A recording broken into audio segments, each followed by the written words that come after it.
What is up, YouTube, Facebook, Twitter, Spotify, Apple, and everyone tuned in on the Texas Sports Unfiltered app? Welcome in to another edition of Bucky and BK live on Texas Sports Unfiltered and on the free TSU app. It is not Bucky and BK this morning. Bucky is out the rest of the week on a well-deserved vacation. So joining me today, a face and a voice that you're familiar with. He's a part of SEC Unfiltered, which you can hear on Texas Sports Unfiltered every weekday afternoon from 3 to 4. He is also the managing editor for the Texans Wire and a guy who does a million other things in the sports media industry as well. A good buddy of mine, Cole Thompson, nice enough to wake up early to join me today. What's up, brother? How are you?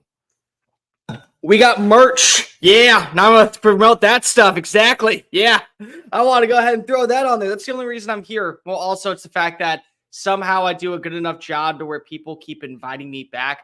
I set up myself to fail to where nobody ever wants to call me. And they're like, oh, no, we like you. Your takes are awful. And the audience feels a lot smarter. So come on back, buddy. And it's like, all right, wake on up. Let's smile. Let's get it going. So I'm hanging in there. It's got to get a workout in this morning. 5:30 rolled around, popped out of bed, decided to go ahead and get a little bit of a jog in. The hot weather was not the worst, which again, for Houston, it's always pretty bad. You know that, BK, even when it's like 4:45 in the morning.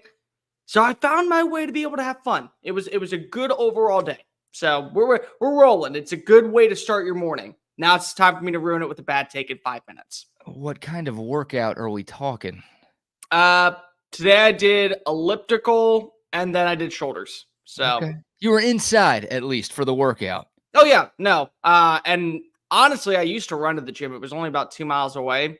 5:30 rolls around. I have a rule. If it's dark out and nobody can identify my body within 5 minutes, I'm probably not going to go ahead and run that route. That's just me personally. I'm sorry.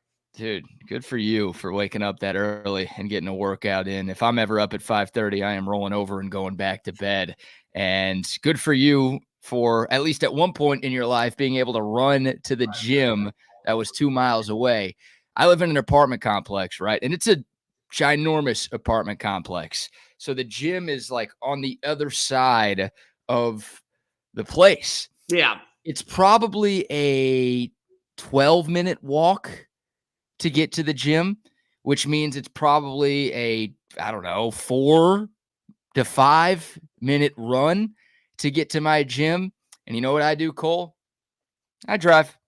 You drive to the gym? Okay, come on, man. Listen, boo this man in the comments section because, oh my God, that is the epitome about as lazy as humanly possible. When you said a couple weeks ago that you told me a few weeks ago, you work out to stay in shape so you don't get tired during man and woman time. And I'm like, all right, cool, I understand it. That is the epitome of I'm literally doing this just so I don't get tired.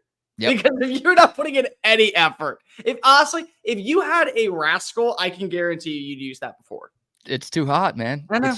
It's just too hot. Like in the summertime, I don't need to be walking into the gym drenched in sweat. And I don't need to be already going to be dripping in sweat at the gym? Yeah, but I don't want to walk in tired. I need to have energy at the start of my workout. You cannot be that tired with a 12-minute walk. It's hot up here, man. Okay, it's hot over here. You think sure. You're tired? Yeah. Hey, I would do the same thing in Houston for the record. I'd be taking that 2-minute drive over that 12-minute walk any day. All right. And then, afterwards, I'm done with my workout. I'm pretty tired. I don't need to sweat anymore. I've gotten everything done that I've needed to get done. Now I'm just going to drive home and get in the shower as quickly as I possibly can. That's it. It's that simple. That's smart. That's a load of crap. I'm sorry, plain and simple. That's just crap. Come on. Listen, I get epitome laziness. I do. I have been there before. I try to get there. My brain won't allow me to ever get to that level of laziness. But my God, if you can ever explain epitome of just do not give a flying fadoodle, I am literally here so I feel better about myself. That's like, okay, that's the equivalent of going and doing like a 90-minute workout and immediately going to a Burger King right afterwards and just shoving your face with like 6 Whoppers. Oh, I mean, I do that too. Like that's the Hey, whole. again, perfect example. Who else would do Yeah. it? It's like who else but Quagmire? Who else but BK? I mean, that's why you work out, so you're allowed to do stuff like But that. do you do it at BK so you can literally have it your way? Come on, man. It's in my name. I Exactly. have to. It's part of who I am. That's my identity. That's why I'm named what I'm named. My parents conceived me in a Burger King parking lot. That's a wonderful story. You should That's definitely not tell that at parties. I would just not. I don't think that's true. I hope that's not true, but I'm not sure if that's true or not. But no, that's Everything. why you work out. So you get to eat like crap and you get to live a lifestyle that you actually want to live. At least that's the way I go about it. I'm not a health freak, clearly. If anyone's listened to me one day in their lives, they know that. And Cole, you've known me for a few years now. You obviously know that.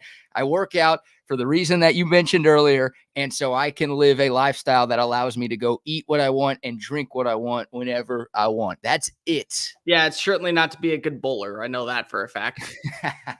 Everybody. Okay, so the funny thing with the bowling thing is that BK and I were doing a show together. I was filling in for our buddy Jake Asman. We go to this Texans event, and immediately BK gets on the bowling rack, and I thought he was the worst bowler I have ever seen in my entire life. So it's like, oh, okay, cool. You're definitely not pumping the iron to get a good spin on the ball for a perfect turkey for a 300 game. He's not playing that anytime soon. I don't even remember that. We went bowling one time. We went bowling right after. Man. We had a Texas event. We definitely got served. That's all I could say. It was a lot of free alcohol, a lot of free food, a lot of free bowling, and a lot of free shots at me for looking short and an idiot on air. But it was. Now I remember that. Yeah, the Mhm. Houston Texans do a tremendous job of taking care of their media. I kind of wish the Texas Longhorns did as good of a job at that, but hey, that's okay. It's a conversation for another day. We've got a lot to get into. We'll talk some Texas football, some more unfortunate injury news for the Longhorns as we sit 2.5 weeks from the season opener against Colorado State. Want to get Cole's reaction to the AP Top 25 poll that was dropped on Monday. We'll talk some NFL as well. We got some Major League Baseball to get into as the Houston Astros stay hot and the Texas Rangers stayed not. And we'll have plenty of fun. And Tennessee is doing something unique, but it's something that may be happening all across the college football world before too long. So we'll get Cole's thoughts on that, and we'll discuss all morning long. No Bucky, it's a load management week for him, if you will. Good comment from Jason a few moments ago, but he is out on vacation for the rest of the week. He will be back with us, I believe, next Tuesday. But as he always says, I'll give a shout out to the soldiers. Good morning to the soldiers at Fort Cavazos, Texas, the soldiers in the state of Texas, and the soldiers who are fighting for us all over the world. We appreciate what you do. We appreciate your families as well. Thank you for your service, and thank you for our sacrifice, or for your sacrifice to allow us to do what we're doing here back at home. So shout out to everyone there, and shout out to the Buck as well, who is celebrating his 24th year of sobriety today. Congrats to the Buck, a tremendous accomplishment. That is not why he is off today. He is not taking the day off because J.J. McCarthy, the quarterback of his beloved Minnesota Vikings, tore his meniscus. That has nothing to do with the off day for the Buck. A well-deserved vacation, going with his wife to see his mother-in-law. So congrats to the Buck, and thank you all for tuning in. And of course, thanks to Cole for being nice enough to fill in with us again this morning. So Texas football, Cole, golly, when it rains, it pours for the Longhorns. Yeah. I mean, last week, everybody knows it by now, but CJ Baxter, slated to be this team's starting running back in 2024, tore his PCL and his LCL. He's going to need surgery, and he is going to miss the 2024 season. So that was a shot to the Texas running back room. And then Monday of this week, not even 7 days after the CJ Baxter injury, Texas loses another running back. And the update we got yesterday was that Christian Clark will miss the season. It's a torn Achilles. So 2 running backs in as many weeks suffering season-ending injuries for the Longhorns. Cole, now Texas is down to 3 scholarship running backs. Look, they still have talent there. You don't get a scholarship to play at a place like the University of Texas unless you're good. But I would use the word uncomfortable to describe where this running back room is right now. Where are you at with the Texas running backs, and where are you at with your expectations? Do your expectations change now that you know that the Longhorns are down 2 tailbacks for 2024? Uncomfortable is probably the right word you want to use with this. And it's not because of you don't like a Jaden Blue, you don't like a Wisner, you don't like what you have in depth purposes. What it is just it's a lot of unproven. And even for a guy like Jaden Blue, who last year came on strong as the number 2 back behind CJ Baxter once you lost Jonathan Brooks for the year, he averaged like 5.7 yards. But that was 5.7 yards when he was technically a secondary runner. And so now you're asking him to pick up the mantle and immediately act like the king of the crop and to be the face of the 40 acres backfield, which again, there's a lot of pressure doing that. There's a lot of pressure doing that no matter who you are because of the names that walked in before you, whether it's Ricky, Cedric, you throw in Bijan just a few years ago. But let me try and talk you guys off the ledge just a little bit about where some of you might be. Number one, I truly, and this is just me, I know I'm alone on this take, I truly thought Jaden Blue was going to have a better season than CJ Baxter. Personally, I think there's something about the way that he runs to the outside and the ability to hit those open creases and get vertical very fast and the closing speed that's very hard to tackle in space. He was going to be the one that if I was betting goes for over 1,000, that's my dude. But I do think that Baxter, where he was really going to be influential, third down, moving the 6 inside the red zone. That was what Baxter was going to be. So maybe he would have had more touchdowns, but I think Blue would have had more yards. He would have had more yards after contact. He would have had more yards per carry. He would have been the guy. I also feel like that when you are a roster built like Texas, when you are a team that has done the work and done the heavy lifting over the last 2 years, especially on the recruiting trail, in the transfer portal, what you return on the offensive line, you only lose one starter. Christian Jones is gone. And to be fair, as much as he was the best veteran on the unit, he also was the veteran that took the longest to improve. So what does that say about the guys who are waiting behind him that are being recruited by Kyle Flood and are being adapted to Kyle Flood's offensive personality and inside that locker room? And inside that weight room and inside the athletic complex to where they're eating the right meals. They're being put on the right weight regimen. They're handling their bodies. If you have that, then you're good. Like, you're still good. And also, this is Texas. This is what you signed up for. You signed up to show up in the SEC, well-prepared, well-built, and more importantly, hungry as all hell to show everybody that the version you saw last year when you marched into Bryant-Denny Stadium, that was with the Big 12 roster, and we still held our own. What are we going to do now that we have SEC players? What are we going to do now that we have SEC-type talent? What are we going to do that we already understand what is the rigorous path to make it to Atlanta? Which, by the way, we would have gone to last year with an 11-1 record, and somebody else would have been sitting at home because we would have had the head-to-head over Alabama. So that's just the case. You're going to have to put a little bit more pressure on Quinn Ewers. I think that's an automatic given, and he already had enough pressure on him because of, let's just be real. You don't lose that much talent at wide receiver and immediately say, oh, yeah, we're just going to go ahead and turn to Silas Bolden. Now you got to step up in Xavier Worth. No, the quarterback's got to step up. Like, that's what you're asking for. It's year 3. It's the same offensive coordinator. It's the same quarterback coach. It literally at this point is the way I talk about Jackson Dart mastering the offense out in Oxford. Same thing got to be for Quinn Ewers down in Austin. But you still have everything there to be that good. You still have everything there to control your own pathway. Nothing's changing for me. Texas is still going to be, for me, a 10-2 roster, 11-1 at best. They're going to be a team that finds their way to lose one game that they probably shouldn't and still be in the college football playoff. And that was going to be the case with CJ Baxter. It's not changing because you don't have CJ Baxter. The only thing that might change now is my Heisman voting odds for Quinn Ewers. I might put down a little bit more cash on that guy. Well, Cole, you're not alone. Because even before the CJ Baxter injury, I was also saying that I expected Jaden Blue to be the best running back. This is why we work, ladies and gentlemen. We're smart people. It's the one smart comment we will have today. I promise. Great minds think. And now our prediction is guaranteed to be right. We know Jaden Blue's going to have a better year than CJ Baxter. But I'm very high on Jaden Blue as well. Look, I would have loved to have the 1-2 punch, right? The two-headed monster of Blue and Baxter, because I thought CJ Baxter was also poised for a breakout season in his second year of college football. So to lose him obviously hurts. But Steve Sarkisian has talked about it all offseason long. This is the deepest team that he's had at the University of Texas, right? We're still trying to figure out where all of the top-end talent is. Like, there's not as much proven top-end talent going into 2024 as there was going into 2023. But I believe in Steve Sarkisian. I believe that he's true to his word, that this is the deepest roster that he's had in his 4 years in Austin. I don't think that's just coach speak. Well, if I'm right in my belief in Sark, and Sark is right that this is the deepest team he's had, then that's going to be tested, not just at running back, but all across the board.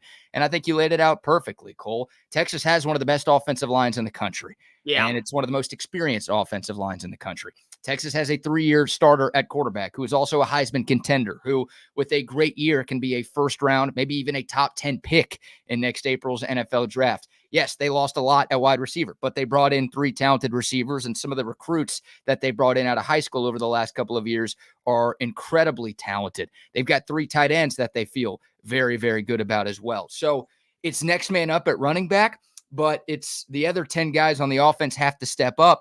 And I think most Texas fans think that Texas has enough horses in the barn to ensure that this offense as a whole doesn't have some tremendous drop off just because they're down a couple of running backs. Look, losing a running back hurts. Losing a second running back hurts even more, but that can't be an excuse for this offense to not be productive this year, Cole. This should still be one of the best offenses in the SEC. And Texas last year was 13th in scoring in the country in terms of points per game. They need to be top 10 this year. And I think they should be a top 10 scoring offense this year, even despite the CJ Baxter injury. So, yeah, Baxter's important. Second team all SEC for the preseason poll. But this group has enough to still be one of the better offenses in college football. And I think that's what the expectations should be. BK, there's always 2 thought premises that I go through whenever we talk about injuries. Let me ask you, for you personally, do you rather have news like this hit you at the start of training camp, a fall camp, because of at least you know what the trajectory is, what direction you want to go, or it's mid-season and you find out, oh, we're without our starting tight end for the rest of the year. How do we game plan? And we don't have that similar production to where we can feel like that guy who's sitting and waiting in the wings is going to step up. Because if that's the caveat that always comes to mind, what if you don't feel good about your wide receiver room and your star pass catcher goes down? Well, you still got to throw the football, but you already know we don't have that dude. We're here. Maybe it does suck. And maybe it's the worst feeling. And it's like an empty pit in your stomach that, oh my God, here we go. Texas being Texas. But you have guys that you're like, all right, we got 3 weeks to get you prepared and get you up to speed. This is what we're asking you to do.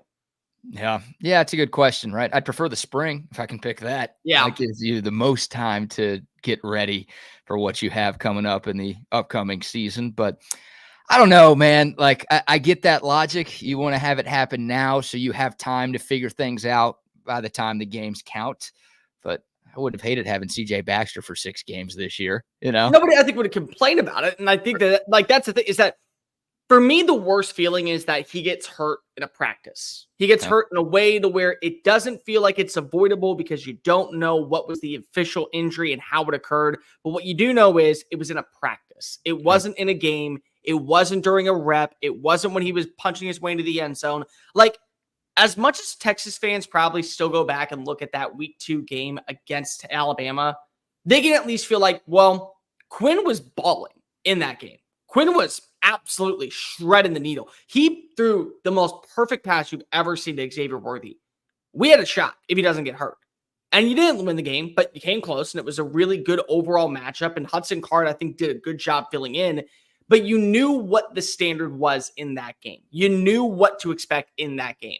And then you lose him, and at least you can say, well, what would have happened if it didn't? But then that's also the other way I look about it, is that if you're one of those teams that feel like you're good enough to win a title, you're good enough to be alongside the Georgias, the Alabamas, the Ohio States, the Oregons of the world, and lo and behold, the AP voters believe Texas is, it's next man up. It's a rest in peace. Thank you for all your tributations. Number 6, you're going in. Sit down, shut up, and start running the football, because we don't have time to listen to the quietness and everyone else complaining. Yeah, look, Bucky, as a former running back coach, would kill me if I said this to him, so I'll say it when he's not here. On a day off, when he's not here. If you're going to lose 2 players at any position, running back's the position you want to lose. I go safety. No, not with Texas. I'm not talking generally speaking. I'm talking with this Texas team. Gotcha. Texas barely has enough starting secondary players for anyone to feel good, right? Texas, like, the offensive line is deep. I don't want to lose 2 offensive linemen. You lose 2 quarterbacks, needless to say, your season's done. That's an any team thing. But for me, like if I'm looking at this Texas roster, obviously you don't want to lose anybody anywhere. But if you asked me, okay, if you've got to lose 2 players at any one position, what position would you feel most comfortable with? Some people would pick wide receiver because Texas has 6 or 7 guys that are really, really good, and you've got enough numbers there. But, man, I think the passing game is going to be the identity of this offense, and I think Quinn needs all the help he can get to make sure that this passing offense is really, really good. I think I'd go with running back, man. I really do. If you're telling me that I'm losing, let's just say Ryan Wingo and insert 7th guy here, I would probably take that because Wingo, I can wait a year to go ahead and explode him onto the scene with all the guys in front of him. And whoever the 7th guy is, whoever that, maybe it's Ryan Niblett. If I lose him, okay, it's not the end of the world. Do I still have Matthew Golden? Do I still have Silas Bolden? Do I still have Isaiah Bond? Do I still have Jonte Let Him Cook? Do I still have Gunnar Helm? Do I still have Amari Niblack? Cool. I mean, like, I'm dealing with this with the Texans right now. There's so many mouths to feed that somebody is going to feel frustrated with their role regardless. If you lose somebody, next man up. And at least that also gives you as a quarterback, I already have a relationship with this guy. I already have a relationship with this guy. But for Texas, I get it. And again, when you and I are looking at the running back room, we're both in agreement. Jaden Blue, I think, is going to go off. Like, I honestly think he's going to finish all SEC first team. I just have that good of a feeling with that offensive line blocking for him that he is going to have that type of season. I think Quinn's going to also run the football, and maybe, and this is where I'm probably over exaggerating on this one, but Texas was an average team on 3rd and short last year. If you look at the numbers in the Steve Sarkisian era, they've gone from 131st to 123rd to 68th on 3rd down within 3 yards. If Quinn has to go ahead and just tuck and run on a quick option and slide immediately once he sees the sticks, I could see that being a way to where you replace the production lost by Baxter in that role. It's a risk. It is a risk. And you don't want to do that to a quarterback who we already know has had injury after injury the last 2 years. But if that's the way you make up for the lost role for what Baxter was at his best, because the other thing that's really important here, BK, they don't have a running back that weighs under 210 pounds. Every other running back weighs 205 or less. So they don't have that guy. Yeah. If Quinn has to be that guy, Quinn's that guy.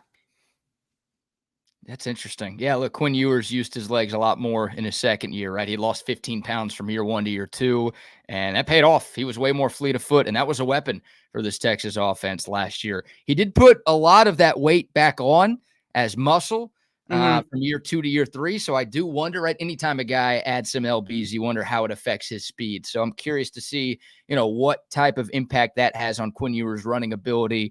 I think the added weight was to make sure he stays healthy, right? Because you brought it up. Quinn Ewers has missed multiple games in each of his 2 years in Austin. So I think he wants to prove that he could stay healthy over the course of a 13, 14, 15, 16 game season, because right now that's a little bit of a knock on him. But I do wonder, if that is still an element for this Texas offense, because you're right. They've got to get better in short yardage situations. They've got to get better in goal line situations. Everyone remembers the Oklahoma game and the fact that Texas had 4 opportunities from the 1 yard line and couldn't punch it in. That was such a big momentum shifter and a turning point in that one. Those are things that Texas needs to get better at. So that's a question right now, because you thought CJ Baxter was that guy.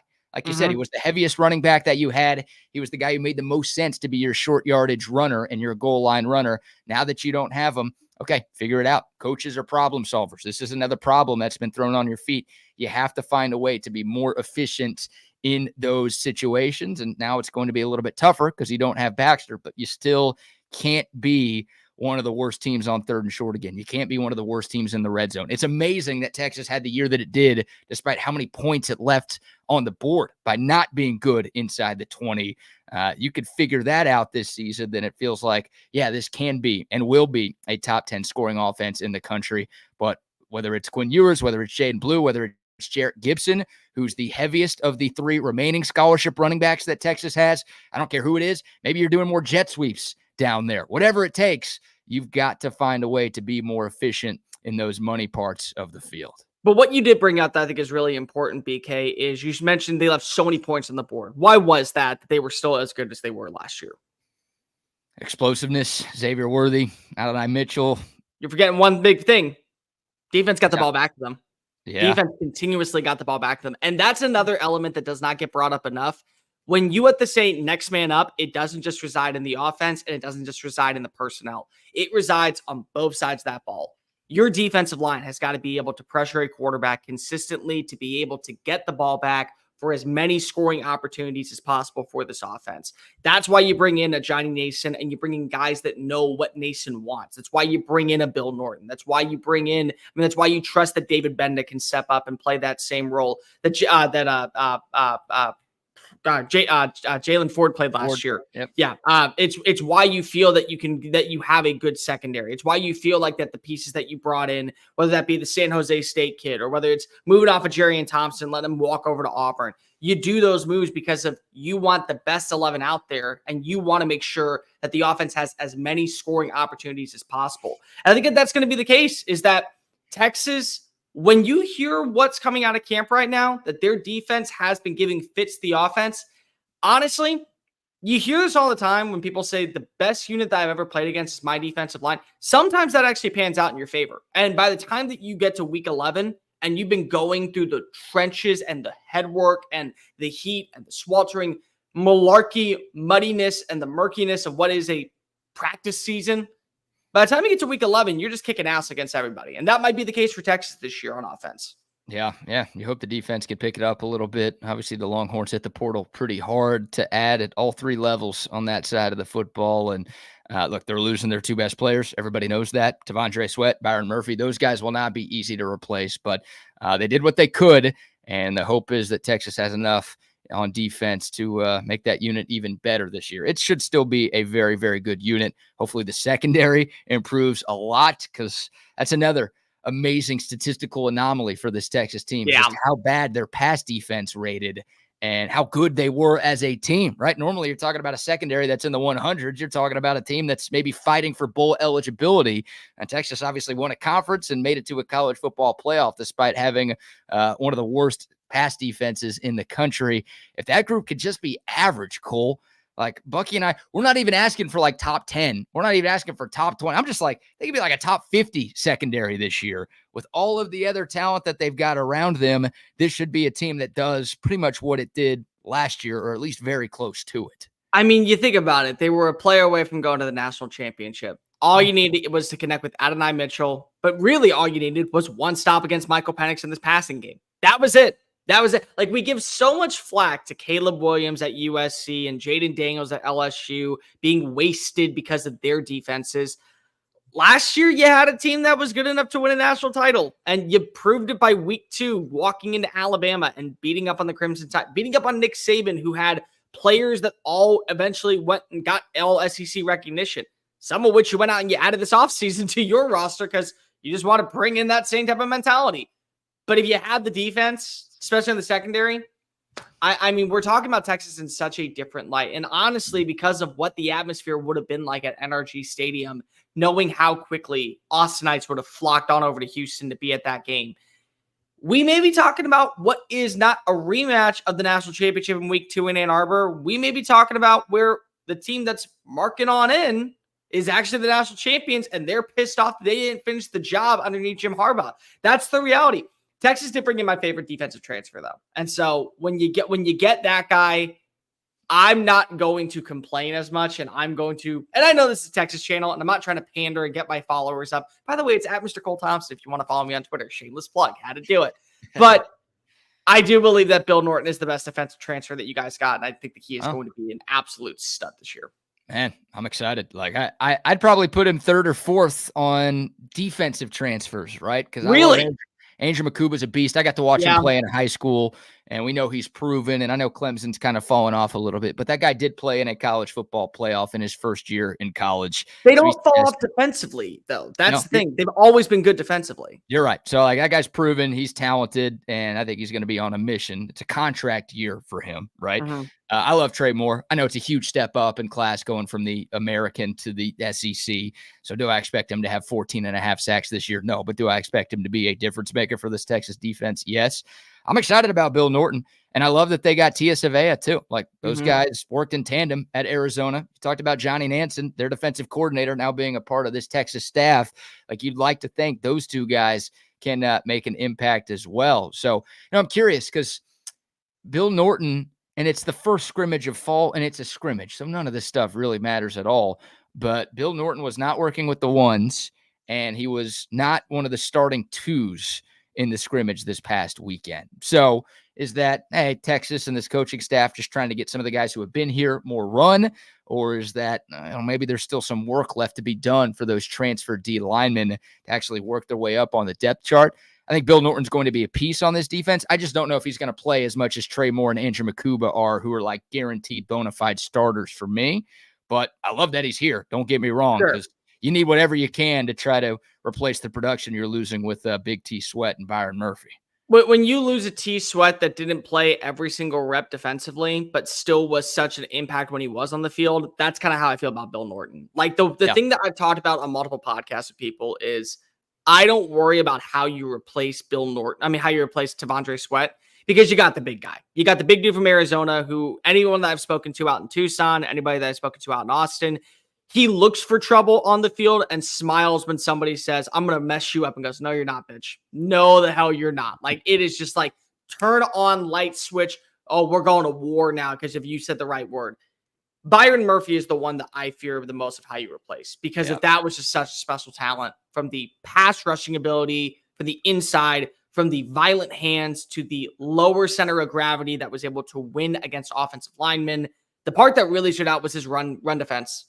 Just his ability to dissect plays, kind of like a surgeon, go on in, snip, snap, cut him up, call it a day, get right back, put him in the infirmary, say, you know what? We did the surgery. Everything is fine. Everything's good. That was Byron Murphy. He was a clinic. He was a tactician when it came to defending the run. And it was a big reason why Texas was as good as they were. Everyone wants to talk about Quinn and the offense last year being the big reason why they were so explosive and dynamic. The reason I believe Texas won not only multiple Big 12 games and the Big 12 title and kept it close in the national, in the Sugar Bowl, was because their defensive line. That's just my personal opinion, is that, Quinn had a good year. That defensive front line, where you got two guys drafted in the top 40 picks, they had an elite one. And the elite is the reason why you're in the college football playoff. Oh, that's the right take, right? Like, it's no coincidence Texas had its best year since 2009, when they had their best offensive and defensive lines since 2009, right? Like, you've got to win in the trenches, especially in the SEC. But to compete at the highest levels of college football, you have to be damn near elite on both lines of scrimmage. And Texas had one of the better offensive lines in the country last year, but they maybe had the best defensive line in the country. They definitely had the best interior defensive line in the country. You're arguing with a tree if you say otherwise. Yeah, you are. The hope is, like, the 6 or 7 guys you've got in that D tackle room can be 90% of what Sweat and Murphy were. Like, 2 of them, no.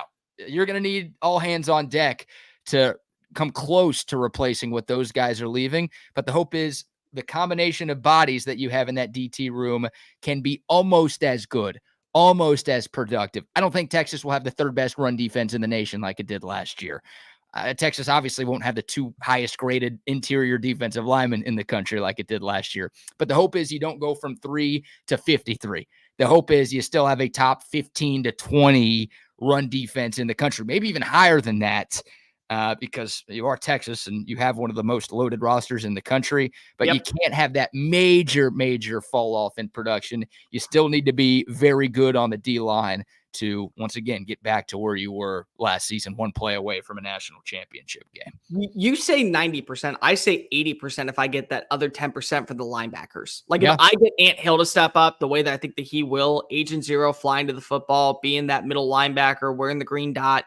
If I get that and I get 80% of the defensive line, I'll take a top 15 finish. Like, I've had this argument with LSU fans because everyone's saying that their defense is awful. It's the worst thing alive. And I'm like, well, you do realize that the offense hasn't really missed a beat when you bring in Garrett Nussmeier. Yeah, you lose the rushing attack of Jaden Daniels, but you have the wide receivers. Would you take away 10 points per game and 100 passing yards per game if you're LSU, if it allows you to take away 100 yards that were thrown against you and 10 points you allow? Because if you do that, that's probably a 10-2 roster, and that's going to the college football playoff. Yeah. So if I say that I get better play in the secondary and I take 10 yards or 25 yards and I rank from number 3 to number 15 in run defense, and my secondary pass coverage goes from 78th in the country to 51st in the country, That's 11-1. You're going to Atlanta. Yeah. Like that should be the expectations. Yeah, that's the trade-off, right? Like the edge room for Texas is better this year, a lot better this year, and that should help the secondary, right? Getting more pressure on the quarterback obviously helps the guys on the back end, but also the secondary is better too. So there's no doubt the interior of the D-line is weaker. That's an impossible thing to avoid, but the hope is, at linebacker, at edge, at corner, at safety, you've improved enough in those spots to where this defense as a whole doesn't take a step back. You hope it gets even better than what it was a season ago, and I think there's a chance for that to happen. So good Texas football conversation there. Cole Thompson filling in for the Buck. And I'll give you a plug as well, Mr. Cole Thompson on Twitter. Make sure y'all are tuned into the SEC Unfiltered Hour every day from 3 to 4 p.m. right here on Texas Sports Unfiltered. You see Cole on those shows a lot. But y'all make sure to follow him on all of his social media accounts as well. Definitely want to get Cole's thoughts about the AP Top 25. I'm going to ask him about overrated teams, underrated teams, and we'll kind of take a look at the preseason rankings. But before we shift gears, I'm going to give some shout outs to some of our great sponsors, and we will start today with Passes. Passes is one of the newest sponsors of Texas Sports Unfiltered. And if you don't know what Passes is, well, I'm here to tell you. Passes is a content creator company that the Texas One Fund has partnered with. 40 of the top UT athletes across a number of different sports: football, men's and women's basketball, volleyball, softball, baseball, and Olympic sports as well are on Passes. And these athletes showcase exclusive fan offerings. They give you behind the scenes access. They have engaging Q&A sessions. Basically, they are letting you into their lives. You get access to your favorite Longhorn athletes that you've never been able to get before. Passes is revolutionizing the way your favorite athletes can interact with you, the fan. Just go to passes.com today, make an account, and get closer to the game than ever before. Once again, passes.com.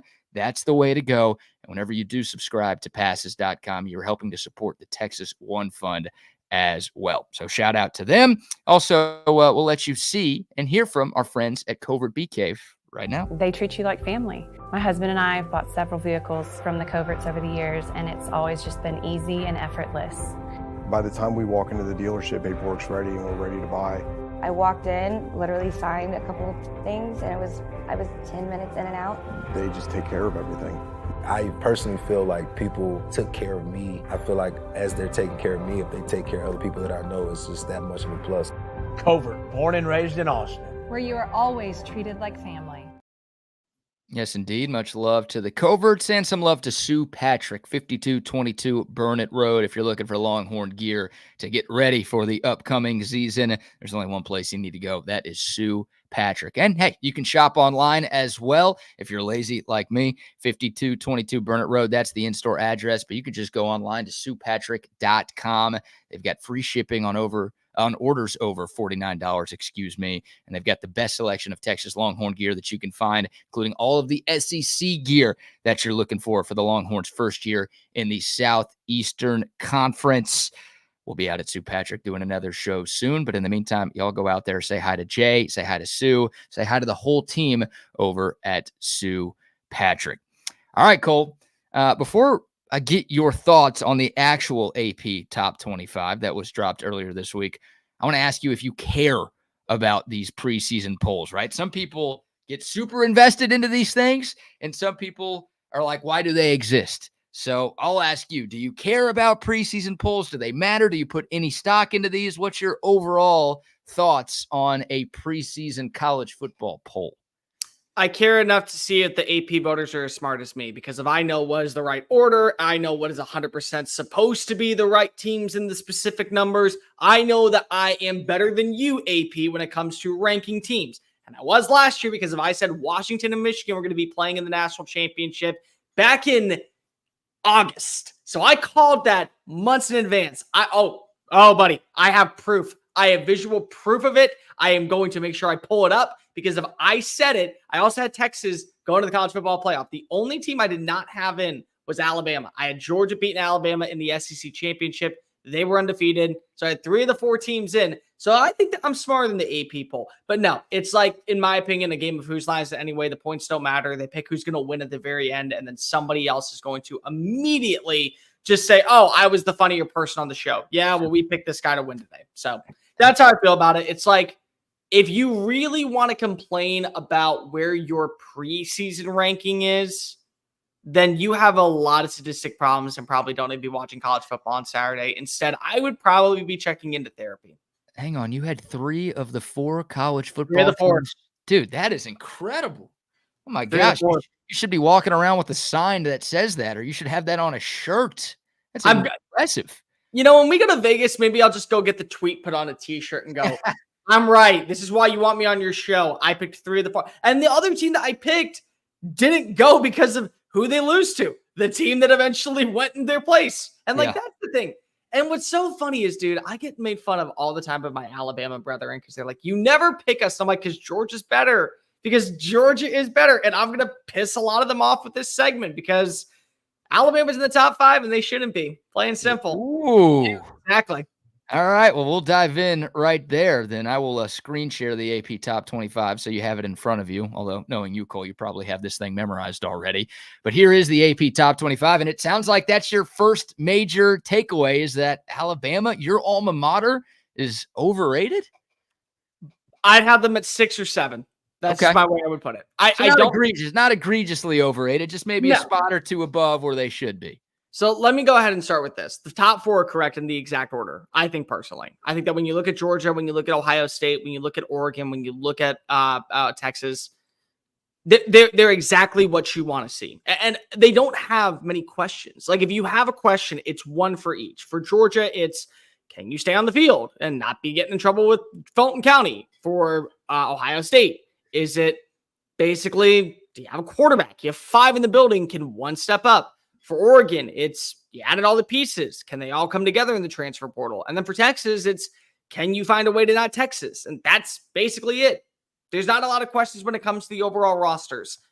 I have Ole Miss at 5 for one main reason. If you're going to award teams for bringing back so much talent and award teams for bringing in premier talent in the transfer portal, why are we punishing Ole Miss at number 6? Because they bring back their starting quarterback who's going into year 3 with the same offensive coordinator. They bring back their star receiver who immediately flourished the second he touched down in Oxford. They bring back their star tight end who was probably the right call to win all SEC preseason first team tight end.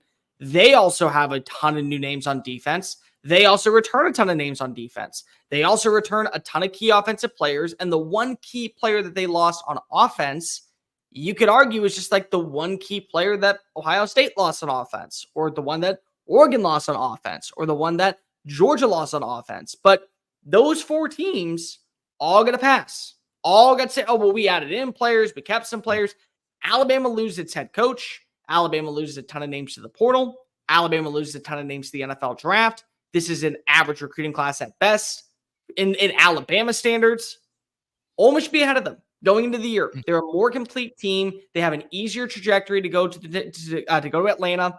I think that they're a more polished roster going into this year. So that would be my argument, is that Ole Miss needs to be ahead of them. I think brand power really matters in college football. I think 100% does. Proven time and time again. So I'm with you. You can make a strong argument that Ole Miss has a top 5 roster in the country. You can make an argument they've got a top 3 roster in the country. Hell, I would argue that if Ohio State had Ole Miss's roster, they would still be ranked at number 2 in the country. But like, they're Ohio State. What's holding Ole Miss back, and they're still ranked number 6, so they're not being held back that much, is the fact that they're Ole Miss. Yep. They've never done it. Like, they just won 11 games for the first time in program history a season ago. You could argue that was their best year ever, and they didn't make it to the SEC title game, and they didn't make it to the college football playoff. Now, a little easier to do the latter this year with 12 instead of 4, but I think, a lot of people are a little hesitant to pick Ole Miss to win the SEC, to pick Ole Miss to be a legit national title contender this year because, well, Joey Freshwater is always a wild card, but also because it's Ole Miss. They've just never, in any era of football, proven that they could hang with the biggest of dogs in the sport. And that's monkey, a proverbial monkey that they've got to get off of their back. But you got to also realize the big brands play a major factor. And because of this, Rodney Smith in the comments section, who thinks that I am the spawn of Skip Bayless and Colin Cowherd combined, it's because of idiots like them that we have to talk about them being big brands and getting the notion. Because they're the ones that think that it's only good for college football when the big brand teams are ranked ahead of them. Because you're going to really look me in the face and say, Florida State, with what all they lost last year, Penn State, with how they've completely crumbled in the big time games, are better than Missouri and Utah going into this year. That a team like Tennessee, that brought in a ton of good names in the portal, that has a really good recruiting class, has a quarterback that nobody knows how to pronounce his last name, but also nobody knows what he's going to be, could eventually win the Heisman Trophy for all we know, are not better than those teams. No, it's branding. Branding plays a big role. The bigger the brand you are, the more important you're going to be because of its talking points. I mean, again, Paul Feinbaum said one of the smartest things I've ever heard come out of his mouth, which again is very hard for him to do, when he said that Florida State was going to be the team that probably goes unranked this year. And so many Florida State fans came flooding into the comment section. It's because it's a big brand. If you say, oh, Ole Miss is going to unfortunately be unranked, nobody's going to care. Nobody's going to listen. Nobody's going to believe it because it's Ole Miss. It's expected to happen there. It's not expected to happen in Tallahassee, but it's the right call. And so branding does matter, which is why you see a Notre Dame, which is why you see a Penn State, which is why you see a Michigan, and why you see a Florida State in the top 10. The only one I really have an issue with is probably Florida State. And I would move them down just one spot, the same way I would with Alabama. So you may have just answered this question, but I asked this to the Buck yesterday, and this is a fascinating nugget about these preseason polls. In 20 of the last 21 years, Cole, at least one team that started the year in the top 10 finished unranked. Last year, it was USC. They started number 6. They had an incredibly disappointing year with Lincoln Riley and Caleb Williams. They finished outside of the top 25. Is Florida State that team for you? If you had to pick one team that's in this preseason top 10 that's going to finish the year unranked, which probably means like 5 losses, right? Which of these teams do you think is most likely to do that? For starters, I don't know if it's going to happen. I think that this might be the year where the streak ends because Notre Dame, their schedule is so easy compared to what the rest of the independents or the rest of the major powerhouses are going through. Penn State gets a bye. They have one major game. Can you win it? If you lose to Ohio State, can we immediately just knock you off out of the top 25? Because of it's at some point, figure it the hell out, guys. Michigan, I don't think they're going to be bad enough to where they won't be 8-4. And Florida State, I don't know. But if I had to go with one, it's Florida State. I just feel like that we talk about the ACC as a pathway only made for one roster, or Miami sneaks their way on into Charlotte. There's another team that's listed on this group that deserves a lot of credit for what they did this offseason. That comes in at number 24. NC State's good. NC State, I think, is going to give Tennessee a major run for their money in Charlotte in week 2. I think if they added in the right pieces, we've already known what they've been forever. They have been the perfect, ideal tier 2 team in the ACC. They're never going to be bad enough to be like 5-7. They're never going to be good enough to be 10-2. Maybe this is the year where they get over the top. I think Virginia Tech not being on the top 25 is a major snub, and that's a team that right now returns 97% of their production. They return their starting quarterback. They return a ton of talent on offense. They return almost every starter on defense. They only lost one major coach in the offseason. They brought in a few transfers at wide receiver. They have a manageable schedule to where it's not going to be shocking if they're undefeated playing Clemson in week 9. Like, there's a possibility for that to happen. Clemson's another team that you talk about all the time of, oh, they're overrated. Well, what if they're not? Like what if for some ungodly reason Dabo is actually doing something right and he's smart and he does get the right pieces in the building and they have 1,000-yard receivers for the first time in 4 years and Cade Klubnik is as advertised and they end up winning the game in Charlotte and they're in the college football playoff. Like, it's not a guarantee for Florida State that some want to make it out to be. And I look at their schedule, they have some trick matchups to where they don't play their A game. They don't get the best version of DJU. They're probably going to be somewhere in that 20 to 25 range. There's people saying they're going 11-1. I think that they're an 8-4 team, maybe 9-3 at best. Wow. Yeah. Don't mention ungodly when talking about Clemson football. I don't think they like that very much, Cole. You may have answered my next question by talking about Virginia Tech, but here's the other stat I'll give you about the preseason AP poll. In 28 of the last 30 years, it's a big sample size, and that's a lot of metric here. In 28 of the last 30 years, a team that started the year unranked finished in the top 10. Last year it was Mizzou. Unranked to start the year, maybe the best year in program history in Columbia. Is Vatek that team for you? Is there a team that's not on this graphic on screen right now that could be in the mix? And I'll give you the top 5 in the receiving votes category. You had Louisville, Vatek, Boise State, SMU, and Iowa State. Is there a team that's not getting enough love this year that you think could have a special season? Of those 5, it's Vatek. I mean, it has to be. And the reason why is because of what's one thing that you notice about this AP poll that we haven't seen in years past, BK? Alabama's ranked very low at number 5. Sure. Very good observation. I'm very proud of you. There's not a single group of 5 squad in here. There's not a single one. Not in the AAC, not in the Sun Belt, not in Mountain West. There's not a major team like a Boise State that many people believe will go to the college football playoff. A Memphis that many people believe will go to the college football playoff. You had an undefeated Liberty that lost 1 game to Oregon last year. They're not in the top 25. But Iowa that can't score average more than 50 yards of offense at practice is in the top 25. So Boise State feels like a long stretch to get into the top 10 because they're already not in the top 25. Vatek's schedule. Let me just read off the first 4 games.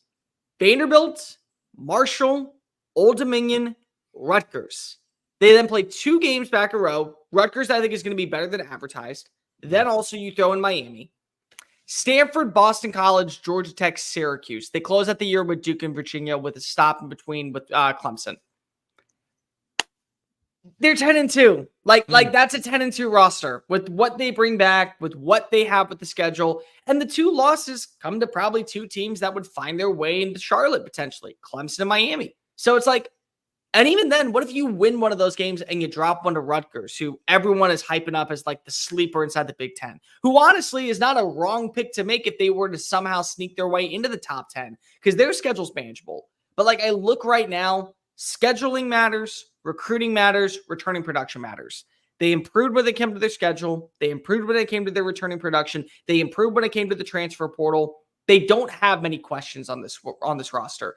The biggest question is, can they actually live up to the hype when finally there is a little bit more gusto for them to deliver this year? And if so, yeah, I think Vatek of those is the one.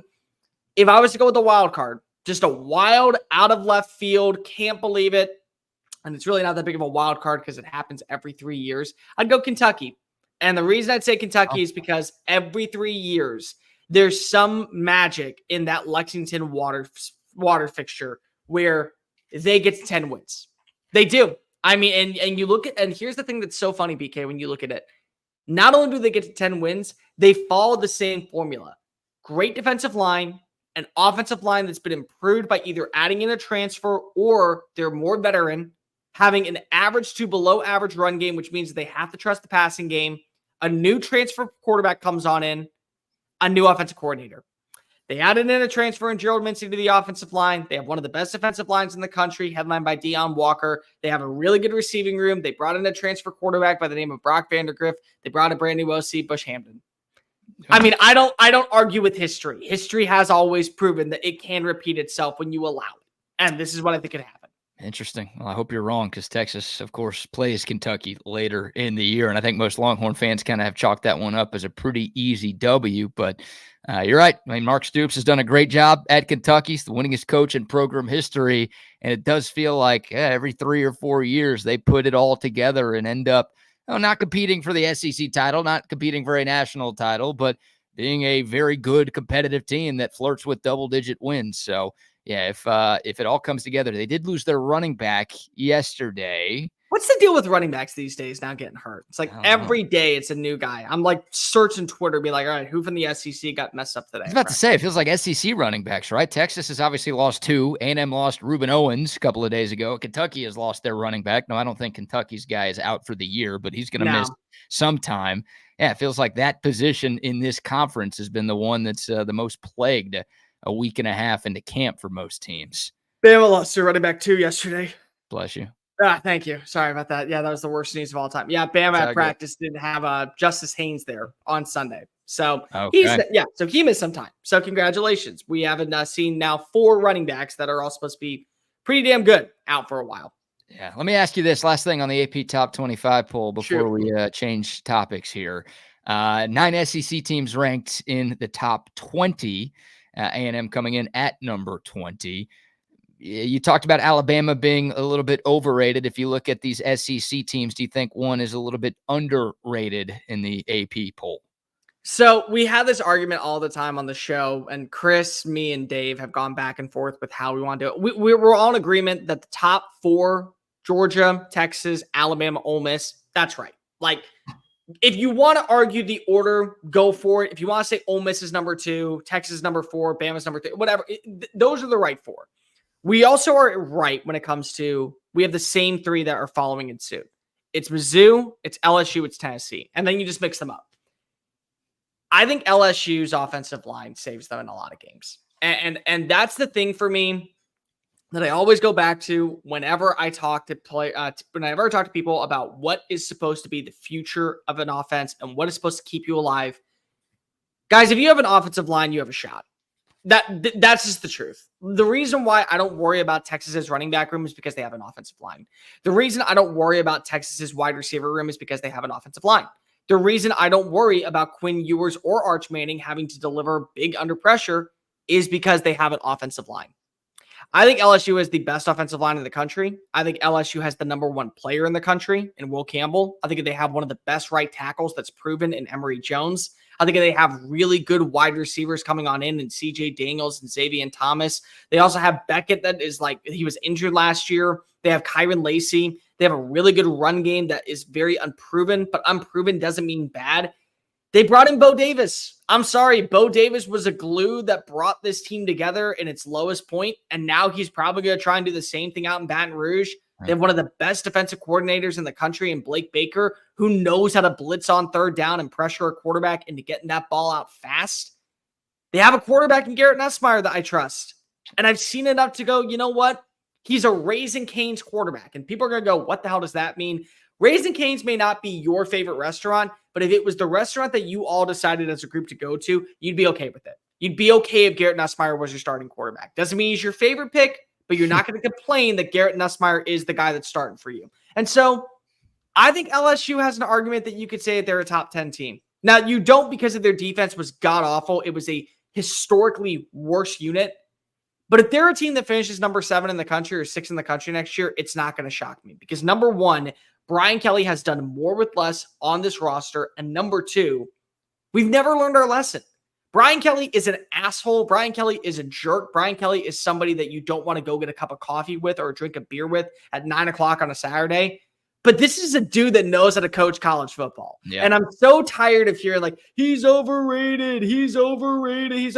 How is he overrated? The man is the second most winningest quarterback among active coaches in the game. He has the most he has the most 10-win seasons in college football. Oh, and on top of that, he's been to a national championship. And many people forget, if Texas would have lost to Nebraska in 2009, he would have been in his 2nd national championship at Cincinnati. Yeah, I mean, I think Brian Kelly's the second best coach in the SEC, and a lot of people give me grief for that. But he's the second best coach in college football for my money. Yeah, I mean, you could make that argument too. And look, it's hard to call his first 2 years in Baton Rouge a disappointment. He's won 10 games in each of those 2 seasons, and he had a Heisman winner. But we know what the expectations are at LSU. We know his 3 predecessors all won national championships. Yep. With Nick Saban, Les Miles, and then Ed O. So that's the standard for LSU football. And if Brian Kelly can't get there, then people will consider his hire a failure. But I still think he is a great coach. And I think, like you said, he did a great job revamping that defensive staff to prevent another disappointment on that side of the football this year. And hey, if you're telling me Garrett Nussmeier is Raising Cane's, then I like Garrett Nussmeier a lot more than I thought I did. I had questions about that guy, but if you're telling me he can bring to the table what Raising Cane's brings to the table every time I stop by, then I am high on the LSU Tigers. So see, I like that. I'm so glad that I was randomly trying to come up with like a random food idea for like my quarterback tier ranks. So I was like, I've never heard anybody say I hate Raising Cane's. I've heard people say it's not my favorite, but I've never heard anybody say they hate Raising Cane's. You want to know why? Because they know how to deliver. Garrett Nussmeier will deliver on Saturday. If you like chicken tenders, then you got to like Raising Cane's. Like you said, it may not be your favorite tenders out there. Not my favorite tenders out there, but it's solid. It gets the job done. I'll give one team that I think is overrated, Cole. I am not sold on Tennessee at all. And I'm worried that their ridiculous fan base will come after me now that I've said that, because they've got a very passionate fan base, putting it as nicely as I can. PK, don't worry. I'll fix that real fast. Texas is the real UT. You volunteered that title away when you sent David Crockett down. There you go. Now Thank they'll you come very for you much. instead. I appreciate you doing that. I don't know if Josh Heupel is as good as Tennessee fans think he is. He's had one great year, and it was a year that could have ended in a CFP appearance if Hendon Callgirl didn't get hurt late in 2022. But they were disappointing last year. They lost a lot from last year's team, and they've got a quarterback that none of us have ever really seen. Now, I know he was maybe the top quarterback recruit, depending on what website you looked at a couple of years ago. So I know what the expectations are. And if things work out for Nico, then he can be one of the better quarterbacks in college football. But there are a lot of questions, and Josh Heupel hasn't done enough as a head coach in his career for me to feel like, oh, there's no doubt in my mind he's going to answer those questions. And they've got that NC State game in week 2. That's interesting. They've got to go to Norman in their SEC opener. They've got to go to Athens this year. They've got Alabama at home. Like, I don't think Tennessee's going to be like 6-6 or 7-5. But if you're a top 15 team, that means you're what, 9-3 and 10 or 10-2. Like, I could see them losing 4 games this year. Matter of fact, I think I would pick Tennessee to lose 4 games right now. So that's the team that I'm just not as high on in the SEC that it feels like the rest of the folks around the SEC are high on. I will try and salvage this segment because of God. I mean, you're not wrong. I have Tennessee at 9-3. And I think 9-3 probably has you at 15. I think that they're properly rated. I really do. When you look at Mizzou, LSU, Tennessee, that would probably be my order in what I know versus what I could know. The problem with Tennessee, and this has been the problem all offseason, how much have you heard about Tennessee? Like Tennessee football, how much have you heard about? I would say very little. Yeah. But you've heard about Nico. You've heard about Nico. You've heard about what Nico can do in practice and how Nico won over the locker room and how Nico won that bowl game against a great Iowa defense. Now Nico has been slinging it around the yard and how Nico. And it's like, guys, you're a top 15 team because of everyone else surrounding Nico. How about we talk about what they did bring in? Guys like Zalance Hurd, guys like Chris Brazzell, guys like Holden Stays at tight end from Notre Dame. How about we talk about them having one of the best defensive players in the country in James Pierce Jr., who some believe is the best SEC defensive lineman, some believe is going to be the first overall pick in the 2025 NFL draft. How about we talk about that top 12 recruiting class that you just got with 4 4-star talents, including a brand new linebacker, which is a weak point for you, and a 4-star running back. How about we talk about what you have in the secondary that was a problem that you feel very confident in this year? How about we talk about anything other than Nico Iamaleava, because of what you're doing is you're setting yourself up to massively fail and fall in the sort of disappointment. Because if you have these glorified expectations for this kid to come on in and be the second coming of Peyton Manning, which, by the way, we have got to be better when it comes to saying quarterbacks at Tennessee, because of it is a slight jab now at Hendon Call Me Hooker, because of he balled out for 2 years and he probably belongs in the history books of what is great volunteer quarterbacks, but we always kind of skip him over because Peyton Manning almost won a national title and then T. Martin did a year later. If he's not that guy, he's not that guy. But that doesn't mean he's a bad quarterback. He's a first-year starter playing 2 of his toughest games within the first 4 weeks of the season. NC State has a great defense every single year. It's wash, rinse, repeat for Dave Duran. They always have a good defensive front. Oklahoma has a great defense. Yeah. That's just the case. It's not a great Big 12 defense. It's not, oh, well, Texas is going to blow into oblivion defense. Yeah, okay, maybe they will. That doesn't change the fact that they have a great defense. They're a solid team top to bottom when it comes to that side. And so if he struggles in those 2 games, then now basically you're having to play with your back against the wall for the rest of the season. That doesn't mean you're a bad team or you're a bad quarterback. It means he's new, he's exciting, he's fun, but he also is still learning how to play the position. Stop putting so much pressure on Nico to be the guy the second he touches down, because of all you're doing is setting yourself up for egregious, underwhelming expectations. All right. He's Cole Thompson. Follow him on Twitter at Mr. Cole Thompson. Kind enough to fill in for the Buck this morning. It's a load management day for the Buck. Jason says Chick-fil-A, Popeyes, Zaxby's, Golden Chick, all better than Raising Cane's. Yeah. You take that back. Well, look, I think you might be proving Cole's point. Quinn Ewers, Carson Beck, Jalen Milroe, Jackson Dart, they're all better than Garrett Nussmeier. Cole's not saying Raising Cane's is the best place in the entire world, but he's saying it's good. I am saying it's better than Golden Chick. Oh, it's way better than Golden Chick. I don't like Golden Chick at all. All right. I mean, that's me. That's just you. I don't know a chicken tender I don't like, and I don't know fried chicken I don't like. It's my favorite food in the entire world. So is it really? Oh yeah. Yeah, I love fried chicken. Oh, wait, what am I talking about? We made fun of you for eating like a toddler at nearly age 30. Yeah, never mind. That's right. Give me chicken tenders. Give me chicken nuggets. Give me bone-in fried chicken. Give me any of that stuff any day of the week, and I am a happy camper. What about dinosaur nuggies? Sure. It's fried chicken. Yep, I'm not sure what part of the chicken it is. I don't know what part of the chicken the dinosaur is, but hey, it's still fried chicken, so we're counting it.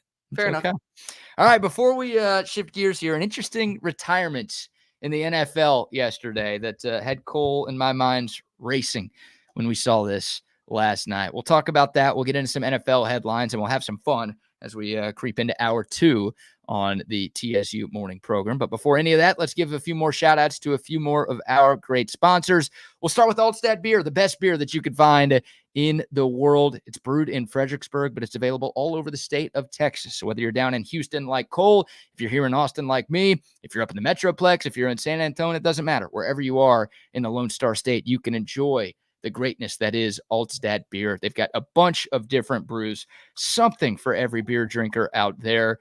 And you've got to look for their Altstadt Oktoberfest, their seasonal beer that is coming back. I think it's already in stores right now. It's the perfect beer to pair with your football watching all season long. Of course, they've got the lager, the Kolsch, the light, the Hefeweizen, the staple beers. You can get those wherever you buy your beers, but definitely check out the Altstadt Oktoberfest as we get closer to football season, and eventually the weather will cool down a little bit around these parts. That's the perfect beer for the fall.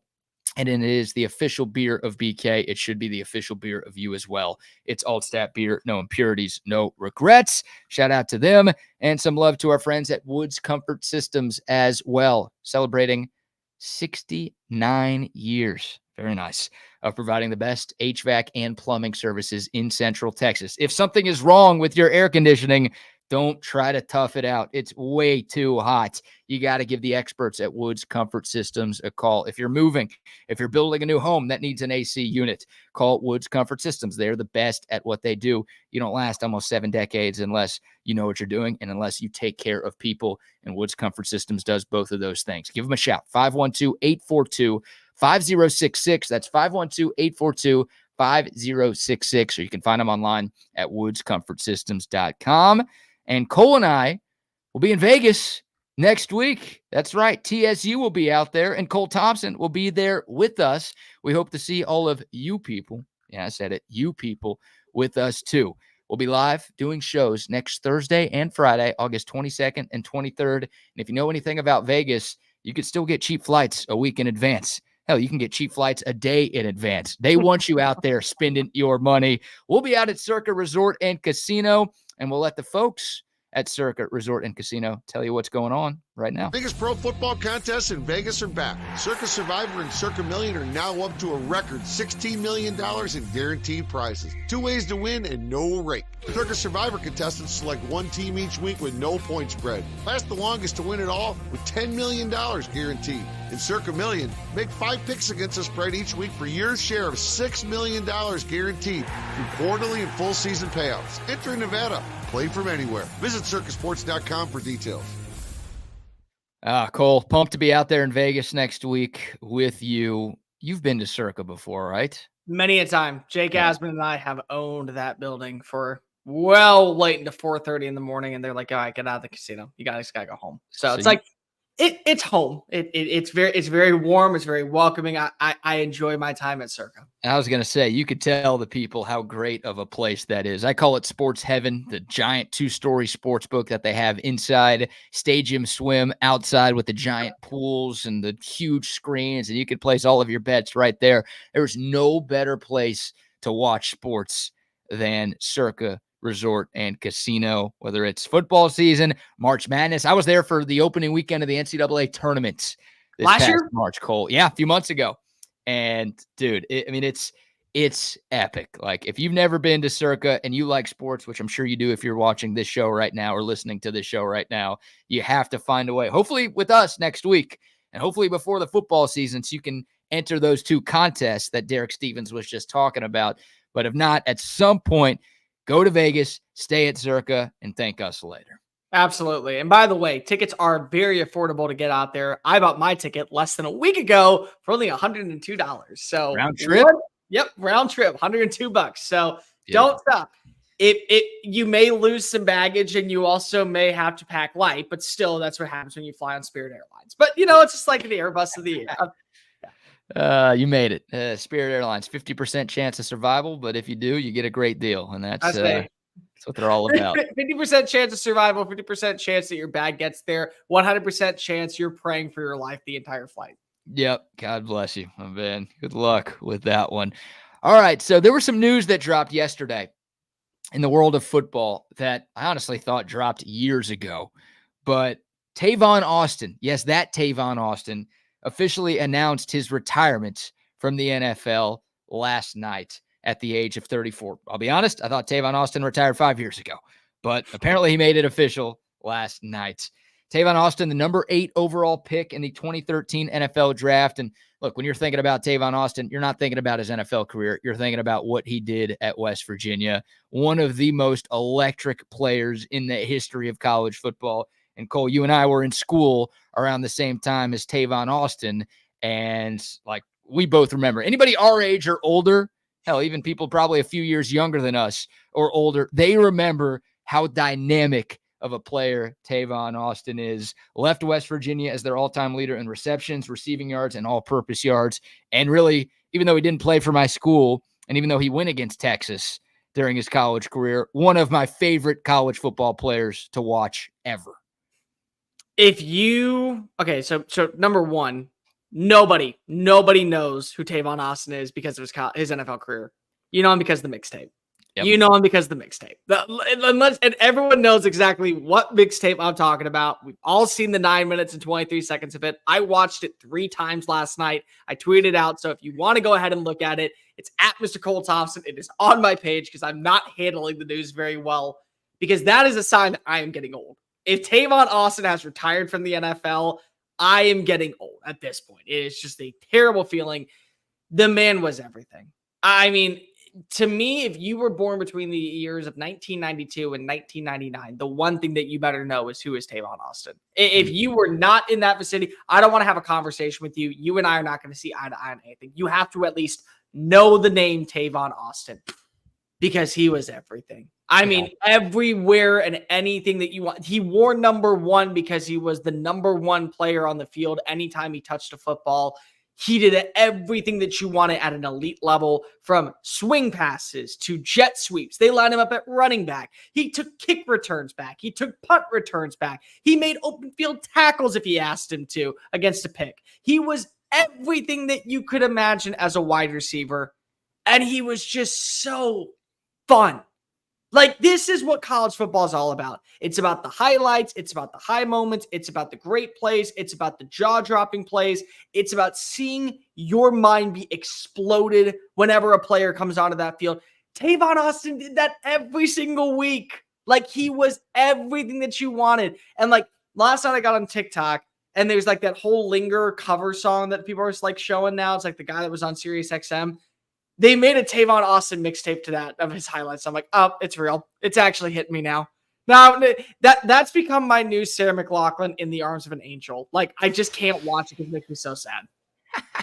Oh, man. Tavon Austin's last 2 years, but really his last year in Morgantown was stuff of legend. And unfortunately, us Texas fans got to see it firsthand because West Virginia came into Austin in 2012. That was one of the weirdest seasons a team has ever had because West Virginia started 5-0, and their 5th win was that win in Austin against a solid Texas team. And they went up to all the way to maybe number 5 in the country. And then they lost 5 straight and ended up going 7-6. Like they went from no expectations to, oh shit, this team might win the title to, oh my God, they're terrible. It was such a bizarre year. Unfortunately, Texas caught them at the wrong time because they were still rolling when they came to town. But Tavon Austin in 2012, West Virginia's first year in the Big 12, he had 1,289 receiving yards on 114 catches, 12 receiving touchdowns, plus 643 rushing yards and 3 rushing touchdowns. And on top of all of that, he had a return touchdown as well. You talk about all purpose. This guy, like you said, Cole, did everything there was to do on a football field. And it was like, if you were watching a West Virginia game and they were playing against your team, you didn't want Tavon Austin to have the ball. But if you were watching West Virginia play anybody else, you wanted that guy to touch the ball on every single possession because he made magic happen basically every time the rock was in his hands. So what was so funny was that there's always like one team that you want to pay attention to during the regular season. Every single year, it's just that case. If the Longhorns aren't playing, you're like, all right, well, let's see who else is on TV. I got to sit down and watch this game. That was West Virginia. Like in 2012, that was West Virginia. It was, I got to see what the Mountaineers are doing. And it's not even I got to see what the Mountaineers are doing. I got to see what Tavon's doing. I got to see what the highlight's going to be on Sports Center tonight. And I want to see it live. Because there's something about a live reaction to seeing a play like that is completely different than watching on the highlight tape. It's so unique. And he did it. Like, that's the big thing about Tavon is that it was always just, you never knew what to expect whenever that game started, but you knew 2 things were going to happen. Number 1, Tavon was going to make a play. And number 2, you were going to have your jaw drop at one point. You just like, it was a given. And honestly, that's what makes this so sad is that I don't know if we've seen a player like that since he left for St. Louis. I don't know if we've seen a player like that. And also, like, there's been arguments for so many people when it comes to winning the Heisman Trophy. And it's like, yeah, he wasn't going to win the Heisman that year. Johnny was always going to win it. But, like, he should have been in New York, right? Yeah. Like, he should have been in New York. Like, really? Colin Klein? Really? Manti? Girlfriend's sad story tale that didn't exist and lived on the internet? That over Tavon Austin? We had to throw Teo a bone. He was dating a fake girl for a couple of years. We had to give him that Heisman recognition. Yeah, and when we were giving him that Heisman recognition, Tavon Austin was on his way to the end zone for another 6 points. So, I mean, congratulations. He should have been there. That's absurd that he wasn't there. That West Virginia team with Geno Smith, Stedman Bailey, remember him? That guy was a stud, too, on the outside. I think Carl Joseph was on that defense who ended up being a second-round pick in the league. Like, that was a good team. And, weird year for West Virginia. So that had me thinking, Cole, because, I mean, we talked about it. Tavon Austin, one of the most, if not the most electrifying playmaker in college football in our lifetime. But I'll ask you and I'll ask our audience, when I say most explosive college football players you've ever seen, who else comes to mind for you? I don't want to say it because I'm on a Texas channel, but I have to say it. Johnny. Oh, Johnny's 100%. Yeah. That guy was SEC TV. Okay, so here's how you know that you're a really good quarterback in college. When you march into Alabama and you throw a pass and immediately that pass lands back in your hands and you walk it in for 6 points and this crowd goes silent because it never does at Bryant-Denny Stadium, you know you're a damn good college quarterback. I was at that game. I saw it live. I was in the end zone where he was trying to throw it to. I watched that ball hit his hand. Immediately nope. Just screw you. All right. Everyone knew in that moment, you're done. Game over. All right, but pack it on in. He's winning the Heisman. All fine there. Cam Newton single-handedly brought Auburn to a national title. I'm not going to sit here and argue with many people when it comes to, oh, well, you got to remember he had a great day. He had nothing. Like Cam Newton had a wide receiver that was a former quarterback. He had a tight end that was known more so for wearing a neck roll than he was for catching touchdown passes. He had one defensive play. The man did everything. That, I'm sorry, that is the greatest college quarterback season I've ever seen in my entire life. And I will give the credit where credit's due to the guy that I'm supposed to be rooting against because he played for the opposing college. Who else is there? Jamison Williams, just firsthand being able to watch it live was special, especially when you got him in the open field. Holy crap, good luck stopping him. I mean, it was one of those things to where I don't know if you had a good answer. Like there ever was. There just never felt like that you could find a way, whether it was on the outside, he was in the slot, short passes, he turned up. Like he averaged like 19.2 yards per play. That's the definition of explosive. He led the SEC in touchdown receptions. He was there 1 year. Like he immediately just came on and said, I'm going to cash in. I'm going to ball out. See you later. Defensively, here's a name that doesn't get brought up enough. How about Jabril Peppers? Peppers did everything on defense. He was a linebacker. He played safety. He played cornerback. He was a Heisman Trophy finalist. He returned a punt for a touchdown. He returned a kickoff for a touchdown. If there was a definition for explosive defensive player, Jabril Peppers was it. Like immediately it was it. And like we don't give enough credit for defensive players because of they don't get the highlights. But honestly, that was a dude that immediately caught your attention the second that he touched a football. And so I think I'd be remiss if I didn't put him on the list either.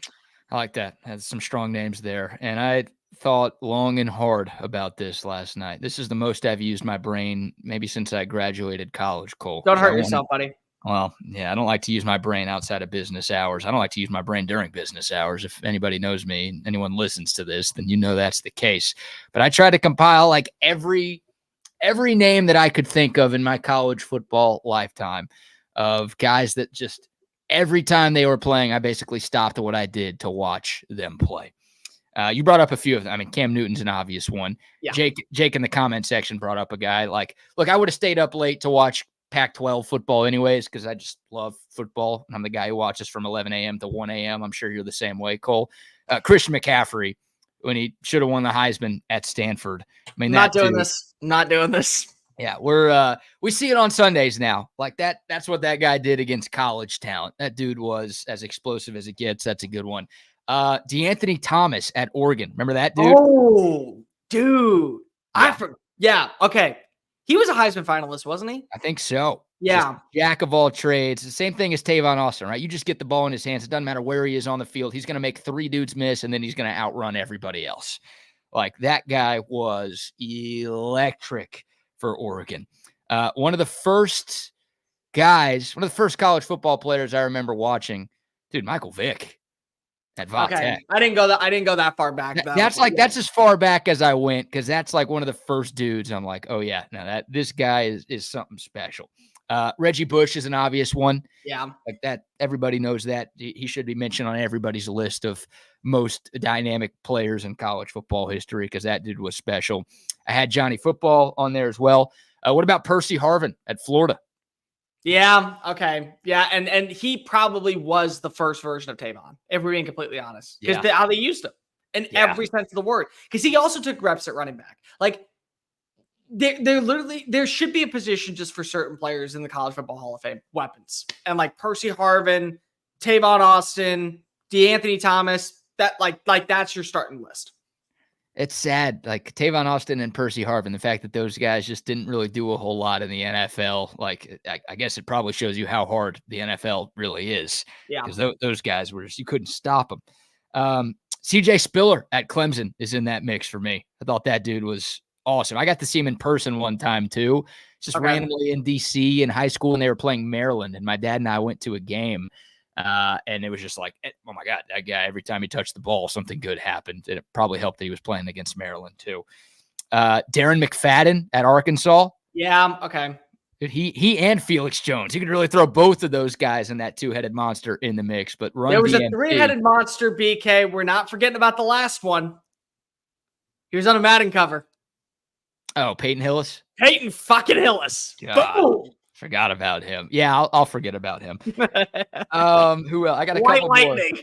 Yeah. Or I guess White Thunder. I don't know what he is. Who else was on my? Oh, Ted Ginn Jr. at Ohio State. Okay, that's fair. Yeah, obviously Texas fans got to see him. VY, of course, is on my list. He should be on most people's list. You talk about explosive. You talk about dynamic. Vince Young, what he did in 04 and 05 obviously fits that mold. And then defense. All right, I'm glad you brought up a defensive player because I didn't have a defensive player on my list, but you said Jabril Peppers. That's a great one. I'll go with the Honey Badger, Tyrann Mathieu. Okay, yeah. Like that guy made me want to watch defense. It's like I wanted LSU's defense on the field. Number one, because their offense was ass forever. But number two, it's like, no, this guy's going to score. He's more likely to score than LSU's offense is right now. So that's the defensive name that would come to mind for me is like explosive playmaker. I know I'm forgetting somebody. I'm sure we are. I know who was he? Oh, now I got it. Very small school player. Very, very small school player. But he was elite. Kent State Dre Archer. Oh. I say you gotta go back in the memory bank for that one. But that dude ran the MAC. I mean, and honestly, and I love action football. You can catch me on a Tuesday night, humbled on my couch, watching Eastern Michigan take on Toledo, and I will be happy as a clam. I'm okay with that. Dre Archer did it all. Like Dre Archer was like mini version, light version of Tavon Austin. They put him in the backfield. They had no problem moving him on punt returns and kick returns. He was great as a wide receiver on vertical threats. He did everything for that Kent State offense. They called him the Golden Flash because if he was the Golden Flash for that squad, that's like a sleeper that most people, because of you have to really know deeper than just the Power Five. But that was somebody that just, I remember every single time watching him on television, just superstar talent. Yeah, good pull. Dude, I would kill for a MAC game tonight. Like I would too. Oh my God. Like I know we're only a couple of weeks away from the season, so it feels like I should be able to make it that long, but no, I'd kill for Maction on this Wednesday night.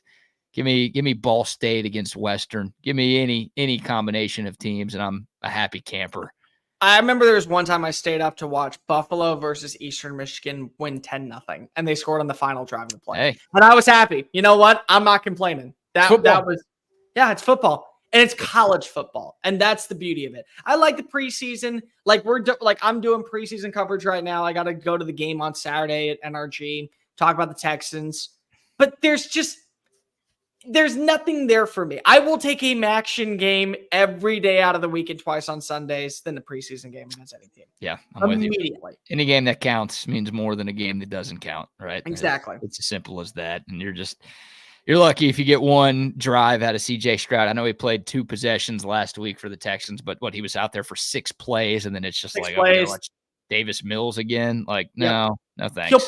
He'll play the first quarter, I think. I think that this will be because it's always like that second or third game where they're like, all right, starters, this is the most you're going to play. And then game number 4, nobody's out there whatsoever. You're literally playing the guys who are about ready to wish their families goodbye and say, I'm coming home. I didn't make the team. Like, you didn't get picked for football and flag football. It's like, you got to go home now. It's like, all right, Mom, go ahead and tuck me into bed. Let me cry myself to sleep. Like, that's that game. Game 4. Yeah. I was one of the few, I'm sure, who was okay with the NFL sacrificing a preseason game for a regular season game. I'm sure most people were devastated by that decision, but I was okay with it, and I'm still okay with it.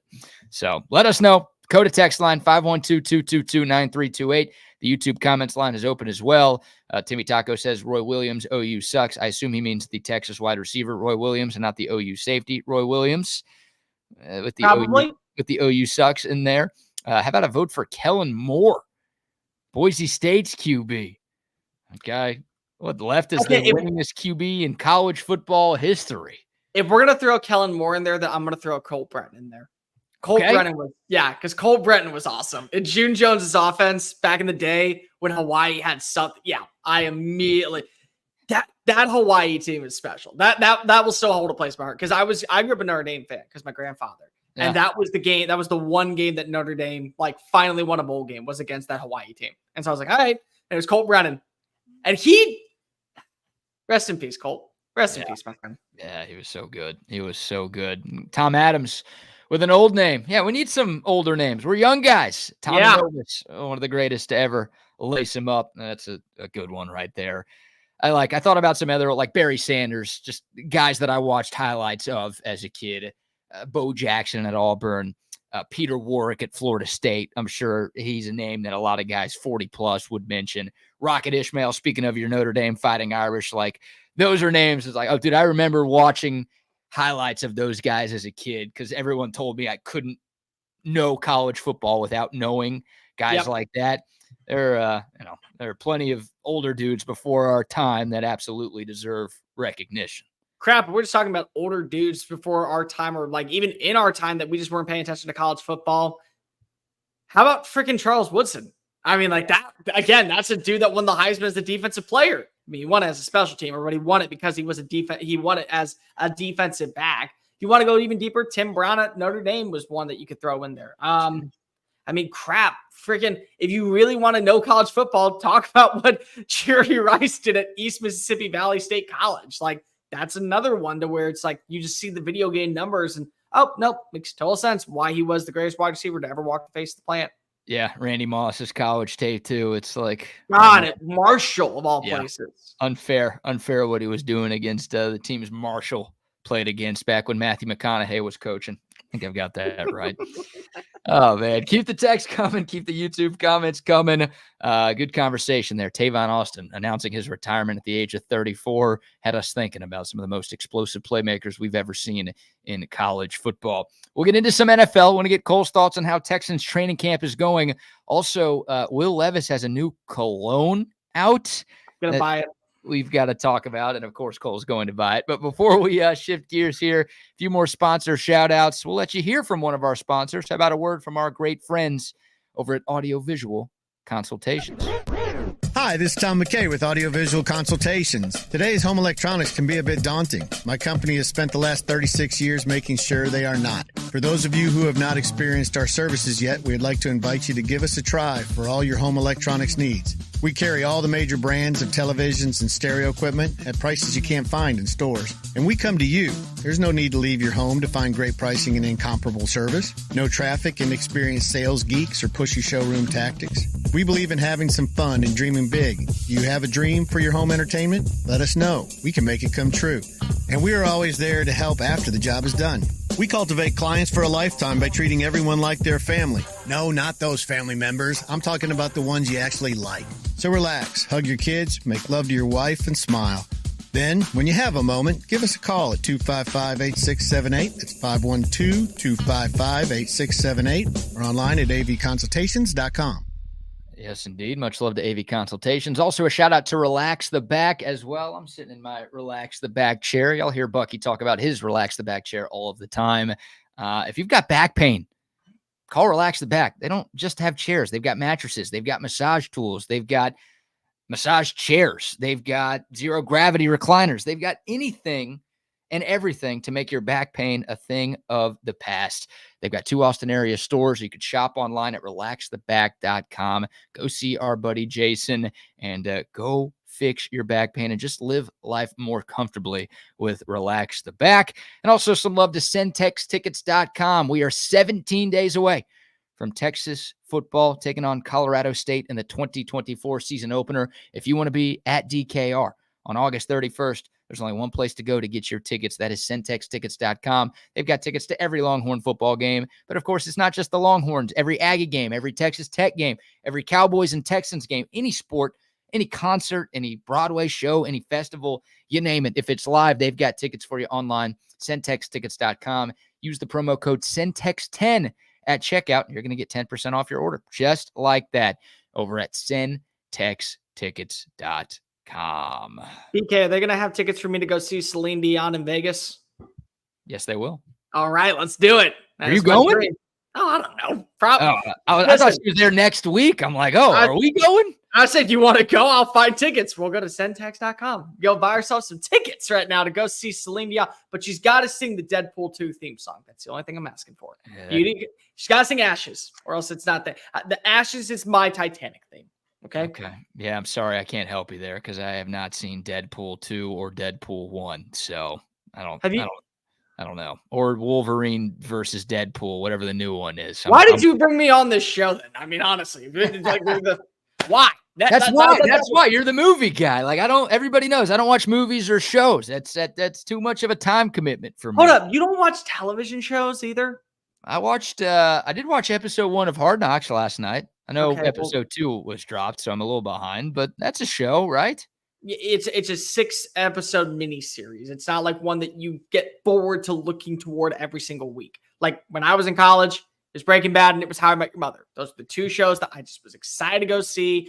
Both were on television. We'd all sit out in the fraternity house. We'd get that on the television screen. Now it's House of the Dragon for me. And it's also The Boys. I've been waiting for The Boys to come back and The Boys season finale.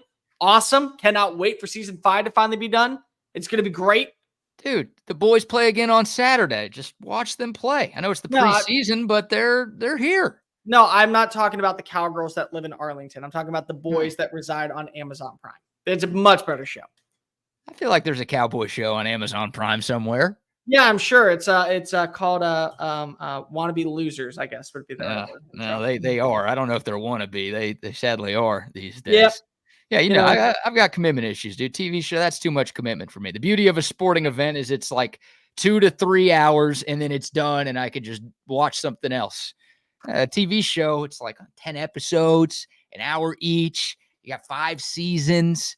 That's a lot for me. I can't do that. Yeah, but at least your heart won't be broken like it was to Stetson Bennett on Sunday, which again, congratulations on that one. Yeah, I don't think my preseason heart exists. I don't think anybody's preseason heart. You lost to Stetson Bennett. That's all I gotta say. I mean, that should just be enough for you to turn off the television and not want to go near the Cowboys. The Rams almost lost to Stetson Bennett. The Rams almost lost to Trey Lance, but sadly that could be the Cowboys' future at quarterback. Okay, yeah, we're not doing this. We're not going to do that. Let's stop. This is getting a little depressing here. I'm not letting you talk about Trey Lance because I had him as the best quarterback in that draft class, and I hate myself. I still hate myself for that one. I thought he was going to be great too. I thought he was a stud. I hate myself on that one. Hey, it happens, dude. Like if Kyle Shanahan can miss it, Cole Thompson and BK can miss it. That guy's regarded as the best offensive mind in the sport, or one of the best offensive minds in the sport. And that guy not only drafted Trey Lance, he traded multiple first-round picks to draft Trey Lance. So, look, Bill Walsh talks about it all the time, right? The former 49ers coach, one of the best football minds ever. He says the hardest thing to do in football is to evaluate a quarterback. And he's right. It's why 50% of first-round QBs end up being total flops in the league. Nobody knows what they're doing. It's such a guessing game. The GOAT was a 6th-round pick. Patrick Mahomes, who's entering the GOAT conversation, was not the first quarterback taken in his draft. Aaron Rodgers, about to be a first-ballot Hall of Famer, not the first quarterback. There were 20-something teams that passed on that, dude. It's a total crapshoot. So, yeah. Listen, evaluating quarterbacks is tough, which is why I don't understand why the Dallas Cowboys have not paid Dak Prescott yet. They certainly don't know how to evaluate quarterbacks. Yeah, I'm with you on that. So, all right, NFL preseason. You're down in Houston. You're at Texas training camp almost every day. Want to get your thoughts on how things are looking. CJ Stroud, the first-team offense, we got to see a little bit of them last week in Pittsburgh in that second Texans preseason game. But just your updates on the Houston Texans as we sit 3 weeks out from the start of the regular season.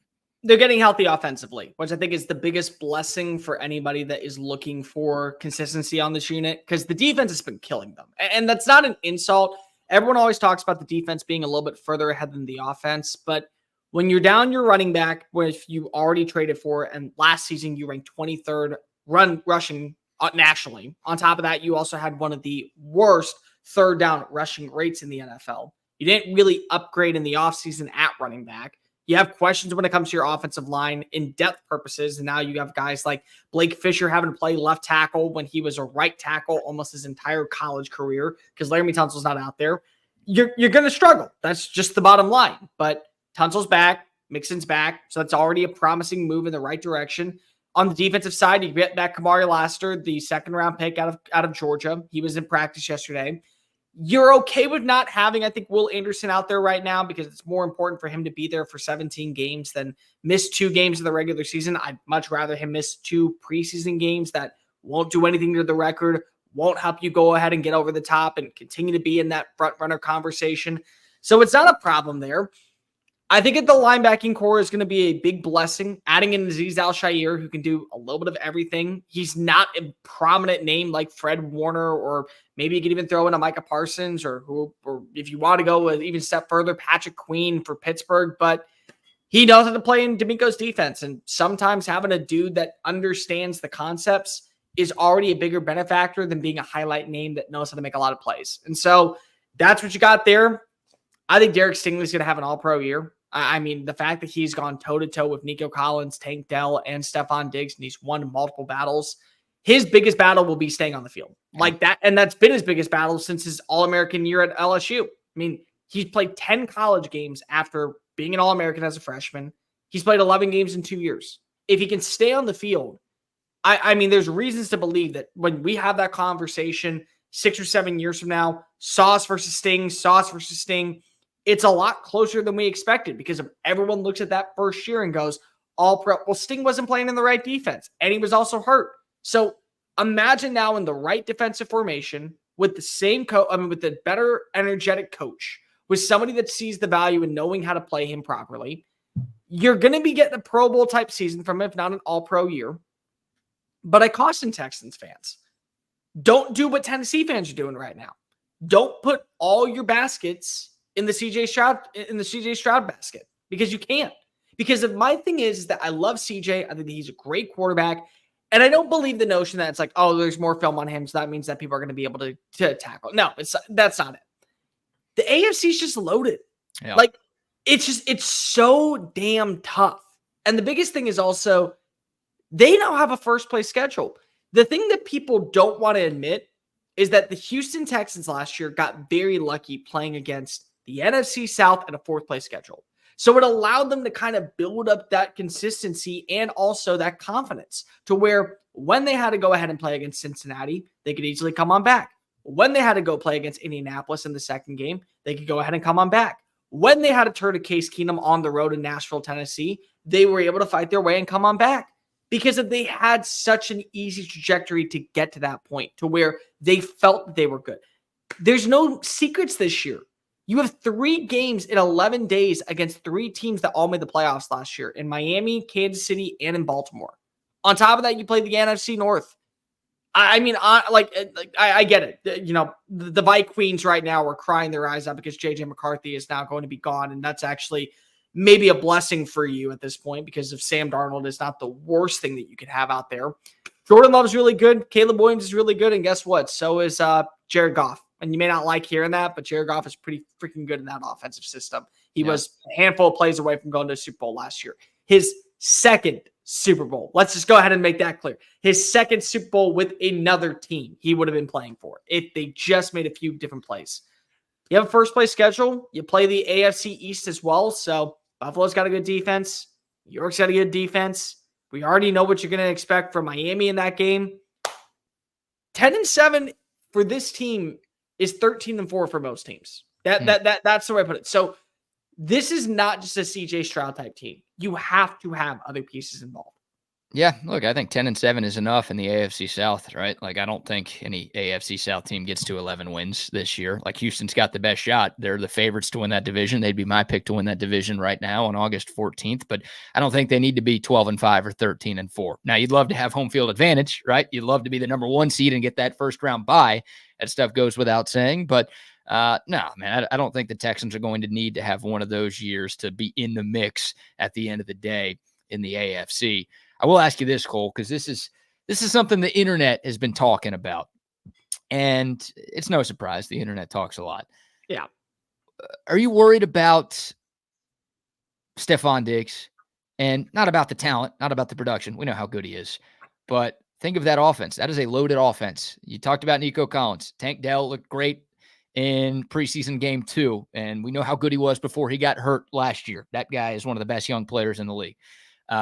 They've got Joe Mixon, who they brought in this offseason, who's not only a good running back, but a great pass-catching running back. You've got some solid tight ends as well, with Dalton Schultz back for another year. So there's a lot of weapons. There's only one ball.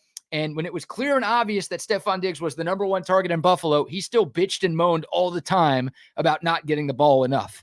Is that a fear of yours? Is that a fear of the Texans right now, that something Stephon Diggs does could derail the chemistry that is seemingly so strong with that Texans offense right now?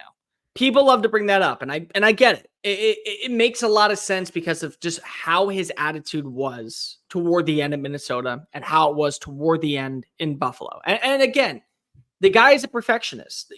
We'll say prima donna because he just comes off as such a condescending asshole for not getting his plays and not being factored into the offense. But it's more so a perfectionist. He wants to be the reason why he's living up to the contract extension. He wants to be the reason why he's living up to being considered one of the best receivers in the NFL. And when he's not getting the football, all you're saying is, well, this is what's going on. What's another receiver doing? And I get that from that standpoint. But BK, here's the thing that people seem to always forget about Stefon Diggs. He complained in his last year after being with the Minnesota Vikings for 4 years. He complained his last 2 years in Buffalo after being with the Bills for 4 years. He's here in Houston for 1 year. It's 1 year. They voided the last 3 years of the contract.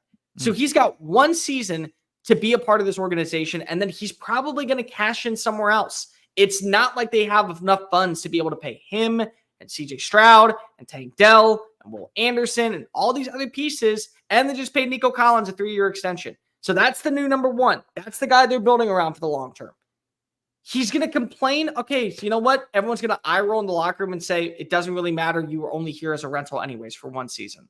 So you can go ahead and use that excuse and say that, yeah, definitely the offense is going to lose a bit, but there's so many weapons in that room and he's only there for one season. Nobody is going to listen to him if he starts complaining. They're going to go, listen, we're still a good team. Last year, we nearly went to an AFC title game without you. We brought you in to get us over that hump.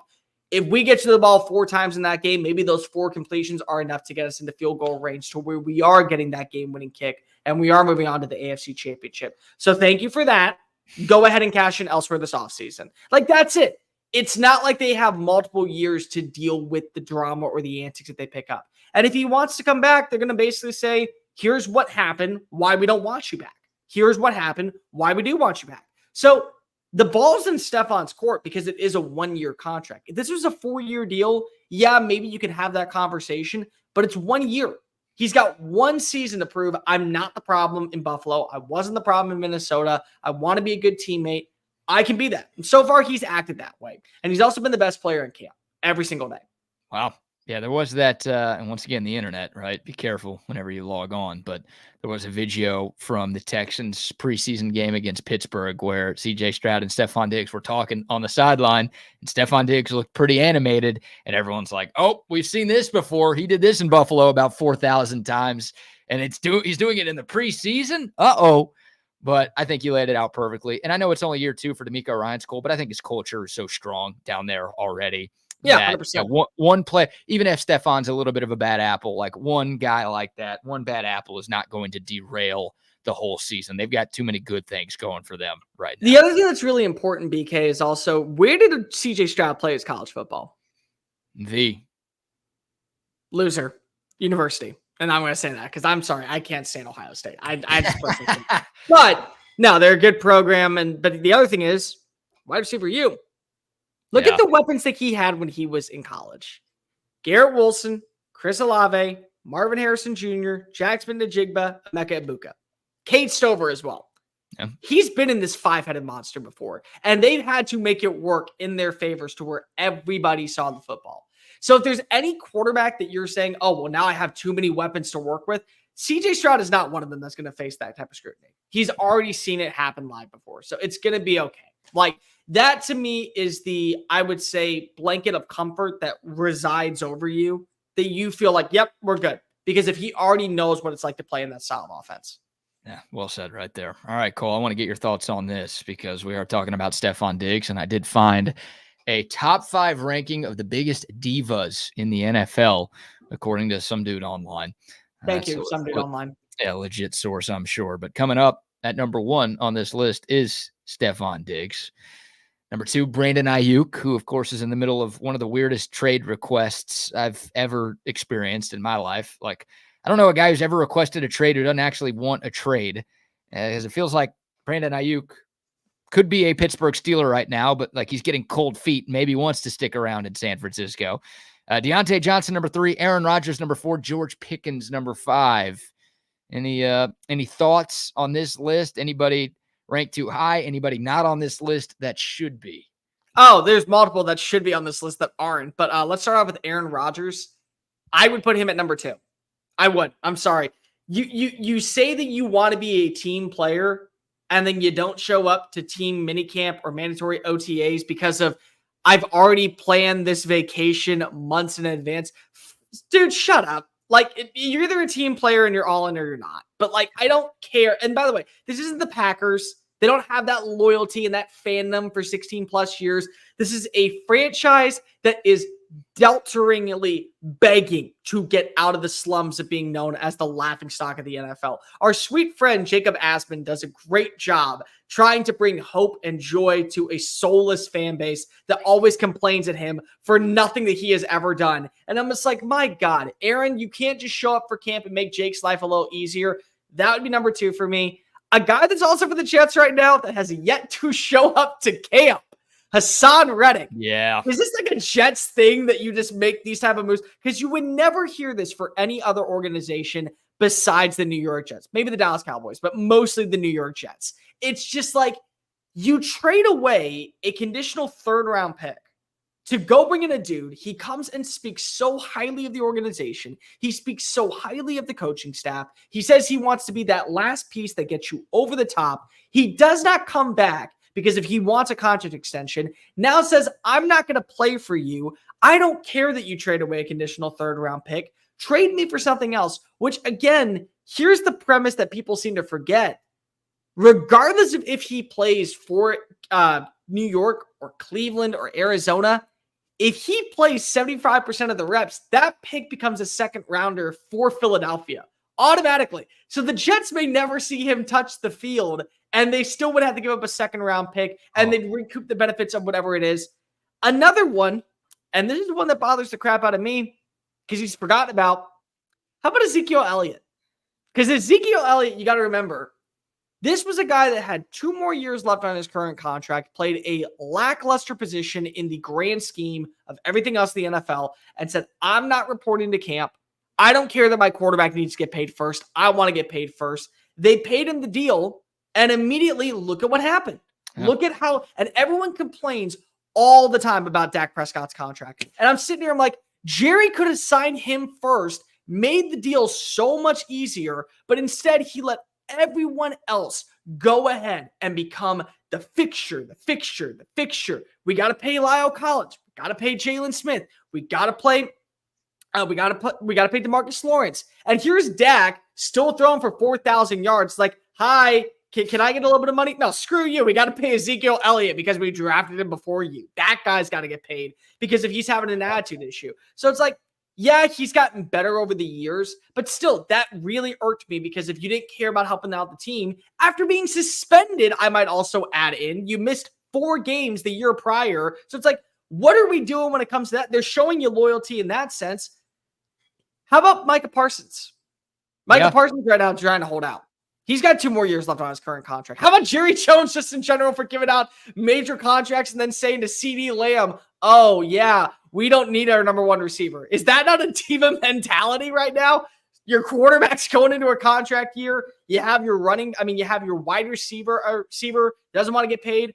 Like, is that not worthy of being on this list? A little bit of a diva? And then going out of your way to smile and go, we don't need you. It's like, oh my God, Jerry, what do you do? Just keep digging that hole, man. You're going to get closer to hell sooner than you think.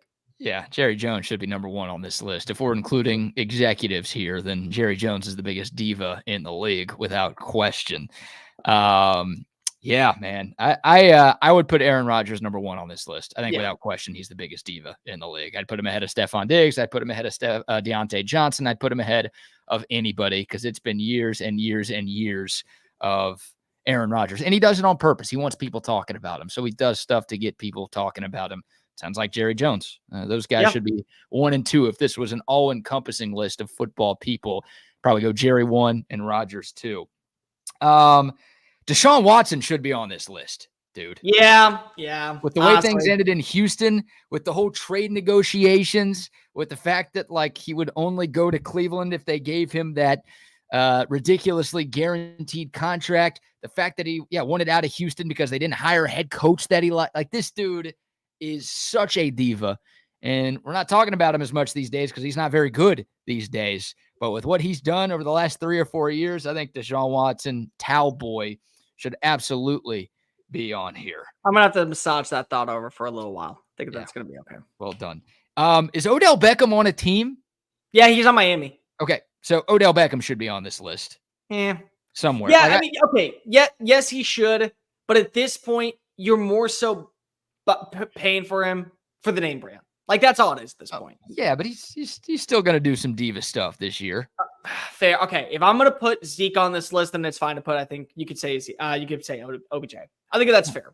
I'm trying to think who else. Like DK Metcalf could be in the mix. Really? I think Debo's more in the mix than DK. Yeah. Now we're doing 6 to 10. If we start mentioning DK and Debo and those guys, I don't think they're top 5 worthy. You could call them divas, but I don't think they're as high as some of the other dudes that we. I don't think you can call George Pickens a diva. I've heard that. Yeah, he gets frustrated that they don't have the ball getting to him enough, and I'm like, he had Kenny Pickett as his quarterback. Of course, they weren't getting the ball to him at all. Like that. I'm sorry, that's just the way it is. Here's one guy that's probably going to be called a diva by some. I don't think he is at all. Trent Williams. Because let me explain. If you don't have an offensive line, again, you have no shot. Go look at San Francisco's offensive line with and without Trent Williams. Yeah, that's worth getting paid. Like, I'm sorry. Like Larry Tunsil, when he calls out people, like he just called out Jeff Kerr, the CBS sports writer, for having him as a solid tackle, not an elite tackle. It's like the same thing. It's like, oh, well, look at the offensive line for the Texans without Larry Tunsil. That's why you pay him that money. So I don't consider them divas because they know their value. Like a wide receiver, this is where people get so pissed at me in Dallas. I say if you have to let one walk, you let CD walk, or you trade CD because he's the most replaceable. You can find eventually a 1,000-yard receiver if need be. It's harder to find a quarterback. It's harder to find a defensive lineman than a pass rusher of that level. So it's like, it's not to say that that you don't want to pay for all three. Naturally, of course you want to, but if you had to let one walk, CD feels like the right option, or trade him and get as much value as possible in return. But if it's an offensive tackle, you have to pay for him because of that. It's not only a premier position. Look at your resources in behind. Like, thank God they moved off of Tyron Smith, and they so far look like they've hit with Tyler Guyton. Like, they so far look like they've hit with him. But what if they don't? I mean, immediately you're going to say, well, we just should have paid Tyron that much money. And that's the thing, is that people will use that as an argument. Yeah. Look, the Cowboys should pay all three, and they can pay all three, regardless of what Jerry and Stephen Jones say. And those guys are 3 of the best players in their leagues at their respective positions. But for some reason they had to choose. I guess CD would be number 3 on that list, but if they're smart and if they do what other teams do, they find a way to get deals done. Hell, they would have already gotten deals done with Dak and CD. We wouldn't even be talking about this. It would just be, all right, how do we get Micah done? Do we do him this offseason? Do we do him next offseason? But of course, the Cowboys, they've got to drag this thing out as long as they possibly can. Let me ask you, would you do this if this was the offer that came? Would you do a first-round pick and reunite Dak with Amari Cooper for CeeDee Lamb?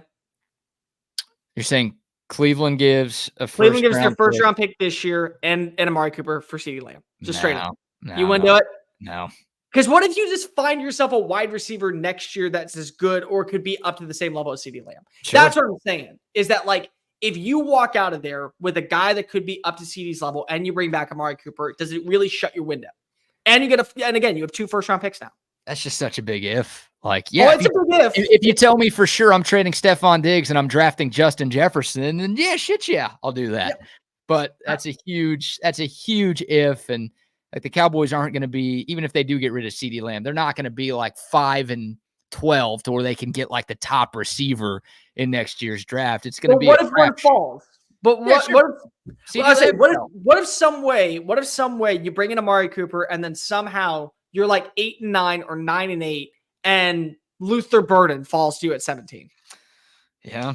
It's a fair trade-off. Sure. I'm not saying it's the best. And again, you have to have everything happen this way, but it is a decent one.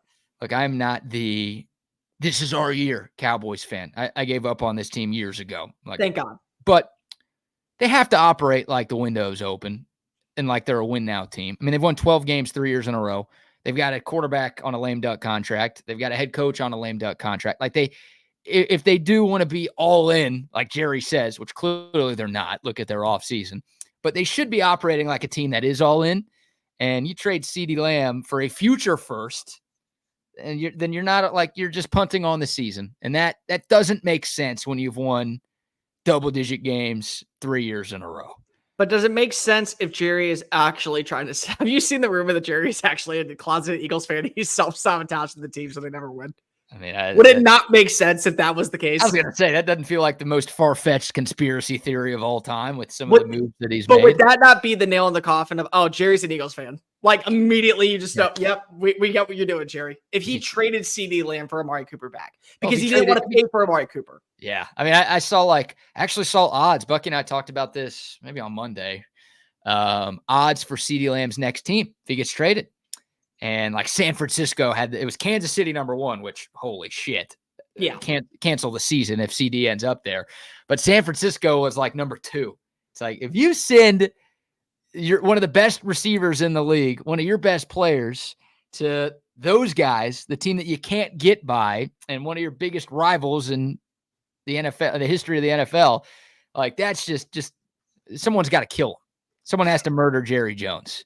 But wait, hold up. Do you get Ayuk back in return, and now you get to deal with the head case? You got to pay for him. Yeah. I say, oh wait, no, we're just gonna pay. We're gonna pay for Ayuk. Then why did you do this with CeeDee? Like that's the entire conversation. Like that's where you got to go at this point. So you can't do that move. And I don't think you could do Debo either because if people would just be pissed off that you bring in Debo.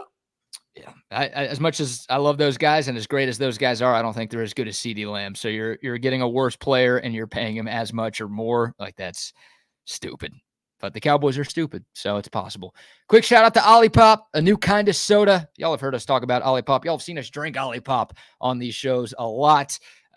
Great tasting soda that's actually good for you. If you're drinking regular soda, you're making a mistake because the stuff you're putting into your body is not good.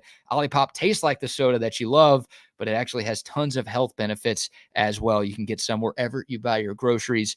You can get some at 7-Eleven as well, the best convenience store in the world. All right, we'll do a little crosstalk with the fellas. We've got to ask you, Cole, and we've got to ask Double R and Wags about this new Will Levis cologne. Oh, sweet Lord. That apparently is out there. I'm going to do a little screen share, and the font might be small, so I will read this. And also for the folks tuned in on the app, I will let you know about this new Will Levis No. 8 cologne that is being made by Hellmann's. Yes, that Hellmann's, the Mayo company.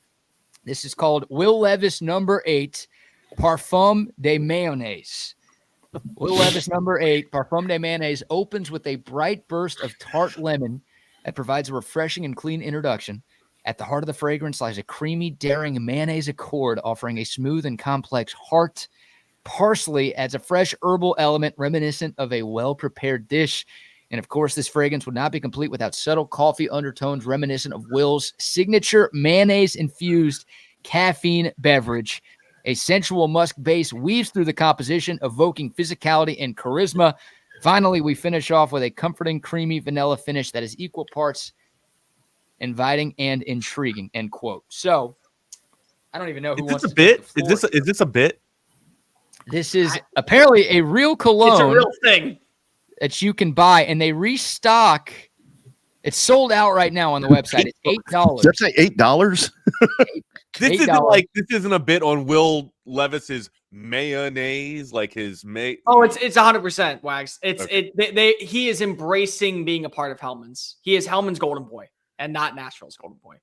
Yeah. Yeah, it's definitely a bit based on his coffee mayo deal that he does, but like I think you can actually buy this, or at least you thought it was Get Your Girl Back. That's what I thought his cologne was called. Get Your Girl Back, but I guess not.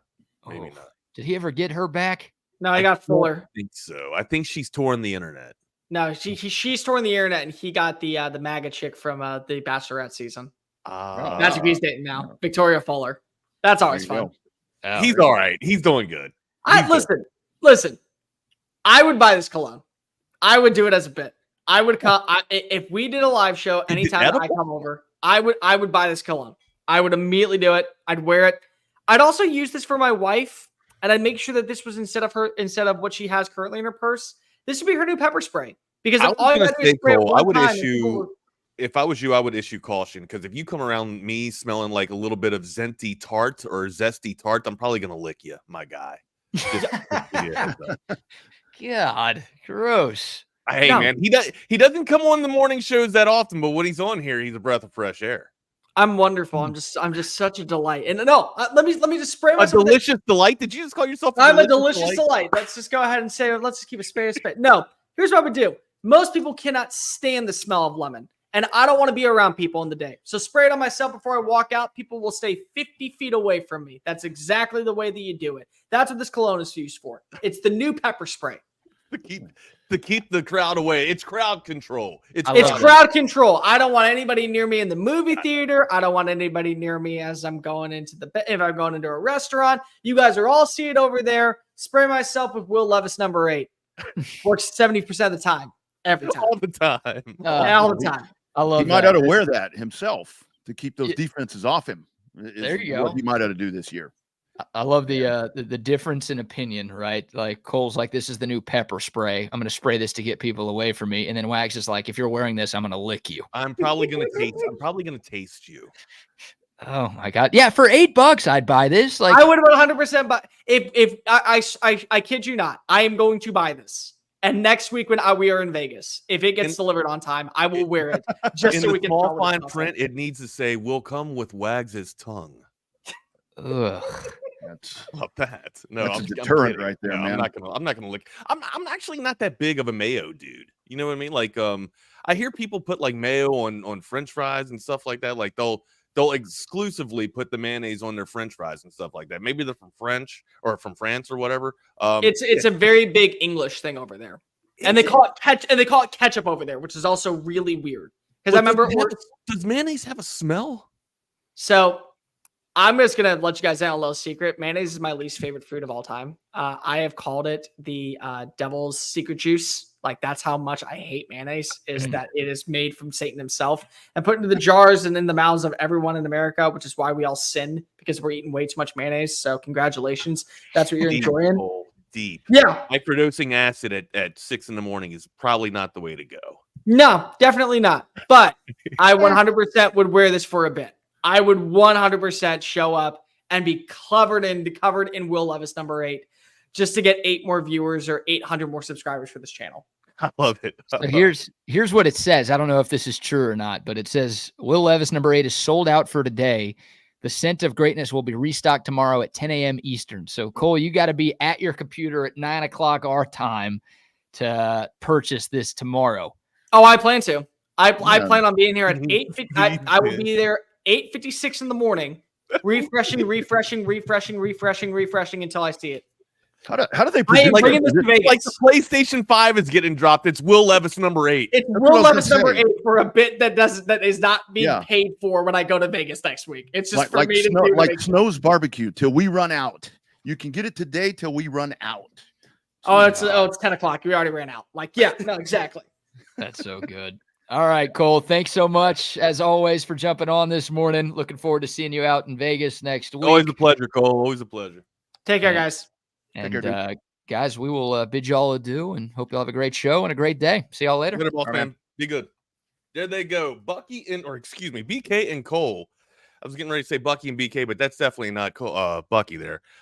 Cole looks, friendly, but he's not Bucky friendly. That's for sure. Anyways, Bucky's celebrating a day off, a much needed day off. And we welcome you to Chaos Theory on this wonderful Wednesday of August 14th, the year of our Lord 2024. And we have a lot to break down today for you, my dude. What's up? You can hit me up on Twitter at Not the Fake Wags. You can hit my partner in crime up, Rodney Rodriguez, up on Twitter at the Rodney R, and then on Instagram at the _Rodney R. I'm on Instagram at The Wagner Wire and all other social media platforms at The Wagner Wire as well. Okay, if you are out and about, if you are mobile, hit us up on that Coda text line, 512-222-9328. And also smash that subscribe button if you haven't done so already. We continue our top 20 college football countdown today with the Kansas State Wildcats. We'll be getting into a little bit of that breakdown for you, but also I want to talk about a lifelong Longhorn that is making a pretty big splash. Now, granted, it was only one game and it's only a preseason game, but pretty big splash and making some fantasy value in the past week here, Rodney. So we'll talk a little bit about that as well, and some other stuff that's coming down the horn. We got some injuries in the NFL, huge injury in the NFL. This could be Sam Darnold's Viking team. We'll talk a little bit about that, and also preview. I guess we'll talk a little bit about your baseball news as well. There's a lot to break down. Let's get into it, my dude. First and foremost, how are you on this one? Oh, we also have an athlete today. Thank you, CB. We also have an athlete. CB is our contributor today, getting us the candidate for athlete of the week. So make sure you guys tune into that at the bottom of the hour. Okay, my dude, you want to break it in? What's good? What's good for today? Man, good stuff, dude. And I got to tell you, it's I know you did back to school yesterday, and that's are you going back to school? I thought you already did back to school. Oh no, I've been watching everybody else doing back to school. Okay. Yeah. That's watching everybody put up their photos and all this, and dogs going crazy this morning with buses out in front of not in front of my house, but like next door and stuff. I'm like, man, come on. But yeah, you guys watch the school zones and all that stuff out there. Absolutely. What's up, Jake? What's up, Sal from Gotham? What's up, Rude? Good to have you back from the West Coast, buddy. What's up, Rob? What's up, Double D? What's up, CB? What's up, Longhorn Bear? And what's up, Daryl D? Daryl G, rather. Amo, what's up, Amo? We see you just popping in here as well. And we got Troy in here. What's up, Quad Standard Labs? Troy from Quad Standard Labs. What's good, everybody? Hopefully everybody's having a great Wednesday, and we are getting you fired off on your hump day. All right, my dude. What do you want to break into first? Man, the JJ McCarthy story yesterday. We were talking, I think, on Monday, where we talked about, the new quarterbacks. Again, in preseason, we preface everything with it's preseason, but looking really good. And maybe I thought he looked fantastic. I did too, man. And he's done. He's done. So yeah, here's Sam Darnold's chance. I think you said it, dude. This is his team now. This is his team now. So not that JJ was going to starting the season, but now I think it's definitely. No, but I think it was an open. I mean, you could have went there and argued that it was an open quarterback or it was an open camp for the quarterback competition, right? Yeah. So I mean, now it's Darnold. Now it's Darnold, and I saw some folks arguing on TV this morning to where it's like, oh well, this Minnesota team isn't that good. I'm like, well, wait a minute here. This is a pretty good team here. I think they're pretty loaded on offense. I think so too, and I think it's a good opportunity for Darnold. But I mean, for JJ McCarthy, I mean, my first thought when I see this, don't rush the dude back. Don't rush the dude back. Get him fixed. Get him on the right track. You got a starter. You've got a starting quarterback there. Let him take the reins. Let him run with this team. Yeah, and what you saw out of Darnold, and again, it was only one series of a preseason game, but what you saw out of Darnold looked like he was connecting with his wide receivers and the rest, and finding good rapport with the rest of his group too, right? So you think maybe you have a good bridge gap or a stopgap just until McCarthy does get back to health or gets nursed back to health. Again, don't rush him back. It's not an ACL, it's an MCL. So that, I mean, if you're looking for a little bit of a silver lining, if it's in the middle of the knee, that's a lot better, I guess. It's still in the damn knee, man. So you want to avoid anything like that. But if you're looking for silver lining, it's an MCL instead of an ACL. Don't rush it back. Allow him to come back, on his own after a much needed rest or whatever, and then work with what you got with Sam Darnold. It looked to be all right with Sam Darnold. And again, if you're surrounding Sam Darnold, who has, we know that the dude has tremendous arm superiority. We know that he's got tremendous arm strength. If he looked like he was doing okay in San Francisco's offense and working under Shano's philosophy or whatnot. Let's see if that carries over into Minnesota. It looked like it was doing okay, but you surround him with Addison, with Jefferson, and then now you add Aaron Jones in the backfield. Yeah. Excuse me.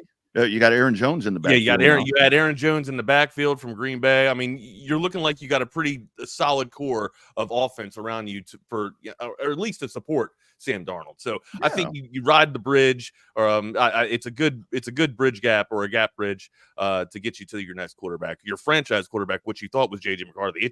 It's really unfortunate that this happened so soon for JJ McCarthy.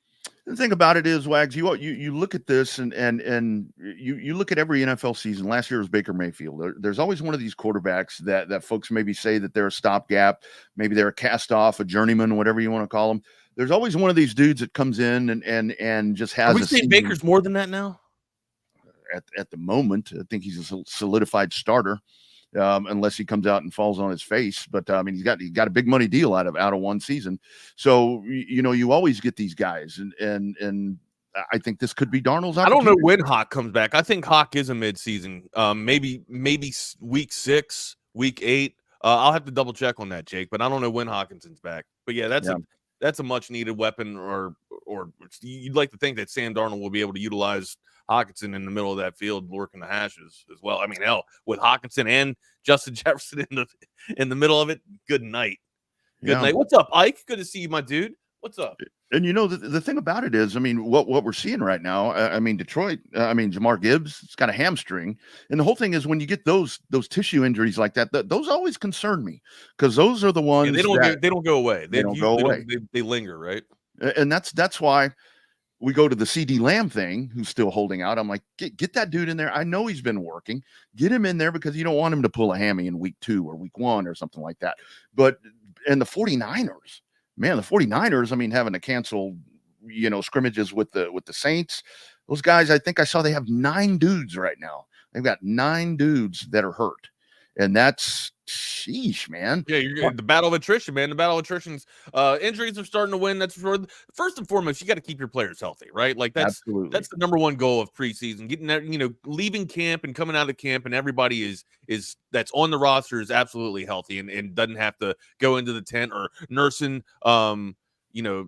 tissue injuries like you were just talking about. Hell, I think the worst tissue injury of all is like the high or low ankle sprain. Yeah. Probably a high ankle sprain is probably the worst off than a low ankle sprain. But yeah, usually when you have that pop up or that's the knock on you for the rest of the season, you're placated by that just because it doesn't go away. It takes a whole off season for that high ankle sprain or for a tweaked hammy or whatever to go away. But yeah, it's you're starting to see a little bit of the injury flashes around the NFL right now, which is, kind of expected going into week 2 of the preseason. Maybe some guys just don't want to practice. Rodney. Yeah. Again, I'm playing coy here or tongue in cheek. Anyways, hopefully, everybody wins their battle of attrition in their training camps or whatever. And we have some pretty good football, but yeah, bad news out of Vikings camp, first and foremost, coming out of yesterday, with JJ McCarthy going down. Yeah, I'm looking at NinerNoise.com right now. You got 3 running backs. You got McCaffrey with a calf, Isaac Gurindo with a hamstring, and Elijah Mitchell has a hammy. Yeah, Mitchell's banged up too, right? So it's been bumping Mason up to their back. That's been, I guess, targeted in fantasy football as the number 1 spell back for Christian McCaffrey, which is. It's a note to have because Christian McCaffrey in each of his seasons has gotten dinged up or injured. So if you want to have a spell back or a handcuff for Christian McCaffrey, you might want to be paying attention to Mason instead of Mitchell. I had Eli Mitchell or Elijah Mitchell. I might be having to do a knee-jerk reaction and getting him off the team and bringing in Mason. So yeah, you got Ricky Pearsall with a shoulder. Hell, even the punter's hurt. Even the punters. It's preseason. Anyway, so yeah, it gets hot out there. It gets hot. Yeah, that's exactly right. So that's the thing to just kind of keep watching today. Or it's like, okay, who's going to go down today? But man, for Minnesota, that is rough. That is rough, but the good thing about it is that's why, and this is where we talk about this all the time, to where when you go in there with these young quarterbacks to where you have a good, viable, or at least what you think viable backup quarterback, which has been the struggle, again, back to the Cowboys. What's the backup quarterback option and so forth? You have somebody right there that's ready to solidify that job in place and knows what to do and is going to move forward with it. And he just so happens to have a pretty damn good offense around him. So while it sucks for McCarthy, I think you're in good hands with Darnold, at least to start the season. No, I'm with you too. I see on this one sheet here, you got Guardian caps. I'm kind of in nothing but question marks here. I'm in the dark here about this. What's going on with Guardian caps? So the Guardian caps. So you see them wearing those in practice, where it's the soft shell. Yeah. Mm-hmm. So the NFL, I think a couple of weeks back, or maybe it's been a month or so ago, they actually said you can wear them in the game. You can wear them during the games if you elect to. to help reduce head injuries and concussion and so forth. So curious your thoughts on that. Is that because that's all going to be perception? And I saw that the running back for the Colts, what's his damn name? Taylor. Jonathan Taylor? Jonathan Taylor's going to wear one. He was wearing one in the preseason game. He didn't play, but he had his on. So, and I've seen a lot of different scuttlebutt, if you want to call it, where folks are like, I don't know if they should wear those because they don't look fashionable. It's like, what does that have to do with anything? We're trying to reduce head injuries, but yeah, if you're out there to minimize if you're out there to minimize and reduce the risk of injuries, I don't think it makes 2 cents of what the hell you look like, right? Yeah. I saw the one that Taylor had. It's still a Colt helmet. It just happens to be soft-sided with a soft crown. So I'm curious to see if that doesn't start a trend to where we see guys wearing those, because in player safety, I think that would go along pretty well with the kickoff rule, the unknown kickoff rule, as they're calling it.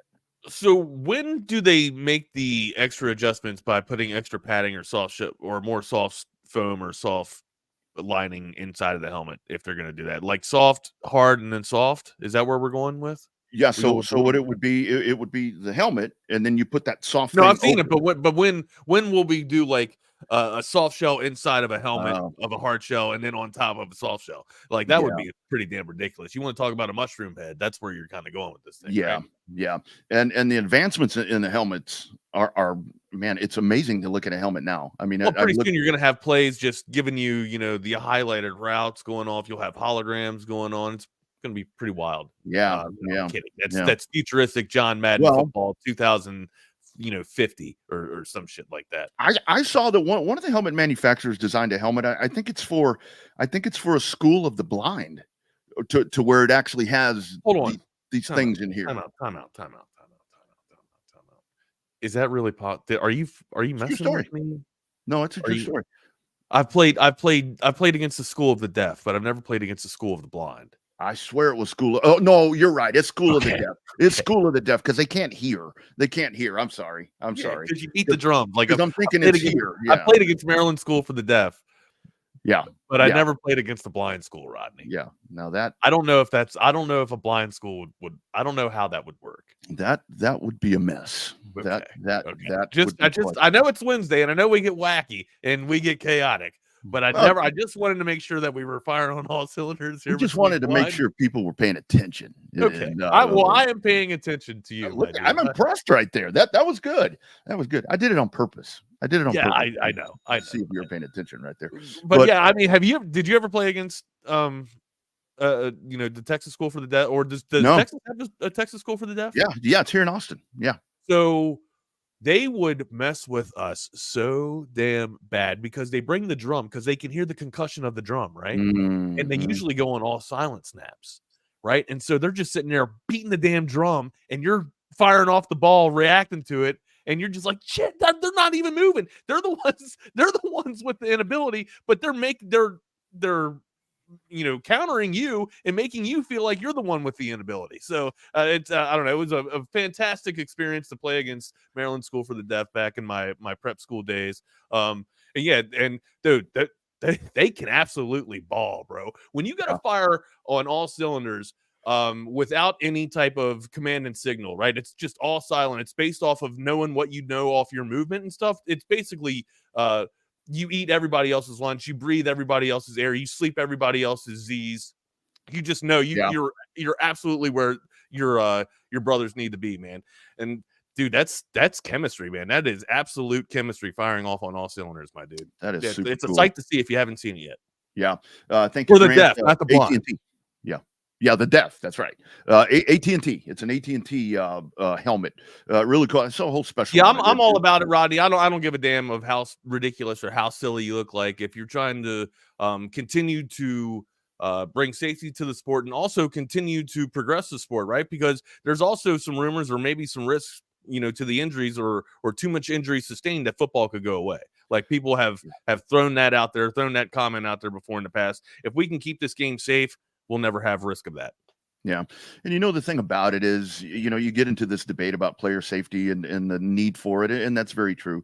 And while the football schemes have changed, while now, offenses are what they are or whatever, the concept of the game hasn't changed. What has changed is the conditioning, the strength of the players, the speed. I mean, that's what has changed. That's what has changed. I think philosophy's changed a little bit of football. I mean, sure, you know, every play is designed to be scored, you know, each time that the ball snapped, but I think it's no longer a ground and pound game, and it's no longer the 3 yards in a cloud of smoke gridiron that Woody brought to us.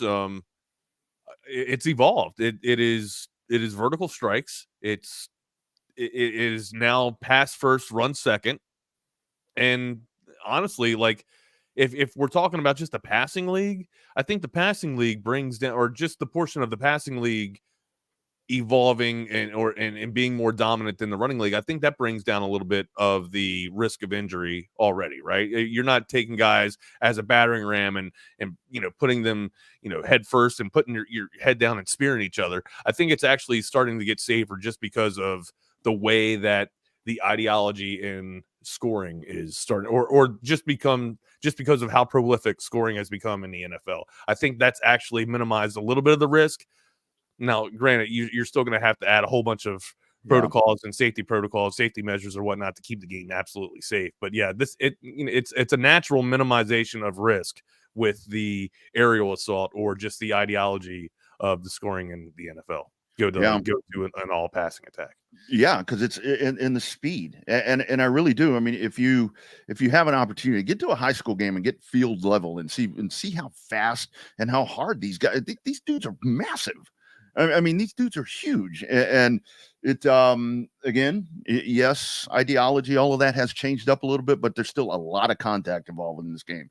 So if it takes a guardian cap, if it takes changing the kickoffs, I happen to like the kickoff thing myself. I mean, I love the new kickoff. I think it's pretty badass. I think it looks cool, and that's where folks get to. Well, it looks weird. I guarantee you, Wags, by week 4, it will be fine. It'll be normal. It'll be absolutely normal. Just and like don't tell me that the kickoff return doesn't have a chance to return kickoffs. The only thing that kind of sucks about this is the onside kick rule. Like, that's like you have to let somebody know that basically you're saying, "Hey, I'm onside kicking it to you. All right, prepare yourself for it. Here I come, buddy." That's the only thing that kind of it's a little bit of a detriment to me, or something that I just don't agree with the onside kick rules with the special teams.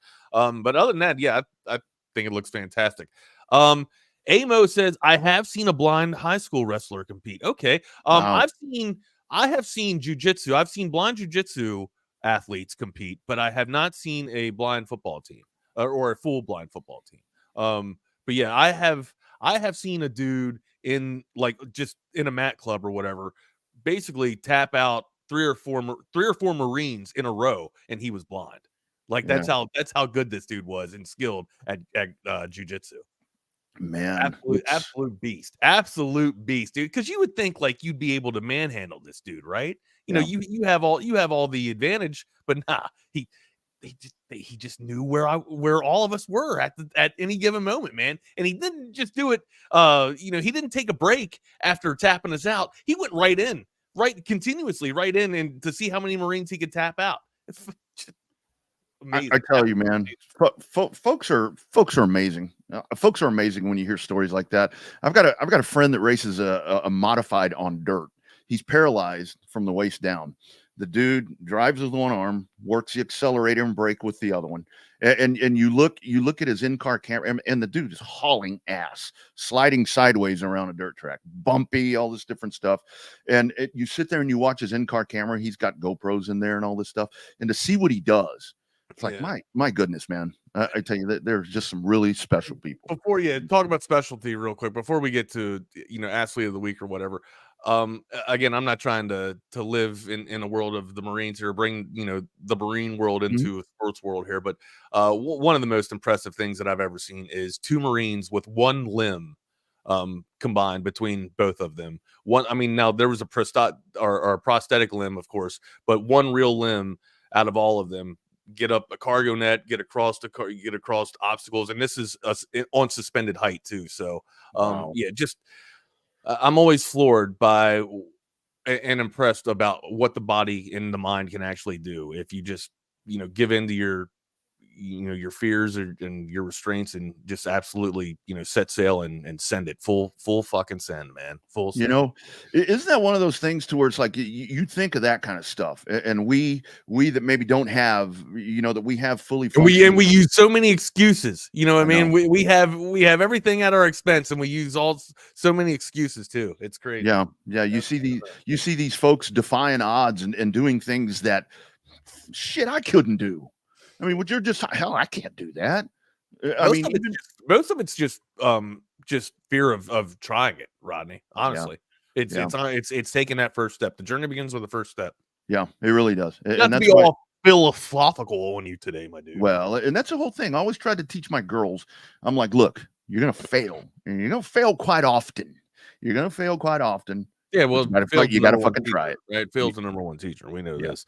All right, so CB sent us athlete of the week. Where did he send that to us? Did he send that to us on Twitter here? Yeah, it's in a Twitter DM. All right, I'll pull that up. You want to talk about Covert real quick before? Yeah, absolutely. Let's talk about that great Covert dealership. If you are in the market for a new or pre-owned car, truck, SUV, whip, whatever you want to call it, all you got to do is one stop. It's Covert BK. You've got 3 state-of-the-art dealerships out there in the Hill Country, 86 service bays for all your service needs, 7 different brands of car, truck, or SUV, like I said, new or pre-owned that you can get.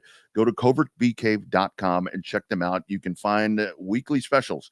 And like I said, if you like the Covert Bee Cave page on Facebook, our man Dan is always throwing up a Dan Covert special that you're going to find right there that I guarantee you is going to be a deal that you can't beat. About a quick word from our friends at Covert Bee Cave.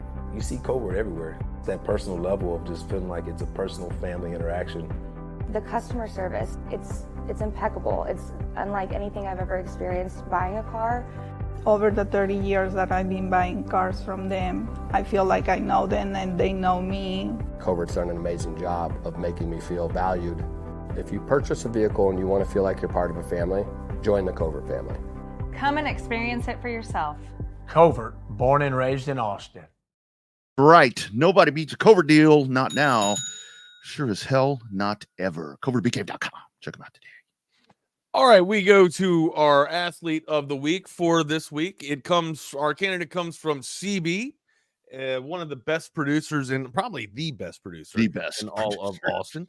Who doesn't even live in Austin. But he sent us this via Twitter, or I guess you can call it X, or I still call it Twitter. But anyways, let's share screen here if I can find her. And her name is Lana Alonso. She's a Paraguayan swimmer here. And apparently happens to be one of Chris's favorite favorite athletes to look at here. Thank you very much for the send in here, Chris. Is there anything that she did to kind of spurn your interest here or pique your interest? I know what it is. I did a little investigating on this young lady. Something happened in the Olympic Village, Rodney. They threw her out because she was apparently, she was wearing her own suits. She had her own stuff going on, and she was quote, some type of distraction. She was some type of distraction in the Olympic Village. Apparently she went out and was like touring, the city and doing all of these different things. So they threw her out, and then I think she retired. She's 20 years old. She actually swam at SMU for a short time. Okay, so will she not be able to compete in the games? Well, she didn't finish out. She retired, but she started training. Right, but is she not allowed to compete in the 28 games in LA? To be determined. Determined. I'm sure she will. I guess that's up to the Paraguayan, if I'm saying that right. So hold on. So she wasn't thrown out for doing anything crazy or drugs or anything like that. She just got thrown out for wearing risque. This is France. Yeah, this is France. Here we go. This is from the U.S. Sun where I found this. She maintains that she was not thrown out, but she pretty much was. It was claimed Alonso was distracting fellow competitors in the athletes' village. She's not really that good of a swimmer. She's creating an inappropriate atmosphere, accused of wearing her own choice of outfits rather than the Olympic uniform. And this was Larissa Schaefer, who is the Paraguay chief, said, quote, "Her presence is creating an inappropriate atmosphere within Team Paraguay," end quote. Within the team. Okay. It's it's got to be the ladies that were complaining. I mean, if maybe one of the dudes, I wouldn't have a problem with her. Wear whatever you want. Wear nothing for all I care. If the problem, we've already hit the line. If she could swim, if she was really that good, I don't think it would be that much of an issue, right? They wouldn't get her out of there. Okay. If it was like you're relying on her for a gold medal, you gotta get the times down. You gotta get the times down. What's her name? Luana. You gotta get the times down. Yeah. Very nice. Thank you so much, CB. We appreciate that contribution for Athlete of the Week. You guys can hit us up on Twitter or Instagram or any of our socials to contribute to the candidates that get rolled out there on Athlete of the Week, Hump Day, as we like to call it. Mike, what day is it, Mike? It is Hump Day, my dude. It is Hump Day. All right.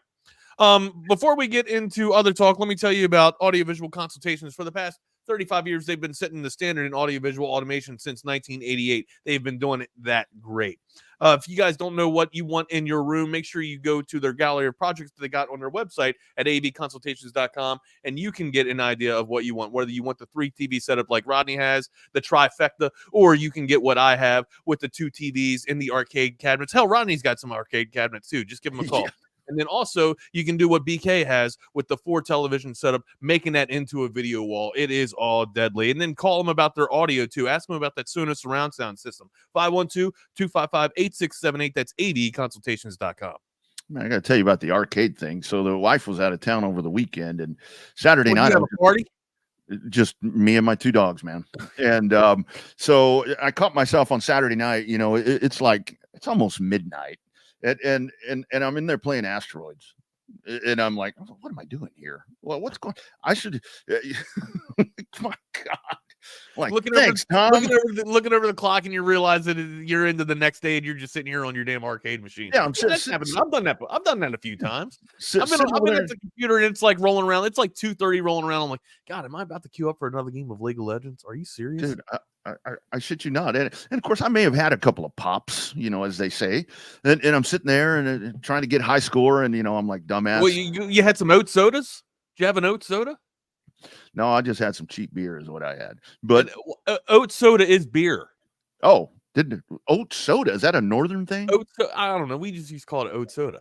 No, okay. Well, I like that. I don't know if it's, I don't know, where the colloquial, if it's colloquial to the north or not. I don't know. I like that. You've never heard of an oat soda before? Another oats? No. It's off of the Big Lebowski. Oh, another oat soda. Oh, now I got you. Okay, now I got you. All right, sorry, shit's going over my head today. I'm on watch right now because today for the folks that were asking the other day about NASCAR, today's supposed to be when the ruling comes down. What's going to happen to Austin Dillon and Joey Logano and all this other stuff? We're also watching Brandon Ayuk as well. Yeah, what the hell's going on with Brandon Ayuk? So he needs to give a little bit there, don't you think? I mean. I mean, shit. Come on, man. They're trying. He is trying to control the market. Yes, he is. I mean, do you think he's going to give? Do you think he's going to acquiesce and give anything? If he is trying to reset and gain complete control, do you think Brandon Ayuk is going to reset any or give anything? Well, and here's Jamar. So you got. Cincinnati's trying to sign a guy. Dallas trying to sign a guy. Here's Ayuk. It's like this thing right now. You just hear the cash register. Damn. I don't think he goes anywhere. Honestly, I think he stays with San Francisco. And no. I feel like I've been saying that for the past couple of weeks. I thought maybe if he was going to go anywhere, it was going to be to Washington. When the whole Steelers talk started to emerge, I get it, wanting to bring a piece in like Brandon Ayuk, especially if you can couple him with somebody young like Justin Fields. I don't know how it's going to get done. I don't know. Like, why would Brandon Ayuk want to leave San Francisco to put himself in a worse position for Pittsburgh when we all know that Pittsburgh's kind of stingy with the coin too. So when this comes up next, or hell, like, that's the thing too. Like, is Pittsburgh even going to want to pay this dude or give him his bag? No. The thing about they're usually reluctant with the cash. Mm-hmm. Because I thought the Redskins or the whatever Commander, I thought the Commanders also. That seemed like the logical spot for me, but it would have happened. You can say Redskins. I'm not going to get mad at you if you say Redskins. All right. Yeah, I'd have thought that, but it had gone down by now, and they're sitting here and they're just dicking around back and forth. But it's like, dude, come on. I mean, there's got to be some give. I get the negotiations. I know what you're trying to do. I know what you want, but shit, man. Hey. Whatever.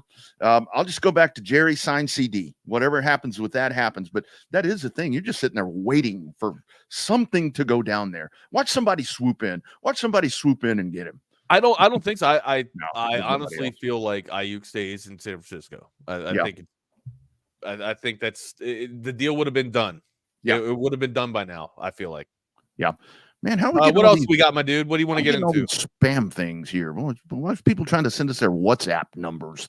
My God. Oh, Ronnie. Okay, so send me all your money at my WhatsApp. That's how we do this. Okay, so you got to send your stuff to me. Like all I need is your social. I'll need your firstborn, your blood type. What else do I need? Oh, yeah, your routing number. I'll need your routing number. So hit us up. Put all that stuff in this chat channel. That way we can help you out. All right? We'll get you, Ronnie. I promise. We'll get you all set up. All right, Wags, here we go. Number 18. I don't know the music to all these. We don't have any pre-recorded music for these schools in here. I guess we could pull up EA College Football 25 and try and find the schools, tunes or something like that. All right, I'll be right back. No, I'm just kidding. No, you wouldn't come back. You'd be playing that damn game. Yeah. All right, Kansas State, the Kansas State Wildcats. Where do you want to start with? I think the biggest thing for them is by Texas, by OU. I mean, a lot of the Big 12, especially those guys. I mean, stalwarts get out of the way, and Kleeman and company can actually get in there, right? I think so. I mean, I really do think so. I was talking to a friend the other day, actually an alum from there, and he's like, "Oh man, we lost Will Howard." I'm like, "Yeah, but you got Avery Johnson." Or what did I say, Kleeman? Yeah, Kleeman. I'm like, "Yeah, but you got Avery Johnson as a quarterback." I think that's a dude that can do some really special things. I think more versatile. So they lose a good portion of the line, right? And they got pretty much a mountain of a dude coming from North Dakota. But still, you lose 4 starters on your offensive line, and then you're only returning back 4 total on offense. That gives me a lot of calls for concern there moving forward. Especially when you got to answer with you got to find a solid quarterback moving forward. Now, maybe it is AJ, maybe it is Johnson moving forward.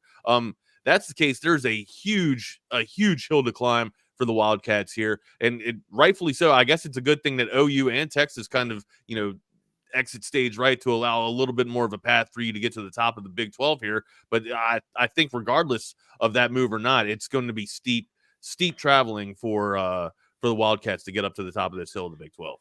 Yeah, I think so, because I think the Big 12, I want to say that there's a lot of balance, but I think it's actually imbalanced to where there's not anyone I think that's a better word. There's not anyone that's really going to control the Big 12. That's right. That's the thing, and that's maybe where Oklahoma State, maybe. Yeah, and that's Texas where Tech, maybe. Yeah, I mean, kind of my thought is maybe Oklahoma State or Kansas State, depending. I mean, they scored a lot of points. Where do you have Kansas at? I've got Kansas sitting where I don't have. No, I know we're getting off topic, but I mean, Kansas should make a decent run in the Big 12, right? I think they could. I've got them sitting 3 or 4. Yeah, I got them 3 or 4 in the Big 12. Too, yeah. Kansas State. I mean, they didn't turn the ball over a lot. They scored a lot of points, but I think that they need. They're going to need a better pass rush. I think, because looking back last year, while they scored a lot of points, they gave up a lot of points. So it's kind of one of those things where you score 48, but you give up 49, you're going to lose no matter how you spin that. So yeah, man, and this is to where it goes back to it's going to be hard to not be curious about the Big 12 because that imbalance that we're talking about. I'm curious to see who comes out of this, because the thing about it is, you win the Big 12, hell, you're going to put yourself in the playoff now. So, and that's. I do think And you mentioned the head coach right there. He's been able to do things. He's been able to do really good things, and I think he's got a pretty solid little slick quarterback right there. Wags, Avery Johnson might turn some heads. I think before it's all said and done this year. Look, Kleiman and company went 9-4 last year. They do return 4 on offense, which is kind of a little bit of that just issues a lot of cause and concern for me, right? But their defense, Rodney, they return. You talked about their defensive line; they can still get after it. Hell, they return 8 people on their defense. And a solid core of that is going to be the consistency coming from their front 4 on their defensive line. Now, look, we talked about a little bit about it yesterday with Miami having problems with their secondary. Kansas State's got a little bit of the same cause for concern, right? But again, you dress it up with the front 4 on their defensive line, and you can mask a little bit of those vulnerabilities in the secondary. You're going to be all right. I think if there is a strong suit for Kansas State, it's their defense. Yeah, absolutely. And that 4-game stretch right there in the middle of the season, at Colorado, at West Virginia, Kansas. Kind of, I should say 3, because then you got at Houston, which I don't really know what to think of Houston, but I think the back-to-back right there with at West Virginia and Kansas, a home game there, obviously a rivalry game right there. That's going to be pretty telling right there, and that could set the stand. We're talking about Kansas, West Virginia. I don't really know what to think of West Virginia either. That's why I'm so interested in the Big 12 this year. West Virginia's been. Yeah, been finding some pieces. They've been finding some. I don't think they're fully complete yet. It's not like Voltron yet, but West Virginia's been finding some pieces. They still got a hefty road to travel upon to get this thing all together. But yeah, WVU is they're starting to make things connect. All right, so UT Martin, where do you got? We got Kansas State over UT Martin here. Yeah, that's a win for them. Yep, win for them, and then at Tulane. A win, a close win. That's going to be a hell. Yep. Zona, Arizona, Battle of the Wildcats here. Ooh, buddy, that's a win. Okay, 3-0. We got Kansas State 3-0 right now. Okay, 3-0. BYU at BYU. I'm gonna take a puncher's jab and say they're gonna win that too. They're gonna be 4-0 to start off. 4-0 going into Oklahoma State, going into the Cowpokes here, going into Oklahoma State. Where we got here? That's when the handbrake comes on and loss number 1 right there. Then you get a week off. Ollie Gordon or no Ollie Gordon, you still got him going down to Oklahoma State. Yes, sir. Okay. Absolutely. At Colorado. Coach Prime. That's a win. That's a big win right there. Big win over Coach Prime. All right. Big win for Kansas State. All right. Big Magic Johnson. Big Magic Johnson. All right. West Virginia. We just talked about him. At WVU. It gets crazy in Morgantown. If it was a home game, I'd give them the win, but I think that's West Virginia. Upset alert. Here. Upset alert right there. At Kansas, or excuse me, home with Kansas. I think they're going to drop that one. I think they dropped this too. I think they're going to drop that one. They dropped this too.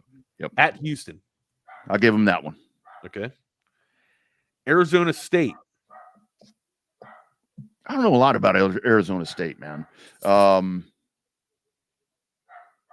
Win.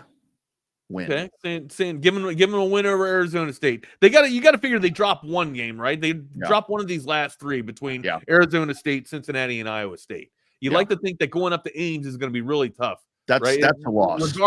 Regardless of what year it is, playing in Ames, it gets a little foggy. It gets a little crazy. Yeah. The Iowa State's going to be their loss. I'll give them Cincinnati. Even though that's away, and thank you, Jay. Arizona. I mean that's really one. I mean, I kind of a toss up, but I give it. I get home. It's home. It's at Bill Snyder Family Field or whatever they call that thing. So yeah, I mean, I think this is a 8.5, maybe even a 9-win team in the Big 12. Okay, Rodney. The purple kryptonite. It will be them, not TCU, the purple kryptonite of the Big 12. Well, Rodney, I mean, they went 9-4 last year, so 8-5, 7-6. That's without returning what they're losing 6 or 7 starters on offense here.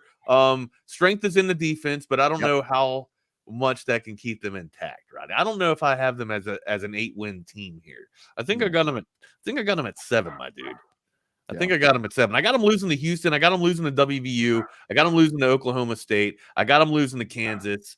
I got them losing to Iowa State, and I BYU or Arizona or two. I mean, one of them is gonna drop, right? Or at least that's how I feel. Tulane could be the mystery sleeper coming out in the first couple of weeks. Yeah. And usually the defense is more solid, firing out of the gate than the offense. It usually takes the offense a little bit more time to catch up anyway. So maybe that plays into a little bit of a benefit or an advantage for Kansas State, knowing that they return, 8 players on their defense. But yeah, Kleiman and company, it's going to be a little bit of an uphill struggle, I think, for Kansas State. Maybe at most at optimal 8 wins. Optimal. Yeah. And that's the whole thing, that I think it's just going to be a cluster of that. I mean, I see a lot of folks are Utah, which they do seem to kind of be the clear-cut favorite at this point, but it really is. It's going to be a cluster of teams that are going to be in this 7 to maybe 9 overachieving win scenarios right here, to where CB says, "Who's barking?" Oh, that's yeah. I think there's somebody here. I can't hear any barking. Apparently, CB can. You're good. You're good. I got to tell you, man. Oh, Wags, I don't think I ever told you this. So one time I had to. We were done. And I had to go, and I went and I was taking a piss, and somebody put on the text line, "Who had to go pee pee?" What? Somebody heard me taking a leak. Oh God! Oh, somebody heard you actually like hitting the water. Yeah, and yeah, because there's a bathroom over here. No. Somebody on the text line was like, I owned up to it. I said that was me, and I signed RR. So yeah, that was. I love it. All right, what else we got going on? I think we've hit almost all of our one sheet here. What else we got? Let's see. We got to talk about. So we Jumbotron. The Jumbotron. How about that? The surging Astros, Yordan Alvarez does it again in batting practice at what do they call that? Tropicana Field. Astros beat the Rays yesterday 3-2. By the way, the Rangers are in trouble. They're 9.5 back, and they were sinking like a rock. But yeah, Yordan Alvarez, man, that didn't work the whole game. I mean, I didn't actually see the game, but I saw some pictures on the X where it's like it's all pixelated. It looks like those old rear projection TVs when they took a shit. That's what it looked like, man. It was like, damn, Yordan is just smashing the baseball right now. So how are you feeling now? You feel because first 2 weeks of baseball, you were about to jump off the damn building here. Yeah. Everything okay? Everything all right? I feel better. Okay. I'm glad we went out and got this great pitcher, this trade that I loved at the trade deadline. You absolutely hated it. I tell you what worries me is that can you sustain this? It's kind of the whole Kyle Tucker is due back. So yes, very optimistic right now. I think it's a game and a half over Seattle, and you need to put your foot on the gas and just take care of the West at this point, because you're finally at the point to where you can do that, because the rest of the AL's pretty damn good. Yeah. It's pretty damn good. Yeah, you guys just need to take care of business in the West, man. Do that and don't worry about everybody else. You'll see who you need to see in the postseason, man. Just do what you need to do to take care of business and take care of the Mariners there. Rangers, yeah, it's looking daunting. It's bad, and it seems like it gets worse day in. Each day it just that total gets larger and larger and larger. It's up to 9 now. It's going to be hard to come back with that. That's for sure. Yeah, I agree. Yeah, it does seem like it's taken King Tuck a while there to get back. I don't know what all they're doing to him. But 9.5. It's no longer 9. It's 9.5. Yeah, 9.5. So anyway, but yeah, Yordan Alvarez just belting those. How about Juan Soto? Juan Soto last night. Did you see that?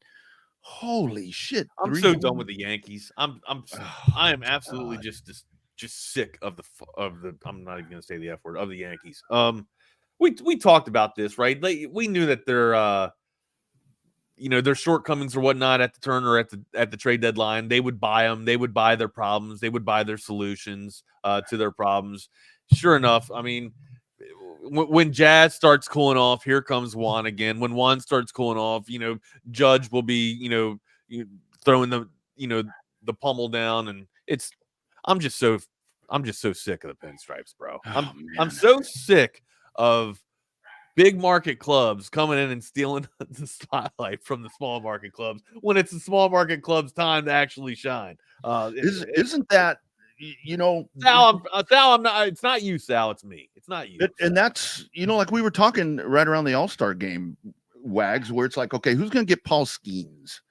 And when? And when is he going to the Dodgers or the Yankees or whatever? Yeah, that does suck. I mean, it's like, Paul's going to be there for a while.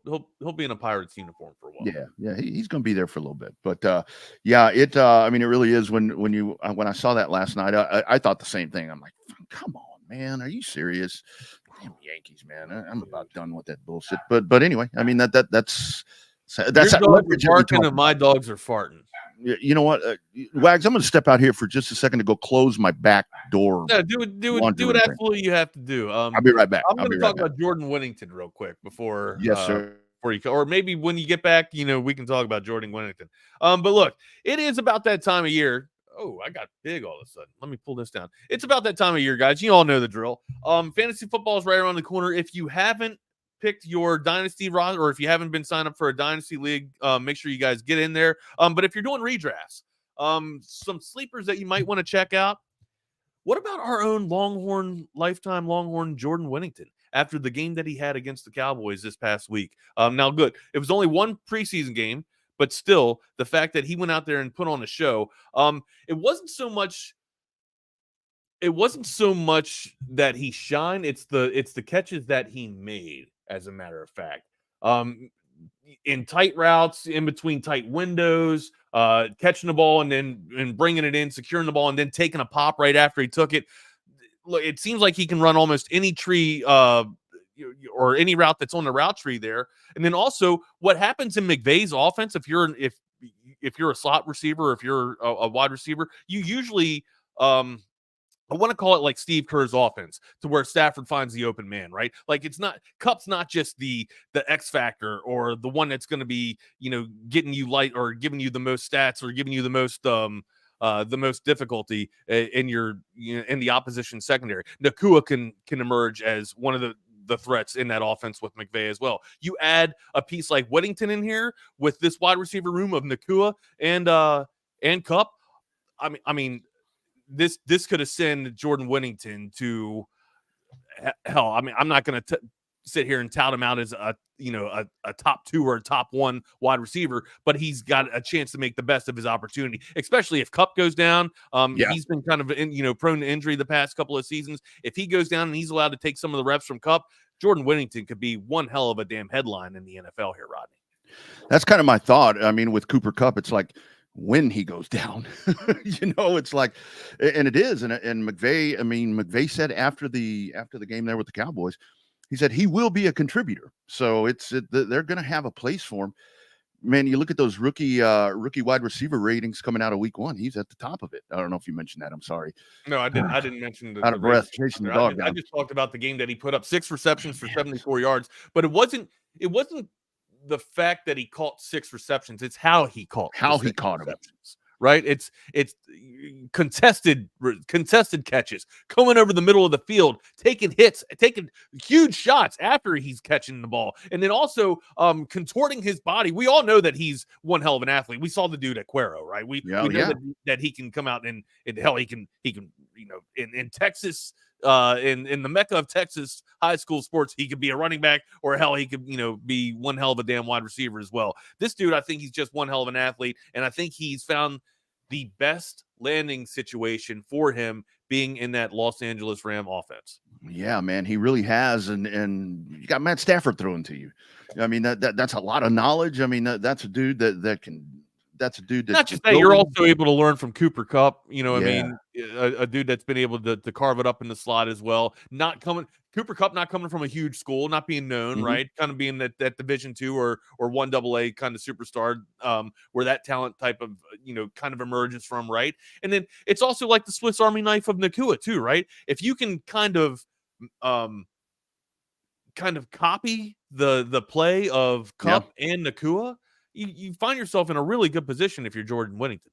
Yeah, and it's a perfect system, and for a guy like for Jay Witt, I mean, you want to play for McVay or Shano. I mean, it's like that's for a player like that, you get to play for one of those dudes, and it's a great situation, and great point on the chat line there. Nakua also has injury history, injury. So look, and I'm just saying, if you guys are still looking for your fantasy sleepers or whatnot, with the emergence in the week that Jordan Whittington had, he is trending. He's the second highest trending person in the sleeper app right now for your dynasty leagues, not just your dynasty leagues, for redraft leagues as well. But yes, so Rob, I just saw your comment there. Dynasty leagues do tend to happen towards the earlier portion of the season, usually right after the draft, just so you can get your rookies in there. But if you're doing redrafts usually hit towards the latter portion of the summer, right before NFL kicks off. I'm like literally 3 or 4 days before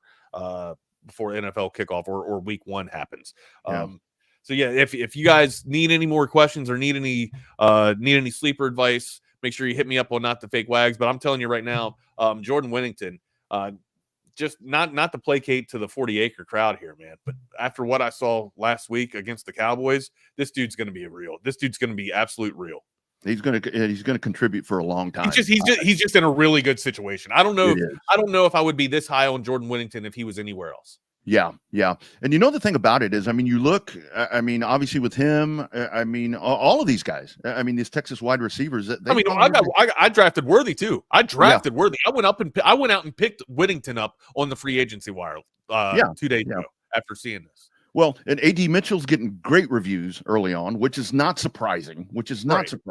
Plus, that dude's got a chip on his shoulder now after all that bullshit. And Sanders is solidified, or not solidified, but Sanders is projected as tight end 1 coming out of Panther camp. So pretty good for these lifelong Longhorns coming out of the 40 acres going into the NFL in year 1 in the rookie year.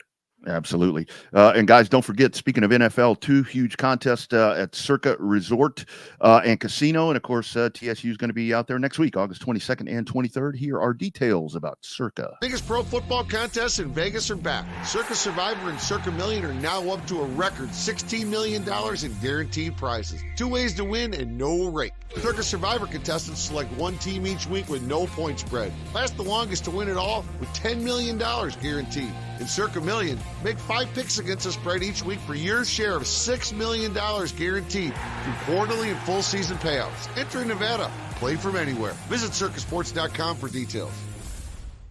Yeah, good stuff coming up. Hey, Wags, code a text line, Grant. Wags, are you drafting for people if they pay you? Man, thank you, Grant. I think you guys are good enough. I think you guys have had the tutelage now to where you don't need me to draft for you. But yeah, you throw me $10, I'll draft for you. Hell, it's only $10. You buy me a beer, I'll draft for you. Yeah. There you go. Next thing you know, I'm drunk and I'm drafting for 70 people here. That's right. And I don't take any money. It's like, there we go. You throw me a message or whatever. I'll help you out with your draft. That's for sure. I just helped Derek from the radio station, Derek Cohen. I just helped Derek Cohen with his draft. So, I've got a league that I've been in for like forever. I mean, it's just a bunch of old school guys that I used to work with years ago when I had a real job and all these different things. And we still have a real job now. This is a real job. Well, yeah. Well, that's right. This is a real job, and this is my only real job. Thank you very much. So these dudes, we're doing our draft on September 2nd, I think it is, or whatever it is. We're trying to figure out where they're doing it, and they're like, we want to go to your studio and do it so we can watch all the shit. I'm like, no, you call Tom McKay and you put that in your own place. Have him set up a studio for you. I'm actually going to go out and do an MC. I'm going to be a master of ceremonies with Ike and his crew for his. Oh, that's cool, man. That's cool. Man, I'm all about the fantasy realm and the vibes and partying and whatnot. I just like talking ball, man. Get me out there. I'll throw up your damn stickers on your board for you. But the best thing to do is, we're just drinking beer and talking football, man. Hell, I've already won for the day. If that's what's going to happen for me that Sunday, I'm winning. I'm already winning, Yeah, absolutely. And that's, we get these guys in this old ass league that I'm talking about, and we get some guys, I'm going to auto draft. Like, bullshit. You get yourself online, you dedicate 2 hours and you draft. Who is this? Hold on. We need a 20. Who's the Doe dude that comes in here and all he does is just talk negative stuff? I don't know. Come on, Doe.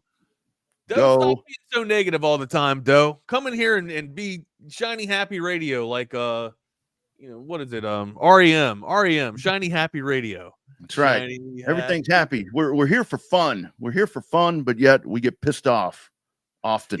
Hey, you know what? He ain't the only one that has a hard on for you, Jake. You should see my table. It's rising up as we talk about it. As we talk about it, my table's kind of rising. You can't see the camera going up, but it's rising, my dude. You're gonna knock his microphone off his boom right there here in a minute when that sucker stands straight up.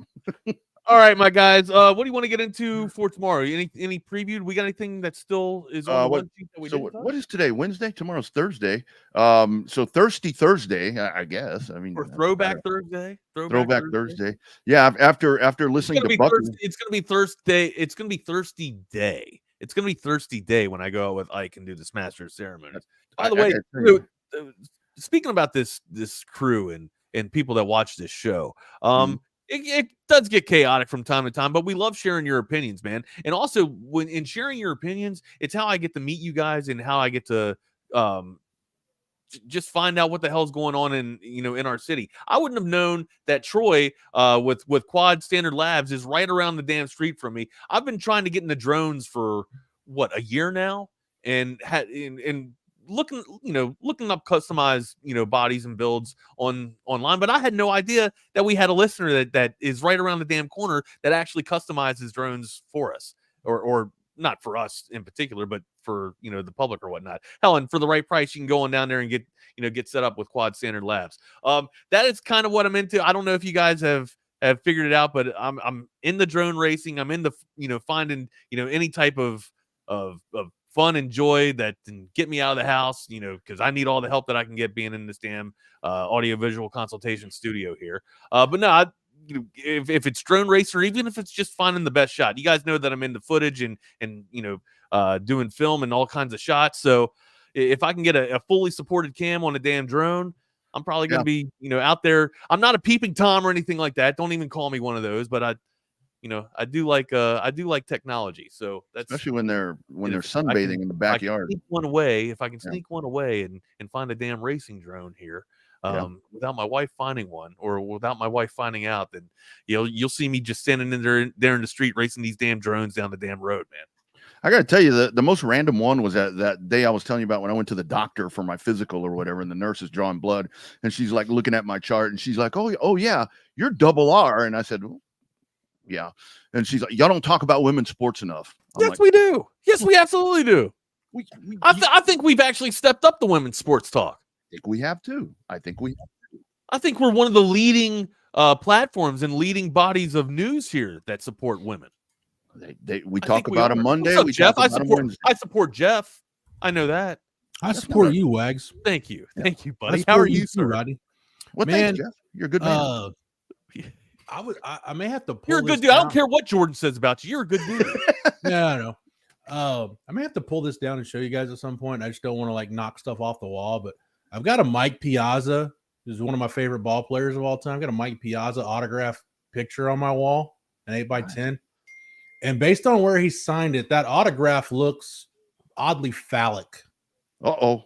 I just noticed that. So I don't know if he did that intentionally, but it's is it protruding from the crotch? It's at an odd angle, Wags. Let's just say that. It's at an odd angle. Did he finish off the A in a thing that looks straight with a little point on the end? Got the eyes and cross. Rodney, okay. Piazza's got one of those autographs that if you just saw it on a piece of paper, you'd have no way in hell knowing that was Mike Piazza's autograph. Mm-hmm. I got Mickey Mantle right next to it, and I can read that. I can read all the letters in that one. Harmon Killebrew, same thing. But then you get to Piazza, and I can't tell you what the hell that says. The hell is going on outside my house? I got a lot of noise going outside my house. The dog was barking because there were some gutters that were supposed to have been installed here like 6 months ago that we just assumed that we lost our ass for $600. And somebody showed up and they're beating the shit out of my house, putting gutters on right now. So it's all right, have at it. By the way, you're talking about drone. Didn't the drone attack college football last week? I don't know. Did that happen? I read something about that. Thought I did. I don't know, but I mean, I want a drone just so I can do like high velocity footage or just not high velocity, but being suspended high up in the air and doing footage like aerial shots and bird's eye view and shit. That's the type you're making them adult movies, Wags. What's that tab? What's that tab on the hub? I don't even know what it's called. I haven't made one of those in a long time. It was Assault on Vaginal Canal. It was a spinoff of a Marine Corps series, but yeah, I haven't really done one in a while. Ooh, man, that's a joke, guys. God, that's a joke. That's really going. I'm not going like that. We don't make those crazy videos anymore. That's really going into the bunker. Anymore. You know what I mean? Jeez. Yeah, Jordan will be here in just a minute. Let's get you in the goggles and take a ride. Yeah, so you got to strap up the goggles on, and then you sit there and you get the race and go all over the place, man. So really, you just like sorry, I'm eating some trail mix right now. No, you're good. You got the cowboy. You got the cowboy mix. No, it's where'd my wife get this at? I think this was a Costco purchase. Well, hold it. Coastal berry. Okay. You got some pineapple in there. I can mess with We that. got almonds, cashews, cranberries, yogurt, chips, and blueberries. You don't have any dried out pineapple in there? No, there's one. I do like the trail mixes that have the pineapple in them, though. Mm-hmm. A little dried pineapple. Yeah, it's good. My dude. All right, what we got coming up on? It's only an hour. And by the way, Jake Bayless, that is a Dodgers Mike Piazza. Not a Mets. Not a Marlins Mike Piazza. You guys forget Mike Piazza was a Marlin for about 48 hours. That's right. Oh, and then yeah. I know. I forgot about that. As a matter of fact, made a pit stop in Florida and then went on to the Mets. I've been waiting on that damn snack mix there, Ike. Where the hell is it? Let's go. No, we're at some point we'll talk about the 2027 rankings because Jordan needs to get his recruiting fix in. We will talk. We're talking plenty of Texas football, though. That's pretty much all we are. It's pretty much all we are at this point. It's just a Texas football show / SEC football show. So now we're searching for additional running backs. Looks like. Say that. What was that, Rodney? So now it's like, okay, who else can we get into the backfield? Seems like yeah, we did that yesterday. We may freestyle on that a little bit today, but we went over that yesterday. But now that we know that Christian Clark is done for the year, Sark's creativity must take over at this point. I do have some Texas offensive line stuff I want to get into with Jordan also. So sounds good. Sounds good, boys. All right, we'll bid you adieu and leave you to it. We'll talk to you guys tomorrow, man, on Friday. You guys have a great day for this tomorrow's Wednesday or tomorrow's Thursday. Tomorrow's Thursday. Wednesday. Yeah. Almost had a Dwight Schrute moment here. You guys be good. We'll see you on Thursday. Yeah. Thanks. Thanks, Wags. Thanks, Rodney. All right. There goes Chaos Theory. It's only an hour. It's Jeff. It's Jordan. I apologize if that was unprofessional, me eating on the air, but I just realized I just had this quick little time right here. I had an appointment this morning and then the show. So I was like, I just need to get something in my belly so I don't maybe pass out during the show. That wouldn't be Rob. I would like to see that a Mike Piazza card. You know what I would really like? I'd like a Mike Piazza if he could do like a game used card, like where it's got jersey swatches on it of his Dodgers jersey, his Marlins jersey, and a Mets jersey. I don't need like Oakland A's Mike Piazza, or hell, if you want to do like the Frank Thomas and all the 95 teams Frank Thomas played for, I'd be down for that. Just like a nice autograph thing with the different swatches that teams play for. I wouldn't want that though, Jordan, for my all-time favorite baseball player, the GOAT, who is George Kenneth Griffey Jr. I don't need to be reminded about like Ken Griffey with the White Sox. I don't need to be reminded about those last few years in Cincinnati when Junior was just a shell of himself. I want to talk about someone's weight, but hey, Junior got a little pudgy around the midsection, and you can tell he's not he's living a good life now. Ken Griffey Jr. is. So anyway, not talking about Ken Griffey Jr. or baseball cards. Yeah, Jake, I'm taking Ken Griffey Jr. over Barry Bonds all day, every day. Jordan, the Christian Clark injury we know now is a torn Achilles, done for the year. I don't know that changes anything we talked about yesterday in relation to our running back hypotheticals. I think it just means that Sark's got to get creative with it. One thing we didn't talk about that I think is worth mentioning, and Sark mentioned this, maybe this was last week. I think this was the first time he talked after the CJ Baxter injury. He was asked about being a team that throws the football more. And this could be a team, Jordan, where, the pass game sets up the run. And I think when you look at balance, sometimes you think of balance as like, hey, what's your percentage of run plays versus your percentage of pass plays? I tend to think of balance as, hey, no matter what, front, coverage, blitz, whatever, we can do this. We can throw the football. We can run the football, whatever it is. And I think your balance is going to be a little bit out of whack this year. I think you may have to lean more to your pass game. And that's not necessarily a bad thing, because I think, Jordan, at this point, they're kind of in a position at running back where they were at wide receiver 2 years ago. You remember that first spring Quinn was on campus? Oh, yeah. That spring game when Quinn was throwing them bombs to Isaiah Nair in the spring game. And then we're all thinking, hey, this is going to be your shot guy. You can use Xavier Worthy now a little more liberally, get a healthy Jordan Whittington. Man, this passing game is going to be good. And then Nair blows his knee out. Now you have to, Xavier Worthy, you can't really use him ideally like you wanted to. Still got a healthy Jordan Whittington. Jatavian Sanders had 50 catches, but Sark really leaned into what the identity of that offense was, which the identity of that offense was Bijan and Roschon. I think the shoe's just on the other foot now. I think now it's leaning on a veteran quarterback, veteran receivers that don't have experience with this quarterback in this offense, but they played a lot of college football. You got a talented guy like Ryan Wingo. You're legitimately 6 deep at receiver. You got an intriguing room of tight ends. I don't know if you got a real difference maker like Jatavian Sanders was, but I think, Jordan, it just means Sark's probably got to just lean into the pass a little bit more. Yeah, no, that is a great point you made about that 22 spring game. I just completely forgot about that, about Isaiah Nair had everyone turned up, ready to go, and obviously his Texas career didn't pan out the way he wanted it to, or the way Texas staff definitely didn't want it to pan out that way either. No. But I mean, where's he at now? Nebraska, right? Yeah, he's in Nebraska. And hey, if Matt Rule's taking a flyer on you, like, you better take advantage of it. So I don't know, hoping he can figure it out then. But hey, at least that 22 spring game, I believe.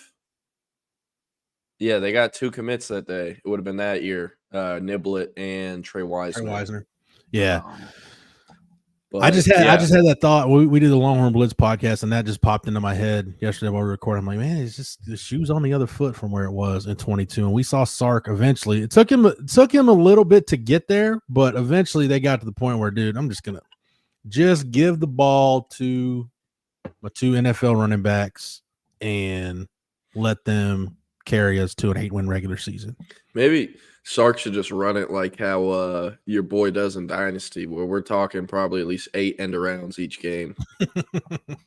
Unstoppable. Because all I recruit is, like, if you don't have a 94 speed at receiver, you're not a Texas Longhorn. With me as the coach, so pretty unstoppable. But yeah, I think the other thing you got to think of too, as many space playmakers as this offense has with Cook and Bond and Bolden, and Matthew Golden can do that too. Your screen game, your perimeter screen game, and hell, your screen game period, that's basically going to be an extension of your run game. So I think on top of the rushing metrics and what those look like, I think the other thing to track is going to be, for Quinn, throws behind the line of scrimmage and that short passing game, because those are, your bubble screens, your tunnels, things like that, your little hitches, your sticks, those are good. Those are basically just long handoffs. Yeah. So I think so it's going to be, you're going to get your quote unquote rushing yards are going to come probably by unconventional means, but they'll still be there. So I think that's probably also factors into the balance. You just have to kind of just look at it a little different. Like think back to the Texas offense in 2019, right?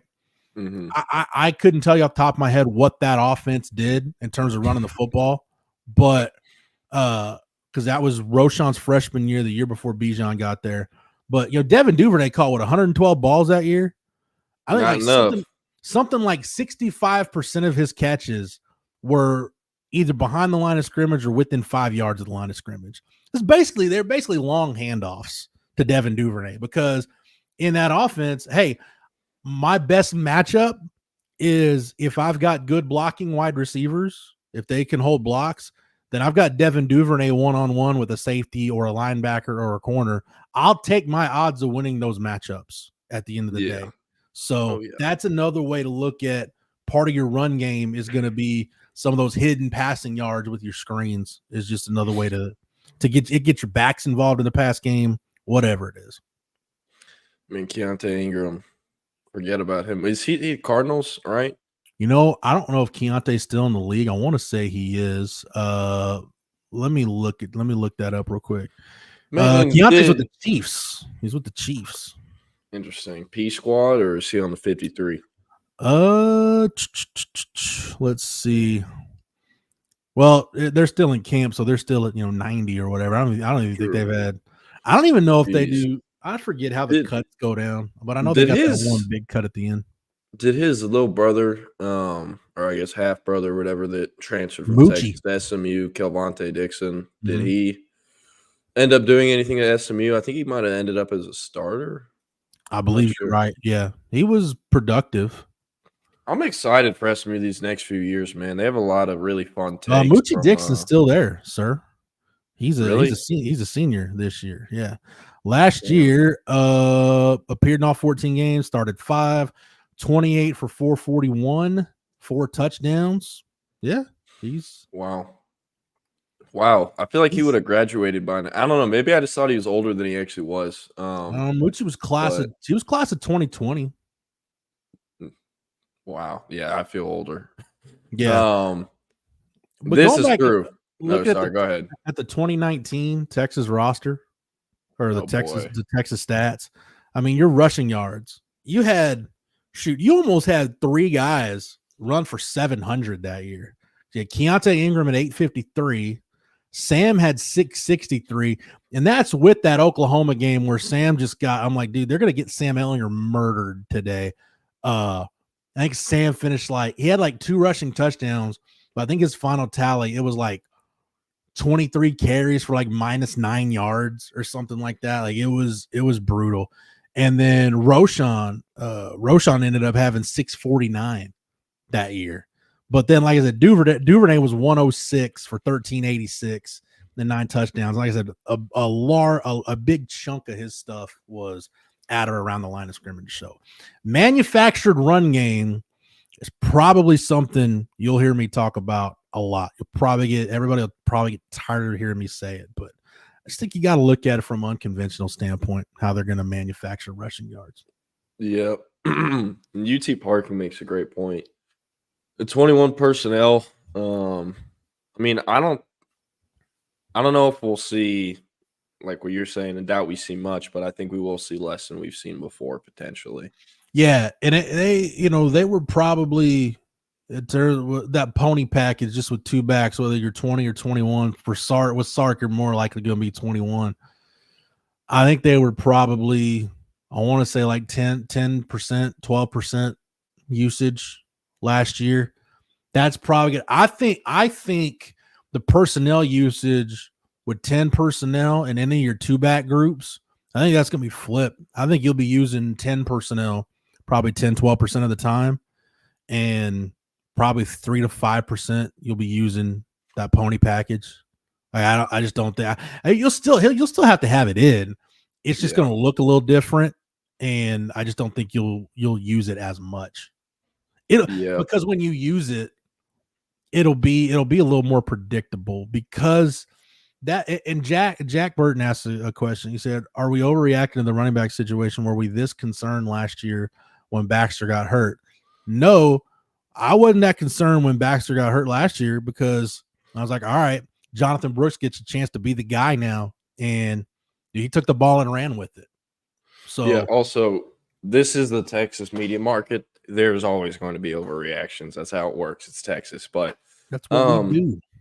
But it is contradicting to that statement. Is this is going to be like his role is so much more important this year than it was last year. Last year was, oh yeah, 5-star freshman. He's going to compete with Jonathan Brooks, but he's a freshman. Like, how high were the expectations really for him? You know, I know he's a 5-star, but again, how high were those expectations really? So the expectations are higher this year. That's why it's a bigger deal if much bigger deal. He's missing all this year compared to if he would have missed all last year. Yeah. And then Clark, in all fairness to him, no one would have really cared that much if CJ Baxter hadn't gotten hurt days before, because Christian Clark was never going to have to play at any amount of snaps really this fall until Baxter got hurt. And then, that obviously was another fly dropping, I guess you could say. Yeah. But it's just, it ain't great. Where it's concerning is, and you brought this up yesterday, Jordan, that position, it's a lot of wear and tear. It's a violent position. The shelf life for running backs is short. And if you're planning on winning a national championship, you got to have depth to get you through 17 games. You're playing an NFL schedule. Yeah. If you're winning a national championship in the new playoff format. So you think about an NFL regular season, think about your average NFL team and how many running backs they go through in a year. You've got some of your freak workhorses, you got your Derrick Henrys and guys like that that'll, they'll be, 300 plus carries. But at the end of the day, you've got to have a really deep stable. You remember that one year, it was a couple years ago when the Ravens lost pretty much all their running backs. Like Gus Johnson got hurt, Dobbins got hurt. They were down to practice squad guys having to get high leverage snaps. The difference is this probably changes when you go to 105, but right now you don't have a practice squad to pull from. You got what you got. Yeah, and I do want to get back to some of these comments here in a sec, but it's interesting you bring that up with the NFL because as a 49ers fan, before they traded for Christian McCaffrey, Kyle Shanahan's, I guess, kind of blueprint for running back was we're going to draft one in the 7th or 6th round about every year, and we're going to undraft free agent one at least once a year, and they're going to compete. And the guys that make the roster, the ones that don't on the P squad. And then when the games would come, it's okay. Elijah Mitchell has a hot hand. He's a starter the next 3 weeks until he isn't. Oh, he didn't have a great game versus the Browns. Let's stick, I don't know. Their timelines align differently, but Matt Breida, let's stick Matt Breida in. And then Matt Breida goes stupid for 6 weeks, and then it's okay. It's Elijah Mitchell's turn again, and they just rotate him.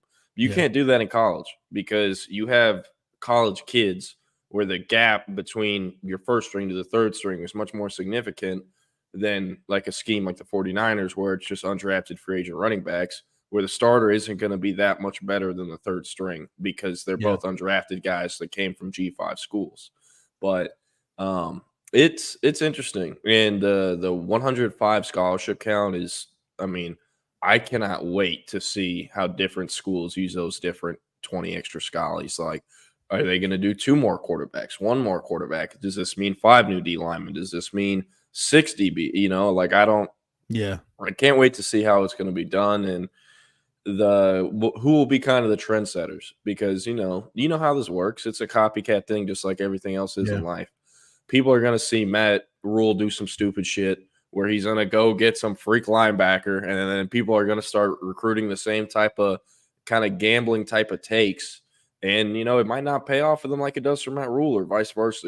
People are going to set trends, they're going to do things, and the powers that be in college football, the playoff contenders are going to follow just like they have in the past. So I can almost guarantee you, if there are any, especially big schools, but anybody that wins a state track championship or posts some ridiculous track throw or jump or time at the state track meet as a junior, and if they're not a football player that's got offers already, they're probably going to end up getting a look from Nebraska, because Matt Rule can do that stuff now. You can take, not to say you can take 20 of them, but man, you want to take like one, 2 or 3 every year to be like, hey, this is completely a developmental guy.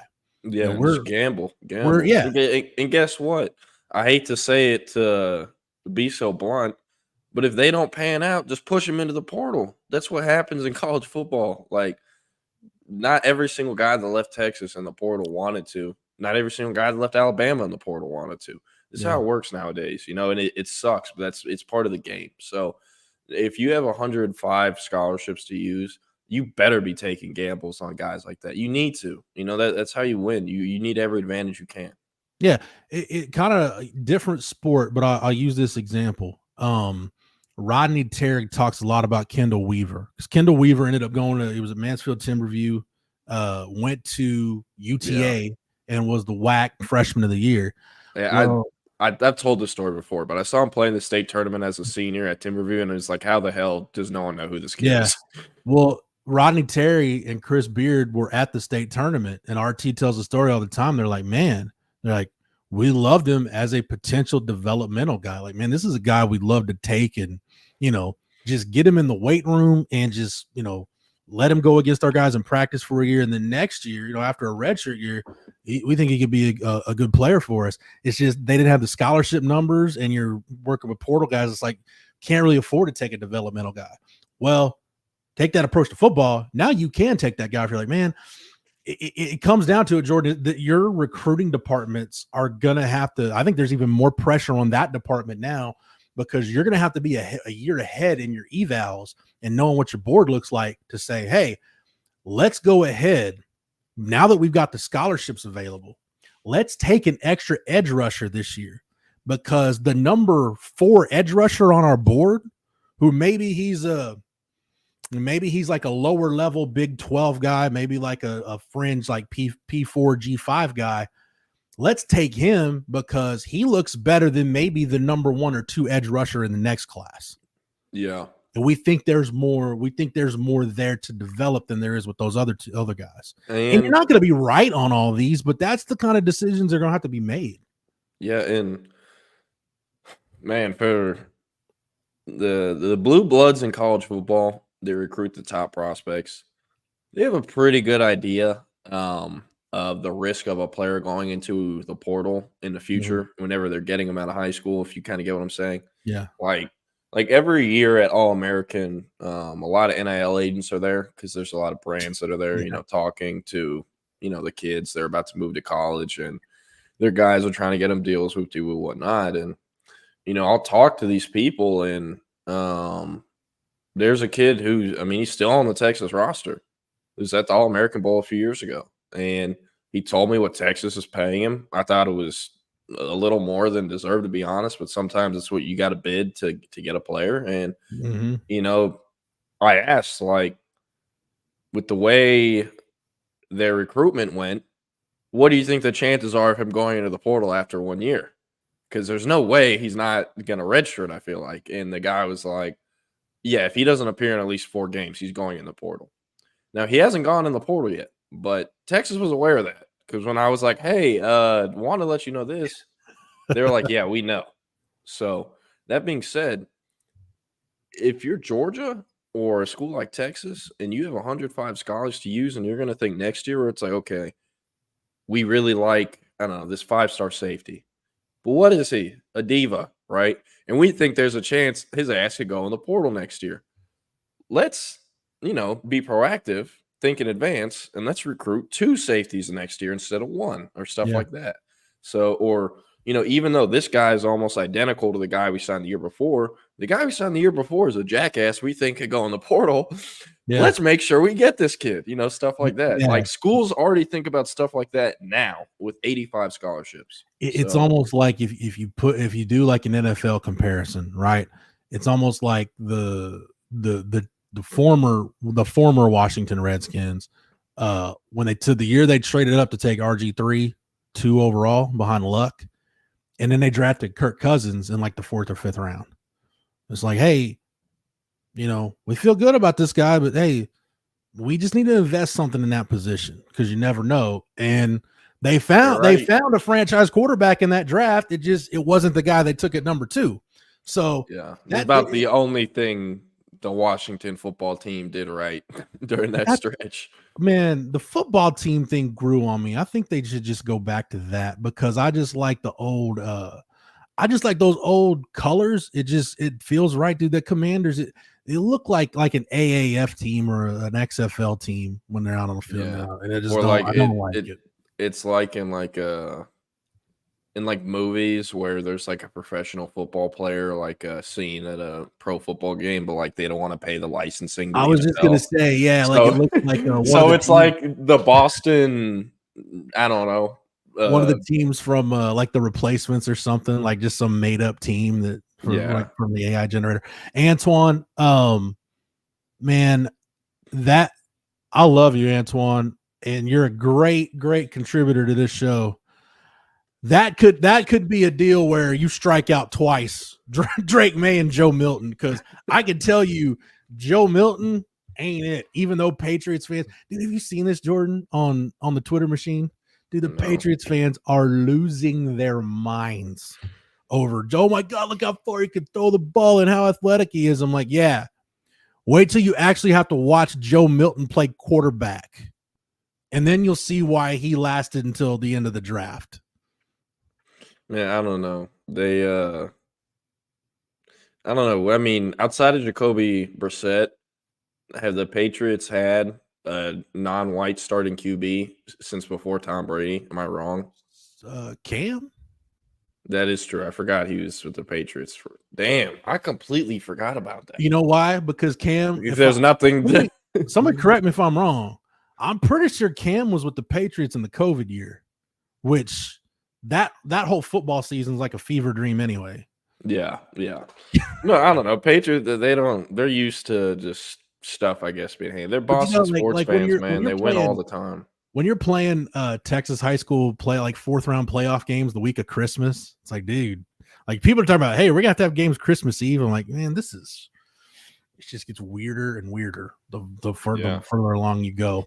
But that roster stuff though, man, that's gonna be topic of conversation for us for a while, just to see how. And like you said, I think the bigger, I don't want to spend too much more time on this, but I think the bigger picture for that is we keep talking about the NFL.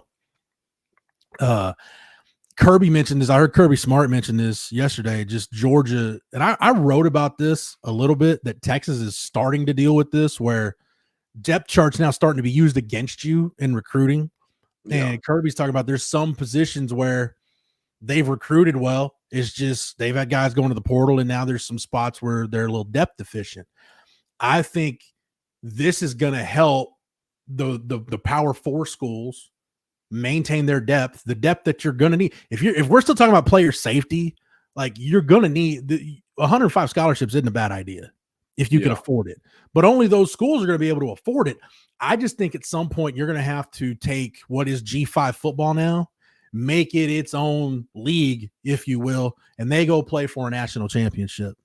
Because somebody, if you keep having this arms race, it will bankrupt somebody if you don't have that split at some point. So I think too, Jordan, the other thing that I'm thinking about, not 100%, because nothing's unequivocally going to be 100%, but I think this will eliminate some of the worry that G5 coaches have, because the power conference school, you take a guy like Trey Moore probably would have been a developmental guy for Texas. They've got the ability now to go take that developmental guy. Whereas if I'm Jeff Traylor, I don't have to worry about, man, I evaluated this guy, I recruited him, I got him on my campus, I made him a hell of a player, And then 2 years later, he's in the portal. He gets an NIL deal from school X, and he's gone. So I basically just wasted 2 years of my investment. I didn't get a. So you think a separate G5 league where they can't transfer into the P4 league is?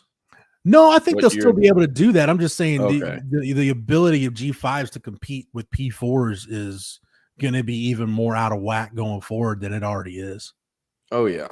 Yep. I mean, unless the G5s unless they just want a cut of that playoff money, then all right. Sun Belt champion. Hey, Texas State undefeated. Great. You had a great season. You're in the playoff. Congratulations. Go play the number 4 team in the SEC. Yeah. You go on the road and play Alabama for your first round playoff game. Here's a consolation prize. Thanks for playing, and you get your brains beat in, and that is what it is. Jalen Milroe's stomach would be quaking when RJ Martinez walks through that door. And rename Bryant Denny to Kenny Martinez Stadium. No, I'm playing. He's not even going to start for them. Hey, dude, they should name Bobcat Stadium if we're being honest. Yeah, hey, I'll tell you what. I have a really good source over at Texas State. If we ever started up a Texas State 247 site, you get it cooking. Dude, we should do that. I would love to, but the thing is, like, as fun as Texas State would be to cover for the next 3-4 months, you only got about 3-4 months left with GJ. And I don't this isn't talked about enough in the whole grand scheme of media, college football media stuff.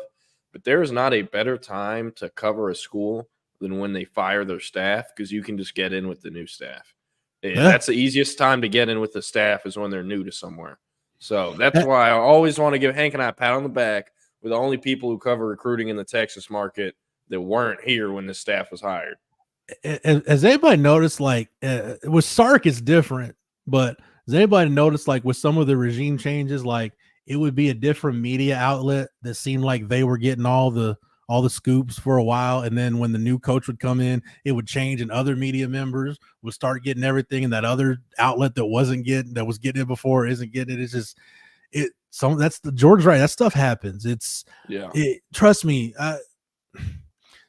For people in Gen Pop, you're just better off not knowing how the sausage is made. It's just gonna make you already know too much with NIL now. It's just better off if you just don't worry about the politics and all the BS that goes on. I'm gonna hit on some of these comments real quick.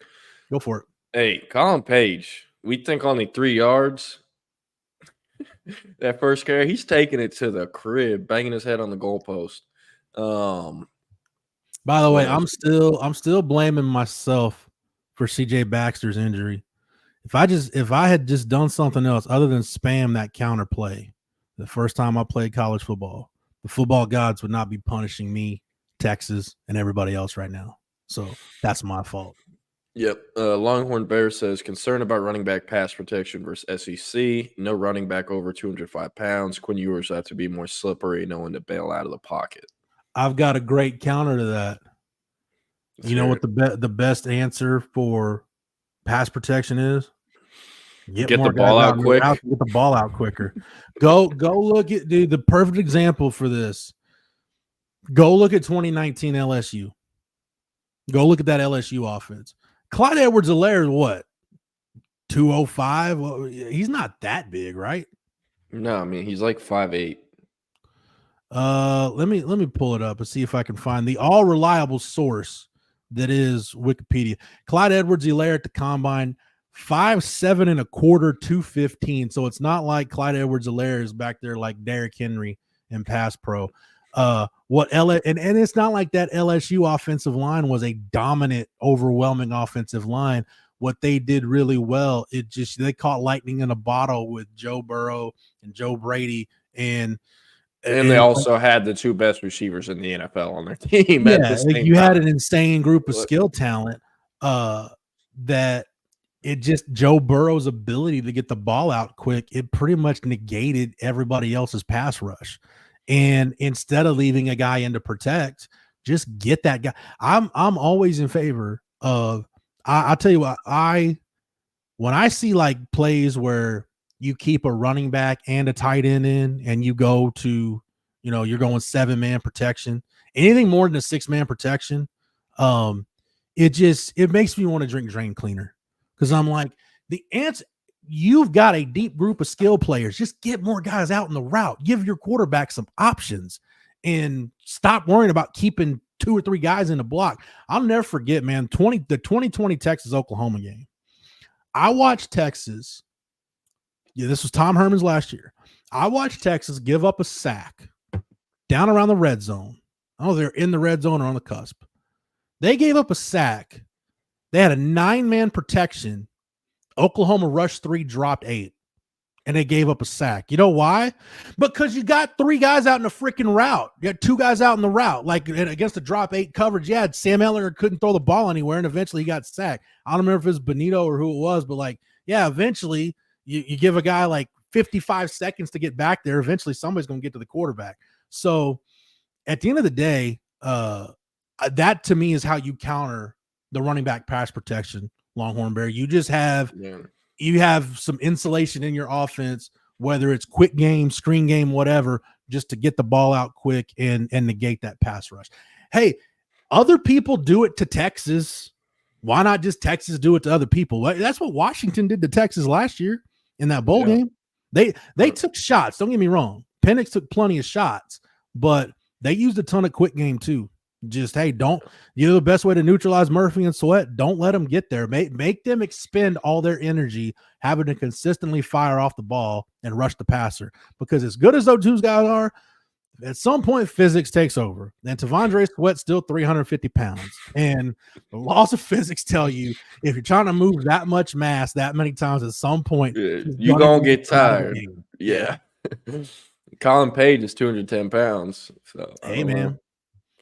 I don't know. No, I don't worry about. I think sometimes, and I think it's Texas fans and Longhorn Bear. I don't know how old you are, but I think for Longhorn fans, when you talk about running backs and pass protection, I think you always go back to that 2001 Oklahoma game where that was Mac's excuse for not using Cedric Benson in that game, and I thought it was interesting that.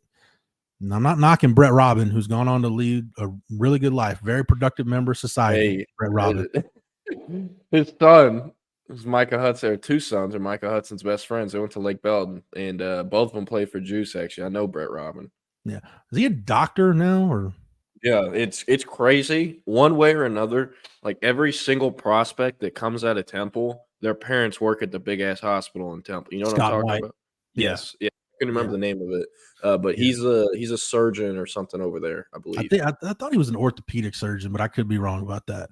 But anyway, it was like Cedric Benson couldn't pass protect. We didn't trust him. And then the play that won OU the game was Roy Williams literally jumping over Brett Robin, knocking the ball out of Chris Sims' hand, and Teddy Lehman got the interception and like right at the goal line, and it was a touchdown.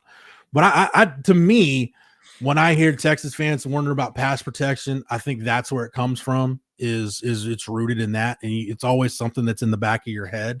But the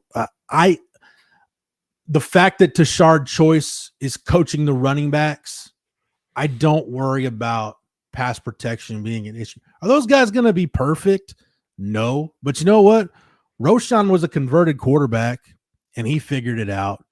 Deontay Foreman wasn't asked to do it much, but when he did at Texas, he was good at it. Bijan was a guy. If Bijan Robinson's pass protecting is pretty much a wasted snap. So I'm not going to say it's overblown or overrated, but I wouldn't worry about it too much. Yeah. I think we've talked enough about pass protection. Thank you, Longhorn Bears. A good question. E.T. Parkin says, I don't think we're overreacting considering how many defenses we face. Michigan, OU, Georgia, Florida, A&M all have stout run D. Attrition worries me.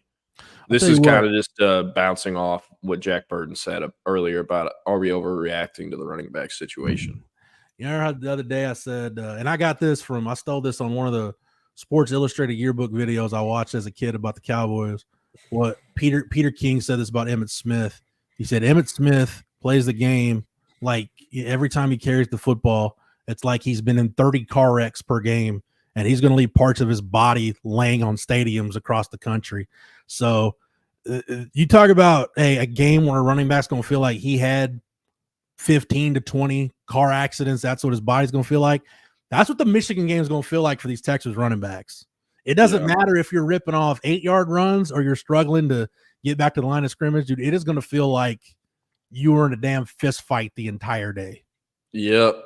Jose Rodriguez says, Jordan, I've heard some people mention how involved parents are for UT players.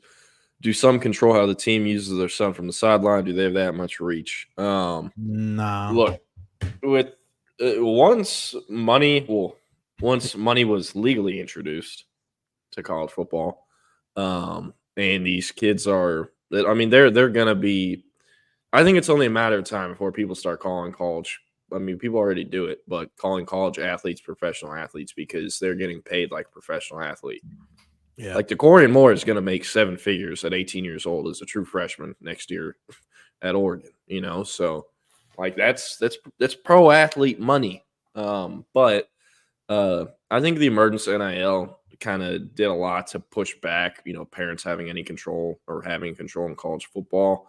Also, Texas does a really, really good, like, yes, it might take longer than other programs, but Texas does a really, really, really good job of actually identifying who the person is that they're recruiting. Not the player, not the prospect, not the recruit, but who they are between the years and where they come from. You know, who are their parents? Who's their support circle?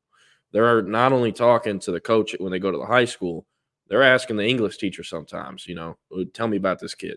They're asking, Sark's talked about, I forgot which kid he was talking about, but Sark has talked about asking janitors about kids at like schools he's visited to go see Texas recruits. That's a real thing. And they do this because the last thing they want is, oh, shit, hell yeah, we just got this 5-star. We're going to pay him $500K as a true freshman.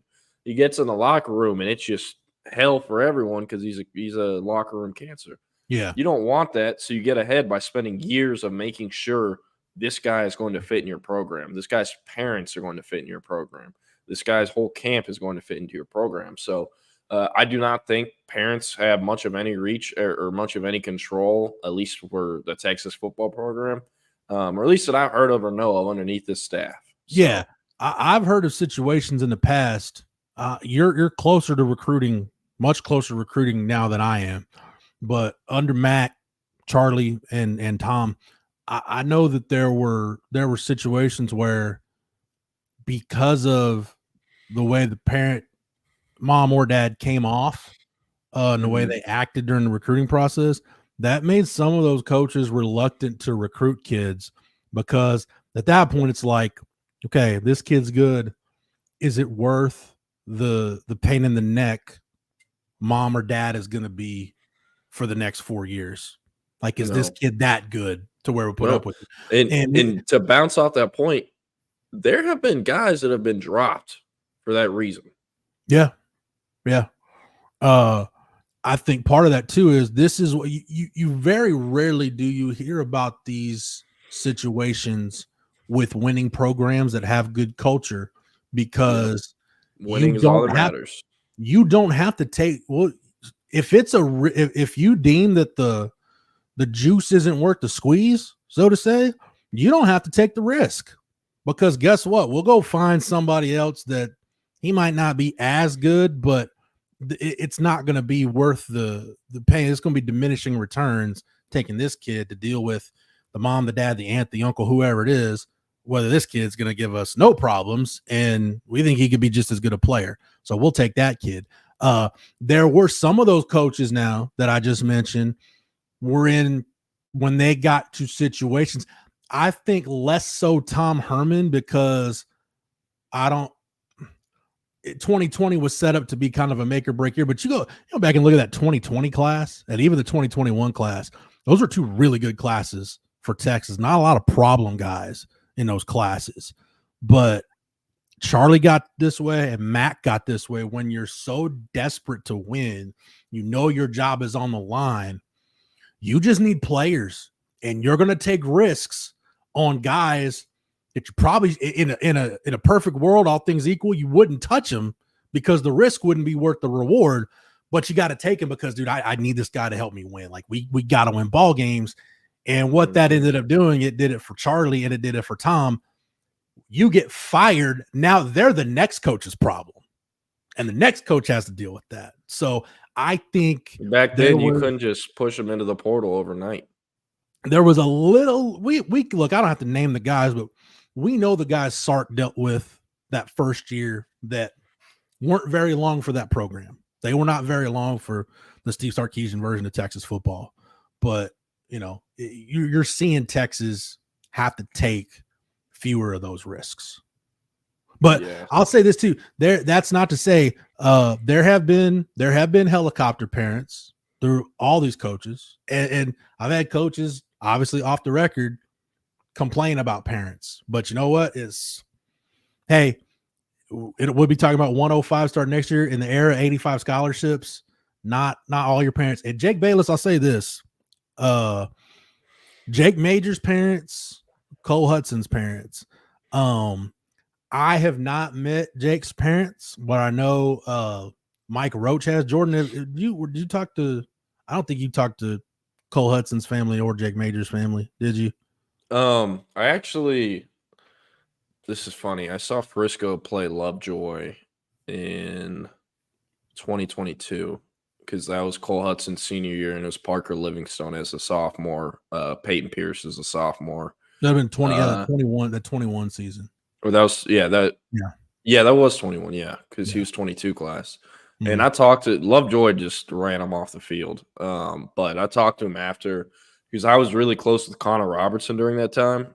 And Connor Robertson and Cole Hudson would talk a lot because Connor would tell me. So I just chopped it up a little with him after they just got destroyed. And then he went over to his parents. I think I said hi to his parents. We follow each other on social media, but that's all I've ever talked to the Hudsons. So, good people, though. I've always heard good things from Mike. Both of those families, Jake Major's family and Cole Hudson's family, I heard nothing but good things about both families. So yeah, Jake, that's good to hear just from you in the chat that you've run into both those families and super nice people. So yeah, I would not define them as helicopter parents or some of the parents that there were parents that some of it came from Max, some of it came from guys on that staff that you're like, really, that parent? Like, yes, that parent. So there's been some over the years that I've been surprised by, but yeah,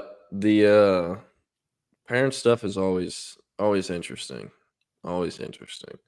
For a long time, at least in recruiting, there's a big part of me that just did not want to talk to any parents. And I was like, I think I can just get the kid to tell me most of the info. But, as I got older, more experienced, I'm like, whoa, this is this is a lot more resourceful but I don't know. I was young. I didn't know what to do. And I don't know, when you're new, sometimes you don't want to ask a bunch of questions or whatever, Yeah. But, CB, the new NIL deal that Quinn signed, I haven't heard of one since, but the deal with Roback, he's basically a Roback ambassador.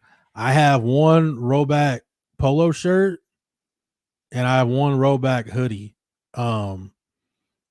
I probably won't own another one, but man, that Roback hoodie, when it gets cold, I will wear that thing. I'll wear that multiple days a week. I love that shirt. That's probably my favorite shirt in my closet, to be honest. I don't own any Roback, but every time I hear that word or see it, I just think of Tom Loy because that's like all he wears. Yeah, Tom. I wrote when Bijan signed his. But I mean that's like, sorry to cut you off. Tom Loy is like Roback's target audience, like kind of a crunchy white man from the Midwest that plays golf all the time. But like that's their target audience. Yeah, so. And I love Tom, but yeah, Tom. Actually, I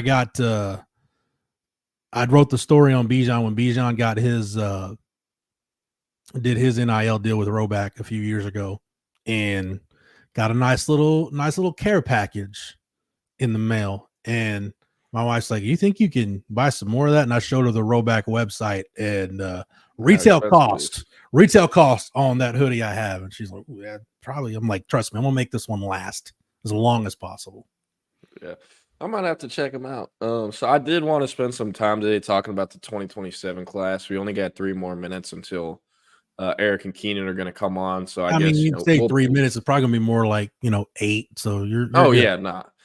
But I'll the stuff I don't get to today, I'll hit on tomorrow. But I'm just going to run through the 13 kids from the state of Texas that debuted in the top 100 today. If you don't know what I'm talking about, 24/7 Sports, our scouting team, came out with the rankings for the 2027 class, which is the rising sophomore class in Texas high school football. For this debut ranking day, only 100 kids will be ranked. And then next spring or in the spring, it'll, go to a top 247 where there's 247 kids ranked. It's important reminder to remind everyone that 24/7 Sports' rankings, and I mean the rankings of every other recruiting industry site, we're not ranking who we think the best player is. We're ranking NFL draft projection, so that's why QB, offensive tackle, pass rusher, safety, receiver, that's why those are always the number one player, because that's always the number one pick. Very rarely do you see a 5-star running back, because 5-stars or running backs are drafted in the first round barely ever, right? So it's NFL draft projection. They follow draft trends. And, if these kids have 3 years left of high school, that means they have at least 6 seasons left to play until they can be draft eligible. So this is 1,000% impossible to do this accurately. And I say this to say, if a player is number 36 right now, he can still finish is the number 800 player 3 years from now, because other guys are going to emerge. Some kids will stop growing, other things like that. Most of the kids that have made this list have done it because they have verified times, verified testing, and we've seen them in these camp showcase settings and have that verified data. But I'm just going to share my screen so it's easier. Go for it. But number one player in the state, Ethan Feaster. Ethan is his name, but he goes by Booby. Number 2 receiver in the country. So this kid, pretty damn special. 45 offers already. He actually already had, I think, about a dozen offers before he entered high school. Where is this? Here's some photos of him. And he started for DeSoto this year, who went all the way to state, finishes a higher ranked team than Duncanville this year. And he, again, is a freshman on varsity that did it. So really, really intriguing cat. People feel as if people at DeSoto that I trust feel as if he's going to end up being better than Jonte Cook. I feel the same way. As crazy as that is, after that game that I showed y'all photos from where he's in uniform, I talked to the receivers coach at DeSoto, Coach Sweeney. After, I've known him forever. He's been at DeSoto for a long time, the last few years as a receivers coach. Jaron Bradley, Jonte Cook, Boogie Johnson, Mike Murphy, he's had a lot of them come through at receiver for DeSoto that have gone on to play Power 5 ball. And I asked him, I was like, man, the last freshman phenom y'all had at this position was Jonte. Where do you think Booby stacks up with that? And he looked at me and was like, are you serious? And I was like, yeah. And he's like, it's not close. Booby's way better than Jonte ever was at this age. So that kind of tells you the level of dude that Booby Feaster is. So like him a lot. Also, I think it's fine to say, but there's all the tea leaves are pointing to this kid reclassing to 26 eventually. I think he will be in the 26 class. There's also some buzz he could potentially move to California to make that happen. But we'll see when it happens. He is going to play this fall at DeSoto. So not only does DeSoto have the number 1 player in the state, they have the number 2 player in the state, right?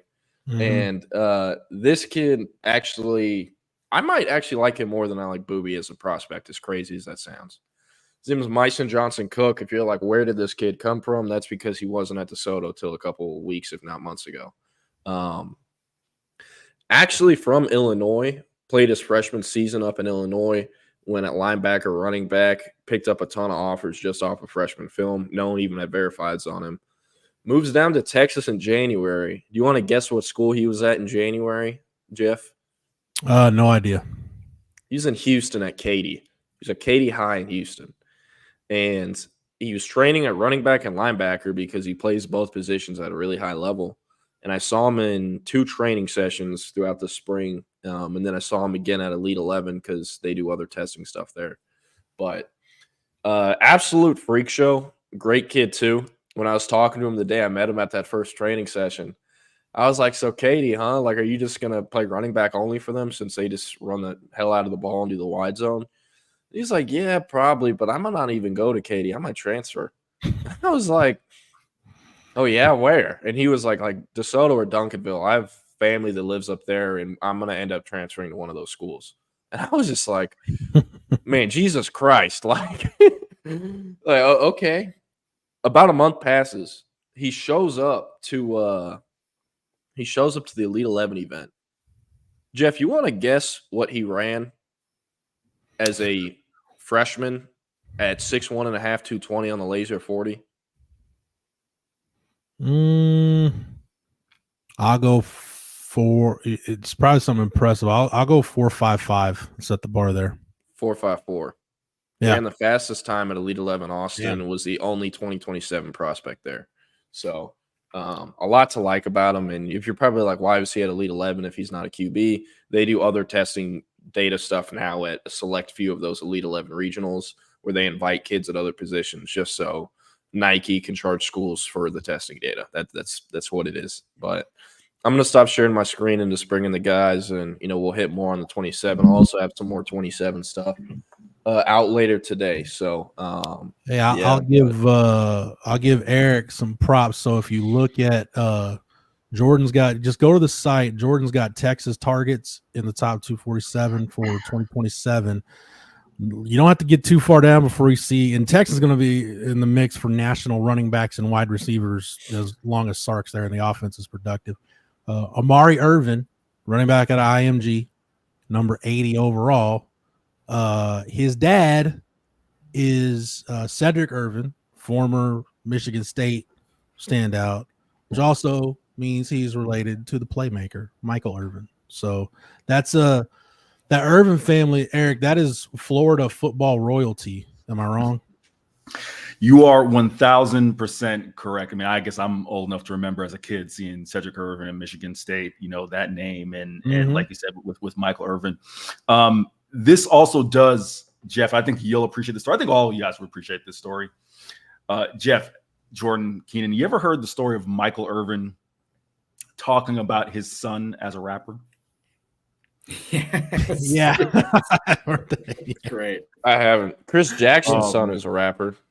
Jordan, I wish I had the sound to play for you and play for the audience, but there's nothing that breaks me more than hearing Michael Irvin talking about, and my son is a rapper.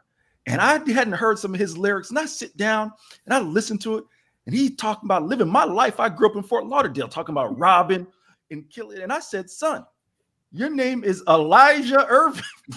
You grew up in a gated community.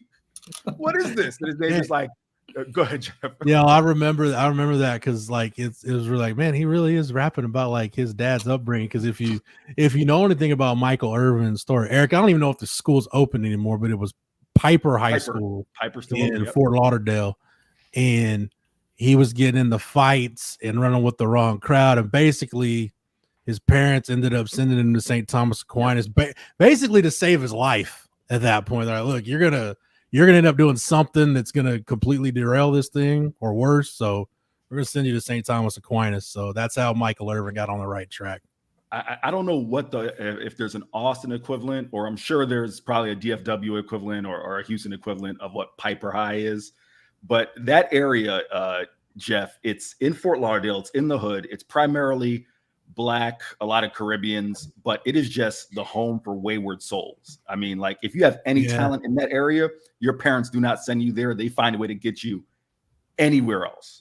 That's pretty much like some of your DISD schools. Yeah, it sounds basically like Dallas Kimball. Like if you can play at Kimball, you Kimball, can play South Oak Cliff, Lancaster, DeSoto, Duncanville, Cedar Hill, Waxahachie. They will take you. Yates in Houston is like that. Yates and which is like, it's weird because it's right next to U of H, and people are like, why U of H? I'm like, no, U of H is like bumps up right to third ward. Fifth ward, I think. Jeff, can you tell me about this? I've heard something about this before, I believe, but can you give me a story here? Dude, there's not much to tell.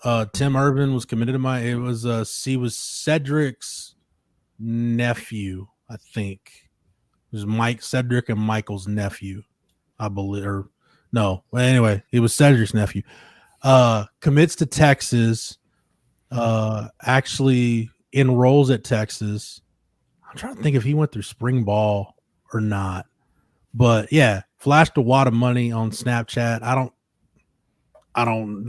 Nothing ever really came of that.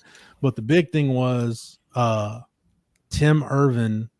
He was really close with Travaris Robinson, who gets my stamp of approval because he's dialed in with Will Muschamp. But Travaris Robinson ends up going to Auburn. Tim Irvin goes to Auburn, but he's already enrolled at Texas. So it's like, hey, you can go to Auburn, but like you're gonna have to sit out. Like you're gonna have to transfer.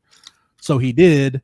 He goes from Texas to Auburn to East Carolina, and Tim Irvin's last known whereabouts were in 2019 at Delta State. Interesting. Very interesting. And CB, to answer this will be the last thing we say before we get out of here. Lancaster and Dallas. It's spelled Lancaster. That's how it should be said.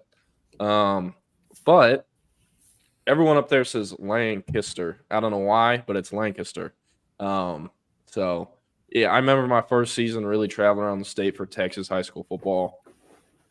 I was on the way to Mesquite Memorial Stadium with that big-ass cell tower, Jeff. You know what I'm talking about. Yeah. And that's how everyone knows that stadium. And I'm on the phone with Nick Harris, and he's like, who are you going to see tonight? And I'm like, Longview at Lancaster. I get to see Jalen Hale versus Corian Gibson as a junior and a sophomore.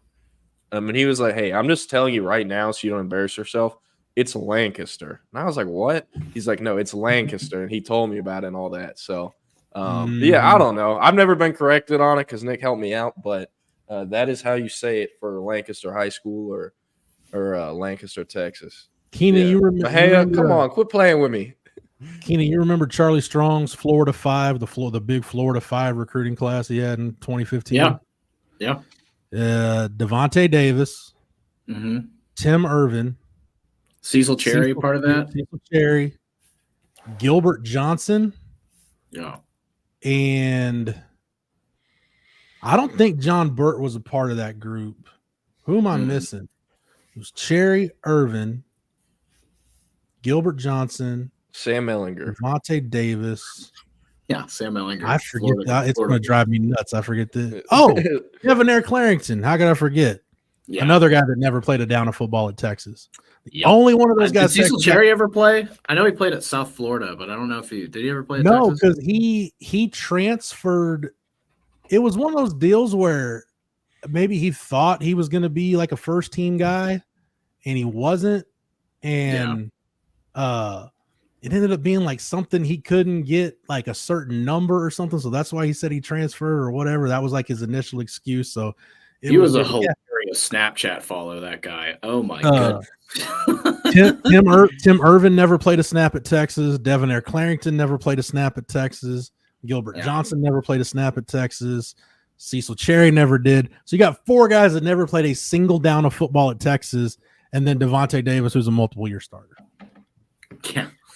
Yep. Jeff, before you get out of here real quick, just wanted to, let you be the first to know that I have just been awarded my tickets. I say awarded like it's some, prize that I entered a raffle for, but I will be out there at San Marcos, Arizona State, coming to Texas State to fight Jeff House. It's a midweek game, so I'll be in your hood. Thursday. I may be at Bobcat Stadium that Thursday night for that one. So hey, do y'all want the QB depth chart for Texas State?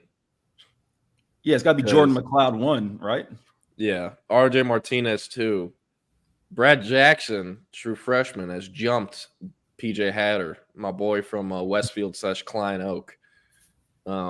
Which hate to see that for Hatter, but I mean he's still got time and he can always get in the portal. So I love how we got these high school guys that have multiple high schools. I know. High school transfer portal. Well, it's because we first found PJ Hatter. It's like, holy shit, Klein Oak has this kid no one knows about. He's awesome. And then out of nowhere, he was smart. He didn't post about it on Twitter. He didn't tell anyone anything. It's just we see Westfield kill someone week 1. It's like, how did they have 300 passing yards? They don't have anyone that can throw the ball. And then you look at the stats and it says P. Hatter and you're like, oh shit. And then they almost beat Duncanville that year. That was the closest Westfield has ever been to beating Duncanville. And that game was actually in Pflugerville. And then PJ Hatter, they were driving into the red zone to win the game with like 30 seconds left. And he throws a pick to Kadavian Dotson Walker, who ended up at SMU. But yeah, but anyways, we'll stop talking. We'll let y'all get into it. That's going to do it for It's Only an Hour. Jordan and I will be back to do it tomorrow. Hand it over to False Start, Keenan and Eric. You guys take it away. Sure, we'll see. Appreciate it, fellas, as always. Today, August 14th, 2024. We are False Start. I am Eric Henry, Horns 24/7. He is the man who never stops working because he is full of jobs. You can't be Mr. 5 lunch breaks without 5 jobs. Keenan Womack, I see you repping the Rangers at the office. What's going on, my guy? I don't know why. I don't know why I'm doing that.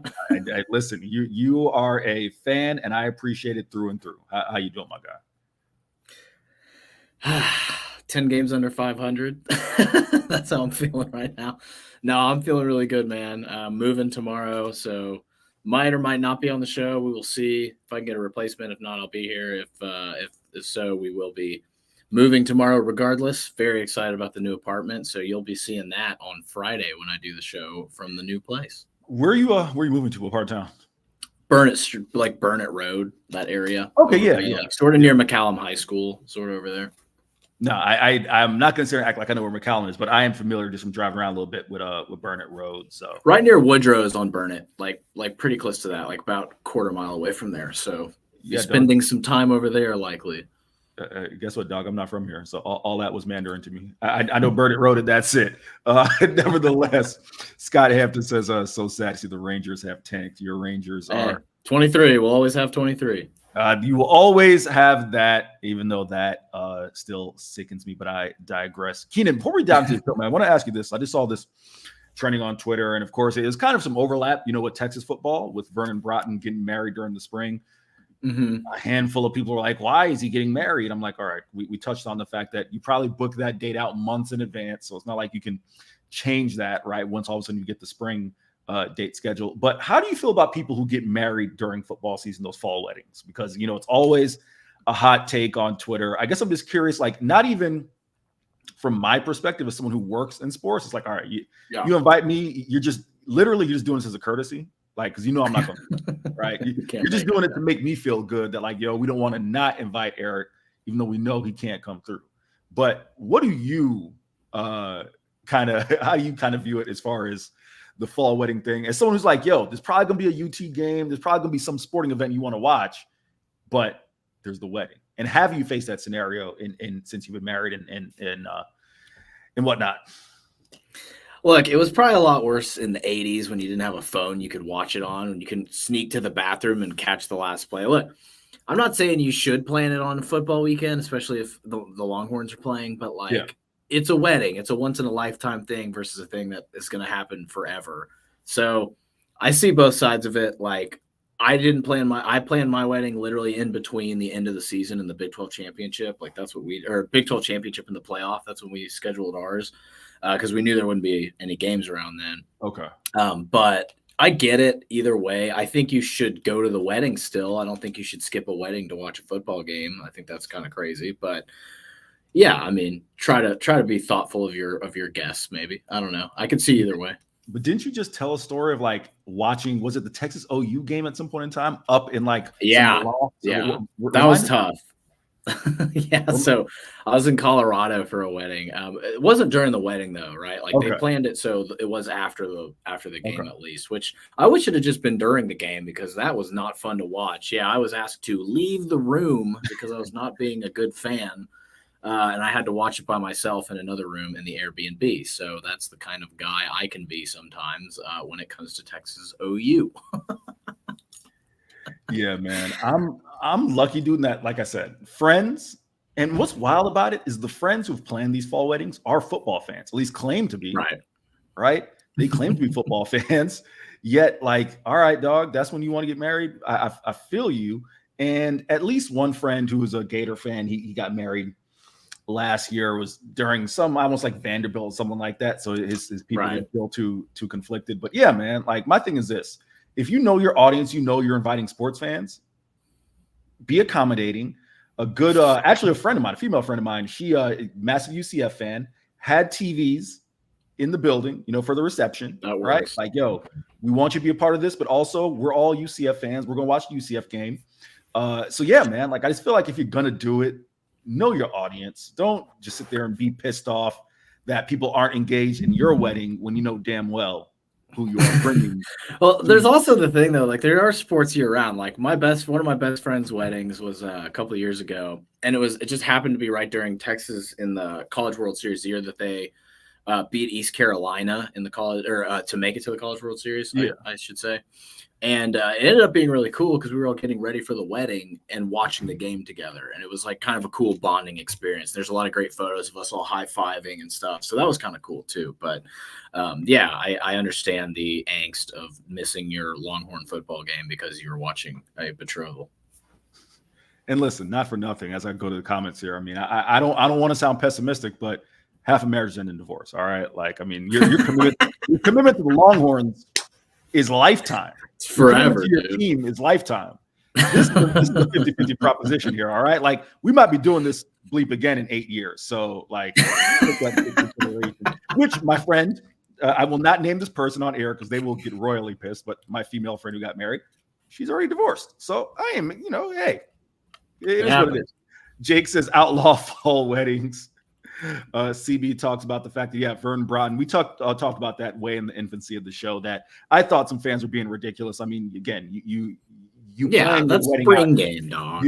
You plan, and it's his 5th spring game. You plan your wedding out months in advance of when that spring game date is. So that's that. Jake says outlaw fall funerals as well. That was pretty fun. Our guy Rob says his wife wanted a fall wedding. He had no issue with it. Loves football. But wedding trumps regular season football. And again, good husband, no issue with that. Rob, I guess just for curiosity, this is my follow-up, is that wedding that you had, like, so you didn't have any conflict. I'm just curious. Like, there wasn't a conflict with your team, any team. I just want to know if that's the case. 2 more here real quick. David Keith Williams says he remembers the last fall wedding he attended.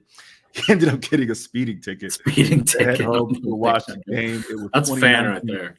TCU contest, which unfortunately the Longhorns lost. Longhorn Bear says it's called a bye week, and that's commitment. Longhorn Bear said he got married in October between OU and Texas Tech. Didn't miss any football. That's my thing.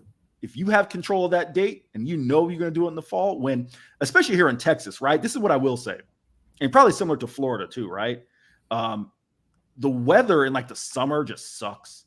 And if you're doing something that's like outdoors at all, or even any space that you got to move from outdoors in, you don't want your folks all sweaty and whatnot. So I understand fall being the nicer time that you want to do it. But again, just, that's my thing. Like for me, you invite me to your fall wedding, it's just a courtesy. And I appreciate that courtesy, but I ain't coming. I'll send a gift though.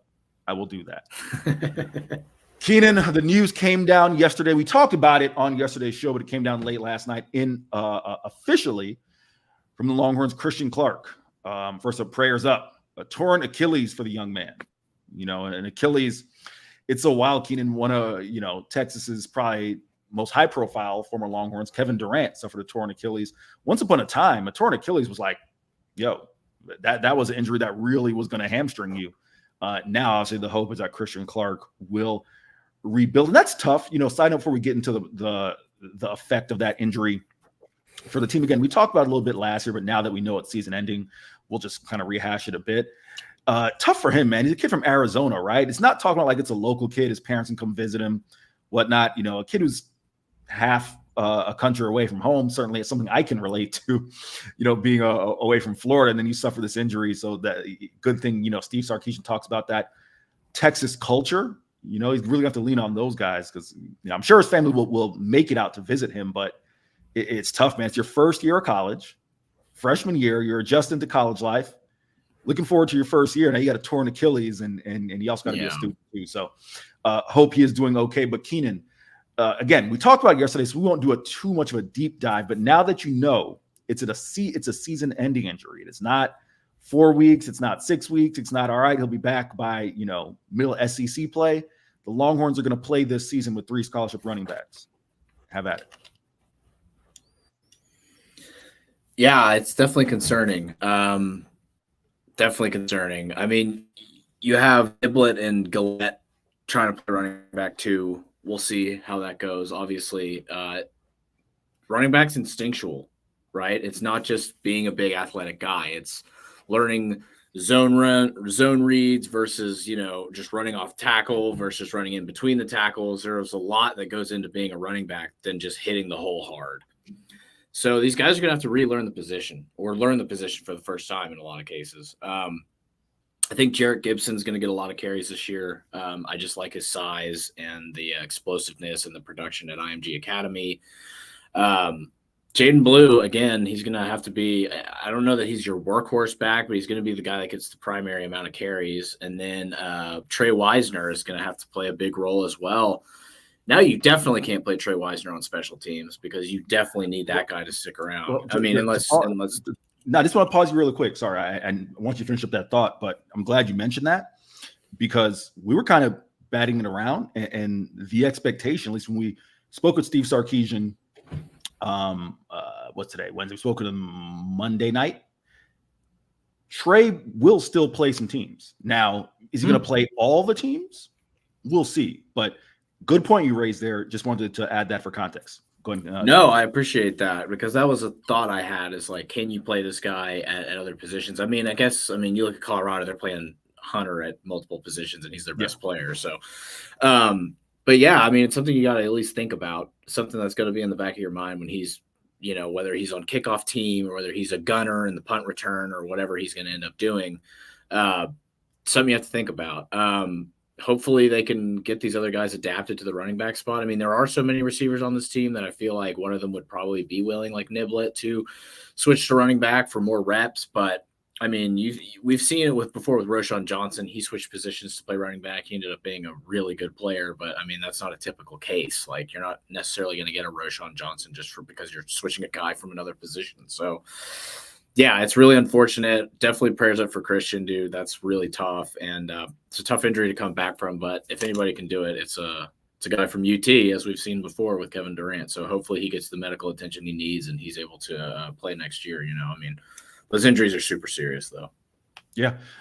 Two quick directions that I want to take it in. One, you touched on one of them, right? I can't stress this enough. I think the run game is going to be fine with Jaden Blue, with Trey Wisner, with Jarrett Gibson. And now, and I tweeted this out last night, Colin Page. Now he's a factor. I mean, he's the fourth back. Is he going to come in and get 20 carries a game? No. But will he have to play a role?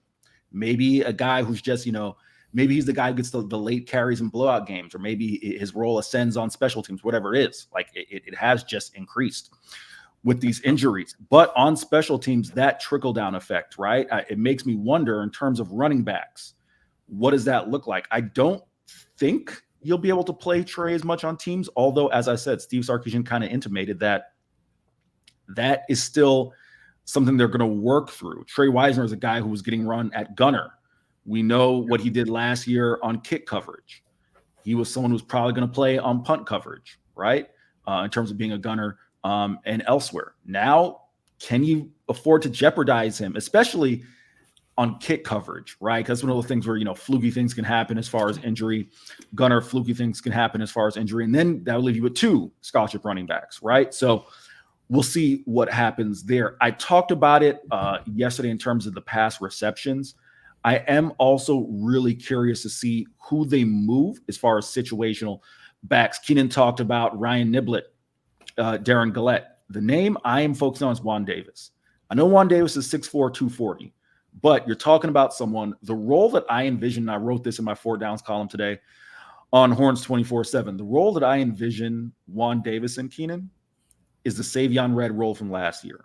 Savion Red, of course, was a high school quarterback, probably a more proficient quarterback than Juan Davis was. Juan Davis, Fort Worth. Come on, Keenan. Let me see if I can pull up real quick the school.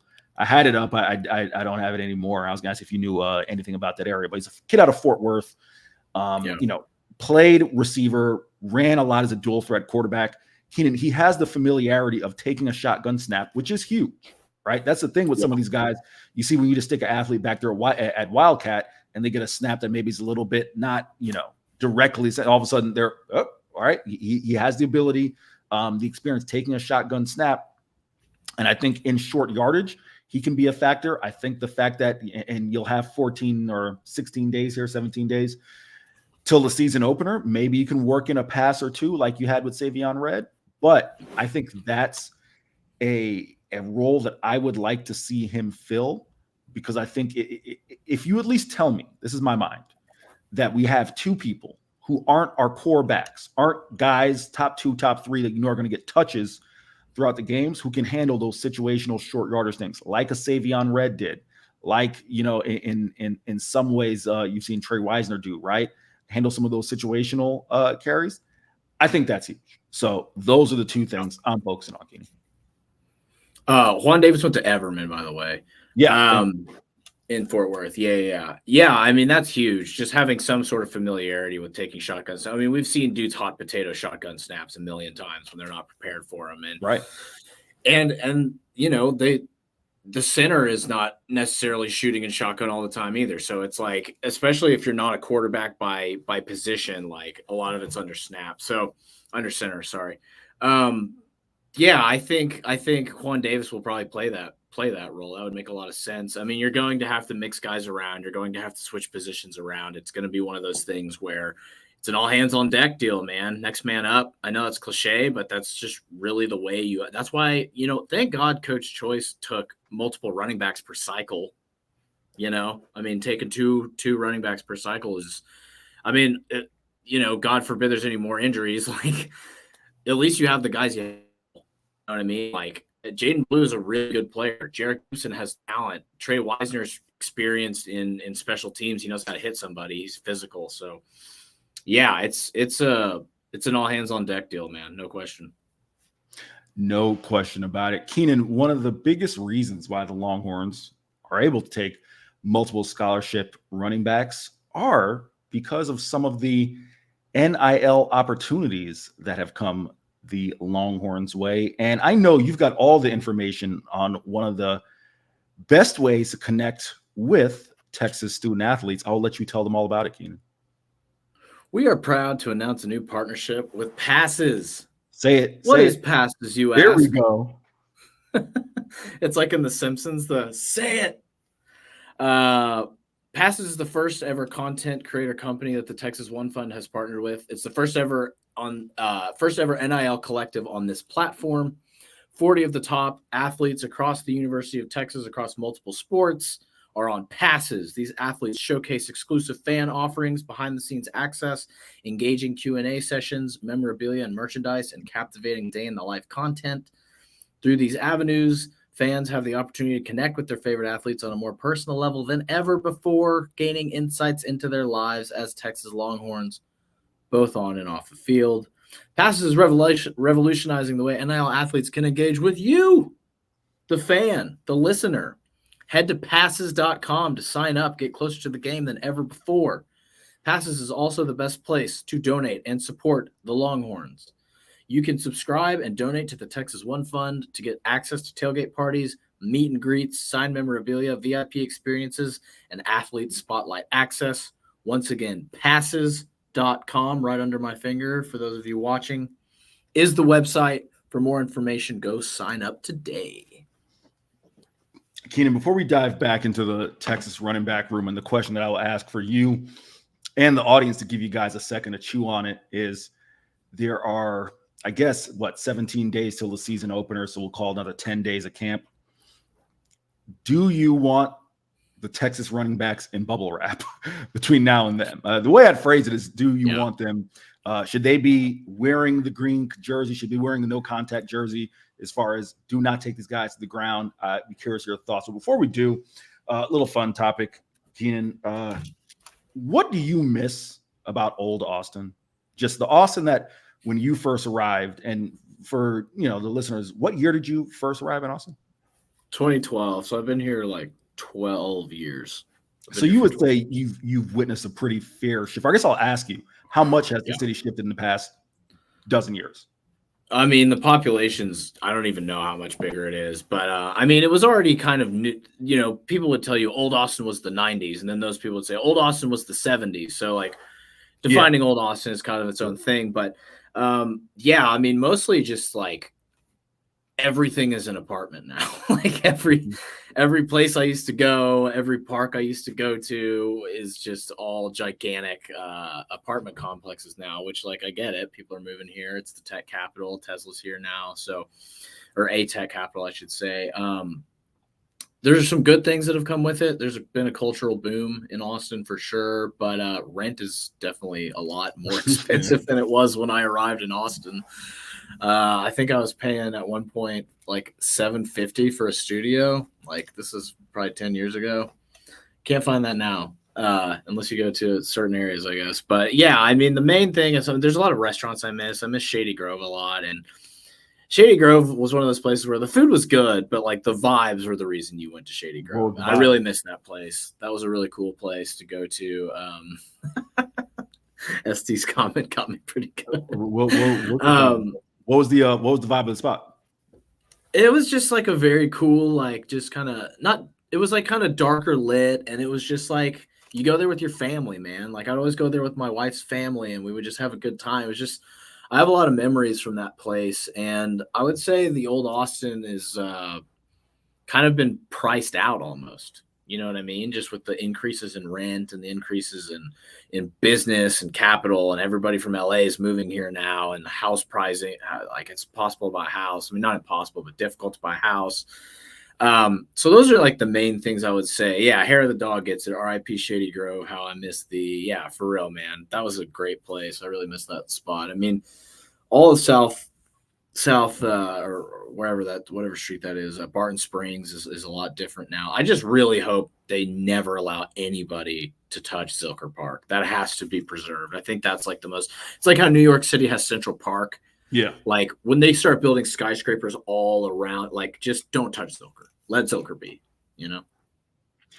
Dude, the reason I asked the question, I had a guy in my apartment building who's lived here like 40 years talking about, you know, he's been in this area now, but misses the old Austin. And the thing that's interesting for me, I'm looking at CB's comment. He says he was there from 91 to 2020, misses it, misses the food.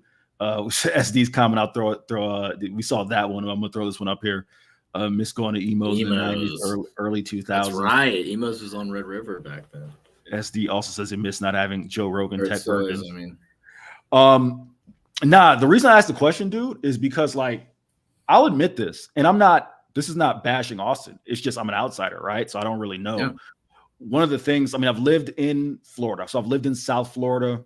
I've lived in Tampa. I've lived in Orlando. Lived in Chicago, South Side and North Side, right? Like, I've lived various places.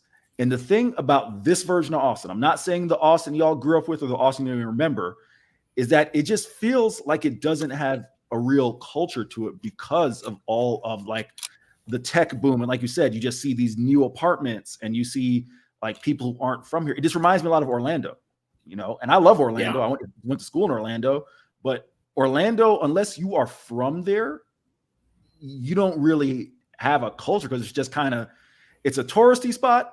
It's a lot of people who are transplants who are there for Disney or some business. And then you got people who are just in and out, right? Like, whether it's, you know, ACL or whatever it may be, people are kind of in and out of Austin. So that's why I asked the question. Because for me, that's just what I noticed in comparison to, at least, I'm not saying I prefer these cities any better, but in comparison to Houston or Dallas, it feels like you get a more pronounced culture there than you do in Austin. So again, that could just mean not being in the right places. I'm not bashing Austin.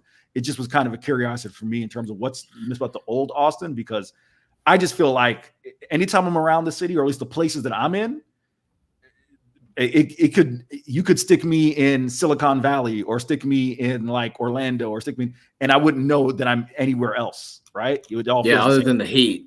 Other than the heat, yeah, exactly. But, like, here's an example, man. South by Southwest was the deal in Austin for, you know, independent artists coming up, and it got sponsored by Raytheon last year. And it's like, that is the corporatization of what the culture has become. And I understand what you're saying. I mean, there are still I think UT Austin will kind of anchor it to an extent. Like, it'll always have UT there, and that's always going to be a staple, and that's always going to be a place that, you know, West Campus has changed dramatically dramatically changed since I was there. I mean, like, it's completely different than it was when I lived in West Campus. That was 12 years ago. But I mean, the same can be said about most of the city. I mean, it's getting gentrified. They're kind of kicking people out of their houses and building new stuff. And yeah, it's a problem, but that's what happens when you have a cool place. Everybody wants to ruin it. Aquafest. No, I don't know what that is. Most of, I mean, I can say the same thing about back home. You know, like there are people who Tampa's one of those cities who a lot of people move to, and it's like, yo, y'all love Tampa, but like for this new kind of version it is, and not what we grew up in. So you could say it all across, right? I mean, our guys' comments is he's lived all over the country, and the vibe he gets in Austin is not given an F. At least it used to be. Yeah, I mean that was something that I heard when I moved here. Said a lot of people. Yeah. Laid back was what I used to be. Yeah. All right, okay. Well, back to the Longhorns running back room. I was going to ask you point blank. Do you want another running back touched between now and August 31st? No, I really don't. I know that's crazy, but like you got to go non-contact with the running backs, which sounds like kind of an oxymoron. Which is like, isn't that the whole point of being a running back is being physical? But like you can't risk another injury. You can't. Especially you can't go low on them. If you're going to do tackle drills, you can't. Dude, it's freaky, man. They're in a scary spot because you cannot lose another guy. Like, you couldn't have lost those two guys, but you really can't lose another dude now because you're going to have to move another dude over from another position. So, yeah, I'd go non-contact with the running backs. You only got, a week of camp left? Why put them in that position?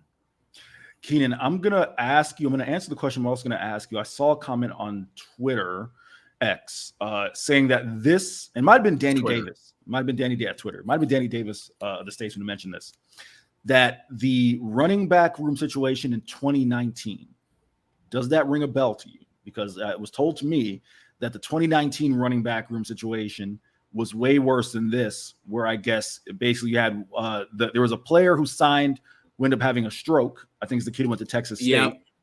And there was another one who ended up getting injured. So I'm going to give you my perspective on it, and then maybe you'll jog your memory and kind of bring you back to 2019's situation. It's tricky, right? Because there are things that need to be taught. I'm going to go to CB's comment right here. How do you teach pass pro if it's non-contact, right? That's why I don't necessarily think you can go full non-contact. If you want to go thud tempo, which I think most of our audience knows, just in case you don't, thud tempos, you have your shells on, right? So you got your uppers and you're making contact with your uppers, but it's do not bring that player to the ground.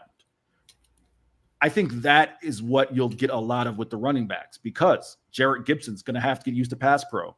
Jaden Blue, someone who you feel confident about him in pass pro. He's talked about it, but still 190 pounds, right? He's a smaller back. He's not 220 like CJ Baxter. You know, Trey Wisner, you think he's got the physicality for it, but you got to do it, right? Even Colin Page. Now you need to get him working through and pass pro a little bit just in case, knock on wood, there's another injury. So there's that aspect of it. Blue, I don't think he has a fumbling problem, although I think you could take a look at the numbers and say that his fumbles in relation to how many touches he's had are not what you'd like. But that means you're going to be going through the drills where, guys, you're getting hit with the pads and to make sure you're hanging on to the football.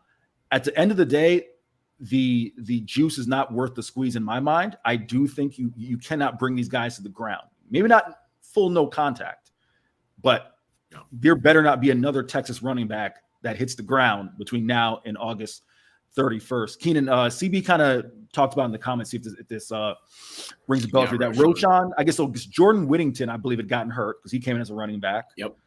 Roshan Johnson, he's an athlete, quarterback to running back, and then the kid who had the stroke, Darian Brown.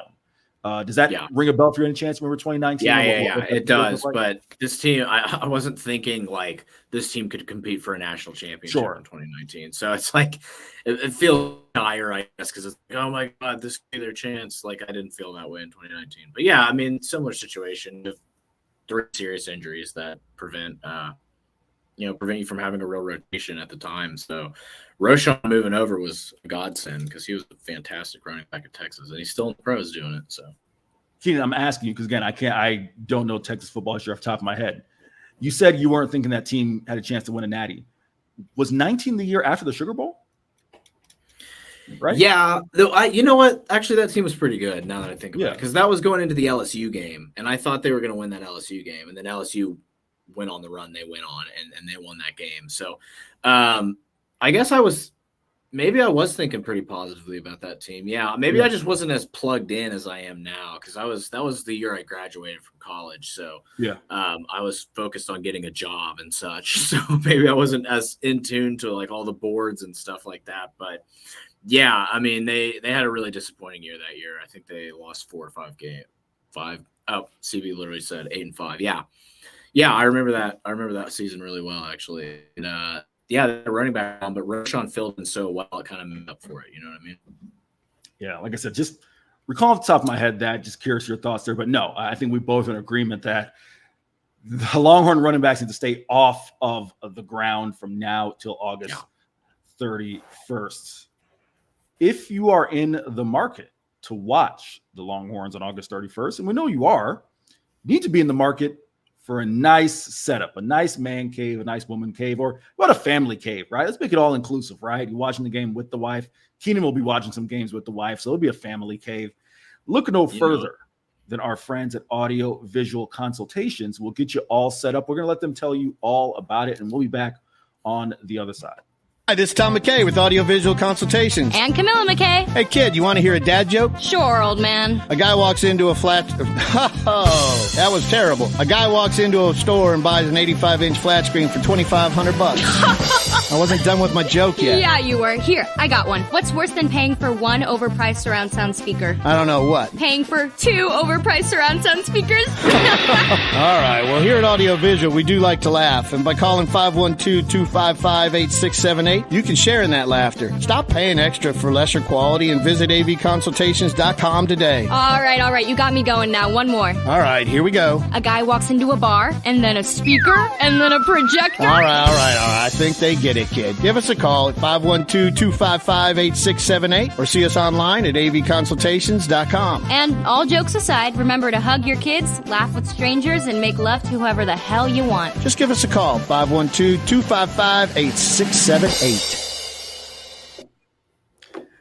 Keenan Womack, you talked about this in the pre-show. An All-American team dropped. What are your thoughts on the list that you provided, and who you thought was snubbed, who you thought was in the right spot? Let me know what you think.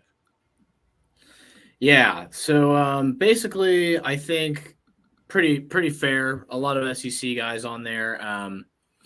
I thought it was. I think the biggest surprise was seeing, seeing how many guys from Georgia. Well, I guess it's not a surprise. It makes sense, but Georgia's got a bunch of dudes on this team. They got dudes on the offensive line. They got Carson Beck. They got dudes on the defense. But the defending champs, who nobody's really giving a chance to, they have number one corner in the country, Will Johnson, right? They have a top-ranked defensive tackle in Mason Graham. So this defense for Michigan looks like it's going to be solid.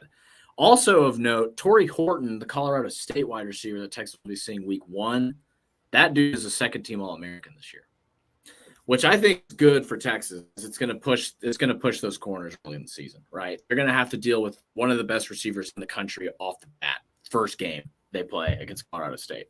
So I think that's a good thing for them to be pushed. Ted Johnson from Oregon is the list, with Dylan Gabriel throwing him the ball. They also have Evan Stewart, so I think Oregon's offense is going to be crazy good. Another Michigan guy, and Colston Loveland makes the list at tight end. This seems like a year where there isn't like a dominant tight end, right? Like Colston Loveland's really good, but there's not I don't know. Like I wonder where JT Sanders, had he returned, would be on this list. I wonder if he'd be a first-team All-American. That's like a question I was thinking about earlier today. Kelvin Banks the list as the second tackle on the other side. Will Campbell, I don't know. I think those guys are pretty much 1A, 1B. And Alabama has a bunch of dudes on this list too. But so Alabama's going to be really good this year. I know they don't have Saban, but they're going to be really good. Keenan, real quick, you send me this list. Which preseason All-American? This is the ESPN list that they dropped today. The ESPN list. Okay, all right. I just wanted to make sure if I can cite that. No, quarterbacks. So for you guys listening, it's Carson Beck, Dylan Gabriel. Yeah, no issue there. Running backs. Ollie Gordon, Omari Hampton, Taj Brooks, Quinshawn Judikins. No issue there. Yeah, you talked about Torrey Horton. I actually like that one too. First off, big fan of his game and the way they use him, Jay Norvell. And to your point, yeah, I love the fact that Texas' secondary is going to face Torrey Horton week 1 because we will get to know immediately. And they're going to move him around, right? I think Jade is going to get a large portion because they'll play Torrey Horton in the slot. Fairmount try to work him the ball, but Manny Muhammad, Javion Cole, Gavin Holmes, the communication in the secondary, they're going to get tested there. So really, really like that matchup for Texas. And yeah, he is a stud, no doubt about it. I agree with you on the tight end spot. I don't think there's a standout tight. There's no Brock Bowers, on this year's team. Loveland probably has the numbers to be considered close to that. But yeah, I do think JT Sanders, a guy would at least be a second teamer, if not first, had he returned. You talk about Will Campbell, Kelvin Banks are your tackles, Tate Ratledge, Tyler Booker, Parker Brailsford, your O-line. Don't see any real pushback there. I will say this. How do you feel, and I would love to know how our audience feels, OU hate aside, Danny Stutzman as your first team Mike linebacker? Yeah, that's what I was going to talk about. That was a little surprising. Go for it. I think Deontay Lawson is going to have a better year this year than Danny Stutzman will.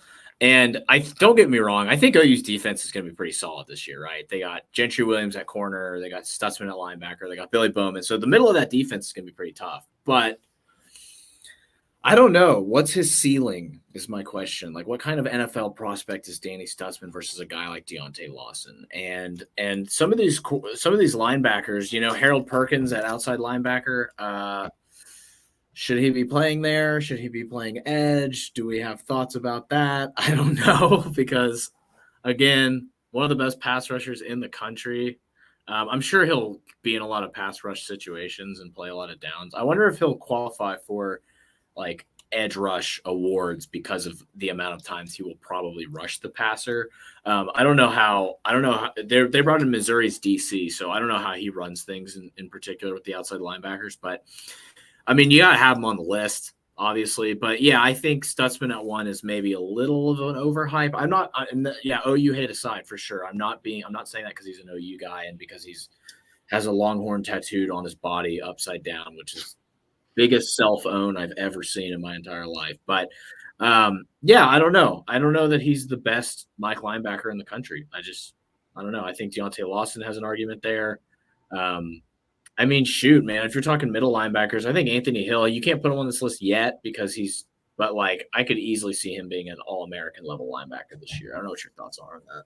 Yeah, I mean, listen, no one doubts A. Hill has All-American talent, but it's a matter of, is he going to put it all together? He certainly did in it last year for a true freshman, but now making that adjustment to Mike, we'll see what happens. With Stutzman, it's interesting. He's a kid out of Orlando, out of the suburbs of Orlando, so I've seen Danny Stutzman since he was in high school. Kind of fits that bill of that like underrated kind of marginalized guy, who, again, size-wise, he has it. Danny Stutzman is not the athlete that Harold Perkins or A. Hill is. I don't know. I mean, listen, I last year voted Danny Stutzman, entering last year. So not the conclusion of last year. Entering last year, voted Danny Stutzman as my Big 12 preseason defensive player of the year over Jalen Ford. Jalen obviously had an up and down year. I like Stutzman. I think his numbers, he plays for a high profile team. I think that'll probably get it done. To be honest, and this is probably the G5 in me, I'd probably go Jason Henderson. All you gotta do is have a quick Google Keenan of his stats. You'll see that dude is a tackling machine. I could have gone with him inside at Mike. But yeah, I mean, no real snubs that I felt there. Nothing that was egregious. No Longhorns. Kelvin Banks obviously is the primary Longhorn. Quinn wasn't going to crack that list as far as quarterbacks are concerned. I mean, Jake Majors, I think Jake's is an underrated center, but probably not enough to get him there as far as the center spot, and no one else really on defense. So you brought that up in the pre-show. So an opportunity to talk about that. Anything else before we transition or? Yeah, I mean, the safety group is pretty crazy this year. Malachi Starks and Caleb Downs. I mean, I've said this before. Caleb Downs is a Eric Berry, Earl Thomas level safety. Sure. He is that good. He is a game breaker at that position. And it's pretty weird that he transferred from Alabama. Typically, your starters don't transfer from Alabama. Yes, there was a coaching change, but that Ohio State defense looks really good this year, man. I mean, overall as a team, they look really good. Obviously, Malachi Starks is almost – he's not as good as Caleb Downs, but he's a really, really good player as well. I like Xavier Watts as safety too also. I think that Notre Dame defense is going to be very legit. And I think this Notre Dame team has all of the makings of a really solid playoff contender, absolutely. But whether they can put it all together, they got Riley Leonard at quarterback. He's a Heisman contender. I mean, he won't win it, but he's a contender, I guess.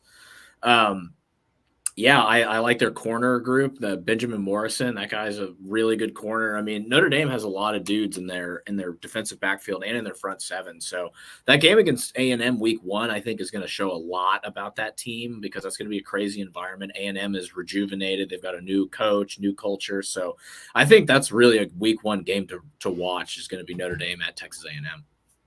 No doubt about it for sure. Keenan, would love to get your thoughts on this. Wrote this in the 4 Downs column. Kevin Durant, hot take.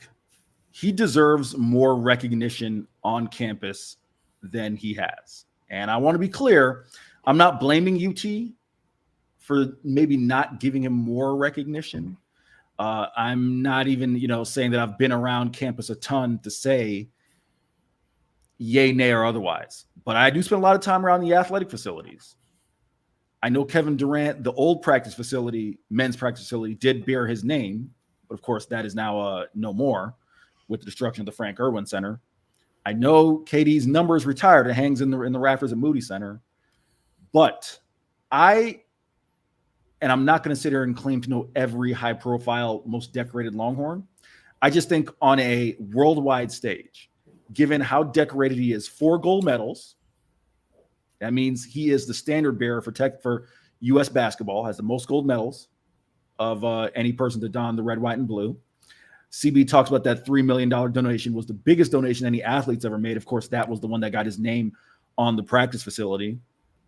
Am I out of line in saying that I think Kevin Durant deserves more of a public recognition? I don't necessarily want to go statue, right? Because, you probably have a ton of Longhorns you could give statues to. Of course, Texas honors the national champions in terms of football, that they are immortalized in that sense. They're bronzed outside of DKR.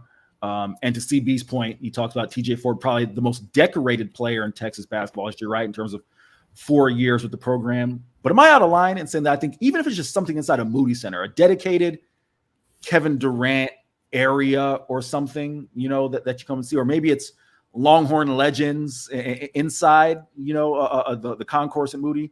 Let me know your thoughts. Am I off base? Yeah, no, I don't think you're off base at all. I kind of do agree with CB, though. I think TJ Ford should be recognized just as much as KD, if not, because, Ford only played 2 years, but he got them to a Final Four. The thing is, KD was an amazing player, and he had put up incredible stats, but that team, not his fault, but that team didn't do a whole lot. I think they lost in the second round to USC that year.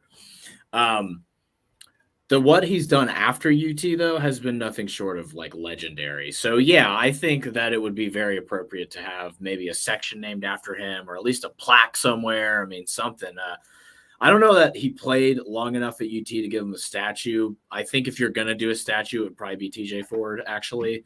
But I do really like the idea of giving KD some more credit in the Moody Center. I think that's totally fair, and I think that you're not off base at all.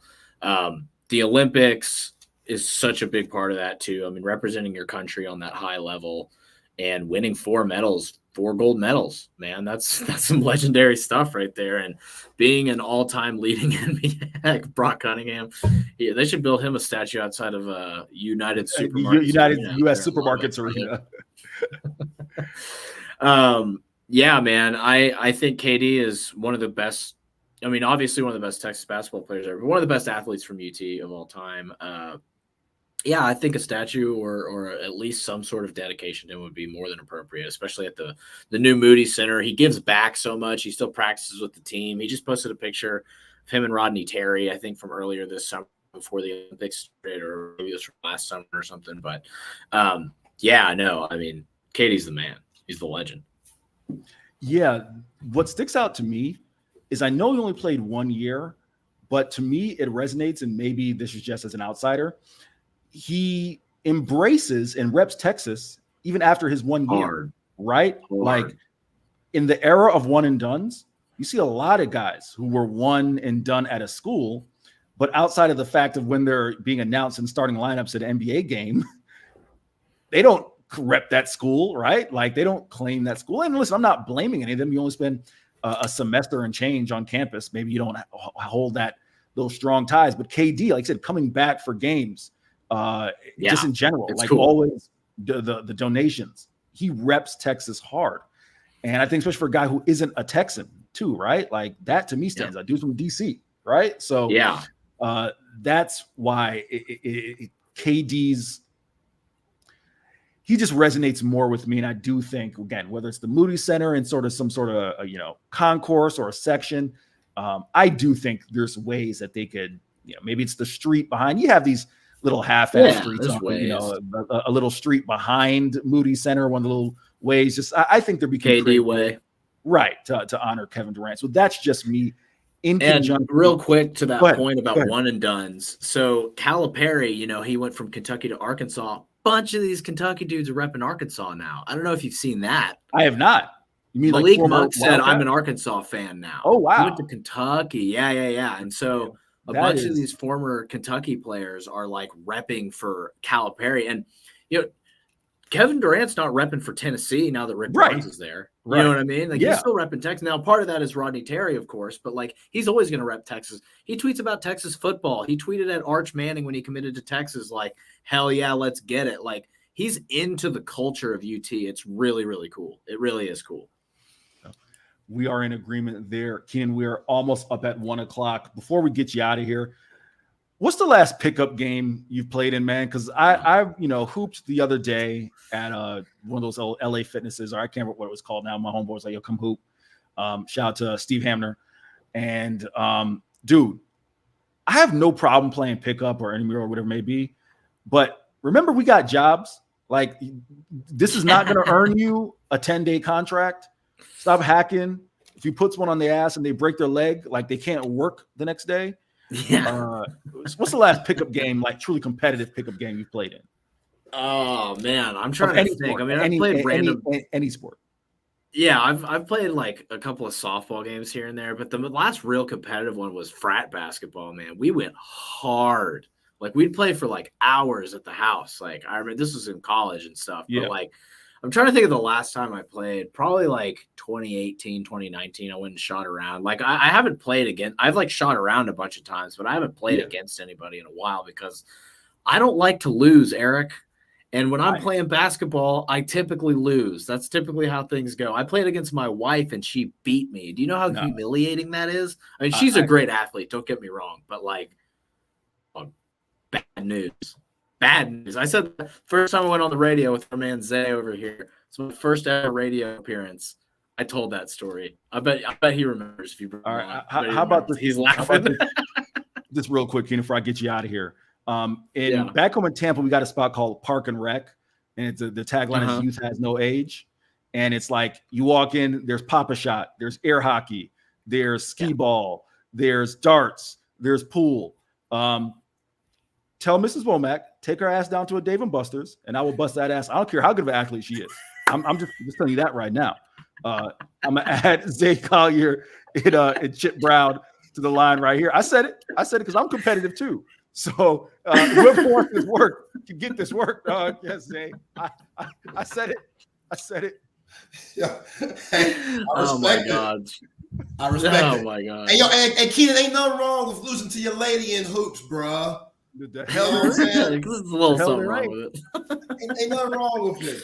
Chip, we gotta get going, guys. Chip, get out of here, Keenan. Chip, I'm not gonna mess up a happy home, so I will say this for you, okay? You don't have to say it, but I'll say it.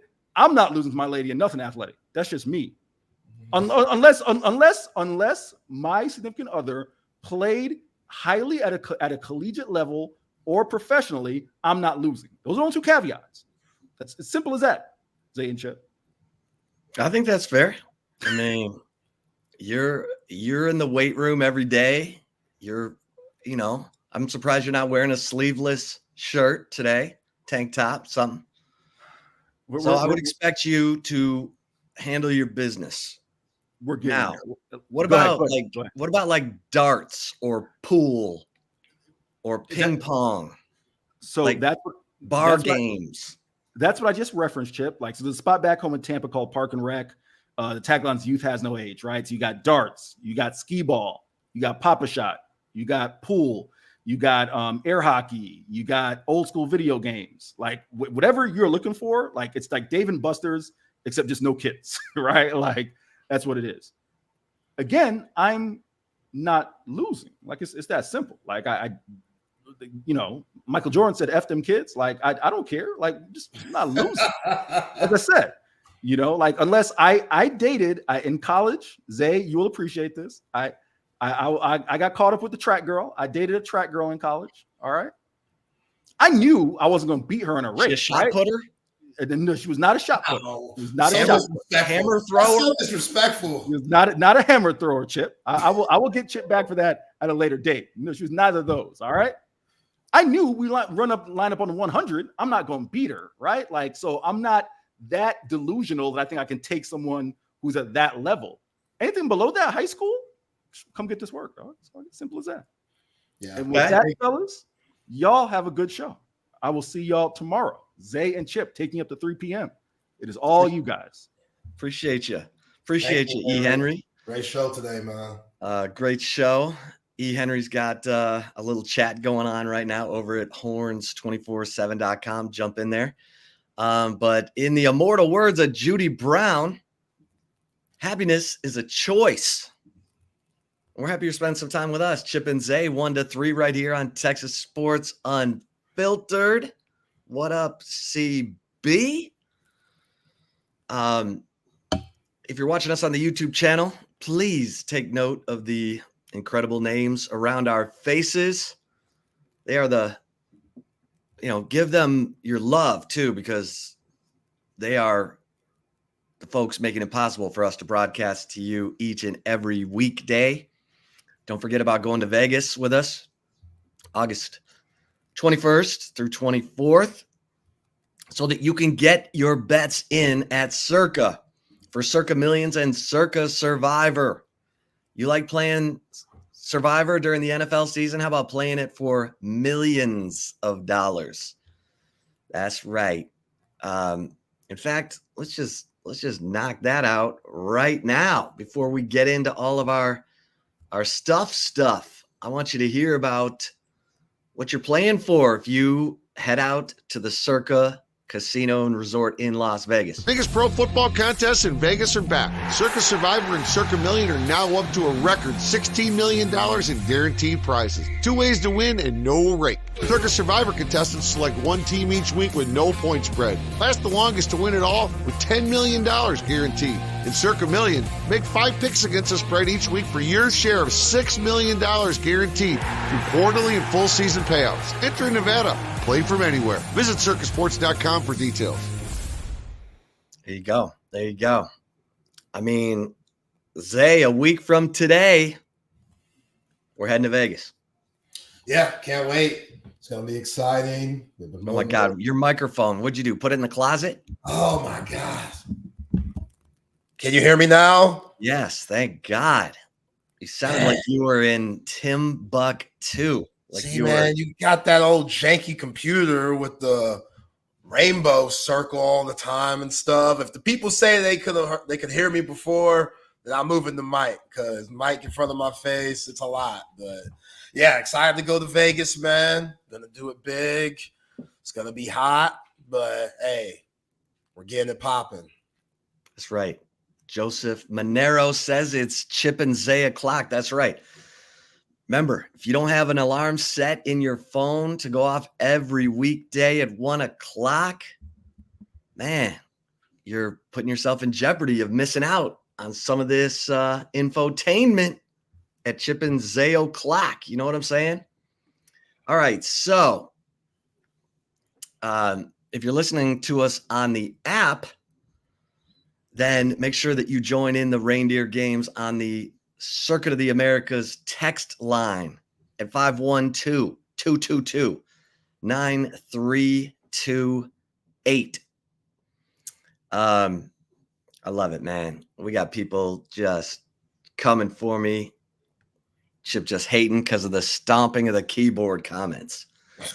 No, I just like to hear Zay's voice like I do on the radio, because this is radio.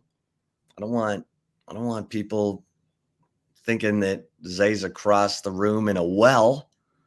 Yeah, I gotta get used to this new mic. I got it a couple of weeks ago. I'm still getting used to it, so I can understand why there could be some technical difficulties at times. Now, Quad, you just being cold here, man. Chip's great all the time. Come on, my man Quad be giving you a hard time. Well, Quad's making sure that I'm not hammering the keyboard when, I'm going on mute now when I'm looking things up or sending a message to a guest. I'm cleaning up the sound. Come on, man. My man Rob understands. Some of us are jackhammers on the keyboard. Zay, good news. There were no running back injuries at practice last night. All right. Made it through a practice. Yeah, I don't think Longhorn fans understand how stressful this season's about to be. Because every time your running back gets the ball, you're going to be holding your breath. We haven't really talked about that. Even with all the, possible position changes that we might see, whether it works out or not, you want your 3 remaining scholarship backs to stay healthy. And I know you're on that Colin Page train. You're making Trojan man. Yeah, especially since he's an Austin Knight. You know how I feel about them homegrown kids. But Austin Anderson. Every time a running back gets the ball, we're going to be holding our breath just because we're hoping that they get up. And you're going to a conference where the most ferocious, physical, fast, quick, athletic players are in the nation. It's gonna be a stressful one for Longhorn fans. I hope everything goes well. Everything still can go well. They still have the dogs to go out and strive for their goals that they set before CJ Baxter and Christian Clark got hurt. But it's gonna be a little stressful. So just bear with us, lock in, as you said, to Chip and Zay every day here on Texas Sports Unfiltered. Hopefully, with our entertainment, we can relieve that stress a little bit. That's right. We take you seriously. We do not take ourselves seriously. But I'm hearing the Christian Clark injury was a non-contact injury. You just never know, man. That was like in individual drills, just a bad cut and an Achilles tendon. And that's tough. That's young. That's young to tear your Achilles, man. Usually when that happens, I think about Kobe mostly when he tore his, because they made shoes after him tearing his and stuff, and he came back and he was still really damn good. But it's usually you see it with guys that got a lot of miles under them. And I'm not saying he don't got miles under him during his high school days. We know how, they feed those big time running backs 25 plus carries a game.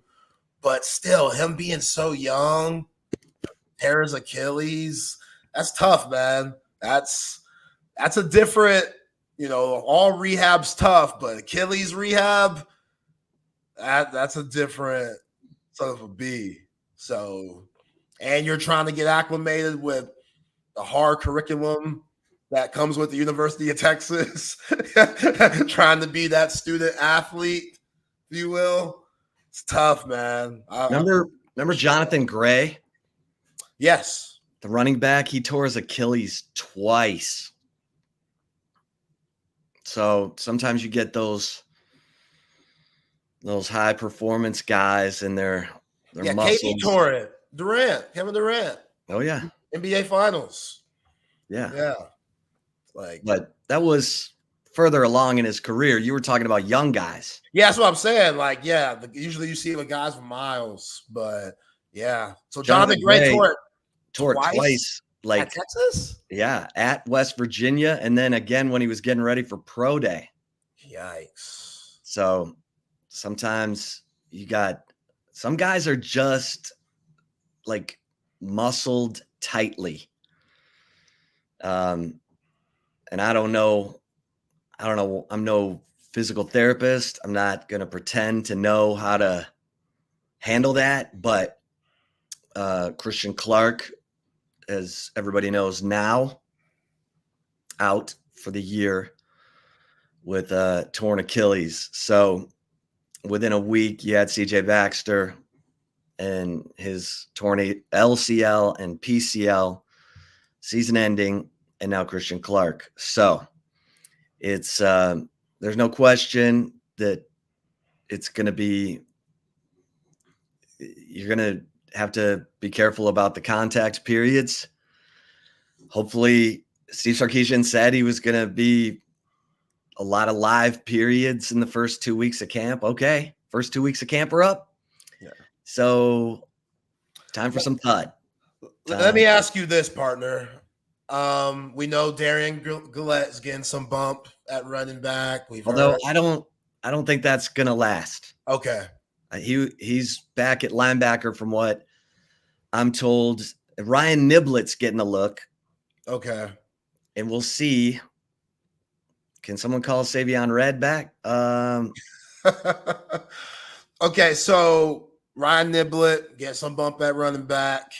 If it was up to you with what you've seen, what you heard, how the rest of the position groups look, who would you throw back there and give it a try?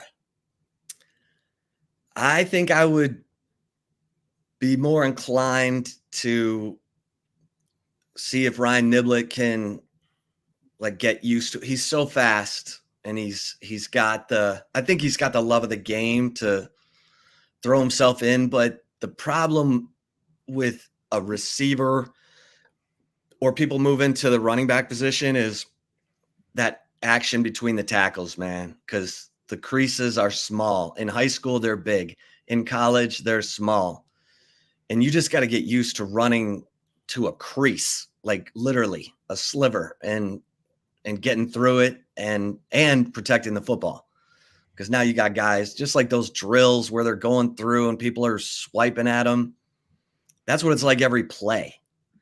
And that's why a running back who protects the football is worth his weight in gold, because you're taking the most hits. You're getting grabbed at by guys who are really good at it.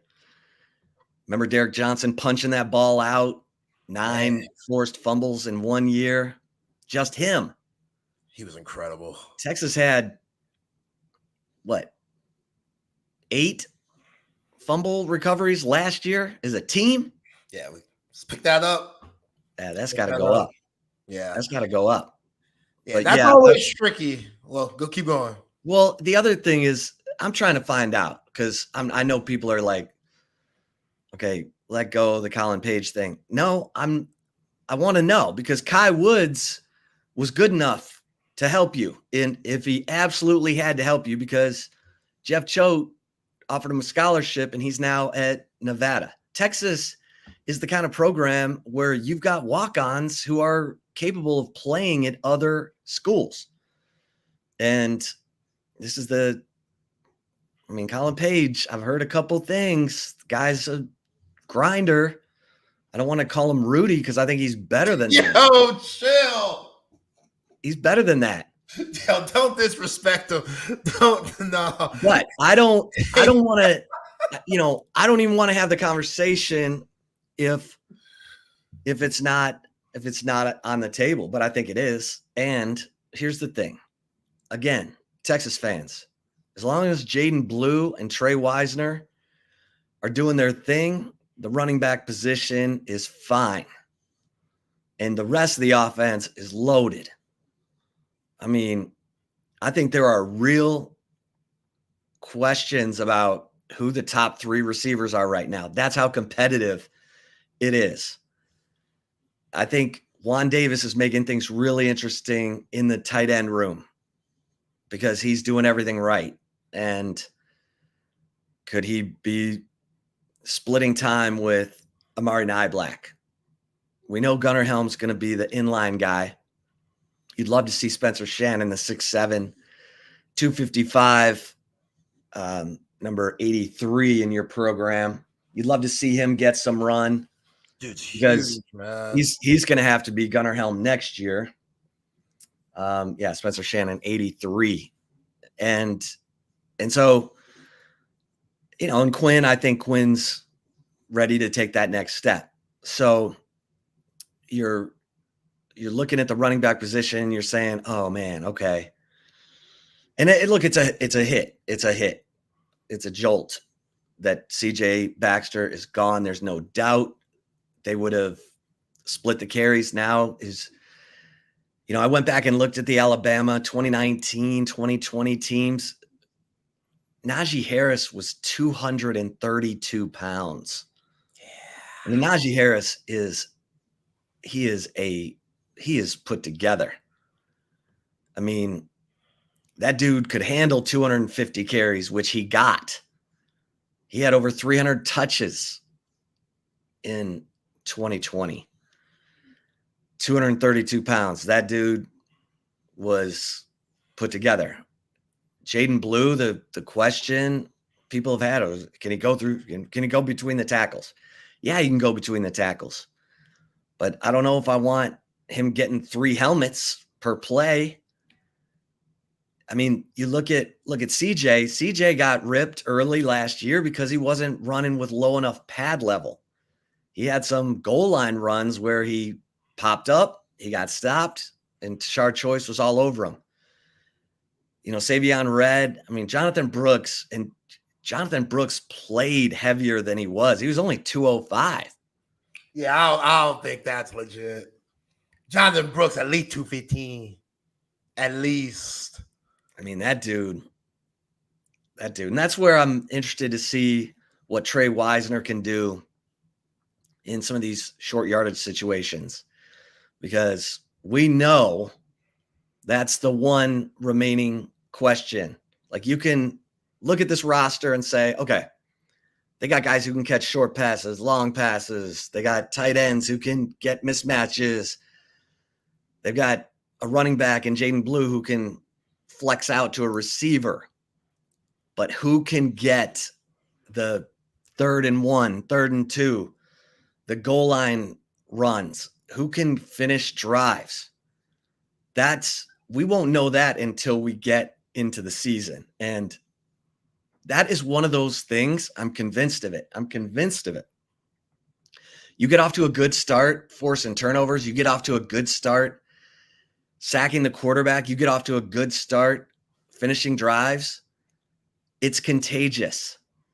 But if you get stuck, it starts to become a thing, and you got to have some real dudes to break that kind of stuff. Like last year, they weren't getting the sacks. They were getting good pressure, but they weren't getting the sacks.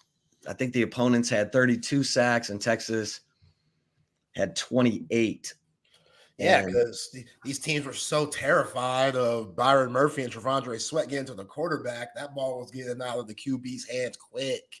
So it was tough. It was tough to, get off your block. And once you get to the quarterback, that ball's released. Again, go watch that Michael Penix film. That dude was getting the ball off at an extremely quick rate that ain't nobody touching. Like Aiden Hutchinson, Max Crosby, all those guys, Chris Jones. Well, hold on, because Michigan's defense got to him the next week. Oh, that's different. He was all sick and stuff. And, you're right. That defense did. And maybe Texas took a lot out of Washington because they didn't have the same synapse, they just didn't have the same fire that they did after having a month to prepare for Texas and then only a week to prepare for Michigan. Yeah. And Michigan's defense was the number 1 defense in the nation last year. Held opponents to 10 points per game. That's filthy. Yep, brought a lot of those guys back. Again, like I was telling you and Hummer yesterday, saw mock draft 2025, Mason Graham, #1 pick. I was like, shoot. All right, well, DJ Campbell, Jake Majors, Hayden Connor, y'all better be ready, which I think they're going to be. And again, we talk about the red zone and being there on the goal line and punching it in.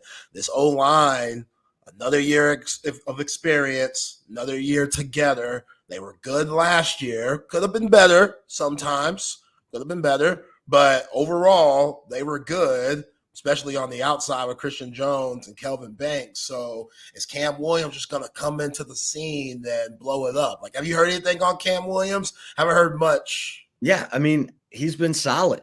Okay. He's going to have a hard time with the true speed guys like Colin Simmons. But I think that's been good for him. It's been good for him to face lighter, faster guys as opposed to the long, strong guys like Barron Sorrell and Ethan Burke. Yeah. And I heard about a heavy package today where you put Alfred Collins out at the 6 technique, put him at defensive end, and you've got Bill Norton inside with Vernon Broughton. And or you can flip it and put Barron Sorrell and Ethan Burke inside and just change things up just to make the offensive line go, huh? What's happening here? And so I think the defensive line is going to be okay. I do. The interior, we know the edges are loaded. I mean, based on what we're hearing, what I've been told about the scrimmage and just how guys consistently making plays, I think the edges are one of the top positions on the team. Yeah. And then, you're looking at linebacker, corner, safety. And I am fascinated about Jahdae Barron because I think you could see Jahdae Barron at corner against running teams because he's a good tackler. And the two things that Ryan Watts and Terrence Brooks were good tacklers. They were good against the run. Terrence Brooks had the worst coverage rating of the top, of the corners who got the most snaps last year. Terrence Brooks had the worst coverage rating according to Pro Football Focus. Ryan Watts was third. It was Malik Muhammad #1 and Gavin Holmes #2.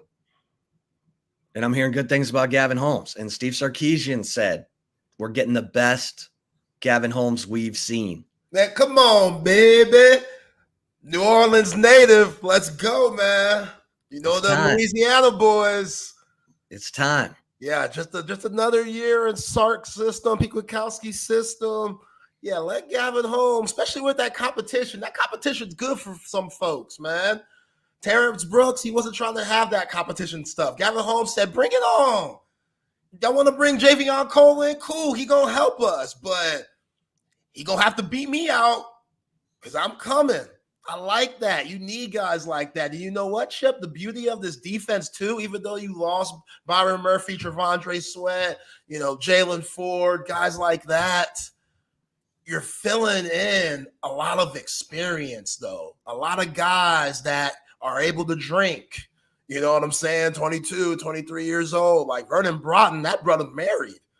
Just got married this past year. Got married on the day of the spring game. Yeah, Can we talk to the missus about that? Hey, the missus runs the show. So if she said the wedding's on this date because it's gonna look good for the pictures and stuff, then hey, sorry, Sark. He understood though. And Vernon Broughton, I'm sure he's a happy man, is going to play a lot better because of it. But yeah, David Benda, 6-year guy. You know, Andrew Makuba, been around the block. Jahdae Barron, Mookie Taft, all those guys. And then the young bucks, the Ant Hills and the Malik Muhammads, those guys act older than they are and play older than they are. You just threw out, you know, Malik Muhammad's numbers on Pro Football Focus, and we know what Ant Hill brings to the table. So this defense, I think, is going to shock a lot of people, man, especially with what we saw last year. We know stopping the run, they did a hell of a job at that. It was just that passing game at times, giving guys too much space, you know, when you're playing corner and just the quarterback getting the ball out of their hands and gutting you up on first and second down. Like, those things, I think, are going to be cleaned up because you got better players back there in the secondary. And, yeah, I'm excited to see Terry Joseph, Blake Gideon, Pete Kwiatkowski, what they're going to work with this year. You know, if you're a defensive player, you're looking at the schedule and you're looking at the quarterback, right? And we know that Colorado State has a up-and-coming young quarterback, the kid from Aledo, with 3 names. I guess I need to learn this kid's name because he goes to my kid's school. Well, yeah. You know what I mean? Yeah, Braden Nicolesi Fowler. Yeah, Nicolosi. Okay. Nicolosi Fowler. So he's a up and comer, and they got a legit receiver. Okay, so that's gonna be a great test of the Texas pass defense. Michigan, we think it's Alex Orji. Not sure. Alex Orji doesn't scare me because I just don't know how accurate he is. He has like Jalen Milroe qualities, I think. Well, that's very scary. Yeah. It's just how quick is it gonna take him to get adapted to the game and, you know, not be overwhelmed. But I wouldn't be surprised if he did Jalen Milroe things like what Jalen Milroe showed in Tuscaloosa last year. You know, he made some good plays, but PK and the defense, they put him in some uncomfortable spots and got a couple of interceptions off him, and they did a hell of a job of Ant Hill following him around all night. So I don't think he's worth all of that. I think that game plan starts with Donovan Edwards in the run game, but again, Orji, he can run. Orji can run. Yeah, he can run. He's super athletic, man. He can run. He's a big guy. He ain't scrawny. Like, I wouldn't be shocked if they came out with a bunch of, I don't know. I mean, I don't want to just go crazy here, but like if they put some option in, if they ran some zone read, and because Orji averaged 5.7 yards per carry, and that's a scary number for a quarterback because you know the sack yardage goes on the run total, which is so stupid. In the NFL, the sack yardage goes against his passing total. So if a quarterback is averaging 5.7 and that's after sack yardage, that's legit. So you got Orji in Michigan, they're going to run it. UTSA, Frank Harris is gone. Yeah, thank goodness, man. Frank Harris is gone. You're not quite sure what you're getting there. ULM is terrible. That was the worst decision, was to fire Terry Bowden, because ULM went absolutely backward last year. They were 124th in scoring out of 130. Stuff. And 122nd in points allowed out of 130. So not too much to worry about there. Mississippi State, Blake Shapen, 68% completion guy with Jeff Lebby. Lebby came into OU and turned him into a top 5 offense. That's going to be a much improved offensive football team this year. Yep. OU, they were number 4 in scoring last year, 41.7 points per game. People forget that. Everyone's like, oh, Brent Venables, they're really good on defense. Last year, they were 46th in points allowed. They were number 4 in scoring. So Jackson Arnold can run around.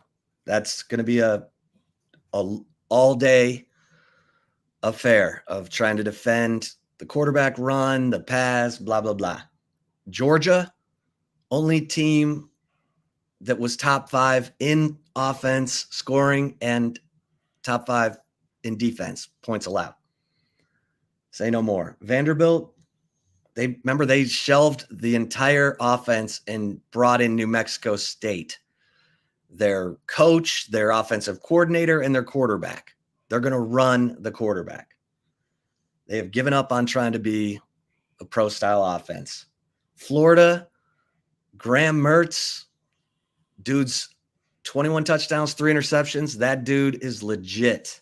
That's a tougher game than people think, man. It's a tougher game than people think. And they're, I don't know, that Billy Napier's, by that point, November, Napier's either going to be dead man walking or Florida's going to be one of the turnaround teams in college football. They got 8 ranked opponent games this year. Well, if they beat the Miami Hurricanes, oh my gosh, watch out. Yeah, that is brutal. Arkansas, they brought in Boise's quarterback. He can run and throw. He's not incredibly accurate, but hey, KJ Jefferson wasn't either, and KJ Jefferson ran all over Texas. I don't care. They can have Helen Keller at quarterback. It's in Fayetteville. It's going to be a dogfight. Yeah. It's going to be a dogfight. Kentucky brings in Brock, what's his name? From Georgia. Vandegrift from Georgia. And Mark Stoops has been trying to get away with bringing in transfers. Will Levis, last year they had Devin Leary. He was just okay. But Brock Vandegrift, if he's, I mean, he was on Georgia's roster. He's gonna have to be on the roster for a little bit. He's got some talent, huh? It's like Bill Norton. Bill Norton was on the Georgia teams that won the national championship in 21 and 22. Like, he knows what's up. He's been in practices with Kirby Smart. Bill Norton can make him some money this year. Yeah. Keeping in a buck. Yep. With all the rotation, I'm not trying to get you off topic. I know you're going through the rest of the schedule, but for all the rotation there, them guys going to be fresh. It's not going to be like Arizona where it's most likely a thinner defensive line room. Like, he's going to be fresh. Maybe not as many reps, but I think that's going to benefit him in the long run. I mean, look, you can compare. Everyone's like, Texas taking a big step up in the SEC because you player for player, and you touched on this at the beginning of the show, player for player, the SEC is better than the Big 12. There aren't the soft spots that you're going to find in the Big 12. You can get some favorable matchups in the Big 12. In the SEC, it's harder to find those matchups. Now, Sark has done it. Sark's won a national championship in the SEC. He had a bunch of dudes on the offensive line who went to the NFL. He had a bunch of dudes really at every position who went to the NFL, except for tight end, really. I mean, Najee Harris, Mac Jones, of course, Tua in 2019, all those receivers, Judy, Waddle, Ruggs, blah, blah, blah. So then you finish with A&M. Connor Weigman, by then we'll know what the heck Colin Klein's doing, what kind of magic he's cooking up down there in College Station, because I didn't know Connor Weigman was a 6'3". I didn't think he was that big, man. I thought he was he is a confident dude, too.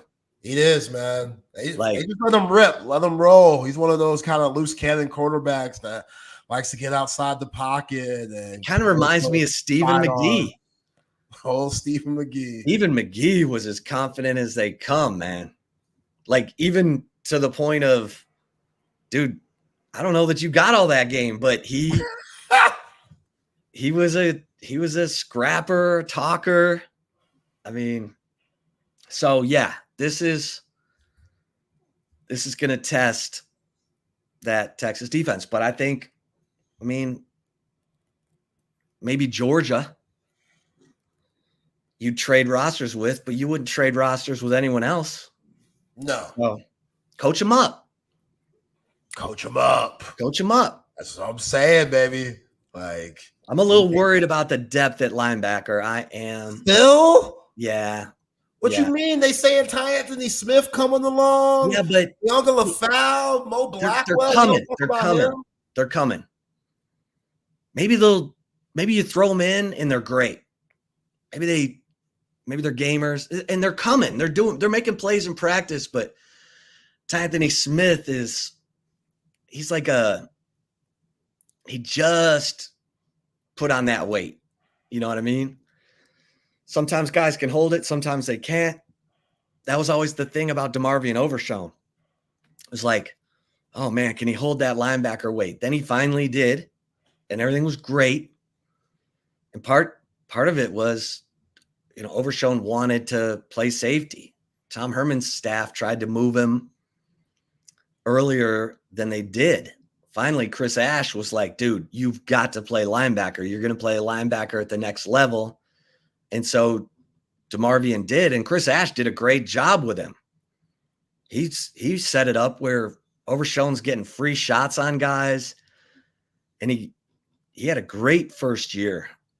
Yeah. Honestly, I thought they took a little bit of a step back in PK's defense the first year under Sarkisian.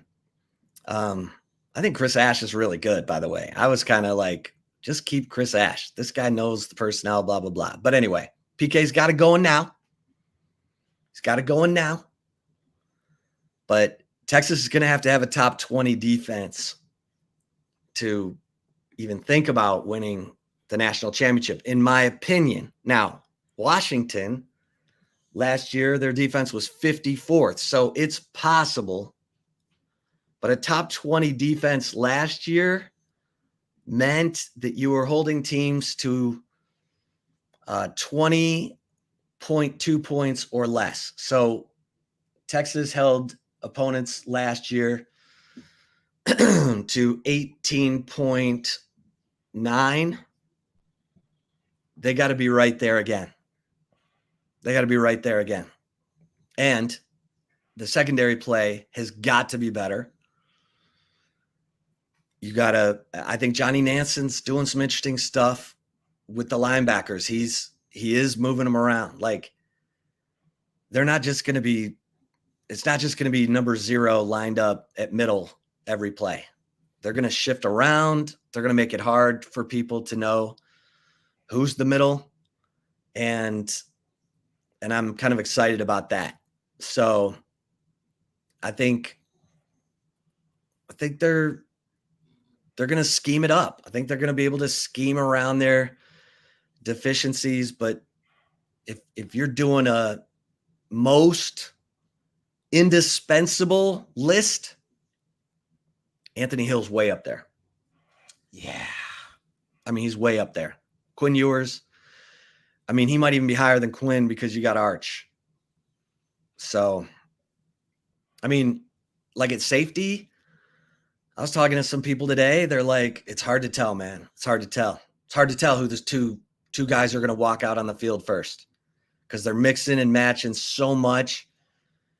But Michael Taft's pretty constant. Michael Taft's pretty constant, man.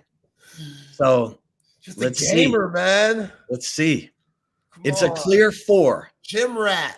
It's Taft, it's Makuba, it's Derek Williams, and Jelani McDonald. Those are your clear 4. Yeah. And kind of like with the Bill Norton, Tia Savea thing, to where since those guys play together, they could have more chemistry, just going back to their Arizona days.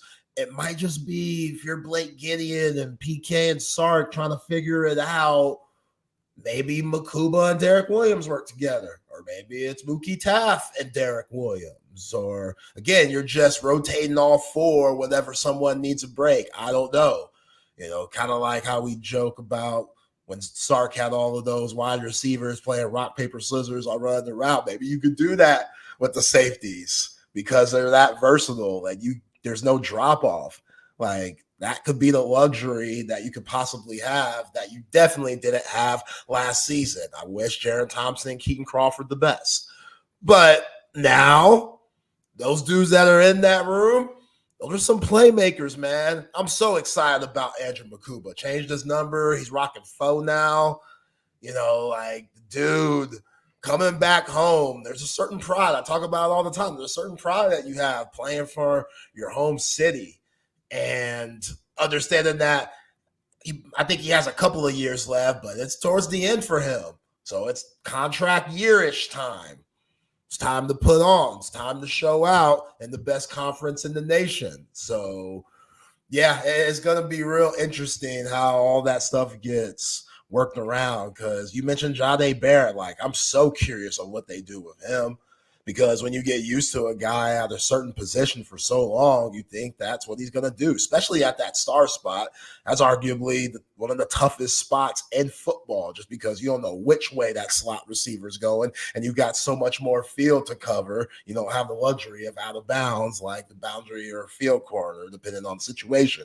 So now Jahdae moving around, and he talked about it in the presser yesterday. If somebody goes down, I might be able to fill that spot because I'm experienced and the knowledge is there at so many different positions. So you could say that about a lot of position groups. And shout out to Sark and the coaching staff for recruiting in the high school ranks and transfer portal versatile guys that can mix it up. Jahdae Barron, he was asked about the receivers and who's been impressing him the most. And he brought up Silas Bolden, baby. Yeah. I'm looking for the quote exactly here. He said you can just feel his passion for the game. And here we go. He said, I would hit on Silas. He makes strong catches. He's a heck of a ball player, and he may be little, but he has some heart. He has a lot of heart to him. I love Silas. I think it's going to be hard to keep Silas Bolden off the field because he's 5'8", and you feel him every time he's on the field. So I'm excited for him. I'm excited to see what he can do. Remember, he was in a run-first offense last year. When they built the game plan around him against Utah, he destroyed it. He had 100 yards receiving. He had a 41-yard run on 4th and 2 for a touchdown. You can use him so many different ways. It reminds me, remember in 2021, more so 21 and 22 than in 23, they would line up Jay Witt in an H-back, and sometimes they'd hand it to him on a speed sweep. Sometimes he would go in motion one way and motion back out the other way. I think there's a lot of that stuff you can do with Silas Bolden that it's going to lead to big plays because he's tough. He's tough. Yeah. He's tough. I'm not trying to say Xavier Worthy is not tough, but Silas Bolden is not as fast as Worthy, but he's quick as hell. If you did a cone drill with Silas Bolden, he might be in that ridiculous, short area quickness range. So I just think there's plays like that. Some of the Keelan Robinson plays that Silas Bolden can run. I think he's going to, and I'm doing my player rankings over at horns247.com, and I put Silas Bolden ahead of Isaiah Bond. I put Silas Bolden at number 7 and Isaiah Bond at number 8 because of all the different things you can do. And I've had a couple sources say they think Bolden's going to be the punt returner. So that's impressive too. Yeah, he's slippery, real slippery. Yeah. And he was really good 50-50 catches last year at his size, which is really impressive. Like, it would be bonkers if you were to compare him to Tyreek Hill, but he does have that stature. Tyreek Hill's now on a whole nother level. The dude was literally voted number 1 by his peers and, top 100 players, which is nuts to me. I mean, I don't agree with it, but he's definitely a top 10 player. And when you see guys like that thrive, a lot of that stuff's just heart. Like, again, Tyreek Hill, he don't know what a condom is, but the dude's got heart. The dude will go mix it up. The dude will go and, when it's a corner and, you have to get that 50-50 ball, he'll attack that thing.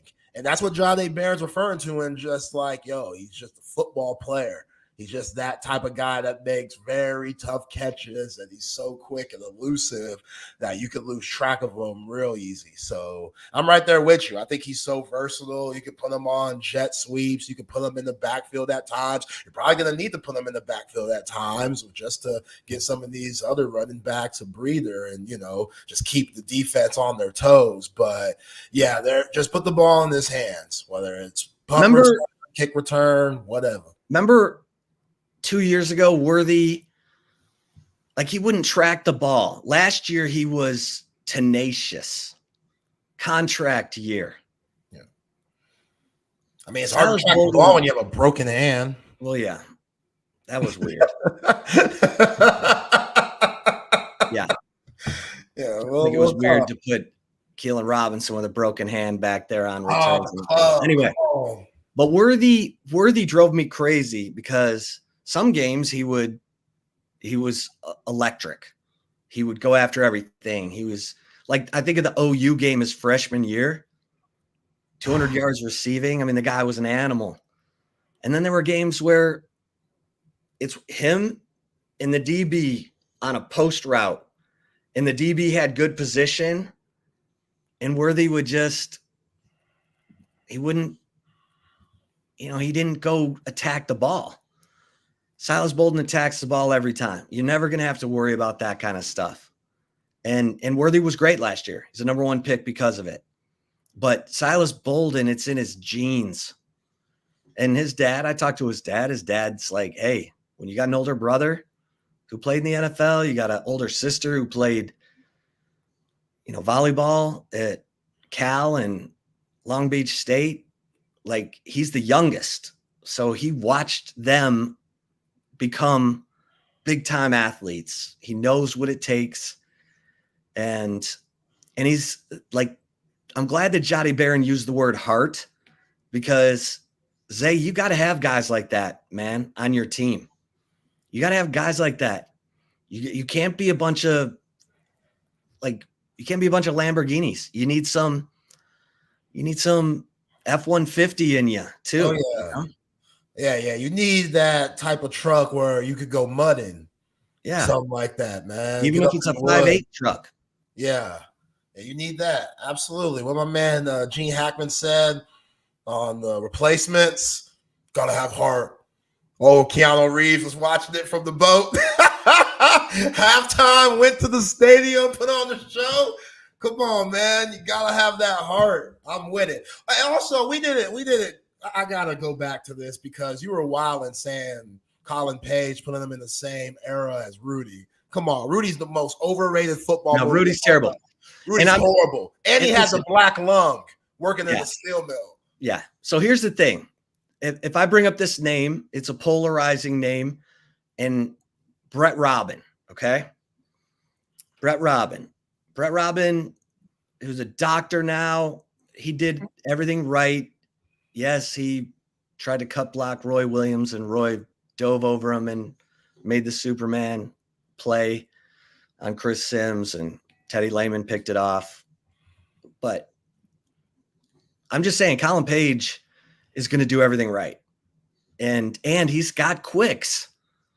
This dude's got some quicks. Now, listen, people are like, shut up, Chip. Just shut up. No, you hope that it doesn't come to that. But if the kid's got some burst, kid's got some contact balance, I hope for his sake he gets a chance to show it, maybe against Colorado State and not Georgia. Louisiana Monroe. Yeah. Yeah. Right. Throw them in there. Right. Throw them in there. Throw them in there. And UTSA. Why not? You think that game is going to be close, don't you? You love some Jeff Traylor. I do too, but that game better not be close. Listen, you saw what he did last time. Double passes, onside kick. That was a one-possession game deep into the third quarter till Jade Barron pick-sixed it and stretched it out. Yeah, they don't have the 2022 team was they were high. Yeah, they don't have the depth at all to compete with Texas. But Jeff Traylor will get that team amped and ready. Listen, Traylor's got to keep his name hot. He's one of the coaches that teams are looking at as a replacement, and I think he's being very patient. He's being patient. He turned down Houston. I think he's surprised A&M didn't make a run, but he wants to go somewhere where he can have NIL and compete because he can coach. So yeah, that game coming off the Michigan game. What if Texas goes up there, wins a absolute slobber knocker, physical, guys are hurting, but they got the win. Their girls are doing anything they want. They're getting other girls asking to do whatever they want. How hungry? That game scares the bleep out of you because Traylor is going to come up with his trick plays and his dogs, his pack of dogs. That's what Traylor is going to be bringing up to DKR. Yep.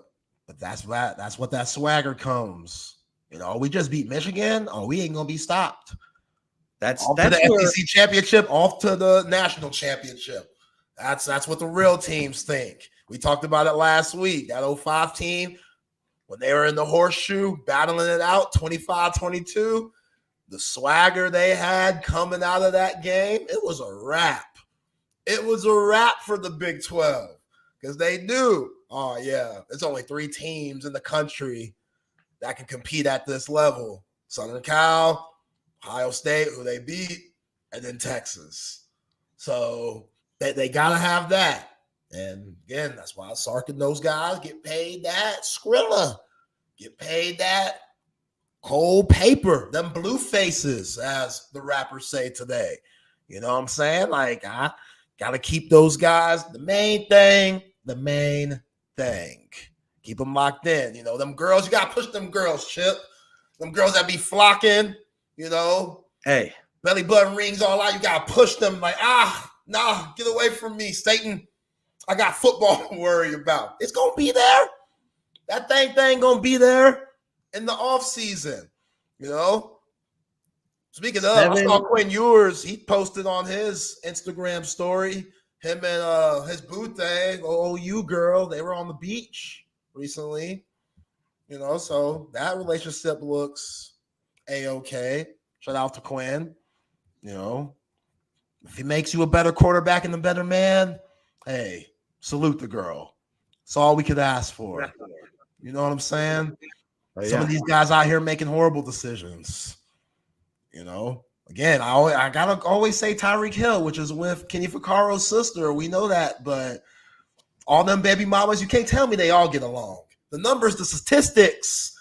you can't tell me they're having a girls' trip and stuff, and they're brunching and stuff. How did we get from UTSA to Tyreek Hill and baby mamas? I don't know. That's the joy of the show. But okay, but hold on a minute. I just went and looked. In 2005, when Texas came home after beating Ohio State, they had rice waiting for them. I'd rather have ULM the week after the Michigan game than UTSA. Let's put it that way. Because I guarantee you, if Texas beats Michigan, the hardest week of coaching for Steve Sarkisian will be that week, getting ready for UTSA. Now, it's a veteran team, so they should just handle business. That's the thing that impresses you most about Georgia, is that Georgia, they just run the teams they're supposed to run. Well, I say that, and they had a close game with Arkansas last year, but that's SEC. Yeah, we'll have a tough one, but they pulled it out. I mean, I love how we're just acting like this is a dub for UT against Michigan. Like they could easily lose. They can get blown out. It could be a blowout still.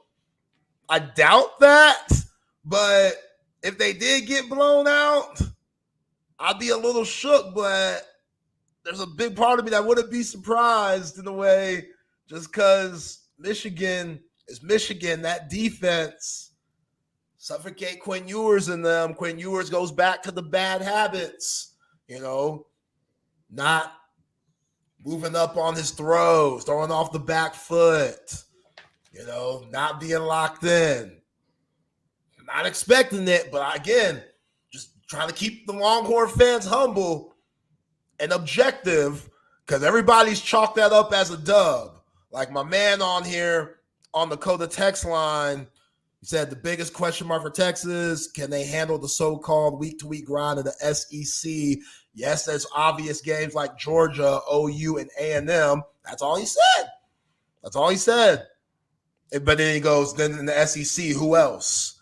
Like we just skipping this game, Michigan. All the people that we've talked to, Brad Crawfords, Lance Taylors, Chris Hummers. We talked to a lot of very credible sources in the game.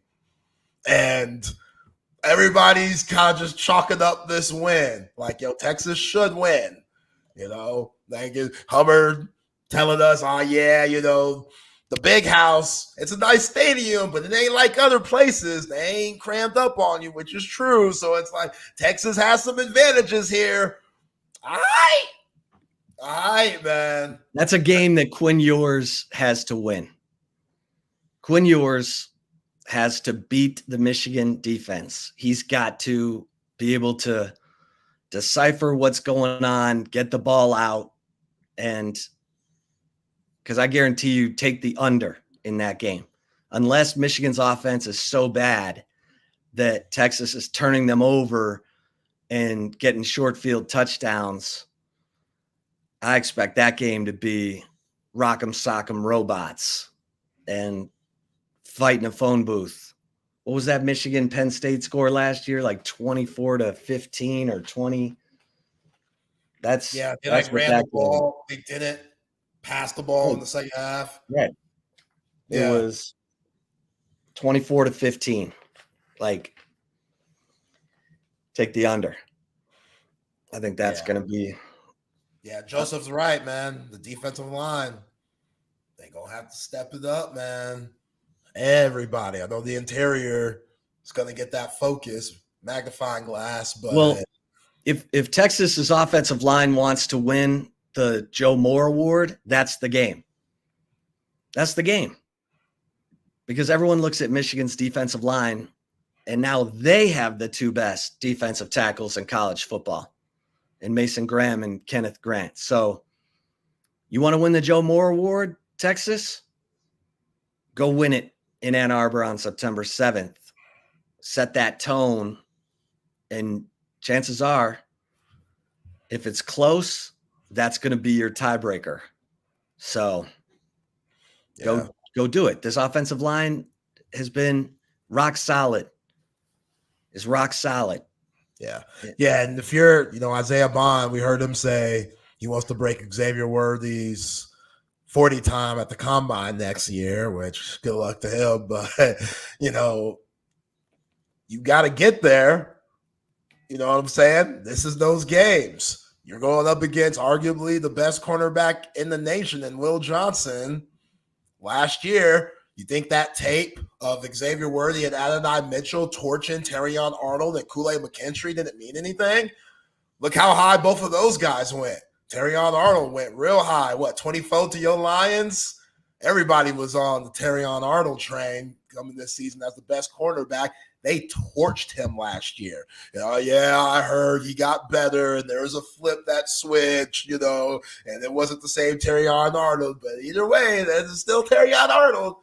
So if you go out and line up Will Johnson and don't be afraid to attack him like you did those cornerbacks from Alabama last year, then that's going to look good when the scouts come around and the combine time starts. For sure.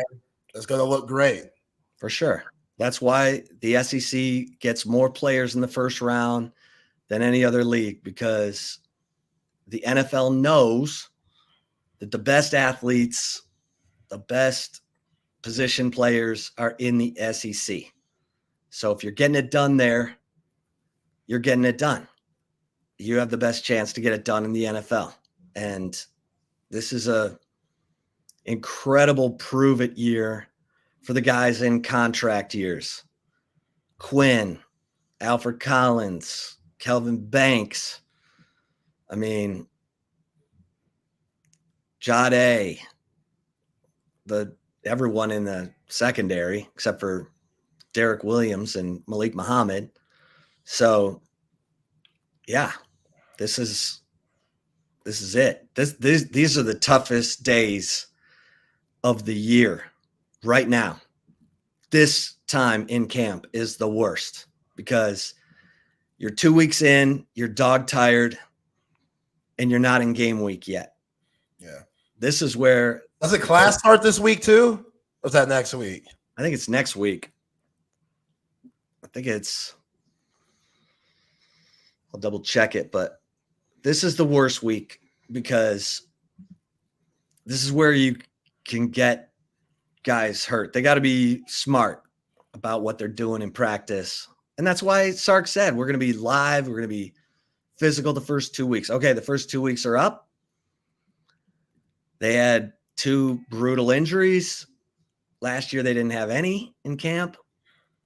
And so you still got to get ready. You still got to get what you need on film. Got to see if players are taking the right angle, all that. You can do that in Thud.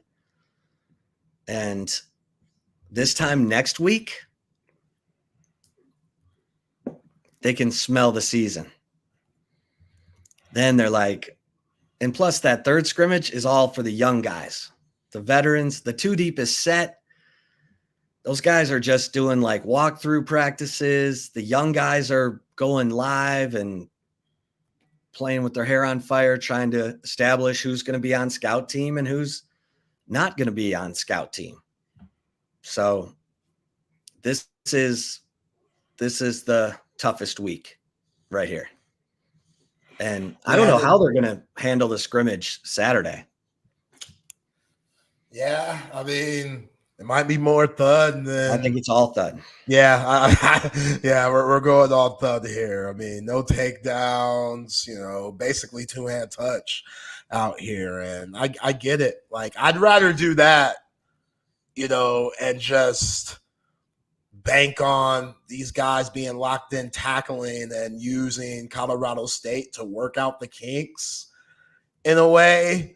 Like, I'm not saying that it's a preseason game, but it's with how talented Texas is, in a way, it's a warm-up game for going to Ann Arbor the next week. So with the guys that you've lost, guys going down left and right, especially in that running back room, I'm trying to keep these guys as healthy as possible. And again, I know that's difficult. I know you want to play as live as it can be, but I just don't think you can risk it. Like, as you said, if Ant Hill goes down, oh, Lord. Man, where are you at then? Love David Benda, but love Leonga Lafau, but that's a lot. Like, Ant Hill, he could lead the team in tackles this year. If he does it, I'm going to be surprised, to be honest. Oh, he was the second leading tackler last year, and he was like limited reps in a way. Limited reps. Yeah. So, yes, gotta be very cautious if you're Steve Sarkisian and, just trying to keep these guys healthy, keep these guys, loose. What Culture Wednesdays? That's today, right? Or is that? Yeah. Culture Wednesday. Yeah. Get off your feet, have some fun. Okay, here's what we got to keep track of. Okay. Jalen Ford played 797 snaps, most on the defense by 160. Jahdae Barron had 637 snaps. So here's what we have to keep track of. How many reps does Anthony Hill have? Now, that was in a 14-game season, but let's just see how many reps Anthony Hill has, because there's no one like Anthony Hill.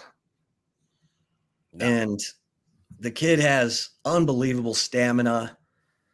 He loves the game. You see him picking guys up and planting them on their head. Yeah, he's doing wrestling moves on the field. It's like phenomenal. Suplexes and stuff. It's crazy. And he seems immune to the heat. I mean, the guy is phenomenal. So it's going to be hard to take him off the field. Yeah. It's going to be hard to take him off the field. Yeah, maybe he's assassin. Yeah. So maybe Jalen Ford was sick against OU. Oh, yeah. Take him out. Get him some water. Yeah. Good grief, man. Get him some water. Interesting. Okay, so Leonga Lafau is an awesome pass dropper, right? We know that. So how much run does he get against Colorado State? Who's going to be throwing it? I'd put Anthony Hill up on the line. I'd play me some Leonga Lafau in there. Yeah. And let's see what we got. Yeah, I mean, that first game, you should be doing a lot of mixing and matching, again, to see what could work next week and the rest of the Saturdays that you got these games. So, yeah, like, it should – I'm sorry, but you should blow out Colorado State. Like, you should blow them out. Like, it's just – yes, you should. You should absolutely blow them out. I don't know what the line is, but, yeah, you should have folks taking the over. You should put it on them. You want to send a message early. You dig? So, yeah, Quinn Ewers right now with the backs going down, Sark's going to put the ball in his hands more. And the versatility of those wide receivers, like checking down and having your third option, when that deep shot's not there, because these guys are going to be so fast. That intermediate game is going to be available a lot this season. Should be. So what receiver, because we know JT Sanders and Jordan Whittington and, Adonai Mitchell too, they all got involved in the intermediate game. But which receiver is going to be that reliable Jay Witt type? It is Amari Nyblack, which you already know. Who are we talking about? Silas Bolden? Okay. Silas Bolden. But again, he's so damn fast. You're going to send him down the field a few times, but yeah, I could definitely see when it gets greasy out here. No, I know what you're saying. I think DeAndre Moore and Matthew Golden are going to be kind of the crossers. Yeah. And Fozzie Whitaker, remember we were talking to him, Radio Row, SEC Media Days. He said it's going to be Jonte Cook being that reliable third down guy. You know? Jonte's having a good camp, man. Quietly, he is. Yeah. Yeah, he's making plays. So. And he's big, man. Like, I think he's bigger than Isaiah Bond. He's bigger than Silas Bolden. You know, like, he might not be as big as Ryan Wingo, but he's in between that. Like, his versatility is there, too. And I like the bump that he got last year. You know, he made that play, he made that play over the head catch against Baylor, which I think if Quinn would have put a little more on it, that could have been a touchdown because Jonte had to slow down to track it down. But the fact that he did, the fact that he was able to slow down and track it shows his ball skills. And then he had another quick slant. It was at DKR. I don't know if it was against Kansas. Okay, it was against Kansas that, you know, he made something happen. You're like, oh, okay. Yeah, right in the middle of the field. Yeah. I see a young boy. So, yeah, to see where he is coming into this year, like Chris Jackson told you, Chip, it's going to be figure it out. We got some bleep to figure out. Yeah. But yeah. That's why you're here, Chris Jackson. That's why you left awful Jacksonville, Florida, dealing with pretty boy Trevor Lawrence. And it's not really a surprise that Trevor Lawrence's best year was when Chris Jackson was there. I don't think that's a coincidence. Trevor Lawrence struggled last year. Very up and down. Old wide receiver coach wasn't there to make things smooth and gravy. But so Jack works. Burton says Sark keeps games close. It's scary. Now I'm gonna take up for him in this sense. It took Sark too long to tell PK, hey, keep bringing the heat. Keep playing like we're coming from behind. He finally did after TCU, but that was after they'd given up 20-point leads to Houston, K-State, and TCU. Those all could have been blowouts, but you can't start playing to, you know, bend but don't break. And yeah, your red zone defense is good and you hold people to field goals, but you need to keep attacking. And I think that's what I'm hearing from sources, that they're going to keep attacking. And so, you know, everyone talks about the three close games with Houston, K-State, TCU. Those were not close games. They finished as close games. But that's a lesson to this team too, that, hey, pedal down. And you're mad at Sark for doing that goofy fake field goal. I agree, against Houston. Don't give the other team a chance to gain momentum. Tom Herman did that on a fake punt in the third quarter against Iowa State, up 10. If Texas wins that game, they're going to the Big 12 title game.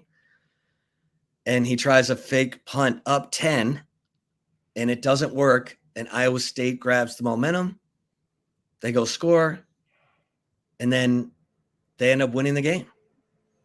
So just grind it out. Keep attacking on defense. It's going to be harder to get the blowouts in the SEC, but with this kind of offense, I think there's a chance Zay's going to get his 40 points per game. Yo, that's what I'm looking for, baby. And look, Quinn Ewers, as good as he was last year, Big 12 champ, MVP, he had some pretty suspect throws that led to interceptions. You know, those things, they can't happen.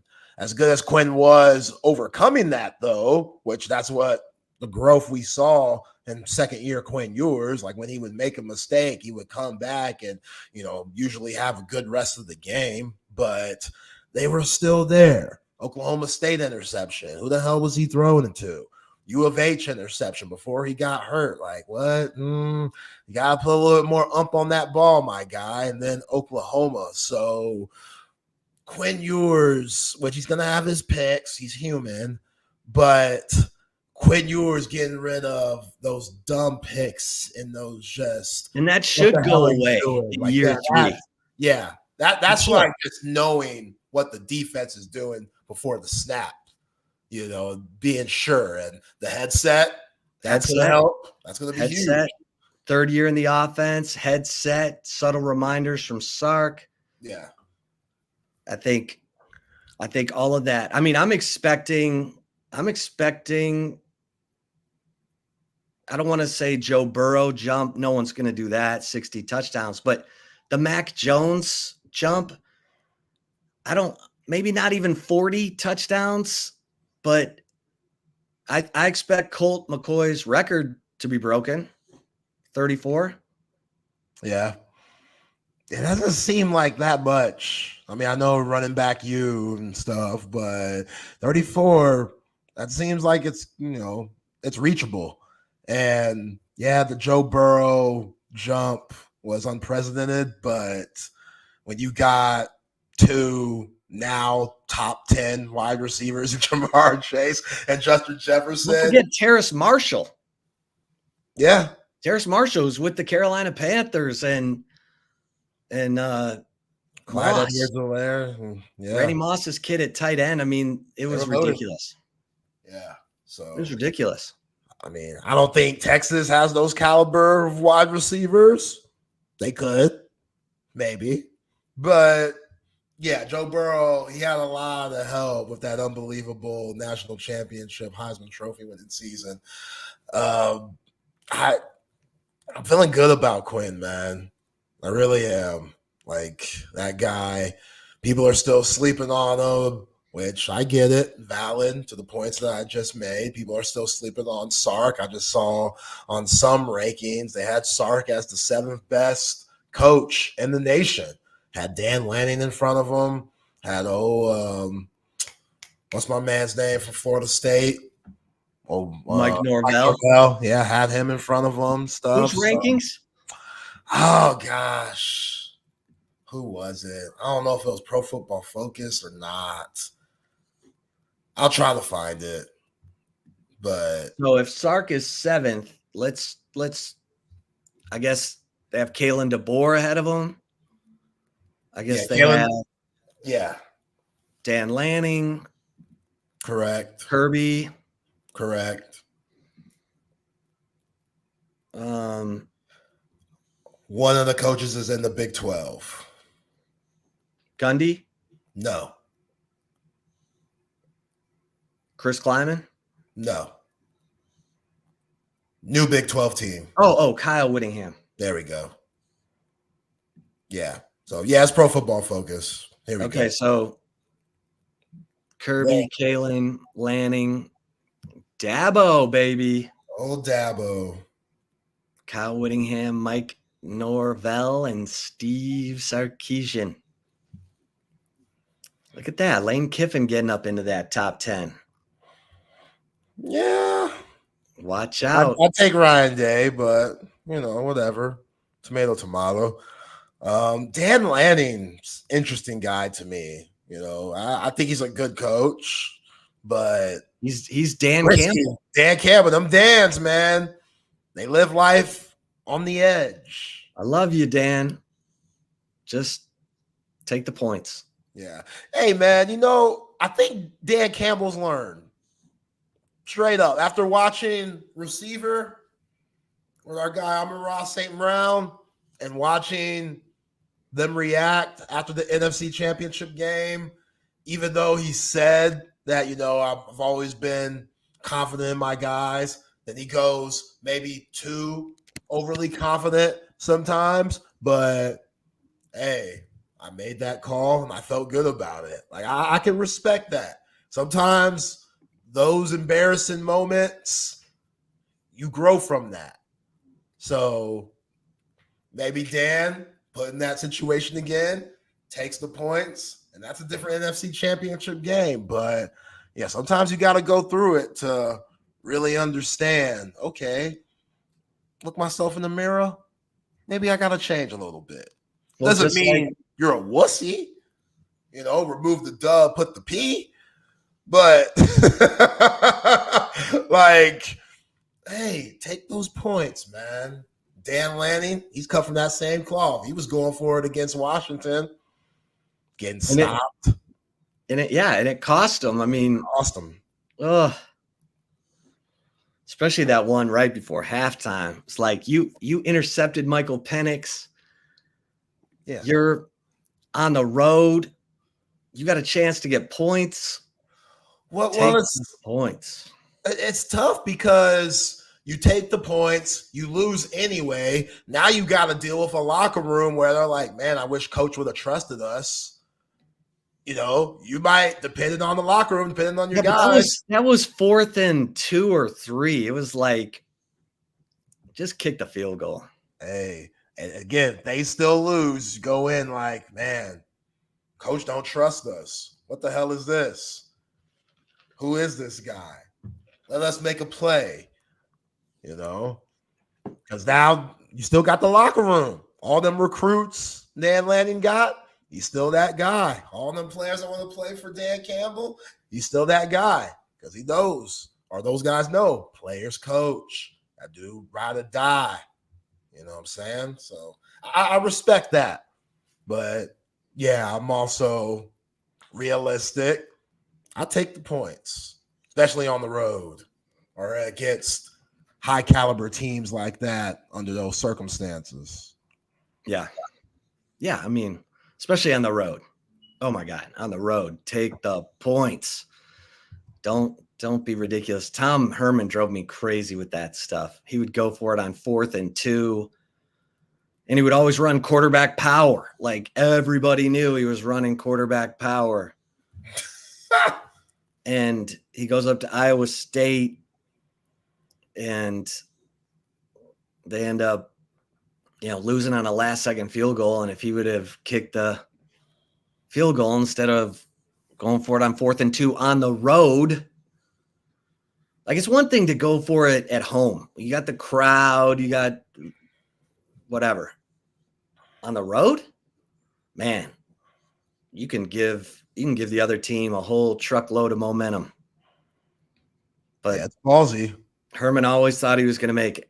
So, yeah, what are you going to do? Speaking of making it, man, we got to show the people. They got Jordan Whittington mic'd up for a little bit. And don't worry, BK, I ain't going to show none of the clips where they playing. It's just a mic'd up version. He's talking to Cooper Kupp. He's talking to Matt Stafford. This dude's on the team. He's on the team. Like, this dude's made it. You could just tell by the way they're promoting him on the Rams social media pages and the love that they're showing him. And you could just tell the respect that Cooper Kupp and Matt Stafford have for Jay Witt because he's a student of the game. He's likable, relatable. Like, watch this clip for the people who listen to us on the app. I'm about to play Jordan Whittington mic'd up in their game against the Cowboys. Just a 50-second clip. He's talking to Cooper Kupp and Matt Stafford. It's supposed to be double move. It was this cloud. I love it. Just kind of ran by him. What'd you do? He just went, so I slipped and stacked his out. Yeah. Okay. Good strong catch here. Appreciate it. I'm thinking, if I was getting this look, I'm thinking, okay, I'm running slant off of 1, 2, 3, right? You go 1, 2, 3, and that puts in the ground. Right now, right? If you just like this, I bet you if you ran slant, you'd catch this right here. You know what I mean? And you run through a tackle, it's a first down. You know what I mean? I was shuffling in while he was coming down. I got to go get him. Yeah, honestly, that's pretty good considering like how much time to get there. Mm-hmm. Yeah, that was pretty good. I ain't never been no receiver room like this. Everybody close, everybody truly care. I ain't never been in no receiver room like this. Let me tell you something. Worthy was tough. Yeah, when he said that, I was like, what do you mean by that? And I knew you would have something to say. Worthy got whatever he wanted. That was the one thing, because I did ask. I was like, who is pampering Worthy? Is it because it was when Brennan Marion was the receivers coach? I said, is it Brennan Marion or is it Sark? And I was told it was Sark. Like Sark looked out for Worthy. And look, he owes Worthy. Worthy was his saving grace coming here as a freshman and tearing it up and then showing other receivers, oh, that's what can be done. And Worthy started it. He was the Pied Piper, but there were a lot of things about Worthy that were difficult. He's a different cat, man. Yeah, we saw him pout a few times. Different cat, talented but different cat. Jay Witt's as steady as they come. He's going to be the same every day. He's going to give you a max effort. He's also going to be a great teammate, and that's interesting. Well, that's the thing, Chip. Like all of those guys on the Rams, like they got it from the mud. Like they weren't big 5-star, blue chip players. Cooper Kupp, Puka Nacua. They're all middle round guys. Yeah, all underground guys. So it's, they all have a certain respect for one another. Again, Xavier Worthy, kind of like, I'm not saying he's T.O., I'm not saying he's Randy Moss, but he got a little bit of that in him. And you know what? I'm not going to knock Sark. I wouldn't say it's special treatment, but everybody has a different personality. To get the best out of your players, you got to figure out how they tick. Even if you might not agree with it 100%, to get them to tick and to get the best out of them on the field, sometimes you got to put your arm around certain guys. Sometimes you can't curse certain guys out at all. I know players that never got cursed out. VY, if you cursed out VY, he would tune out, man. Yeah, exactly. It doesn't mean that VY is uncoachable. It's just he doesn't respond to that. Yeah, he just doesn't respond to that. And now in 2024, I feel like with mental health and stuff, more guys see that and understand that. And you don't really have that Bear Bryant narrative going around no more, Junction Road type stuff. Like those days are over, man. Like I don't give a damn if Junction you're Boys out here. Yeah, Junction Boys. I don't give a damn if you're no out water, here. No water. It's 110, no water. Oh my God. Oh, that is just nuts, man. That is nuts. So that is nuts. Yeah, I can't knock Sark for giving Xavier Worthy different treatment. They're just certain guys like that. You know what I'm saying? And we talked about with Parcells and LT. That relationship, like, just make sure he makes it. Just make sure when he's out here roaming these Manhattan streets, he makes it back ready for practice, ready to go for the games. Like, we're not messing this up. Let him do his crack cocaine. I don't hear nothing. He's going to be the best we've ever had. So let's just make sure he's available. Let's just kind of turn the shoulder, turn the other cheek. All right, not worry about it. There's just certain guys like that. Again, I'm not saying it's right, but if you want to win, you got to make them sacrifices, man. So Worthy was targeted 119 times last year. And he caught 75 passes. That's a 63% connection rate. Let me see, A.D. Mitchell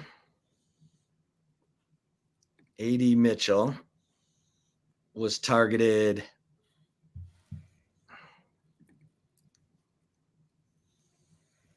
Come on. You getting that wheel, ain't you? Getting that death wheel. Gotta upgrade, man. You're on the computer too much to not upgrade. Okay. A.D. Mitchell was targeted 86 times and completed 55.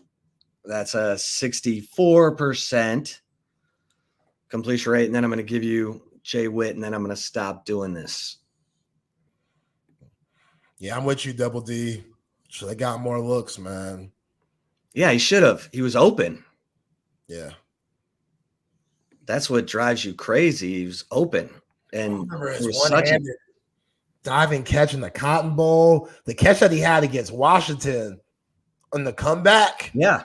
Man. Okay, here it is. Jay Witt targeted 55 times, caught the ball 41 for a team-leading 74.5% connection rate.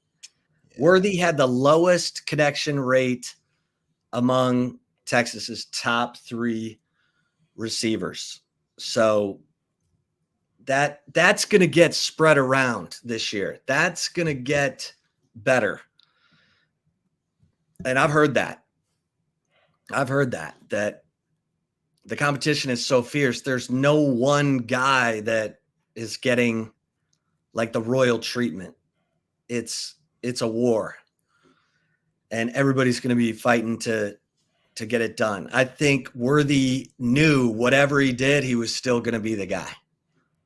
And he was fine last year. Like, you don't want to look at those numbers. I mean, actually, let's go look at those numbers in 21, because it was worse. It was worse in 21. Worthy in 21, his target rate, wow, it was worse in 22. He was targeted 113 times in 22 and only caught 59 balls. That's a connection rate of 52%. Yeah. And then a quarter of them came in that Oklahoma State game. Yeah. 17 targets, 3 receptions.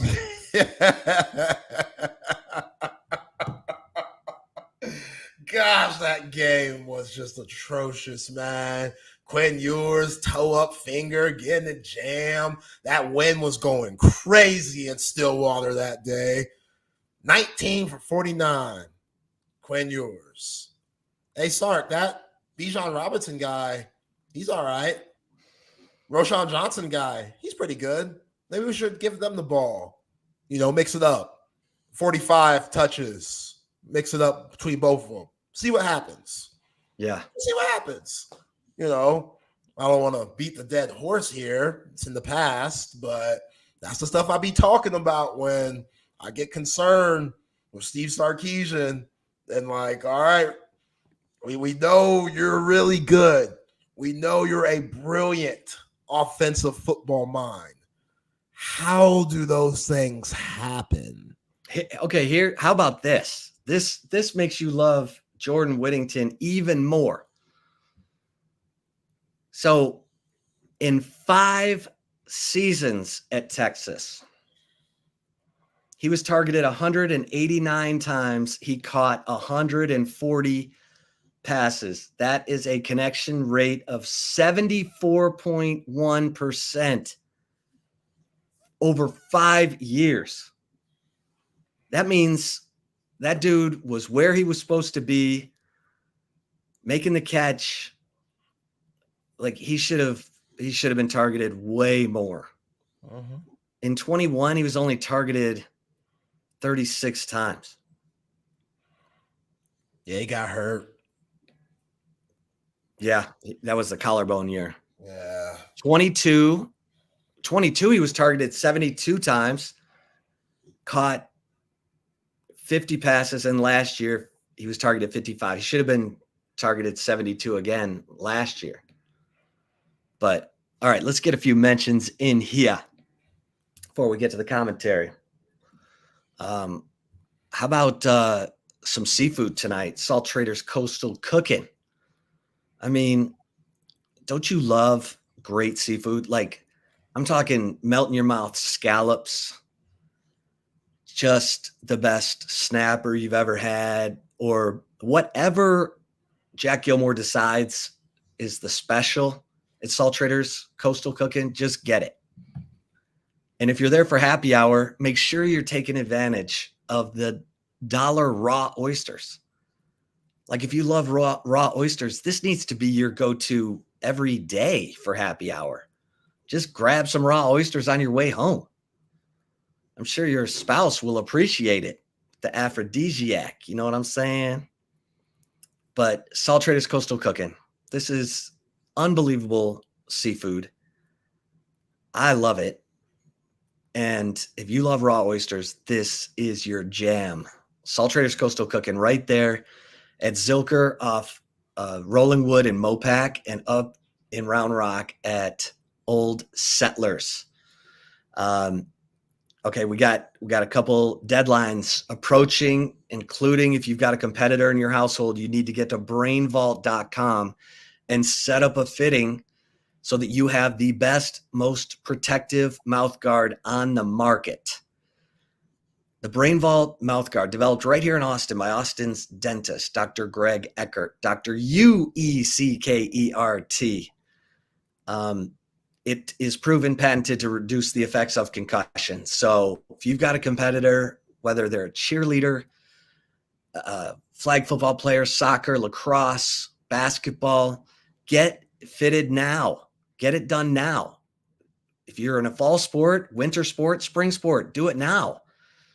Go to brainvault.com. You're going to pay a little extra, but guess what? You want your competitor to play hard, but you want them to play safe. This is the most protective mouth guard on the market. The other deadline you have is to get the big screen of your dreams into your home before football season. It's time. And there's only one call to make. It's to Tom McKay and Audio-Visual Consultations. Tom and his crew bring everything to you. They make it so easy. You call 255-8678 and they bring everything. They bring you the best price on big screens, and it's the best quality. LG, Sonos surround sound. They're going to bring you the best price, and you don't need to be lugging TVs around town and punching holes in your drywall. Let Tom and his crew bring everything to you. All you have to do is make that phone call, 255-8678. And cover 3, baby. Cover 3. How about brunch this weekend? How about a little date brunch? Or maybe you need to take your parents out for brunch. Cover 3 has the best brunch in Austin. The do-it-yourself Bloody Mary bar.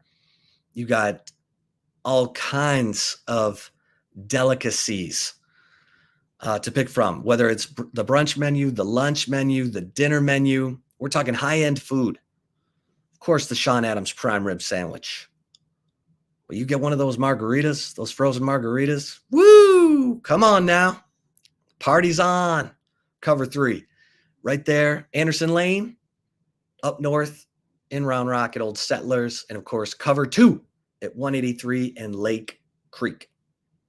And passes.com. Love passes.com. What a fun, interactive place for you to interact with some of your favorite athletes. It's different from anything. It's not like going to their Instagram. When you go to passes.com, they're posting stuff for you to interact with them, whether it's Q&A, whether it's, they're selling you some of their memorabilia. Maybe you want them to make a call to a friend to wish them a happy birthday. You can do all that on Passes. Passes.com. And don't forget, you've got Texas One Fund on Passes.com. And everything you spend with Texas One Fund goes to benefit the Texas NIL. And you're getting some in return, like access to exclusive tailgates, meet and greets, memorabilia. Just go see what I'm talking about and look for the Texas Sports Unfiltered account on passes.com. calm. All right, Zay. Let's get to the chip shot. Chip shot today. Doing a deep dive. Tonight I'm writing the insider column for Horns 24/7. So I'm talking on the phone. I'm collecting intel. But I'm looking at a couple things that stand out to me. One is the importance of that Michigan game.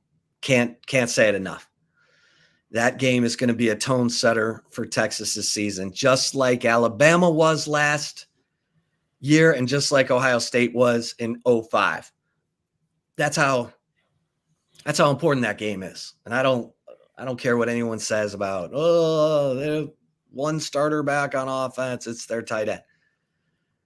I've said it before. They've got 4 offensive linemen who've been in their program for at least 3 years who are going to be starters. Those guys are ready to go, just like Texas is going to be counting on the next wave, the Brandon Bakers, the Neto Zulus, the Daniel Cruzes. When you're a program like Michigan, Texas, Georgia, you're good in the trenches.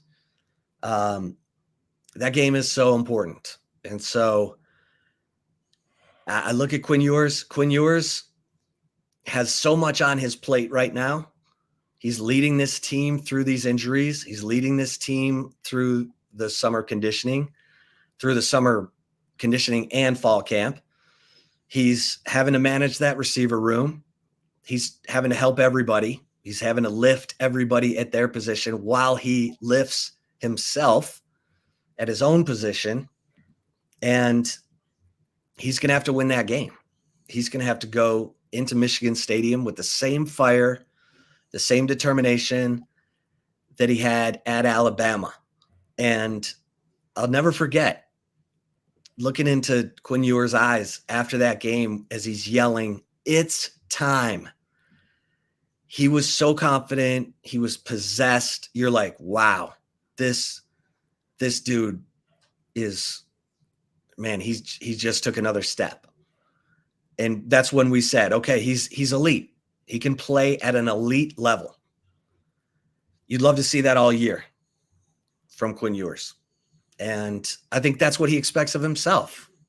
You heard him. He doesn't want to go to the NFL and just be a drafted quarterback. He wants to be a quarterback who makes an impact at the NFL, has a long career. It starts with day in and day out, play in and play out, elite quarterback play. And I think he's ready. I think it's time. He's got a veteran offensive line. He's got lots of talent at receiver. He's got Jaden Blue and Trey Wisner, and he's got Steve Sarkisian. So that to me is the first big test. And then for the defense in that game, we're going to find out. We will know if this defensive line is ready to stop the run, because that's what they're going to get. They're going to get it over and over and over again. They're going to get counter. They're going to get traps. They're going to get zone. They're going to get it all. And they're going to be like, like Jenga. You press to see where that soft tile is that slides out. Yeah. That's going to be Michigan. They're going to be running at every single guy on that line to see if they can find that Jenga piece. And then they're just going to keep pounding on that piece. So it's, you start to do the deep dive, and there is no doubt that is the tone setter for Texas. And I can't wait. I can't believe Michigan's charging $80 for media parking passes. Ooh! I've never been charged for a media parking pass in my life. Damn. $80. $80. Man. They're only charging like $70 for that Fresno State game, but $80 for Texas. I mean, I know inflation's gone crazy, but damn. I mean, look how they're gouging. Yeah, you just won a national championship. Why Just won a not? national championship. You're not supposed to do that. You're supposed to be like, hey, you wait a year. Keep your fans happy. But Michigan's that's the state school of where you're from, my guy. I know. So, Oh, trust me. them your people. That's why I left. Hey, a great move. I went to a state that is a right to work state, a can do state. No offense to the incredible auto industry, but the unions, when you're paying more for retired workers' pensions than you are for the current employees, man, that's a tough way to go. Anyway, don't get me started. But that's the game. If Texas wins that game, that's going to be such a big confidence filler. And I'll get into some more of this deep dive I'm doing because I'm getting ready to do all my season predictions. Yeah, I want to see what that arm's like, Alex Orgy. Yeah. What that arm talking about. Right. Yeah. Can you turn that quarterback, whoever he is, whether it's Alex Orgy or the Bennett kid, Jack Tuttle, whoever it is, you can turn that guy inside out, then it could be romper room. But Michigan, they haven't been blown out. Hell, they haven't lost. They lost to Michigan. They lost to Michigan State in 2021 by 4. And they lost to TCU in the college football playoff. So 51-45. Yeah, that was a hell of a game. That was a hell of a game. But that's going to be an unbelievable showdown. Can't wait. Yeah. All right, Shep, before the right call, got to shout out Covert B Cave, Covert Automotive Dealership. I've been doing it in the greater Austin area for over 100 years. If y'all want to ride clean, if y'all need that new whip, whether it's for your kids, for yourself, the wife needs a new car, you want to get her a present, you want to surprise her, hey, check out the folks down there at Covert B Cave, beautiful 42 acres in the hill country. They provide you with a high quality selection of new and pre-owned vehicles. Ain't about that quota, ain't about that sale. It's about the people, and they got some really nice cars to boot. Buick, GMC, Cadillac, Ram, Jeep, Dodge, and Chrysler. Go to covertbcave.com to see all the latest specials and inventory. Nobody beats a Covert deal. Not now, not ever. All right, Chip. Well, the right call today, you're going to help a little bit because you got to tell the folks and myself what is Lake St. Clair. Lake St. Clair? Yep. Isn't that like up near the Upper Peninsula? I don't know. It's not in Michigan? Yeah, it's up north, way up north. Okay. Ever been? Never been. One of those things you just pass when you're on the highway trying to get from town to town? Well, hold on a minute. Lake St. Clair. Lake St. Clair, that is right off it's near Detroit, actually. Dang, you really got up out of there. My bad. No, you good. Again, hey, you're a Texan at heart, even though that's your home state. Okay. So anyway, a woman got stuck in her car in Lake St. Clair, and a dude jumped in and saved her. Best part about it, the dude was wearing an Amon-Ra St. Brown jersey when he saved the woman. So dope. So dope. And then Amon-Ra heard about it.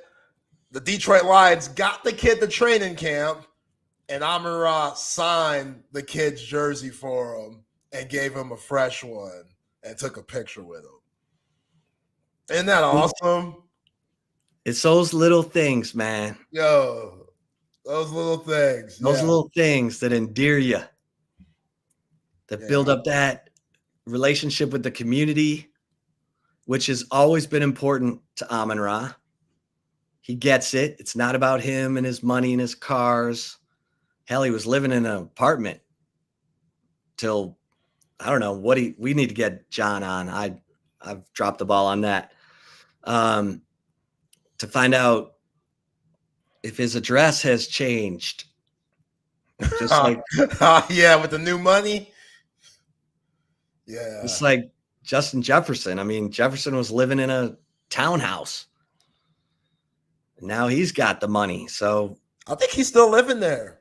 Still living in his townhouse? Yeah, I think he talked about it. Talked about, being from, the outskirts of New Orleans, and his parents gave him everything they had, but it's not like they had much. So he's used to small town, regular living. And yeah, he said maybe one day, but that dude, he likes spending that money on his jewelry and his chains and his grill and stuff. But yeah, we got to get John on because they stole the show in receiver. Like, nobody was talking about family like that. George Kittle had this thing with his girlfriend. Debo had this thing with his woman or baby mom, whatever. They would always say, like, Kittle's married. Yeah. Yeah. Yeah. Well, yeah. Kittle and his wife. To the Iowa basketball player. Yeah. No, she's rather die. I respect her. She's rather die. She'd be pushing them and slapping them in the face before the game and stuff. Like, he's really weird, but in a good way. I love me. Hey, Kittle. And real quick, I got to give a shout out to your father-in-law, Kevin, because he took me to the Stan Smith movie last night. I went together, right? Yes, and it was fantastic. It's Who the Heck is Stan Smith is the name of the movie because of the shoes, the Adidas shoes that are iconic. It's the story behind Stan Smith, the guy who's named for the shoes. And it's a great documentary. And guess who produced it? LeBron. Really? LeBron and Maverick Carter. Yep. It's a LeBron production. So good. Like, it makes you appreciate what LeBron's doing, man. He's producing some good stuff. Yeah, say what you want about Bron. He's making this mark. And dude was Team USA MVP. I know some people are out here, saying that it should have been Steph. Like, Steph was horrible before those last two games. They were the games that meant the most. They're the games that Team USA needed somebody to step up the most. And, Steph's a close second. Well, I don't even think he's a close second. LeBron was consistent the whole way through. So to know that at 39, turning 40 in December, doing all this other stuff that he's doing in Hollywood, I don't get it. I don't know how he does it. Putting his son in the league, even if you think the nepotism is a little over the top or not, he still got his son in the league. Like, what this guy is doing, never be even close to duplicated again. Yeah, never be close. Yeah. Man, you know what's even more nuts, Chip? His homeboys, Maverick Carter, Rich Paul, they're living great. That's how you do it. Like, you don't just have these guys on the coattail. Like, you make them work for it and put them in situations to where they can make their own money. This dude, Rich Paul's about to marry Adele. LeBron got his friends out here marrying people like Adele. That's how big LeBron is. I got a good one for you. So there's a podcast that Jason Bateman and it's called the Smartless Podcast with Jason Bateman, and they interviewed LeBron. And it's a really good interview because those guys are all Hollywood and they're talking to LeBron about Maverick and his boys and how they've done in Hollywood. Not just LeBron in Space Jam, but like producing movies and TV shows. It's a good interview because LeBron talks about how they had to prove themselves. Like he wasn't going to just say, you're the guy. You got to go. Like LeBron went and met with Warren Buffett because he wanted to know how to manage his money and grow his money.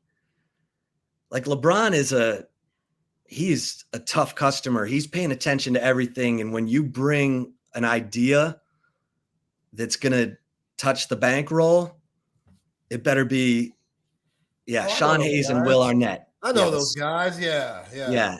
But go list. Some of their interviews are better than others, but the interview with LeBron I thought was really good. Yeah. This ain't no free ride. No. You know what I'm saying? If I had homeboys too, like, yo, I will pay for you to go to school, like business school or something, or, you know, go to some events or pay some people that know the game that we're trying to get into. But yeah, Clutch Sports, you know, what they're doing in the agency world, Rich Paul and them, and Maverick Carter and his producing and stuff, like, just nuts, man. Just absolutely nuts. Yeah, and check out anyone would enjoy, I think, tennis players especially, but it's a really good documentary. Who is Stan Smith? And shout out to Kevin, your father-in-law. I appreciate him thinking Amazing of me. Guy. Because that was a lot of fun. I really enjoyed it. I learned a lot. Yeah.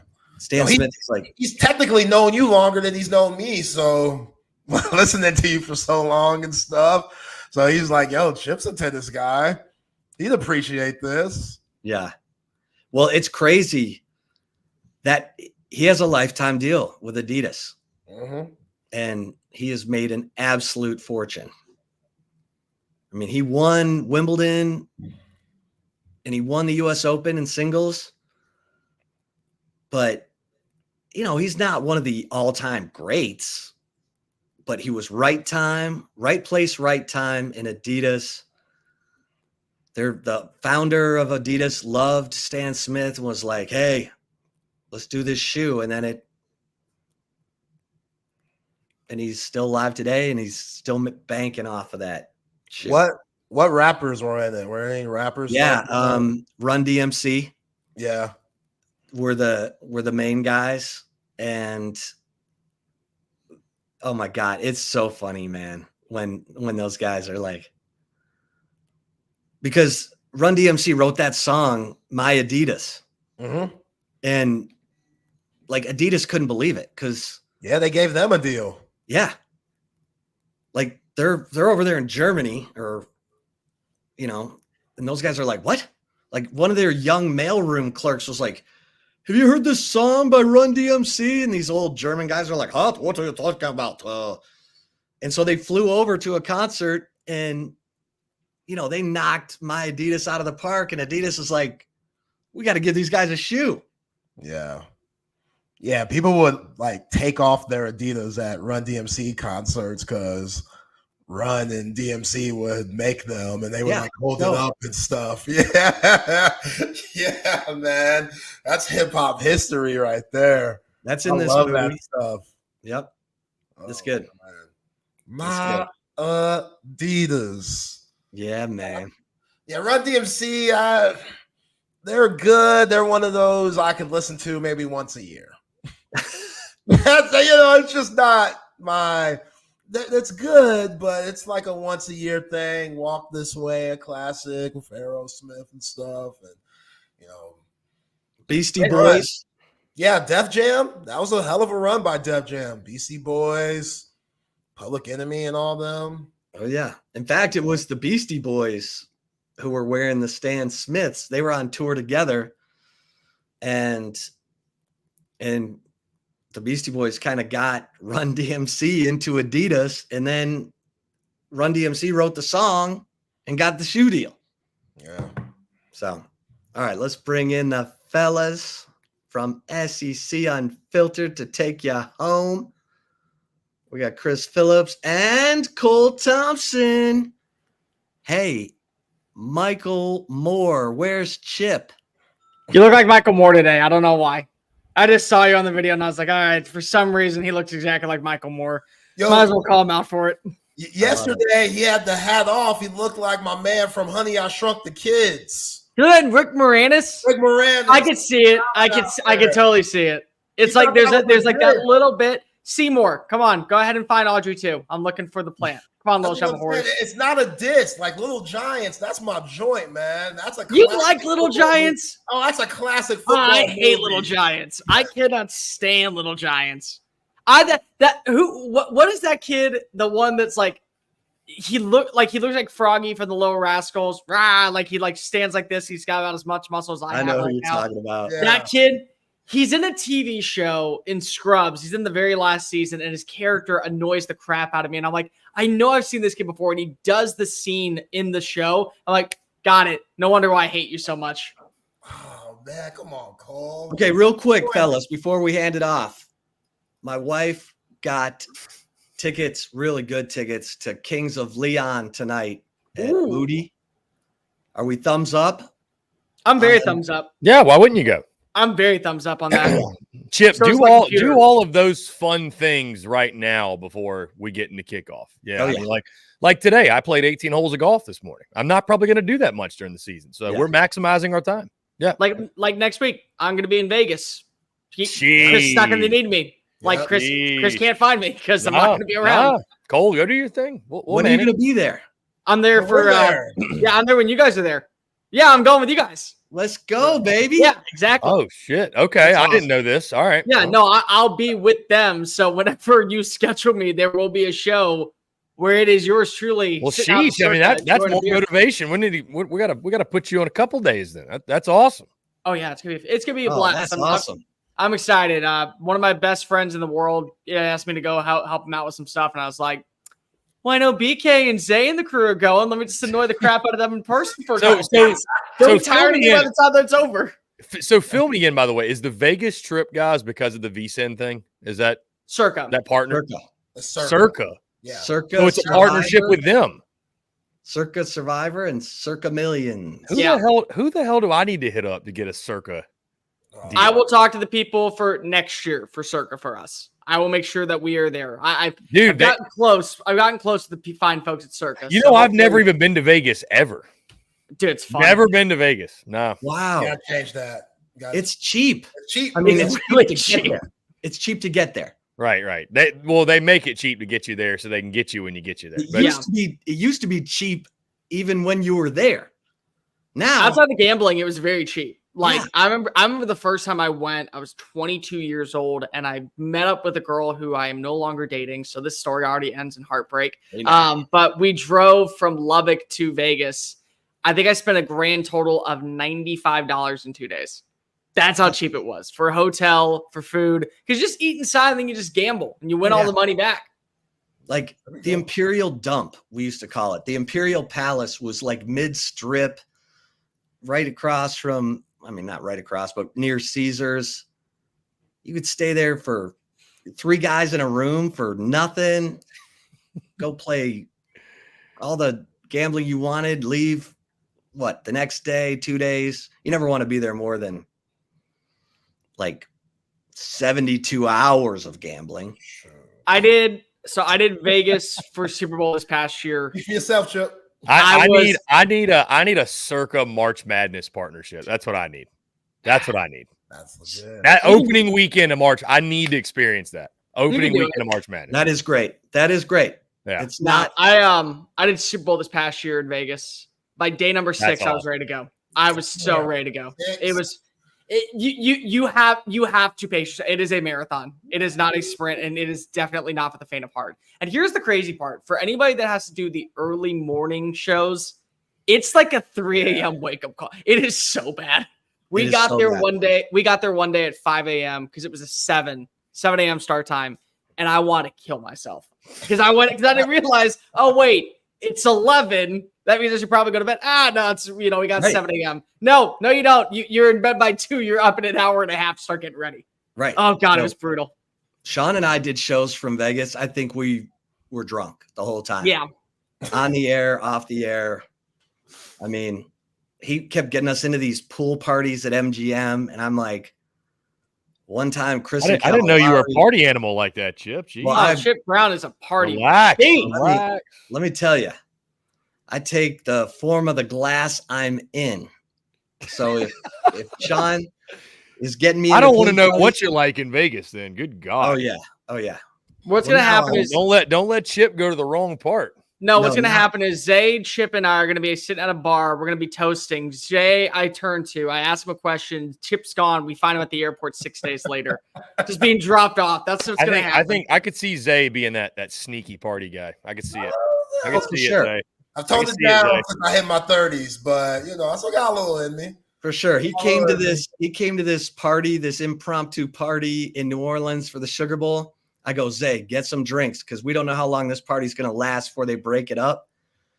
My man got 3 drinks down in about 6 seconds. I was going to say, so what? $3.99, baby. Did Zay pull the "it's free, I'm going to enjoy" kind of moment? Oh, yeah. That's what I do. I respect it. And then he was ready. He was ready for the rest of the night. You know what I mean? I respect that.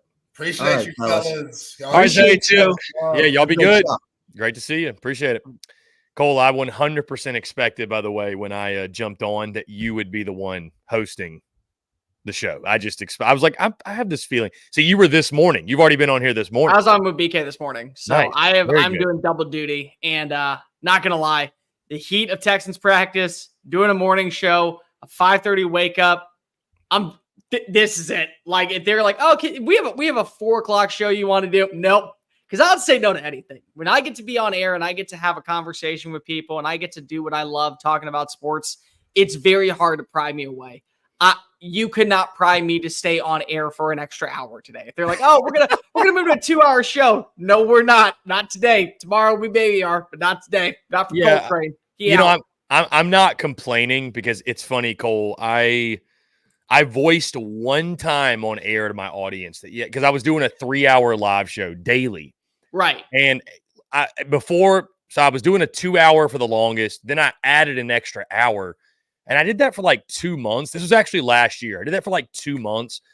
And I don't know, man. It was like that extra hour. It just felt so much longer. And I was like, why do I feel like kind of gassed almost? And I didn't feel like I had as much balance as I wanted. So I voiced that to my audience. And I got no sympathy to the point where my audience is like, people are like commenting, like, I work all day on a roof for 10 hours. So I've learned, like, listen, I'm not complaining when I say this. But to your point, Cole, it's interesting as I've gotten older, I have a greater sense of like my battery. I feel like I do a lot of my best work early in the morning. And then like as the day goes, like I'll be honest, I don't know if our dude Ghost is watching this right now. 40 Acre Vibes, he might. But, dude, I remember answering the question about Texas A&M and Notre Dame, and I felt like my brain was mashed potatoes. Like, I remember I closed my eyes for an extended, 5 seconds, and I was like, I don't know if they're going to open. Like, that's how I felt. So, anyways. Now, I get what you're saying. Last night, there was a question. I forget what was being asked. That's how tired I was. But I was mid-yawn, and I tried to play it off as oh, I had a burp. No, it was a yawn that I just was not going to let show up because I didn't want to act unprofessional on air. But I hit my wall midway through that. And I remember, and by the way, Ghost, we love you. We appreciate you for having us on last night. It was awesome. But you're like, oh yeah, we're going to get a trivia question. And I'm like, no, the hell we're not. There is no way I'm doing a show in the morning, being up at 5:30, going to the gym and doing some trivia questions now. We're going to be here for 45 minutes. So yeah, the thing for me too was before that, I did jumped on my guy, Neil, in all kinds of weather, Florida guy. And they do a state of the program show, which is cool. Yeah. It was cool. It just went 2 hours and then it fed it. So I was literally sitting in the chair you saw me in from 7 p.m. to 11, just in that chair. So I forgot to eat dinner last night. That's how much I didn't eat dinner till 11. I literally didn't eat dinner till we got done. So anyways, I mean, we don't complain about our jobs. Trust me. We love what we do, but let me just make this clear. Number one, what we do is really challenging, just like what you guys do is really challenging in life. And number two, we go to bed hungry half the time because we forget to eat. We forget we would have to be told by our wives or girlfriends, hey, breathe if we had to. Like there are going to be times where it's like, come back to reality. Come on. Just don't give up on me yet. That's where we are in our life. Yeah, we love the grind. I mean, the other, I say all that though, and the life of an entrepreneur, you work 24/7, 365, but also if you want to go play golf in the middle of the day on a Wednesday, like I did today, you can do that. So it was I got a nice, that was a nice battery recharge. I feel good right now. Went and shot I was going to tell Zay and Chip this, but are you a golfer, Cole, at all? I play, but I play more so just to hang out with friends because that's the only time that they want to hang out is play golf. Well, so, any golf, you'll understand this at least. The golfers are definitely in the chat, bro.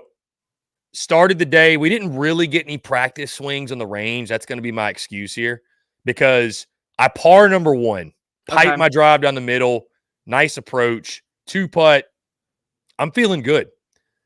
Made a triple on 2, double on 3, double on 4. I'm literally not what? Any of them threes are all 4s. Oh yeah, I made a triple on the par 3. Oh my God, that's the worst. Yeah, that's okay. Hit it OB. I am 9 over through 4 holes. 9 over. I finish the round at 10 over. So I went 9 over through 4 holes and then went 1 over through the next 14 holes. Did you go -1 and then back up to +1 at one point, or was it any? Okay, see, that's what I was wondering. Were you par the entire way and then +1? Or well, yeah. So I went that triple double on 2, 3, 4, 5 through 8 parred. Okay. Bogeyed 9, birdied 10.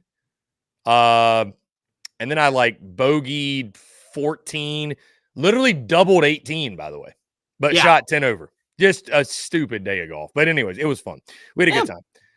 We had a really good time. So anyways, guys, appreciate you all tuning in. Of course, as you already know, we're live right here, 4 to 5 p.m. Eastern, 3 to 4 Central, 2 to 3 Mountain every single day here on Texas Sports Unfiltered. And of course, we are SEC Unfiltered. If I can put the banner up really quickly. There we go. So there we are. SEC Unfiltered, live right here every day. And appreciate each and every single one of you tuning in. Content bleeding out of the eyeballs this time of year.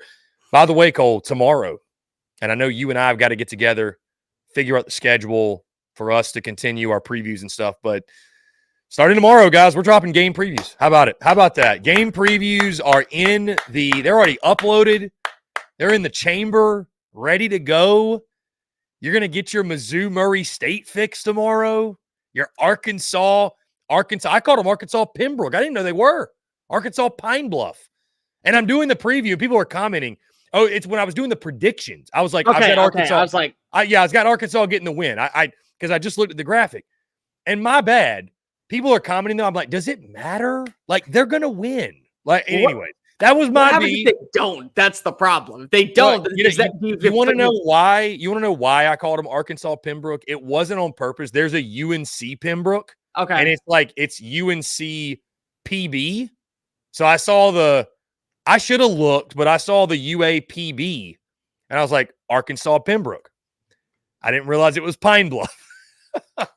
But luckily, the people in the comments were like, Pine Bluff has been called much worse things than. I can believe it, but that was a PB by you, a putrid blunder. That was a putrid blunder, Chris Phillips. I learned to double check and triple check. That's absolutely.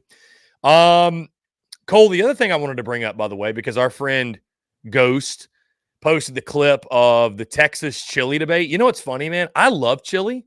I've never had chili without beans. Never. It's always had kidney beans, red beans, black beans. I've never had chili without beans. Okay. So let me ask you this. Chili without beans, is it just meat and that's it? Meat and salt? No, there's Are you throwing veggies in it? Yeah, sometimes. Are you putting saltines in it?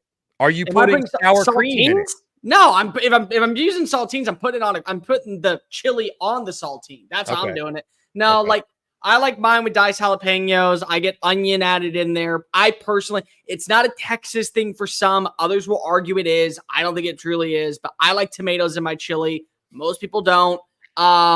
You throw cheese on top. I love jalapenos being thrown in, whether it be diced or laying on top. I put a little bit of a broth on it to make it not soupy, but definitely condense the flavor. I add a little bit of cornstarch to be able to thicken it up a little bit. That's how I like my chili. And it's a very spice filled. That's the main element whenever it comes to chili is it's spice, spice, spice. I understand when you talk about beans and chili. Let's just get this out of the way. I mean, I'm from the South too, so it's a lot different. The food down here is a lot different. I mean, we're in Texas. We're in the South. We're just I know, but I mean, southeast, very far. We're just 6 different types of towns in Texas. Like it's like partially up north. It's like uptown. Then it's country, and then it's southwest. Then like we're every kind of thing that you could imagine in the state of Texas because we're so freaking big. So then some people do prefer beans in Texas. See, okay. I know there's going to be people in the comments that say it. I've never once seen a Texas chili with beans. Like a true Texas chili does not have beans. And maybe that's where I come from is that Texas chili is not supposed to have beans in it. But that doesn't mean that there aren't beans in chili. Of course there's beans in chili. I've had it before. I feel like that's the thing, Cole, when I go to a Texas game later this season, that all the tailgate delicacies, but like where's the chili is what I need the chili. I need this chili. Like, this is going to, well, no, that's good. Well, number one, you're going to be highly impressed and never want to go back to having Southeastern Conference chili again. Because Southeastern Conference chili. Yeah, because of it. Yeah. This is Big 12 chili. This is Big 12 chili. This is the Big 8 chili right here. You know what? The one Southwest Conference chili. The one blessing that comes with the likes of this, the one thing that comes with the blessing of adding in a place like Texas. Yeah, I know Hair the dog has been very mean to me all day. I don't really want to deal with him right now. Go away, Hair the dog. The one thing that you're getting for Texas by them coming into the SEC is true made chili. That's plain and simple. That's where I feel about it. Hook 'em, Mark. Yeah, I was thinking about that. The chili that I've grown up on it's had beans, it's had meat, it's had beans, it's had God, sometimes celery, cut up celery in it.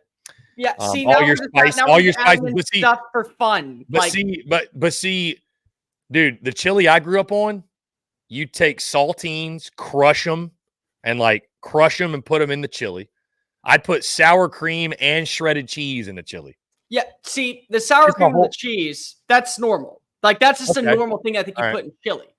Do you agree? Do you do jalapenos? I will. I mean, my mom didn't because she doesn't like super spicy, but I do. So I do jalapenos. Yeah. Okay, fair. Because I personally think that jalapenos is what gives it that kick. I love jalapenos a bunch, and I'll have double. I'll have it mixed in the chili, and then I'll lay like a garnish of jalapenos on the top, like diced jalapenos. It's great. I don't like sour cream, so like I personally can't do it. But sour cream is a staple. Like it's a staple. Do you like mayonnaise? Are you like kind of like a stay away from white? God bless. No. Really? No. Really? So I brought this on the earlier show because I'm doing a bit next week. Dude, look at Dave. Yeah, I know. Hi, David. Hey, Dave. Yeah, beans forever. You're the worst. Forever. We need to get a shirt that says #beans forever. I'm telling you, the one thing I want for the store, if I get anything for me, is beans do not belong in chili, or a shirt down the middle, beans or no beans chili. I think it'd be a hot ticket seller. But the one thing that I can't, like, I brought this up on the earlier show. I'm doing a bit next week where I'm buying the Will Levis mayo fragrance. I'm going to buy it. Is that a real thing? It's a real thing. I'm buying it. It is a real cologne. It is a real cologne. Come on, no way. It's a real cologne. I have to be up tomorrow at 9:30 online, ready to purchase it so we can wear it out in Vegas. I'm doing it. But here's the thing. I have called mayo Satan's dirty juice for years. That's how much I hate it. I absolutely cannot stand mayo. It is the most vile. When Jay Arnold, who by the way is a wonderful human being, I've met him multiple times. When I saw him eating the mayo at the Duke's Mayo Bowl out of the jar with a spatula, I want to throw up. I nearly did 3 times. They went back to him every single time. I was like, bro, I can't do this. It literally makes my stomach churn. Like what you imagine is going on inside of a trash compactor. That was my stomach watching someone eat mayo out of a jar. My wife does to piss me off. She'll take a spoonful and just go, just that way to make me feel that disgusted when I'm pissed off at her. You know, it's funny. I did that, Cole, because I made a bet with our audience at the time. South Carolina was playing in the Duke's Mayo Bowl, and I said if South Carolina beat North Carolina in the Duke's Mayo Bowl, I would eat a jar of mayo. I didn't eat the whole thing, but I had I'm pretty sure the video is still somewhere on the internet. I had probably 3 spoonfuls, and I like mayonnaise, but I had about 3 spoonfuls, and in about an hour, my toilet was begging for mercy. I put it that way. It was not good. It was not good. I'll make a deal with the audience here. If we can get Texas Sports Unfiltered to 10,000 subscribers and SEC Unfiltered to 15,000 subscribers by the end of the month, I'll eat a jar of mayonnaise live on air. I'll do it. I'll gladly do it. I have no problem. If it helps out. I don't even say you got to eat the whole jar. I'll eat the whole damn jar. Bro, I will do it. If you get 10,000 and 15,000 by the end of the month, that gives you guys 15 days to get that many subscribers to connect to these 2 channels. I'll do it. I will gladly do it. Full hour. I'll go on BK and Bucky. I'll just do it in front of you guys until you beg me to stop. Like, whatever. Dude, I'll do it that way. I like mayonnaise. I'm a big, I love a sandwich. I love a sub. I'm hammering some mayonnaise for sure. I'm not picky when it comes to food. I'm really not. If I have something on, everybody's got their thing. But I won't return food. If they get my order wrong, whatever. If it's even sour cream, I will be fine with it. I'm not going to complain that much. If there is mayo, I will bitch and I will make it come back. I will put it back. Do you like Greek yogurt? Nah, I'll eat it because I know it's good for you if I put a lot of fruit in there, but I try to cover the stench of it. There's just something about the recoil and the aftertaste that lingers. You just don't like white condiments. That's pretty fair. I'm okay with that. I feel pretty content being okay without white condiments. How about our guy Travis Davidson, who we've actually got a segment dropping with tonight? Some Texas fans may know who he is. One of the co-hosts on the Ref, Oklahoma guy. He replied to go, said chili as a meal, beans. Chili as a topping, no beans. Right. I saw that. It's, again, there's not a wrong way to make chili. I get it. I feel like that's kind of the beautiful thing about chili. It's like whatever you want to throw in there. But Texas chili doesn't have beans. And that's where I'm going on. Fair enough. You can't call it Texas chili unless it's prepared a certain way. Yeah, sure. That's fine. If you want to call it just chili, go for it. I don't care. Let me ask you this, Cole. What's the more you have to try it thing if you're going to Texas and you've never, let's say you just never been to Texas. What's the more you have to try it thing? Texas chili or Texas barbecue? Okay. This is where I'm going to lose a lot of people. I'm sorry. I don't really care. It's Texas chili because I'm not the biggest fan of barbecue. I do. I hate all people with beans, and I hate all people that enjoy beans. He hates the guy named Beans even. I hated that. No, I hated that character on Even Stevens. Anthony Tyler Stevens gave me freaking headaches when I was a child. Beans, go away. You got to try both. Barbecue for your own tasting. Okay, here's the thing. You're going to hate it because if you already have Carolina barbecue. And so if you love Carolina barbecue, it's completely different. Where the chili, you may like it a little bit more. You try both if you have to. I personally think that I'm a sauce guy. Like that's my thing. And so who has the best sauces? Carolina. Carolina barbecue has the best sauces for my money every single time. Them or Memphis. What do you like? Mustard based vinegar? What do you like? Mustard based vinegar based? Vinegar based. See, I like mustard based, but dude, I'm like you. I'm not picky. Like I could eat vinegar based, be happy as hell. I could eat Texas chili. I'll eat mustard based and be fine. Like there are a few foods I don't like, really, truly. Like, but anyways, Cole, you want to talk about this fall wedding thing? This seems like this is kind of taken over. I feel like I think it started from. I think it probably, it's always been a thing, but I think it kind of got brought up because Pate was talking about on his show, the going to the pumpkin patch thing, which by the way, I've been there. I've been there. I've been that guy. I don't know about on a football Saturday, but I've definitely been in a pumpkin patch on a football Sunday, which is not as bad for me because I don't care about NFL that much. But we're going back to like 2016 before I was even doing my business. And so I would have liked to have been out watching NFL games and I wasn't. So, never a good thing either way. The fall wedding thing though, and I've been surprised, very interesting to see some of the commentary on social media. Surprised how many people I've seen actually defending the fall weddings. Your thoughts. I could be totally off. Fall weddings. Where do you fall on fall weddings? Will you go? Will you go to a fall wedding?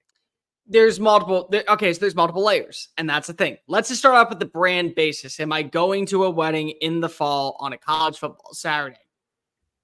If it's not someone that I'm very close with, if it's not someone that is a family member that I'm very close with, and if I'm not in the damn thing, no, I'm not going. I'm not going. I don't care, because of the thing is, I got married, and when I got married, I had 25 friends within the last 2 weeks. When was your wedding? June. Okay. So I got married in the summer because of she, man. but also she's a teacher and she does dance, and her dance season runs through August all the way until April. So we really only had 3 months to do it. We had May, June, July, and at the very beginning of August. Like, that was the time period. And she made that rule. I was like, all right, I don't really care. Works out for me perfectly because of I don't want to be doing anything to take me away from college football. But if I'm in the wedding, and there have been times where, yes, I have been in a wedding where I've had to miss a game. I'm bringing my phone. I am bringing a tablet. I am bringing something. I am letting you know ahead of time. I am going without question. I am 100% going without. I'm 100% watching college football. If I'm not in the wedding and it's not a family member that I'm really close with, I'm not going. I'm not. But I'm also not going to judge you if you go to a fall wedding. That's my big thing. And I'm not going to say that your fandom is affected because of you went to a fall wedding. Yeah, there's a lot of people out there that want to go see an environment. What if that wedding is in Mexico and it's a way for you and your wife to go 5 days on a vacation? What if that's factored into it? You're going to say no to your wife, to your significant other, to somebody who is putting down a lot of time and effort for you to go to this event, to where you guys get away and have some moments to yourself? No, you enjoy yourself. Go for it. I will not be attending, but I'm not going to judge you for going and taking time out from not watching college football. What if it's a bad game? Oh, but Cole, you know, you got to watch all the games that weekend. No, I don't. No, I don't. There are people out there that truly care only about their team. There are people in this comment section that do not care at all about what happens with South Carolina this year. There are people who will not care about what happens with Texas A&M, minus when they play in late November. There are people who will not care about NC State. There are people who won't care about UNC. I mean, Cole, the reality, to your point, most fans are that way. Like, Yes. I think it's awesome. There are a lot, there's a lot of fans, obviously, that care about, but I mean, about the entire conference. But it's why, like, for example, we do so much team-specific content. And most of the people that tune in to when we do like a Sunday show or we do like a big, fall camp preview, they're tuning in to hear about their team. So, like, yeah, to your point, like, most people are not in the positions that like we're in, Josh Pate is in, where it's like you're missing this whole day of football. It's like I only have one game I care about, and if I catch the others, that's cool. But like, that's the other part that's really important. And I don't ever mean to come at Pate negatively, but sometimes it does come off as very condescending. And I'm not going to lie, it sometimes gets frustrating. It doesn't change your fandom if you are not paying attention to what goes on between Michigan and Michigan State to prepare if you're an Ohio State fan. It does not care to your fandom or lessen your fandom if you're going to a wedding in Austin because the Longhorns are on a bye and you're not paying attention to what's going on between Arkansas and Oklahoma that weekend. It doesn't change your fandom. And it's our jobs to know the ins and outs about those games to prepare you, the fans at home, for the next week of games. That's what it comes down to. It doesn't affect your fandom. But also, I'm going to be completely honest. If you've told me before, hey, I got to miss your wedding, which I got told by many people, I got to miss your wedding because I have work purposes back in Birmingham, back in Atlanta, back in Charlotte. Great. Don't be mad at me when I say I have to work and cover college football this weekend. You decide to have your wedding. I will send you a gift card. Have a wonderful marriage. And also, don't base your friendship simply because of if you don't go to a wedding. Like, if you're one of those people, you're also trash. Like, you really don't need to have your friends at every single wedding. And also, elope. Like, honestly, save yourself some money in the headache and just go get married at the courthouse for like $50. I wonder if Chris froze. I actually think that he did freeze. Yep, he 100% is frozen right now. So let me know in the comment section as we wait for Chris to get back. What do you think about fall weddings? I personally don't care if you believe that fall weddings is something that you want to be a part of. Because you want to know why? I get it. There's a lot of fun that goes into fall weddings. There's a lot of joy that comes into it. There's a lot of praise of being around your friends and your family, reconnecting with people that you haven't seen in a while. And if you're really lucky, you guys are all on the same page and you plan accordingly and ahead of time to be able to put yourself in a grand situation to where you're watching the games together while drinking and pop back an ice cold one. Who cares if you're at a wedding doing it? People will enjoy that type of content. People will enjoy being around those type of moments. So if you have a plan in motion beforehand, go to the wedding. I don't care. But also, don't make it your entire livelihood and don't base your entire fandom about it wherever you are. That's just my entire point. So many people lean way too much into the wedding culture. Is this a good thing? Is this a bad thing? What do we make of it? It's not a big deal. It's not a difference maker. What it comes down to, my friends, those who are still sticking around in the chat, it comes down to your fandom. It comes down to your best interest. What is best for you on that day? What is it? Is it simply going and being there and seeing people that maybe you haven't before? Is it maybe not? Is it maybe sitting at home? There's people that I know in my life that literally have taken away from going to baptisms, going to funerals, going to birthing, going to baby showers. It's literally, it does not affect your fandom in any way whatsoever. Do you think so? Am I crazy here in the comment section? Jack Burton says, I would go. Always crazy good times, sometimes a little too good. Absolutely. You want to know what else is the best thing about a wedding 9 times out of 10, or at least most of the ones that I go to? I get to drink for free and cheer for my team while watching it on my phone. And I don't have to be around other people. And you want to know what? If I'm finding somebody, maybe I meet a friend. Maybe in the process, I find someone new that also enjoys college football at that same light, at that same vicinity, that puts me in a good mood, puts me in a great location, puts me to be able to enjoy myself with college football. That's just my personal take. Go to a wedding if you want to. Also, here's the one excuse I will give you if you do say that you want to go into a wedding. If you're going to play that off, you better have tickets to a game.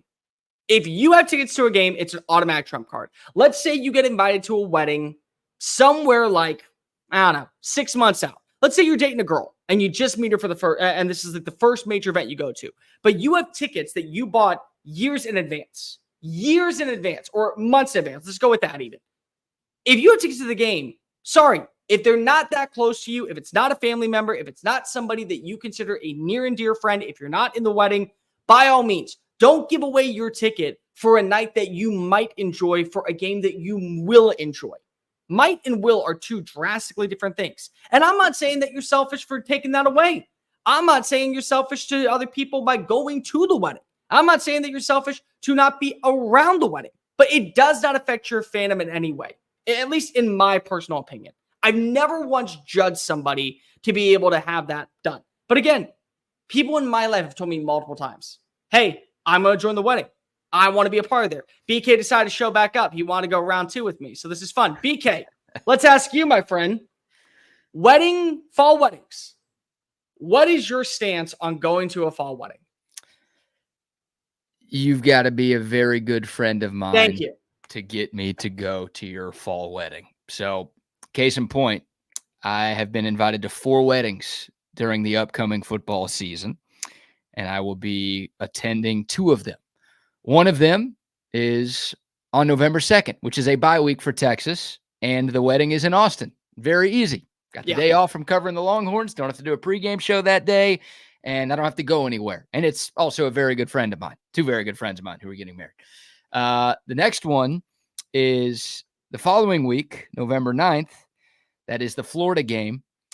The Florida game's at 11 a.m. The wedding is in Dallas, so I don't have to get on a plane. I can watch the game, drive up to Dallas, make it, and come back on Sunday. So it has to be a combination of a very good friend and easy travel for me to go. But let me ask you, for us, we work in this industry. Our job is to talk about the games. Our job is to break down what we saw on the field. Our job is to give insight and information to people that maybe did miss the game, or maybe missed a scenario in the game, or maybe had to take care of something that was going on in their own personal life during a quarter. And so you recap that. Yeah. We get to use the excuse of, hey, I can't go to a wedding. I have to work this weekend. Just like when somebody goes to your wedding and they say, hey, I can't make the trip out to I don't know, Houston from Birmingham, or I can't make the trip out to Nashville from Houston because if I have to work on Monday, I can't risk, being hungover. I got everything else going on. Okay, same thing. It's the same thing, but it also, in my opinion, doesn't affect your college football fandom. In my total belief, this is where we're gonna disagree. Probably it affects mine. Like, don't get married in the fall. If you want me to think you're a legit football fan, do not get married in the fall. And look, if you don't care about my opinion, go ahead. Like, I'm not telling anybody to not get married in the fall. But if you want to go around telling people that you are a diehard fan of your team, you can't schedule it during the fall. And then you can't be like, well, I didn't realize they were going to be playing Alabama on that. Well, you had a wedding in the fall. Oh, I didn't realize they were going to be playing OU on that day. Well, you could have avoided that by not getting married in October. Yeah. So do your thing. Like, it's your wedding. It's your day. Hell, really, it's your wife's day. But it's y'all's day. And I know there are extenuating circumstances that sometimes pop up that prevent people from being able to have weddings at other times of the year. But if you have a choice on when you can have your wedding and you choose to have it in the fall, that's fine. But don't sit here and tell me you're some diehard football fan, because if that were the case, you wouldn't be giving up a Saturday or a Sunday for you Sunday wedders out there to get married. There is a caveat. You have both. There is a caveat. Yeah. Friday night weddings. Friday night weddings, if it is in the same location to, let's say you are a season ticket holder, or you're in Birmingham and you got to make the trip to Tuscaloosa, Friday night weddings, I will give that a pass. Because at least then, it's unfortunately a thing. I mean, I've been to multiple Friday night weddings, which has been, God bless. Saturday, wake up, you got crap to do. You're like, oh God. Dude, Josh Pate called, said he hacked my stream because you were talking about him. So I figured, I figured that he was. Dude, I don't know. I don't know what happened. I'm about to punch Spectrum in the face, like straight up. You're about to punch someone's rectum? Don't do that. Punch Spectrum Internet. Got it. No, yeah, they've given me rectal issues over the years. I've got Spectrum too, and it's you never know with them. Yeah, I don't know. The internet just cut off for whatever reason. You paused, and I was just sitting there like, okay, he's gonna make a comment at any point. 3, 2, 1, you cut out. And I'm like, yep, all right, sounds good. This is great. Yeah, I wasn't even sure it was me for a moment, then I realized it was. So sorry about that. Talking to no one. All right, guys. I will let y'all finish your show. I'm around. Okay, thank you for filling in. And yeah, Chris, if your rectum gives you more issues, I'm here, man. Thanks. See you guys. Thanks. Anyways, I was gonna say I agree with everything you were saying, Cole, about just really it's just, if you sum it up, it's just let people live their lives. You know what I mean? Let people live their lives. If I would say this, if you want to have a fall wedding, unapologetically have a fall wedding. Yeah, sure. And if I don't want to go, I'm going to unapologetically not go. And we should be able to be bygones or bygones. Now, every rule has an exception. I went to a fall wedding, Cole, 2 years ago. My sister got married on a South Carolina football Saturday. The wedding was at 5:00.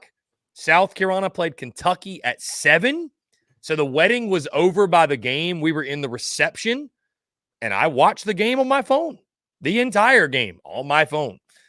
Tried to mingle and interact as much as I could, but, I had a job to do. You could phrase it that way, right? Especially then it was only me. So I needed to watch the game, cover the game, et cetera, et cetera. That was a fun memory, though, I will say. And the pain was lessened for me because the game was on the road. Had the game been a home game, I would have been struggling. So, but listen, however you feel about fall weddings, if you say to hell with fall weddings, I respect it, because unless I'm the same way, like unless you're family, I ain't going. And I'll take it a step further, Cole. I've done that. I've done it a million times. So I've been in. I'll give you the full story. I've been in 2 weddings. Okay, one of them was in January. One of them was in May. No conflicts. We're all good. Had a blast at both. Awesome time. What was it? Probably early summer of 2019. I was asked to be in a wedding. That was on an October Saturday. South Carolina was playing Tennessee. Okay. And at this point, when I was asked, I wasn't doing the Spurs Up show at the time, wasn't doing that business full time, right? Wasn't doing it full time, but that was the goal, right? That's what I had aspirations to do. So for those that don't know, long story short, I left Charlotte, North Carolina, the corporate world in May of 2019. I went to upstate New York. Many people don't know this. Went to Long Island, upstate New York, the Hamptons, worked in the Hamptons for 2 months at a golf course to build a nest egg to then of funds to then go to Columbia, hit the ground running. And Cole, late in the summer, I realized, or at least at that time, right? Things are different now. At that time, I remember thinking to myself, I can't afford to miss a Saturday. Yep. I just can't. Like, I'm trying to build this business. I just can't miss a game. Like, one of the things you have to do as an entrepreneur, Cole, is it's not fake it till you make it. You have to act a certain way to get to a certain place. You have to act as if you're already in that place, right? So like now it's kind of, and then, by the way, this person that asked me to be in their wedding, I would say they were a tier 2 friend. They weren't tier 1. Wasn't a best friend. Cool dude, buddy, but tier 2 on the line of tier 3. Okay. So that also plays a factor. But you have to, again, when you're building a business, like you have to, when you're starting, like be in the mindset. People think about manifestation and all that, not to get too philosophical, but like, you know what I mean? Like you got to be balls to the wall being that person to become that person. So like right. My mindset was like, no, this is I got to be getting after it. So I told him no. I said, listen, man, like I'm chasing a dream. And he was pissed, but I was like, dude, I'm sorry, man. But like, this is why I'm here, to get here, to do this. And like, I can't miss. I can't miss it. So trust me, I'm someone that I've done that. I've said no. So I would just say, if you and your wife want to schedule a fall wedding, that's your prerogative. If I want to tell you you're an asshole for doing so, I can do that. You can do that because, Cole, why, especially if you know your friend group, why would you schedule your wedding on a day when to a large majority of the people showing up, your wedding is the second most important thing of that day? It's the second most fun thing they'd prefer to be doing. Why would you do that? Why? My brother, my sweet twin brother, he's a lovely, lovely individual. He scheduled his wedding on the same day as Alabama versus LSU. Of this year? No, 2 years ago. 2 years ago. I walked down the aisle and we did it in a certain pathway where you said you're an asshole to your friend for scheduling a wedding. I literally hugged my brother, gave him a slap on the face as I always do, and just went, you're an asshole. Because he knew because all of his pledge brothers, all of his groomsmen were Alabama alums, and we all were eye rolling because we're like, it's a 7 p.m. kick. You knew this was going to happen, dummy. Like, you knew this well in advance, immediately. And you're the biggest Alabama fan out of all of us because you talk like that. You're a part of the team. Like, you went through some shit behind closed door. You are the biggest Alabama homer. And it's like, yeah, but Scarlett really wanted to get. It's like, cool. I'm glad we're going to be sitting here and shit eating spot. And when everyone's like, why are you groomsmen not on the dance floor? Because Alabama's up by 14 and we're watching on the big screen. That's what we're doing. That's our MO. We ain't going to be out here hanging out with you and everyone else. We're going to be watching college football like grown men should on that day. That is what our game plan is. And I'm okay with it. By the way, my wife is trying to guilt me into a conversation and has for a while. And now we got Chris Phillips once again freezing like crazy. It's fun. Hold on. See, this is what happens when you have really bad technical difficulties. It's really, really funny. Let's listen for 5 seconds.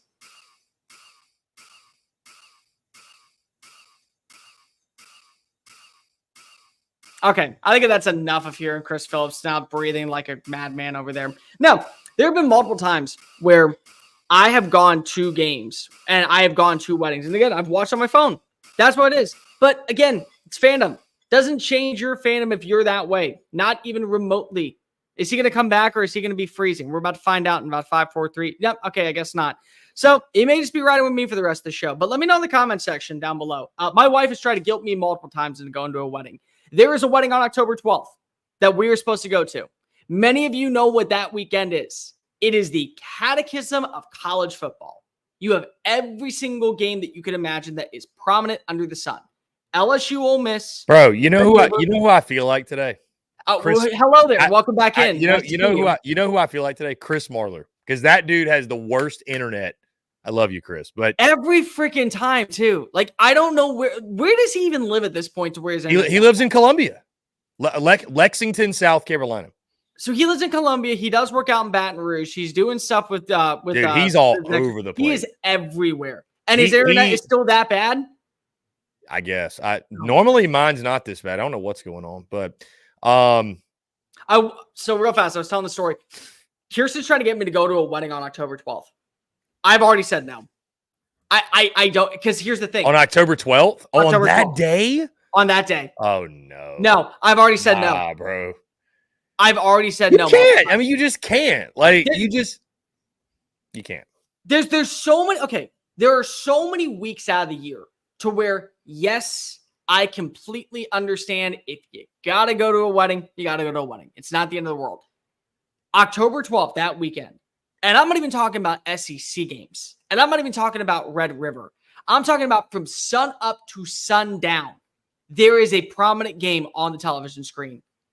You will be lucky to get me to leave my apartment on that day if I'm not going to the game for SEC Unfiltered. That is the level. And by the way, when we're done working, guess what we're doing? Going to a nearest bar, sitting down and watching the rest of the games.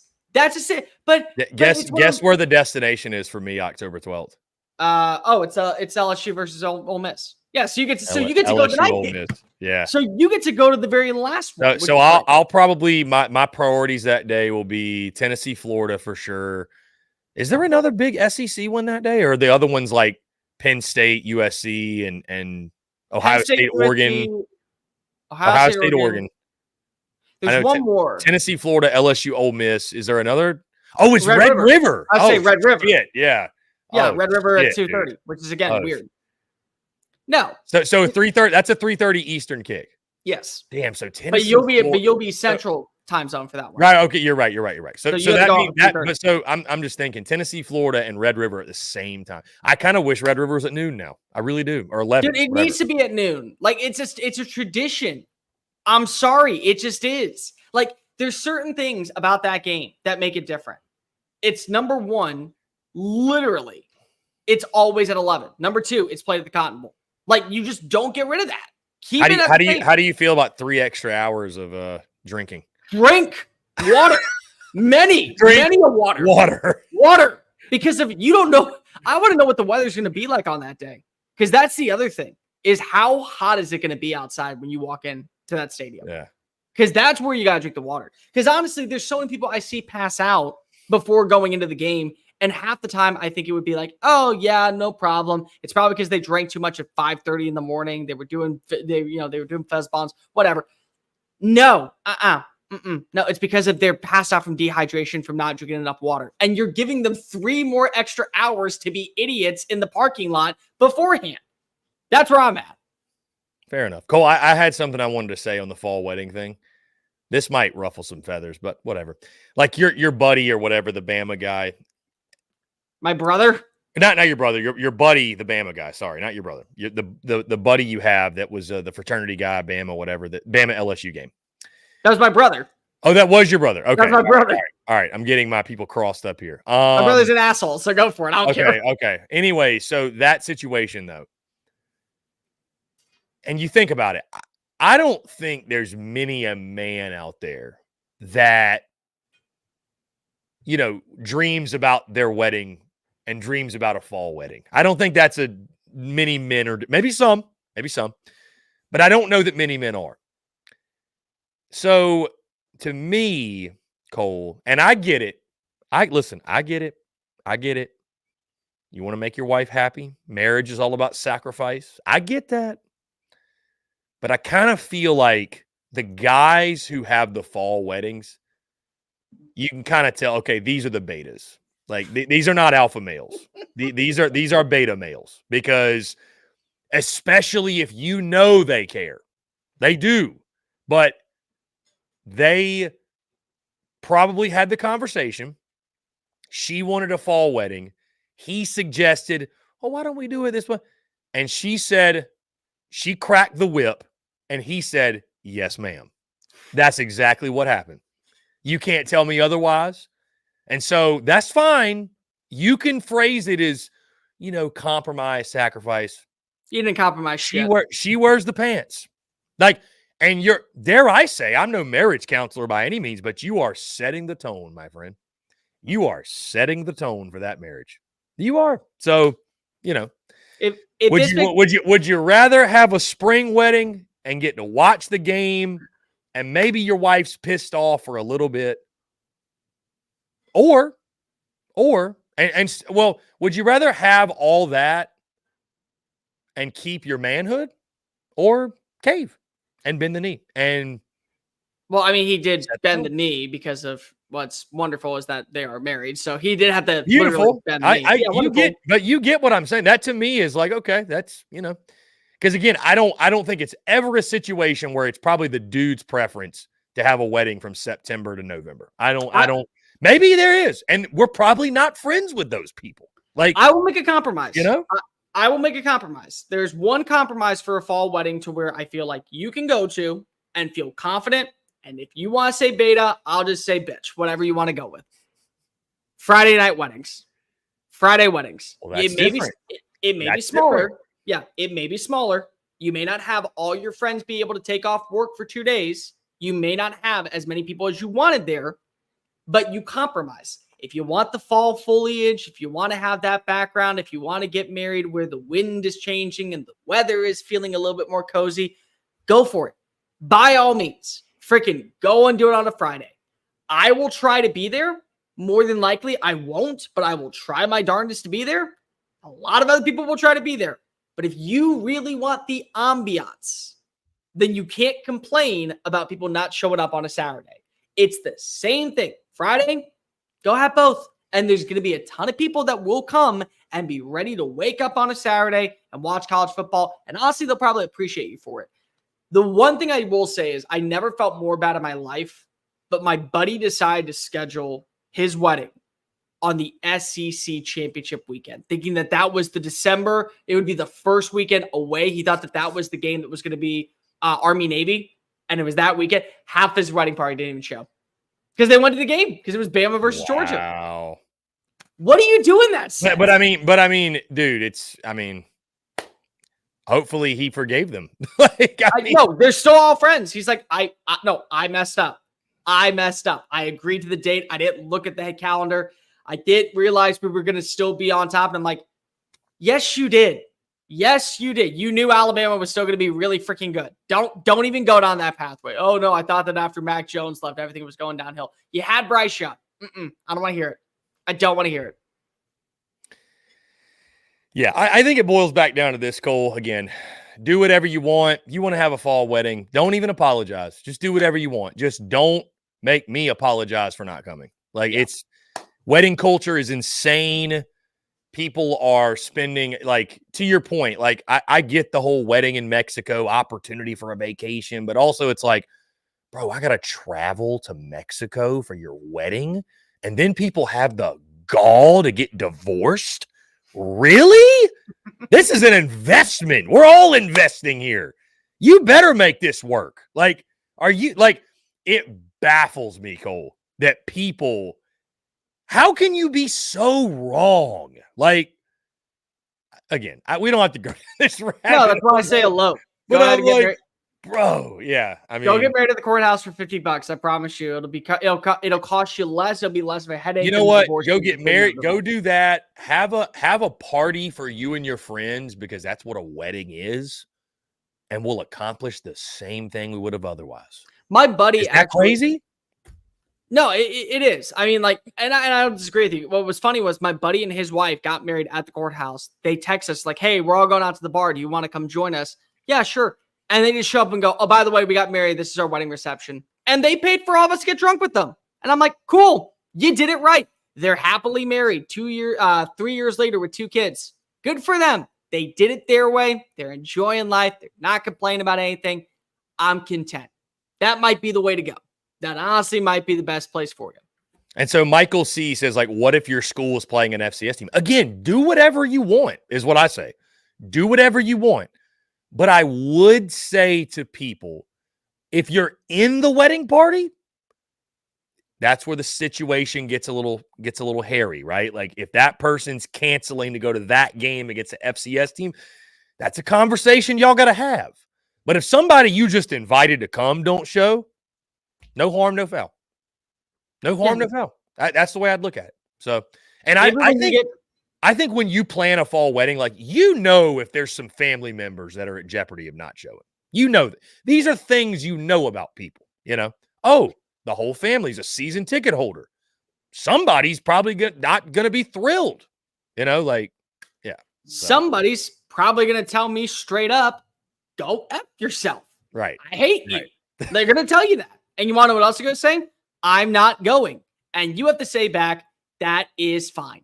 Because let's just all be unapologetically ourselves. How about But here's my whole point. And again, I don't mean to crap on Pate, which means that your service is about ready to go shit the bed in about 5 seconds. Anyways, when Pate says it's selfish to schedule a wedding in the fall, well, no, what the selfish part is for you to expect people to go celebrate your wedding in the fall, just like it's selfish for you to think that you're a priority for them. That's the same thing. Like, it's not selfish of you to schedule your wedding in the fall, but it's also not selfish of me not to end up going to a wedding. It's not selfish. Neither are selfish. Be unapologetically you, but also expect the results that come with it. It's the same thing. Doesn't matter. And you know how you avoid all this, Cole? Just schedule a wedding in April. That's it. Or June. Or June 17th. March is a beautiful month. Or June 17th is a very wonderful day. I think that many people actually should get married on that day. Cole, in closing, it's funny. We haven't really talked about sports at all this hour, which is fun. Let's look at Brad Crawford's bowl projections. Any thoughts on Brad Crawford? He's got 4 SEC teams to play off. I feel like these 4 are pretty typical. How about NC State? Your boys taking on LSU in the Gator Bowl. So that would probably be like the very last teams that did not get in. Yeah. Any thoughts on anything jump out to you? I would assume Brad's not incredibly high on A&M for them to be, what is that, the Vegas Bowl? Yeah. The text is kind of small here. Yeah. Anything else jump out specifically? Well, okay. So number one, you already see that he has Ole Miss going to the SEC championship because they're at 5. So Brad and I are right that we are absolutely. That is true. He does. Yeah. So I saw that. Why is Houston here? Houston's projected to go 14th in the Big 12. They're not going bowling at all. So that automatically is just a win, I guess, for Kentucky. Also, I have another question, Cole. Why are some of the logos filling up the boxes and some of the logos? Yeah, I noticed that too. It's really awkward. Whoever did the logo. I mean, I'm not trying to hate, but whoever did the logo, let's get some uniformity. Come on. Yeah, see, Washington. Okay. This is what I kind of hope for when we're talking about the future of bowl games. If you're not going to the playoff, you better have really, really, really, really, really good matchups. Michigan versus Missouri feels like a really, really, really good matchup. LSU versus NC State feels like a really, really, really good matchup. Tennessee versus Iowa, we've already seen that replay. Yeah, why would you run that back? I don't want to see it again. Why? No. God, no.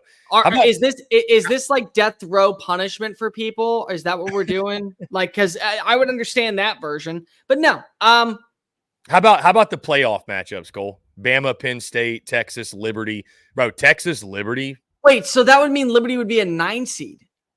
Yeah, it's got the 6 against the 12. I thought 5 takes on the 12. Or am I wrong? That's what it should do. No, 100% it should. Because there might be some errors in this graphic. I'll say because 11's and Notre Dame. Yes. Yeah, no, it should be Notre Dame versus Texas and Liberty versus Ole Miss.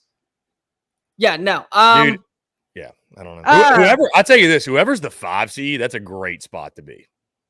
You get the think about it, bro. You get in your, I mean, you don't get a bye, but in your first round matchup, you get the G5. And in your second round matchup, I believe you get the weakest Power 4 conference champion, like the 4 seed. You get the 4 seed. Yeah. If you you get the 4 seed. If it works out that way, you get the 4 seed. Yeah, no, actually, it does work out that way because they have the bye. So, yeah, you get the G5 and the weakest Power 4 champion, which is most likely coming from the Big 12? Or the ACC, depending on what the record is. Yeah. Because here's the other part that's really important. We have to consider what if some way, like a 9-3 NC State team goes to Charlotte, they pull off the upset over Miami. That's the 4 seed. May not be right, but that's the 4 seed because they won the conference. So they would be automatically the 4 seed compared to an 11-1 or 12-1 Utah. So yeah, I mean, like it works. My big question is going to be, and I don't think it's going to happen this way. In fact, I'm almost positive it's not going to happen this way. I don't see a scenario where, but if you did, would you put a 12 seed being like an Alabama and then an 11 seed because they are 12-0, give it to Liberty? Like, does that happen? And then they get an easier pathway, or it's a tougher path for 5 versus 12? I don't know. That's a good question. I don't know. I think everybody's under the assumption, the G5 is going to be the 12 seed. But like, if you have a Memphis that's like top 20 in every metric, including defense, and they go 12-0 or 13-0, are you really going to say that that's a 12 seed when you have a couple of 10-2s or maybe even a 9-3s to get? No, you probably would move them up to 10. So like, I'm going to be really interested to see what they do with that group of 5 school and which is the group of 5 school and how they view them. It's going to be a lot of fun. Brad Crawford's SEC bowl predictions. Brad always does a really good job with those. Well, the victory in this day, Cole, is we made it to the end of the show, and I didn't crash again, so hopefully we don't do that here in the next 30 seconds while we try to get out of here. Always a pleasure, Cole. I love the fact we just spent the entire show talking about chili, mayonnaise, and fall weddings. It's a good show when you have For the love of God, bring us kickoff. For the love of God. But if we can do that, imagine what we can do with actual real. Oh, I know. I'm just saying. Hey, 2 weeks from today, we're going to be talking about a game the following day. How about that? So, is it 2 weeks from today or 2 weeks? So 15 days till kickoff. So 2 weeks from today, we'll be like talking about a game happening the following night. It'll be game day eve. Game day eve. Wow. Yeah. Okay, you are right. Yeah. Never mind. Yes. I just forgot. And hell, this time next week, we'll be a couple days away from week 0. I know. So, I'll be in Vegas watching that game, probably poolside somewhere. So I'll be very excited to see what happens. On them, Cole. Flex on them. Guys, appreciate each and every single one of you tuning in. Again, we're live right here every single day, 4 to 5 p.m. Eastern, 3 to 4 Central, 2 to 3 Mountain as well. Stay tuned to Texas Sports Unfiltered, as well as SEC Unfiltered. You can find us on all the same platforms, X, Facebook, Instagram, TikTok, YouTube, podcast, wherever you get your content, you can find us. For Cole Thompson, I'm Chris Phillips. Appreciate each and every single one of you tuning in. Have a great rest of your Wednesday. We will talk to you all tomorrow.